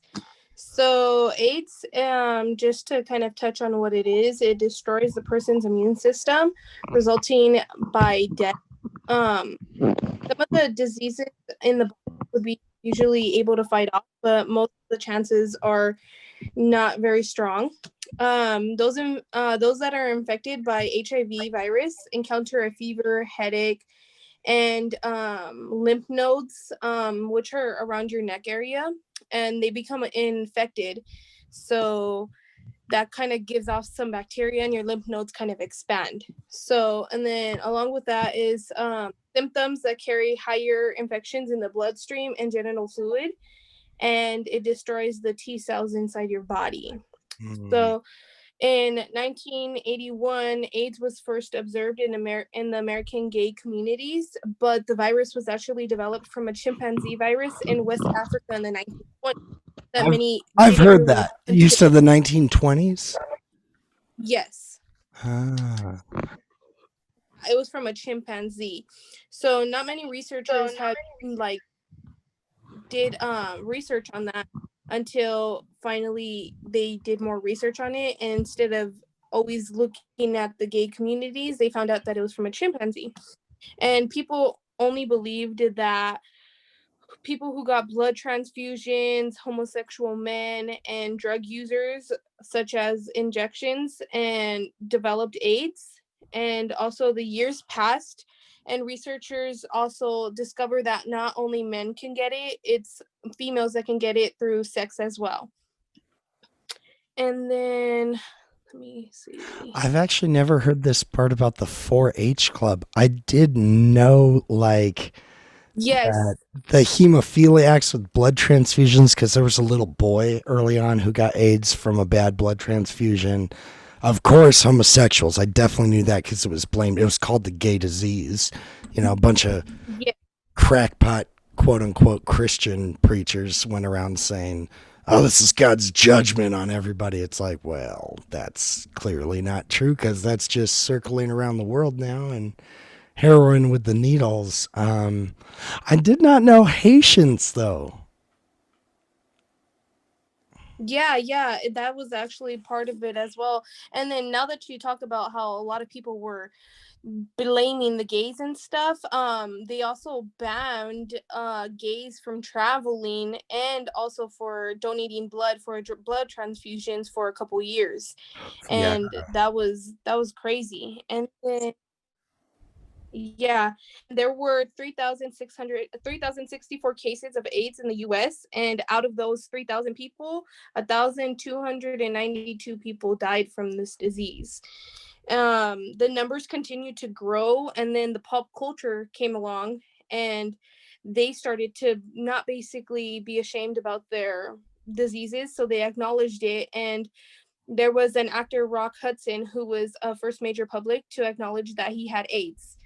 And then also most of you have known also in the sports leagues, like different people who had the AIDS disease. And then the Hudson, he actually left $25,000 to the AIDS Foundation.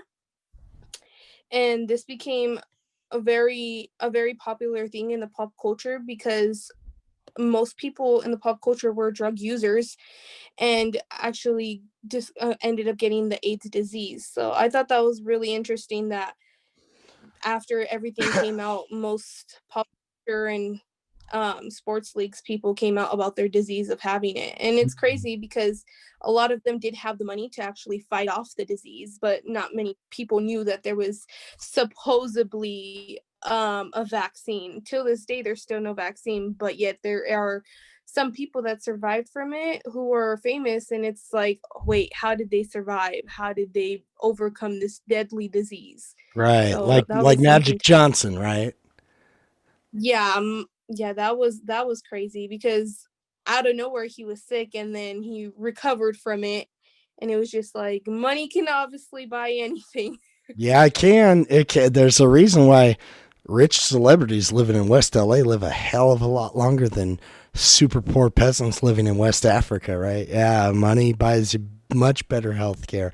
I thought I read something either earlier this year or maybe last year that a new trial experiment, not vaccine, drug, whatever, actually cleared somebody from HIV. Like they reversed it and ended it in their system, which was like the first case of that ever happening. Obviously, it's not a like curable disease, but it looked like there was a possible cure at least on the horizon, which of course would be, I mean, God, that'd be great if that happened. I also, Rock Hudson, there was a show that came out on Netflix this year. It didn't get the best reviews, but it was interesting. It was like an alt version of history of Hollywood. Did you see that on Netflix? Was it No, called Hollywood? Or- I didn't even know. It's Yeah. I actually I enjoyed it. It was kind of cool, and it was like this alternate version of history where all the like sexual exploitation gets dealt with in the 40s and 50s instead of today with the Me Too movement, and people like Rock Hudson go on to live open lives of just being gay people and don't die of AIDS. It was people criticized it because it was a little like rosy colored version of history, like, oh look, we could just clean everything up from history. But it was thought provoking. I appreciated the other movie that I watched a few years ago on this, particularly in the early days of AIDS, like early 80s, was the Dallas Buyers Club. Have you guys heard of that movie? It's Matthew McConaughey. Yes, I actually saw that. That was actually Yeah, it's a great movie, huh? like super good. Super depressing. So sad. Oh, yeah, it is really sad. Yeah. Yeah. Also, He lost like 50 pounds for that role too. He was like emaciated to play that. It was very compelling though. And about the struggle of just even getting taken seriously for your health, epidemic that's breaking out because there was a cultural sexual stigma attached to it instead of just being treated like a disease like all diseases.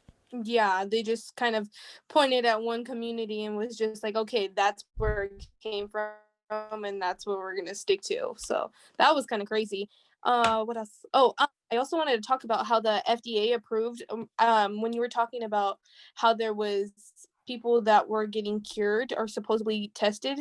So the FDA actually approved this medication called PrEP, and it lowers the risk of HIV from sexual activity or needle use. And it's still around, but it's not that great of a medication. But you do have to stick to it for a couple months. But still no vaccine yet. And then the death rates did drop in 1995 after the FDA did approve that. So that was good. And then, okay, I'm going to go on to the measles. Okay, I'll go back up here to the top of the measles section. So measles was first discovered from a Scottish physician that stated in 1957 that measles is caused by an infection in the blood. And then in 1912, measles became open to all around the US. And this wasn't the first measles outbreak. There was 2 separate measles outbreaks that happened, and the Scottish physician actually ran blood samples and blood tests to see what part of the blood was being destroyed. And then in the year 1912, the U.S. healthcare departments and providers and laboratories required all diagnosed cases to be reported immediately because they weren't reporting them. Also, the decade before, in 1963, when the vaccine was available, nearly almost all children by the age of 15 ended up getting exposed to measles. And I found that really crazy because it's like here they're thinking that they're getting a vaccine that's going to protect them, but the majority of those kids ended up getting the measles, which is so sad. I wonder if that's maybe where some of our American resistance to vaccines is stemmed in something like that Yeah. historically. Yeah, also, yeah, because I was also thinking about, I don't know what year it was, but there was a year where that one girl, she ended up getting like a flu shot, and she started, like, it hit a certain nerve cell and she started walking backwards. So when I was Oh, reading wait, about I this, I didn't was hear like, about that. That's crazy. yeah, I'm not too sure what year it was, but I was like, those two may be related and tied up to why maybe some people may not want to get the vaccines. I So actually have seen that video, Lila. It's really scary. And to be honest, it's one of the reasons I don't get a flu vaccine as well. Yes, that is I saw the video as well, and that me personally, I don't get the flu vaccine either, because it's scary knowing that just it can hit something in your nerve cell and you're different for the rest of your life. So I thought that was really scary. Yeah. So, and then 3 to 4 million people in the US were infected each year by the measles outbreak. And then 400 to 500 deaths, part of the reported cases happened. And then the symptoms of the measles are fever, runny nose, cough, red eyes, and also a rash that breaks out throughout the whole body. And the vaccine was actually developed by a doctor and physician named John and Thomas in Boston, Massachusetts. They wanted to isolate the measles virus in the student's blood and create the measles vaccine. So basically, they kind of isolated that blood cell where it was coming from, and they wanted to create a vaccine to see if it can even break off the bacteria inside of the blood cell. And they succeeded isolating the measles in a 13-year-old named David in his blood. But then once that vaccine came out, it ended up not getting approved, and they had to retry again. So there was around 3 tries with the measles vaccine that ended up failing, and the third one came around, and only 80% of it was accurate. But once again, some families were actually getting exposed to the measles. And then let's see.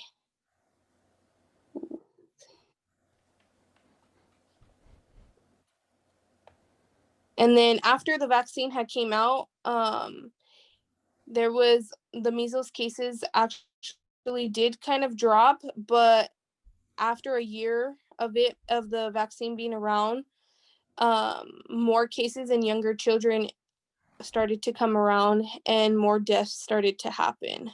And then that was it. So I believe it's the SARS now from. Yeah. It's a little weird with to think of the measles that way, because for me as a kid, that's how the chicken pox were. It's like we all got chicken pox. Everybody did. People would have chicken pox parties to give their kids chicken pox. Now nobody has it because we've got a vaccine for it. But it was That's so funny, Professor. My dad was saying the same thing about coronavirus. He's like, "Who has coronavirus? Let's go visit them." That's Sweden's approach, right? Like, hey, herd immunity. We're not going to do anything. Let people get it. It actually seems like it's working out well for them. They're a different country than America. Yeah, but at least they get a vaccine for the measles, because that was like a scary disease to have for younger children. Yeah, it sure was. Okay, well, we've got it looks like the swine flu and the SARS are kind of what we're looking at now. I was looking at this chart, and it definitely looks like China was hit the most with SARS. But still pretty low numbers in deaths, right? Yeah. Yes. So the SARS pandemic happened in 2003. It's severe acute respiratory syndrome is a viral respiratory disease caused by SARS-associated coronavirus. It was first identified at the end of February 2003 during an outbreak that emerged in China and spread to 4 other countries. And they believe that it started with bats, then spread to cats, and then to humans in China, followed by 26 other countries, infecting 8,096 people with 774 deaths. And then here are some symptoms. It's very similar to COVID now. Yeah. COVID, everything. Yeah. The breathing issues will appear within 2 to 10 days after a person is exposed to the virus. If they're exposed to the virus, they will quarantine for 10 days to prevent it from spreading. That's kind of what I'm waiting to see with COVID is like, okay, we're like a week out from Thanksgiving right now, but next Thursday, let's see what happens with the COVID numbers by next Thursday, because I have a feeling there's going to be a spike from all the family gatherings and whatnot. But yeah, because it takes a week or two to really onset. Most fatalities associated with SARS result from respiratory failure. It can also lead to heart and liver failure. The group most at risk of developing complication is people over 60 who have been diagnosed with other chronic conditions. And it's spread by close contact with the person through respiratory droplets from coughs and sneezes. And when the droplets from an infected person cough or sneeze are carried from short distance through the air and deposited onto the mucous membranes of the surrounding people's mouth, nose, or eyes. Sure does sound like COVID, huh? Yeah, it does. It's very similar. Yeah. The virus also spreads when an individual touches a surface or object infected with the infectious droplets and touches their mouth, nose, or eyes. And it is also airborne transmission that has been reported. The outbreak started on November 16, 2002 in Guangdong province of China. The first infection case was traced to Foshan. This outbreak affected people in the food industry such as farmers, market sellers, and chefs. It then spread to healthcare workers after people sought medical treatment for the disease. There was travel restrictions, isolation, and quarantine efforts were successful, and the virus was contained in July and has not reappeared since. Nice. Okay, well, we're rounding the corner. We got swine flu, which is also called H1N1. So is the swine flu the same as the Spanish flu? Yes. Huh. Yeah. I'm gonna show you. Okay, just get something here. I wanna. Okay, so the known as the H1N1 virus is a relatively new strain from the influenza virus. Yes, so like they are related. It causes symptoms similar to the regular flu. It's originated from in pigs, but it's spread primarily from person to person. So let me see here. So it says the swine flu made headlines in 2009 when it was first discovered in humans and became a pandemic. So it's a respiratory illness as well. It's very contagious. So it's also similar with like the influenza, just like the COVID, fever, body aches, loss of appetite, cough, sore throat, headache, fatigue, runny nose. So like for me, if you have the swine flu, how are you gonna differentiate it from like the regular flu? Yeah. That's the where it's confusing, because you might have a flu and you might have like all the symptoms and you think, oh, it's flu, and it's not. It's a swine flu. So that's where it's really confusing. And just like now, when you have cold, you think it's COVID. You say, oh God, is this the COVID? And then you have to go get tested, and then like, okay, it's just the regular cold. So it's really confusing. This like all these diseases because they all have similar symptoms. Yeah. So Yeah. So in the spring of 2009, like I said, that's where it emerged. You know, it was first detected in the United States, and it spread quickly across like the world. You know, so a combination of the influenza genes not previously identified in animals or people. So so it was first detected in April 2019 in a 10-year-old girl in California. So it was from here I started. So it was declared a global pandemic in June 2009 by the World Health Organization and was finally over in August, 10.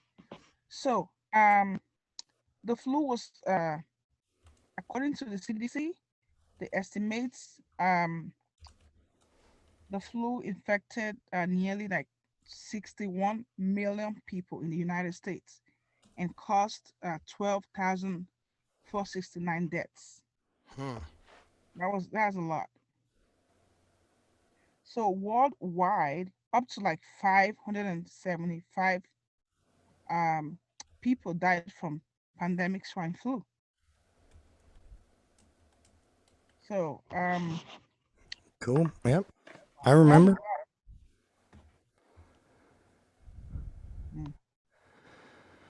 And then that brings us up to what? COVID. Oh God, look at that. That's horrible. But still yet, after a year of COVID and many, many more people in the world, we've got lower deaths than the Spanish flu by a long shot, right? Yeah. Okay, so Right the now, co- it's still on. So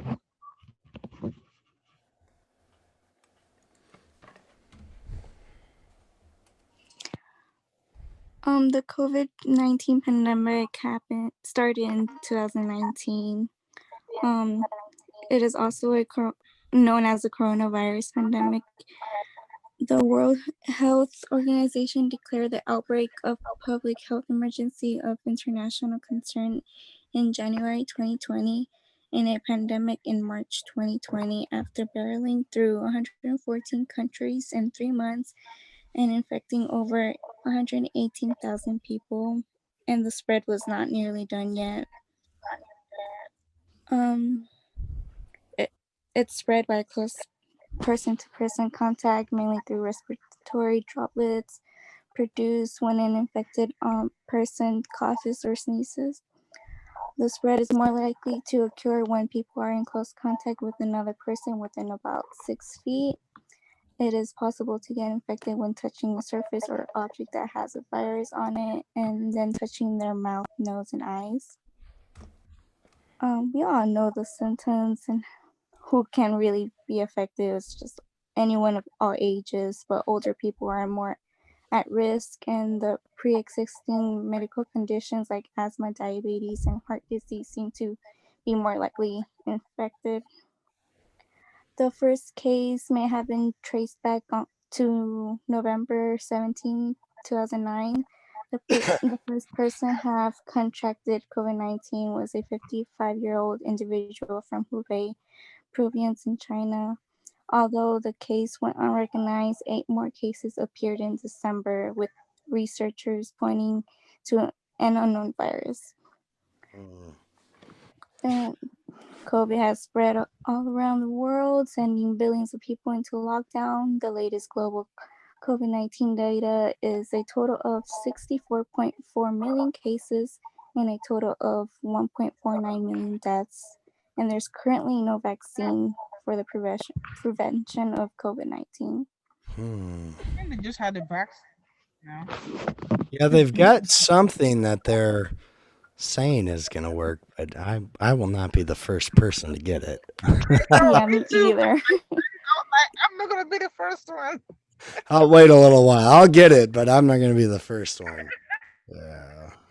Wait to get it. Yeah. Yeah. Well, this was great, guys. This was informative. Definitely for me, very informative. And like I said, very timely, appropriate subject for us to look at. Like I said at the beginning, a few things with like headers would be great to kind of break that up in terms of how they, what time period or what particular like thread of disease or pandemic you're focusing on. And a few additions would have been great in terms of like, so when we get up to, if I go back to like the Spanish flu up here, so this is great. Very good information. Very like informative. I love this too. The rhyme. Interlacing it with a few extra things from what's going on culturally would be great. And they wouldn't have had to have been big things, but even something like including a short item on, say, the Panama Canal or the first commercial passenger jumbo jet plane, or the first steam engine boat to cross the Atlantic or the Pacific. Those might be good ones to include, in retrospect, because globalization is such a part of this pandemic issue. That like a few of those things, a few, medical tech breakthroughs would have, I think would enhance this project a lot to kind of show the cultural impact and the cultural why behind some of these things happening. But this was good. You guys are very thorough, and it was very good. I learned a lot, and I will definitely be borrowing some of this stuff for our class Satori's in the future. So thank you guys for this. It was I think I actually spent more time with you than any other group because we didn't have other people here with waiting to go. So that was nice. We just got to hang for a while. We have another group coming. Sorry, you were cutting out there for a sec. What were you saying? Yes, I know. I thought we were the last group. Yeah, I think you're the last group. Actually, I'm here to present today too. Oh, Desiree. Yeah. I see. Yeah. Okay. Well, we better move on then because I still need to finish the test questions for the test by midnight, which I'm closer to than far away from, but definitely need to spend some time on that. So It's just me, so I don't think it will be. Oh yeah, that's right. You did your own on gangs, right? Yes, I did, sir. Very cool. Yeah, I was looking at this.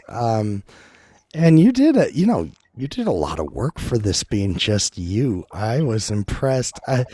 I just kind of looked at it without thinking about who was in it. And then when I saw it was just you, I'm like, oh, dang, you put some time into this. Thank you. Honestly, yeah. I think what happened was when I came up with the topic, it ended up being like, okay, gangs. Like I have an idea of gangs, and I kind of thought like, oh, I'm not gonna have a lot to go off here.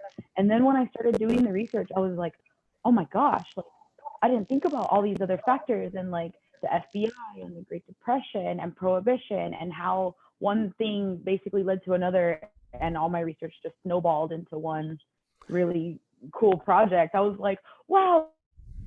I was throwing like facts out at like my family and my boyfriend, and they're kind of like, yeah, okay, shut up already. But a lot of them thought that it was really cool information. I think it's great information, and like seeing these things like even like dynamite being included in here, or the Chinese immigrant communities being built up, or the That was one of Irish. my favorite things that I learned about was the tongs, because I think that when people think of gangs, at least maybe I'm biased because I am Hispanic, I feel like a lot of it is targeted towards us or towards the African American community. Yeah, And definitely. you look at these Chinese tongs, and some of them were absolutely ruthless. Like they would just target people so quickly. They'd be like, "Oh, you're an enemy. Okay, I'm gonna burn your house down." Yeah. And so it's like I feel like gangs shouldn't just be centered or focused on one race or even for one reason, you know? Like you Yeah. look at the reason why gangs existed back then, it's actually very similar, pretty much the same reasons that they exist now. Obviously, there's a lot more complexities now, but it ends up being ultimately because of like social conditions, economic conditions, poverty. I put in there a video of the psychology behind gangs, and a lot of it also has to do with the sense of belonging. Naturally, as humans, Yeah. I'm a psychology major, so naturally as humans, we want to feel like we belong to something because it makes us feel included. We, you know, if you go back to like anthropology and animal instincts, we prefer to be in groups because that's how we feel safe. That's how we feel strong. And so you look at gangs back then and you look at them now, and really they're not that different. It's just that the world has advanced. So they have too, just like everything and everyone else in the world. Yeah, and you're totally right about belonging because that's the draw for young people to get into gangs is like, well, you have no place socially in the places of belonging for the rest of the world. All those are shut off to you. But here's the group that'll accept you and put you on a path to like moving forward right now, not years. And then you throw in like money into it, and they're like, right. oh yeah, young people want to make money. Who doesn't want to make money? You know, and you go back to when Cultural gangs started, history, all kinds of things they yes, throwing on you. yes, it's so intriguing. It's so mind blowing. And then you go into like the really, really early gangs, and most of it had to do with, if not all of it, immigration. Because, you know, you're coming over to a completely new country, think, you know, you're Irish, you're Polish, you're Italian, you're going to go find other people of your kind. And naturally, you're going to do what they're doing. If they're engaging in outlaw activity, well, guess what? I want to belong to something and someone and be with people of my kind. So I'm going to go do it too, especially if it's going to give me financial gain, you know, like economic, social status, all of it. Well, and like you pointed out with the tongs, right? Like they're set up to actually fill a real need for particularly immigrant communities. Yeah. Chinese immigration was huge. At the time. And there was a lot of laws on the books to work against those immigrants. The Chinese Exclusion Act. When I read that, I was like, oh, that's really effed up. Like, it's horrible. I think I like things like this, they get mentioned in your history classes, but it's not until you do something like this that you really like dive into it and pay more attention and read the, you know, between the lines, and you're like, wow, you know, the US, we've done a lot of really messed up stuff to people, to all the races, except for Americans, really. And even, you know, like if you get into the Zoot Suit riots in, I think it was the 30s, that was, they arrested Mexican Americans. It's like, okay, wait a minute. What are we doing now? But the Zoot Suit riots and the Pachucos, Pachucas, they were the earliest forms of modern day cholos and cholas. That's where the roots come from. And it's crazy because my family talks about that all the time, and they're like, man, cholos wouldn't be so bad if they just dressed better, you know, like the way they used to back then when they looked clean and stuff. Just laugh. That's funny. Yeah, and then learning about how I know I'm jumping around a lot, but I think it's because I see you scrolling. So well, yeah, it's your project, and there's nobody else there, so you can jump around. And I've looked through it already, so you can bounce all over the place. I'm just kind of scrolling through this while you're talking. But yeah, I love what you're saying, and I love your project. Oh, our brother. Thank you. I was a little bit uneasy about the topic. I was like, is this going to be too much for people? I didn't want to offend anybody, but I made it a point to like throw as much as I could from all different angles into it. And it just made it more fun. And even learning about, I didn't know about the Mexican, I can't pronounce the word, where they deported everybody. Oh yeah, the Bracero program, and then when they reversed it. Yeah, and it's like, oh, so we want you Mexicans, we want to borrow you guys at the end of the World War because, you know, we need jobs to be done and we need to be fed, and so you guys can come and work for us. And then they come and it's like, actually, our people don't like that, so you need to get the hell out again. They all want jobs back. So much Bye. racial tension. Yeah, bye.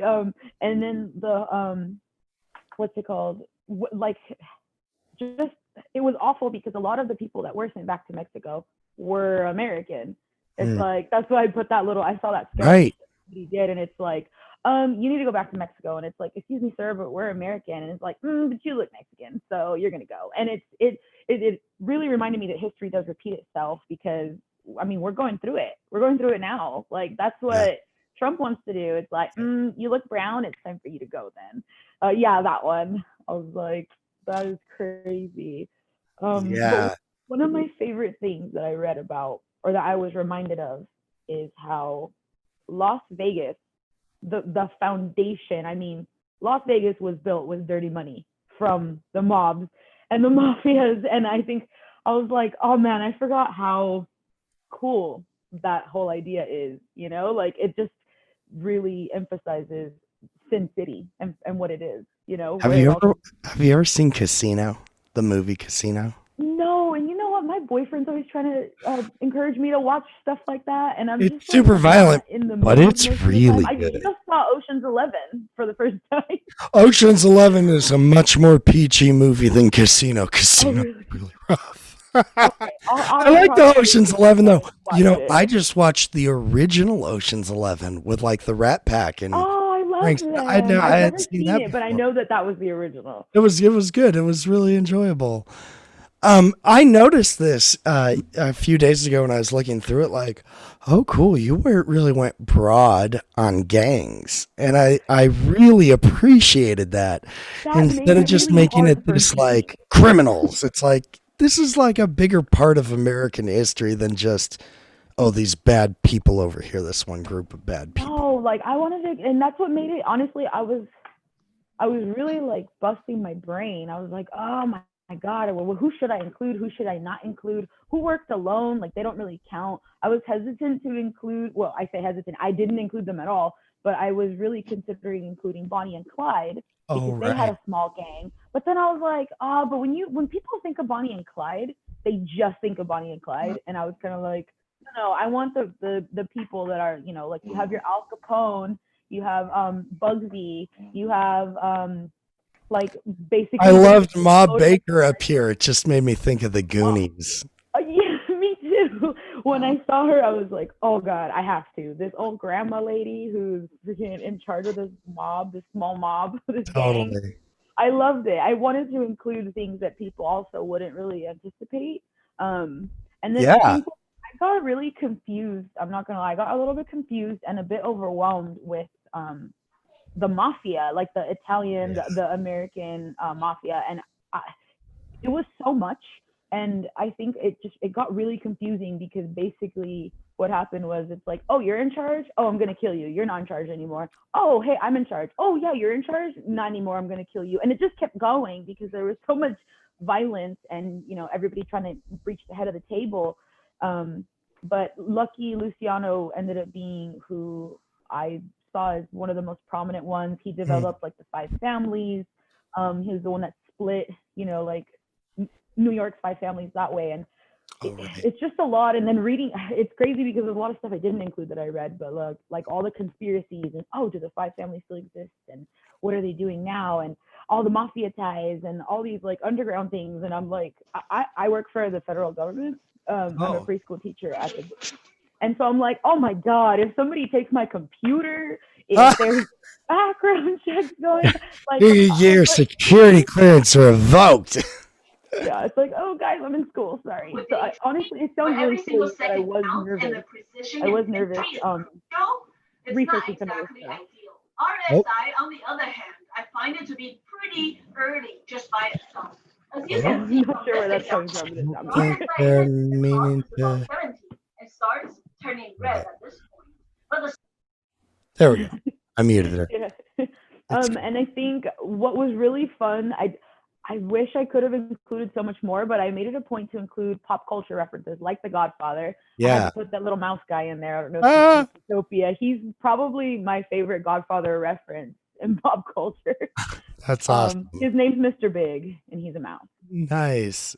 But yeah, like humans, just for whatever reason, modern humans have a really crazy infatuation with mafias and gangsters and mobs and movies about them. Like The Godfather is considered one of the greatest like movies and movie franchises of all time. And then Oh you've got yeah. Sopranos and Goodfellas, and then you get into even more modern like Sons of Anarchy.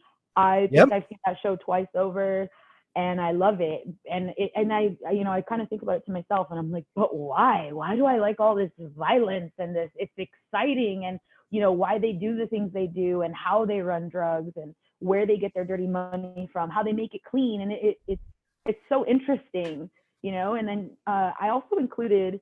It is British. My boyfriend's British, so I felt like I had to include it.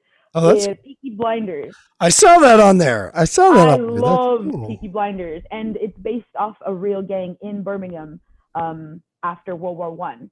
So it's like, the obsession continues. Peaky Blinders is fairly new at 2013, which Right. that's still really new.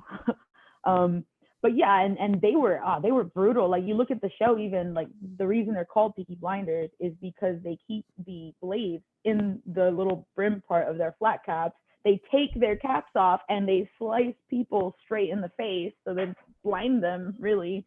And it was brutal. And you look back, and I feel like people look back in history and they're like, yeah, way easier times, like things were safer and things were this, and it's like, but were they really?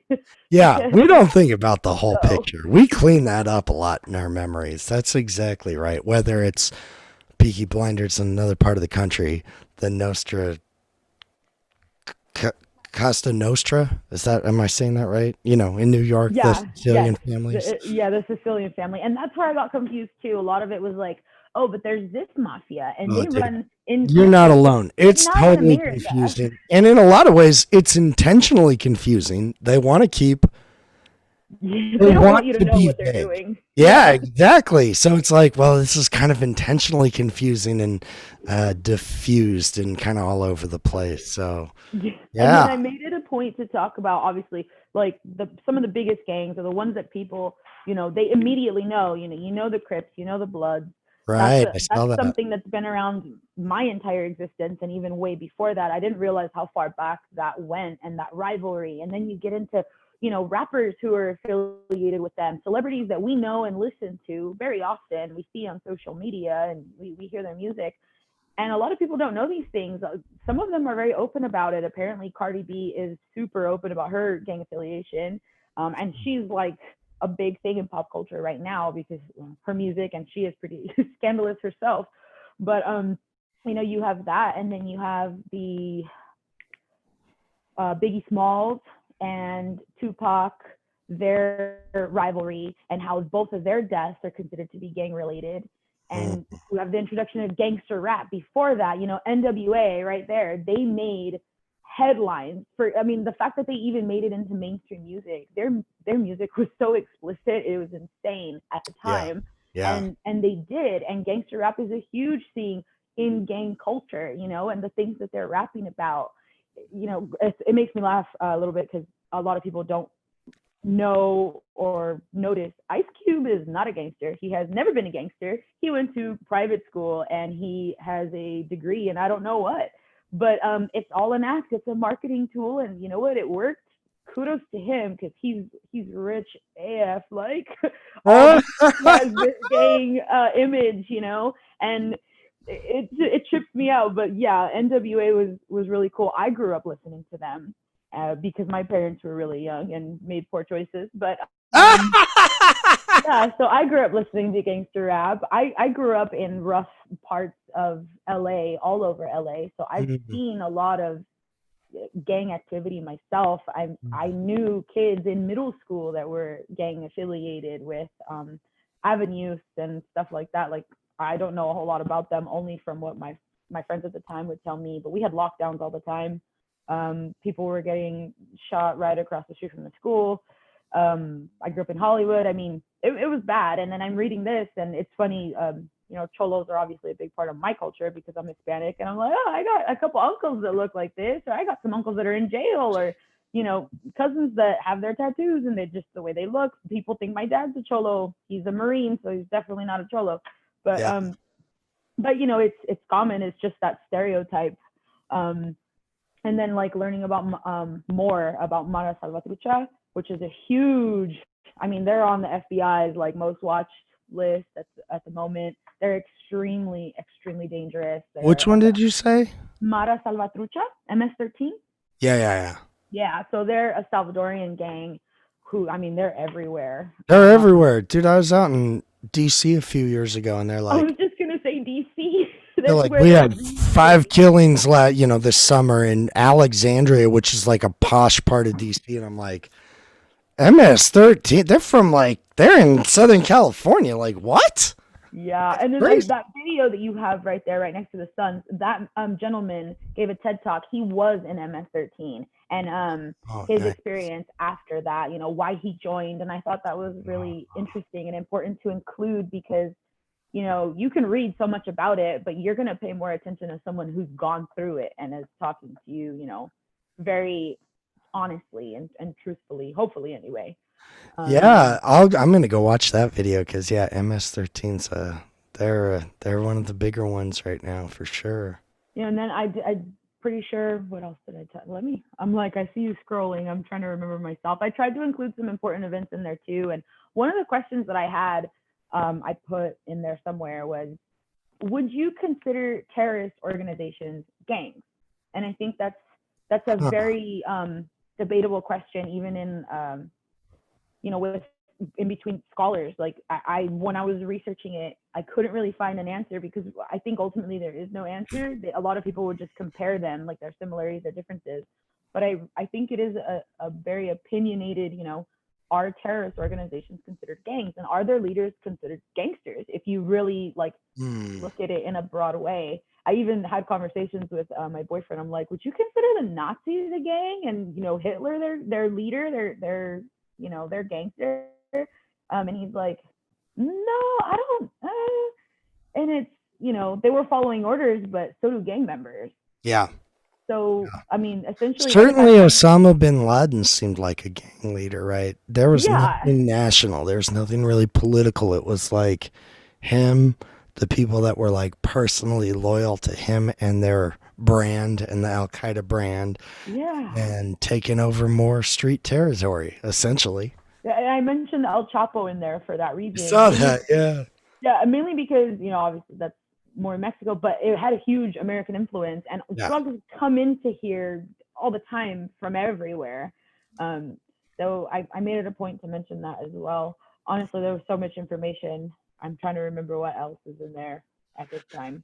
No, seriously, Desiree, for being by yourself, you did a crazy good job. Like, if Thank this was a you. group of 3 or 4 people, I'd be like, you guys did pretty good. You were pretty comprehensive on this. Like, for just you, this is excellent. And you put a lot of work into it. I can tell. So, Thank you. And no, it pays off. And I'm really glad that you were, excited to share it with friends and family, information, because that's what I'm hoping people will get out of this kind of experience. Yeah, I feel like I have a lot of we do pub quizzes.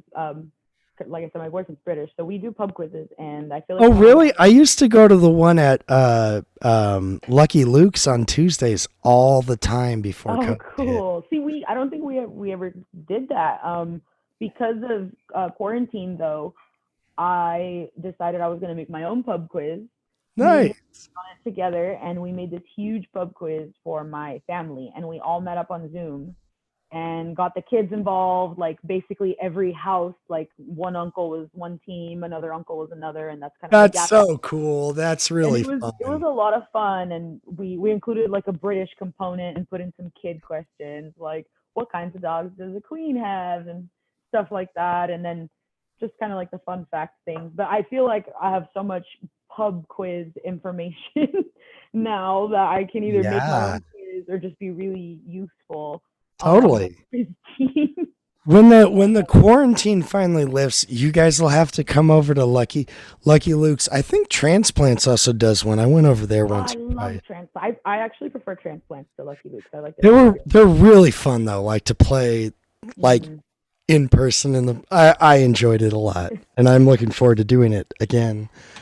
So you and your boyfriend will have to come out and hang for one of the pub quizzes. It's like one of And my then favorite ways to before I pass the forget, time. I saw right before you closed the the screen, Oh, I yeah. saw Grand Theft Auto. I wanted to make it a point to mention that, and my boyfriend was like, "That was actually really clever." And I'm like, "Well, you look at how long it's been around, how much it's evolved, and it really does glamorize that lifestyle." And it's a lot of parents are so against it. A lot of kids play it. Does it promote gang violence? What is it trying to send? What message is it trying to send to people? Like, these things are not okay. Well, why does this even exist? And then I'm not sure if you're a gamer, but Red Dead Redemption was like that time period version of Grand Theft Auto, and they're doing all the same things, and they're a whole group of outlaws. And I'm not a big gamer, but I remember when that game came out because people were so into it. Well, And I the remember second playing one came Grand out. Theft Auto. I remember playing the first one that was like the top-down version on the Yeah, original. the aerial view. I remember that. That one was kind of fun.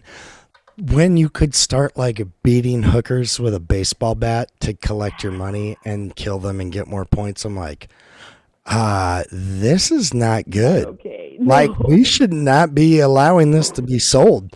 Fuck the First Amendment. This is not okay. Yeah, this is not okay. Yeah, right, this is exactly. And crazy. It's been around forever, and like I said, they just came out with the second Red Dead Redemption like a year or two ago, and Yeah. that's older times, but still, it's promoting the same thing. And like I said to you, I mentioned the Wild West and their gangs in there. Like, you got Billy the Kid and his group of outlaws, and how gangs have really been around for a lot longer than people think. And just because they were smaller and maybe you don't know them, they made a really big impact in their time. And they kept the ball rolling for what kind of gangs we have going on now. I'm really glad you included that. That stuff like that. That's a great inclusion. So Thank you. excellent. I appreciate it. No, it's really enjoyable, and I'm so glad that you got a lot out of the project, and I'm really glad you did that one specifically. I could probably stay and talk to you about this for a long time, but I need to go finish these questions Yes, I before don't blame midnight you. comes around, or people are going to be upset because the test won't be ready. I mean, I don't know if we'll be upset because the test will be ready. But yeah, we That's can tell you that. That's probably a good point. Well, Desiree, thank you for just sharing that and your contribution with that. It was great. So Thank you enjoyable. for listening. I appreciate it. Before I forget though, I forgot to email you about Forrest Gump extra credit. And now that I have you, I'm just gonna tell you now. Okay, I'm gonna enter Send it you in an right email. now. Okay, perfect. I was gonna say I can send you an email just in case. Yeah. But it's been a crazy time. So Yeah. I have a question. Are we all gonna get the extra credit for the gum? Yeah, if you did that, well, okay, only one extra credit though. So I gave you the extra credit for 1917. Gump was for people that couldn't make 1917. I mean, other people came and joined anyways, which I'm glad for, but it was really meant for folks that couldn't make it. So yeah, I just entered yours though, Desiree, so you should be good. Thank you.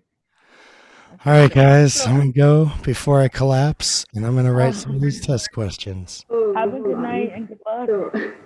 Yeah, you guys too. I'll send out a final a message, maybe final video tomorrow or Saturday, just kind of Can I thoughts say one on. more? Yeah. Yeah. So I tried to resubmit the URL Mm. from Satori, and he wasn't letting me. So You know what? If you didn't change the title, the URL should be the same. But even if you did, I have it now in my Satori's because I'm added as an editor and it's public, so I can see it either way. So it's not a big deal. Yeah, you're good. All right.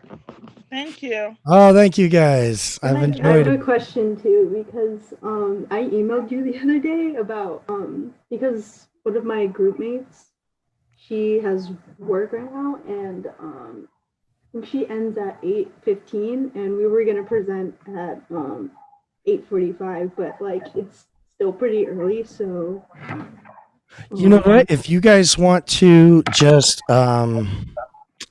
email, maybe text me actually, because I don't want to miss it. I can hop back on in half hour, 45 minutes. I'm gonna put my number my phone number in the text message here. So I just put it in the text. You can go ahead and just text me in like a half hour, 45 minutes when you guys are ready. And I'll hop back on here with you, Madeline. How's that? All right, cool. Thank you. Because, like, I wasn't sure if you forgot or, like, because I probably did forget that specific thing, but we're good. I'll hop back on here with you guys in a little bit. All right, because I know the test is pretty important, you know? Yeah. It's like the last big thing I got to do for the class. So, but that sounds good. I'll hop on back on with you guys in a little bit. Alrighty, okay, thank you. Thanks, everybody. See ya.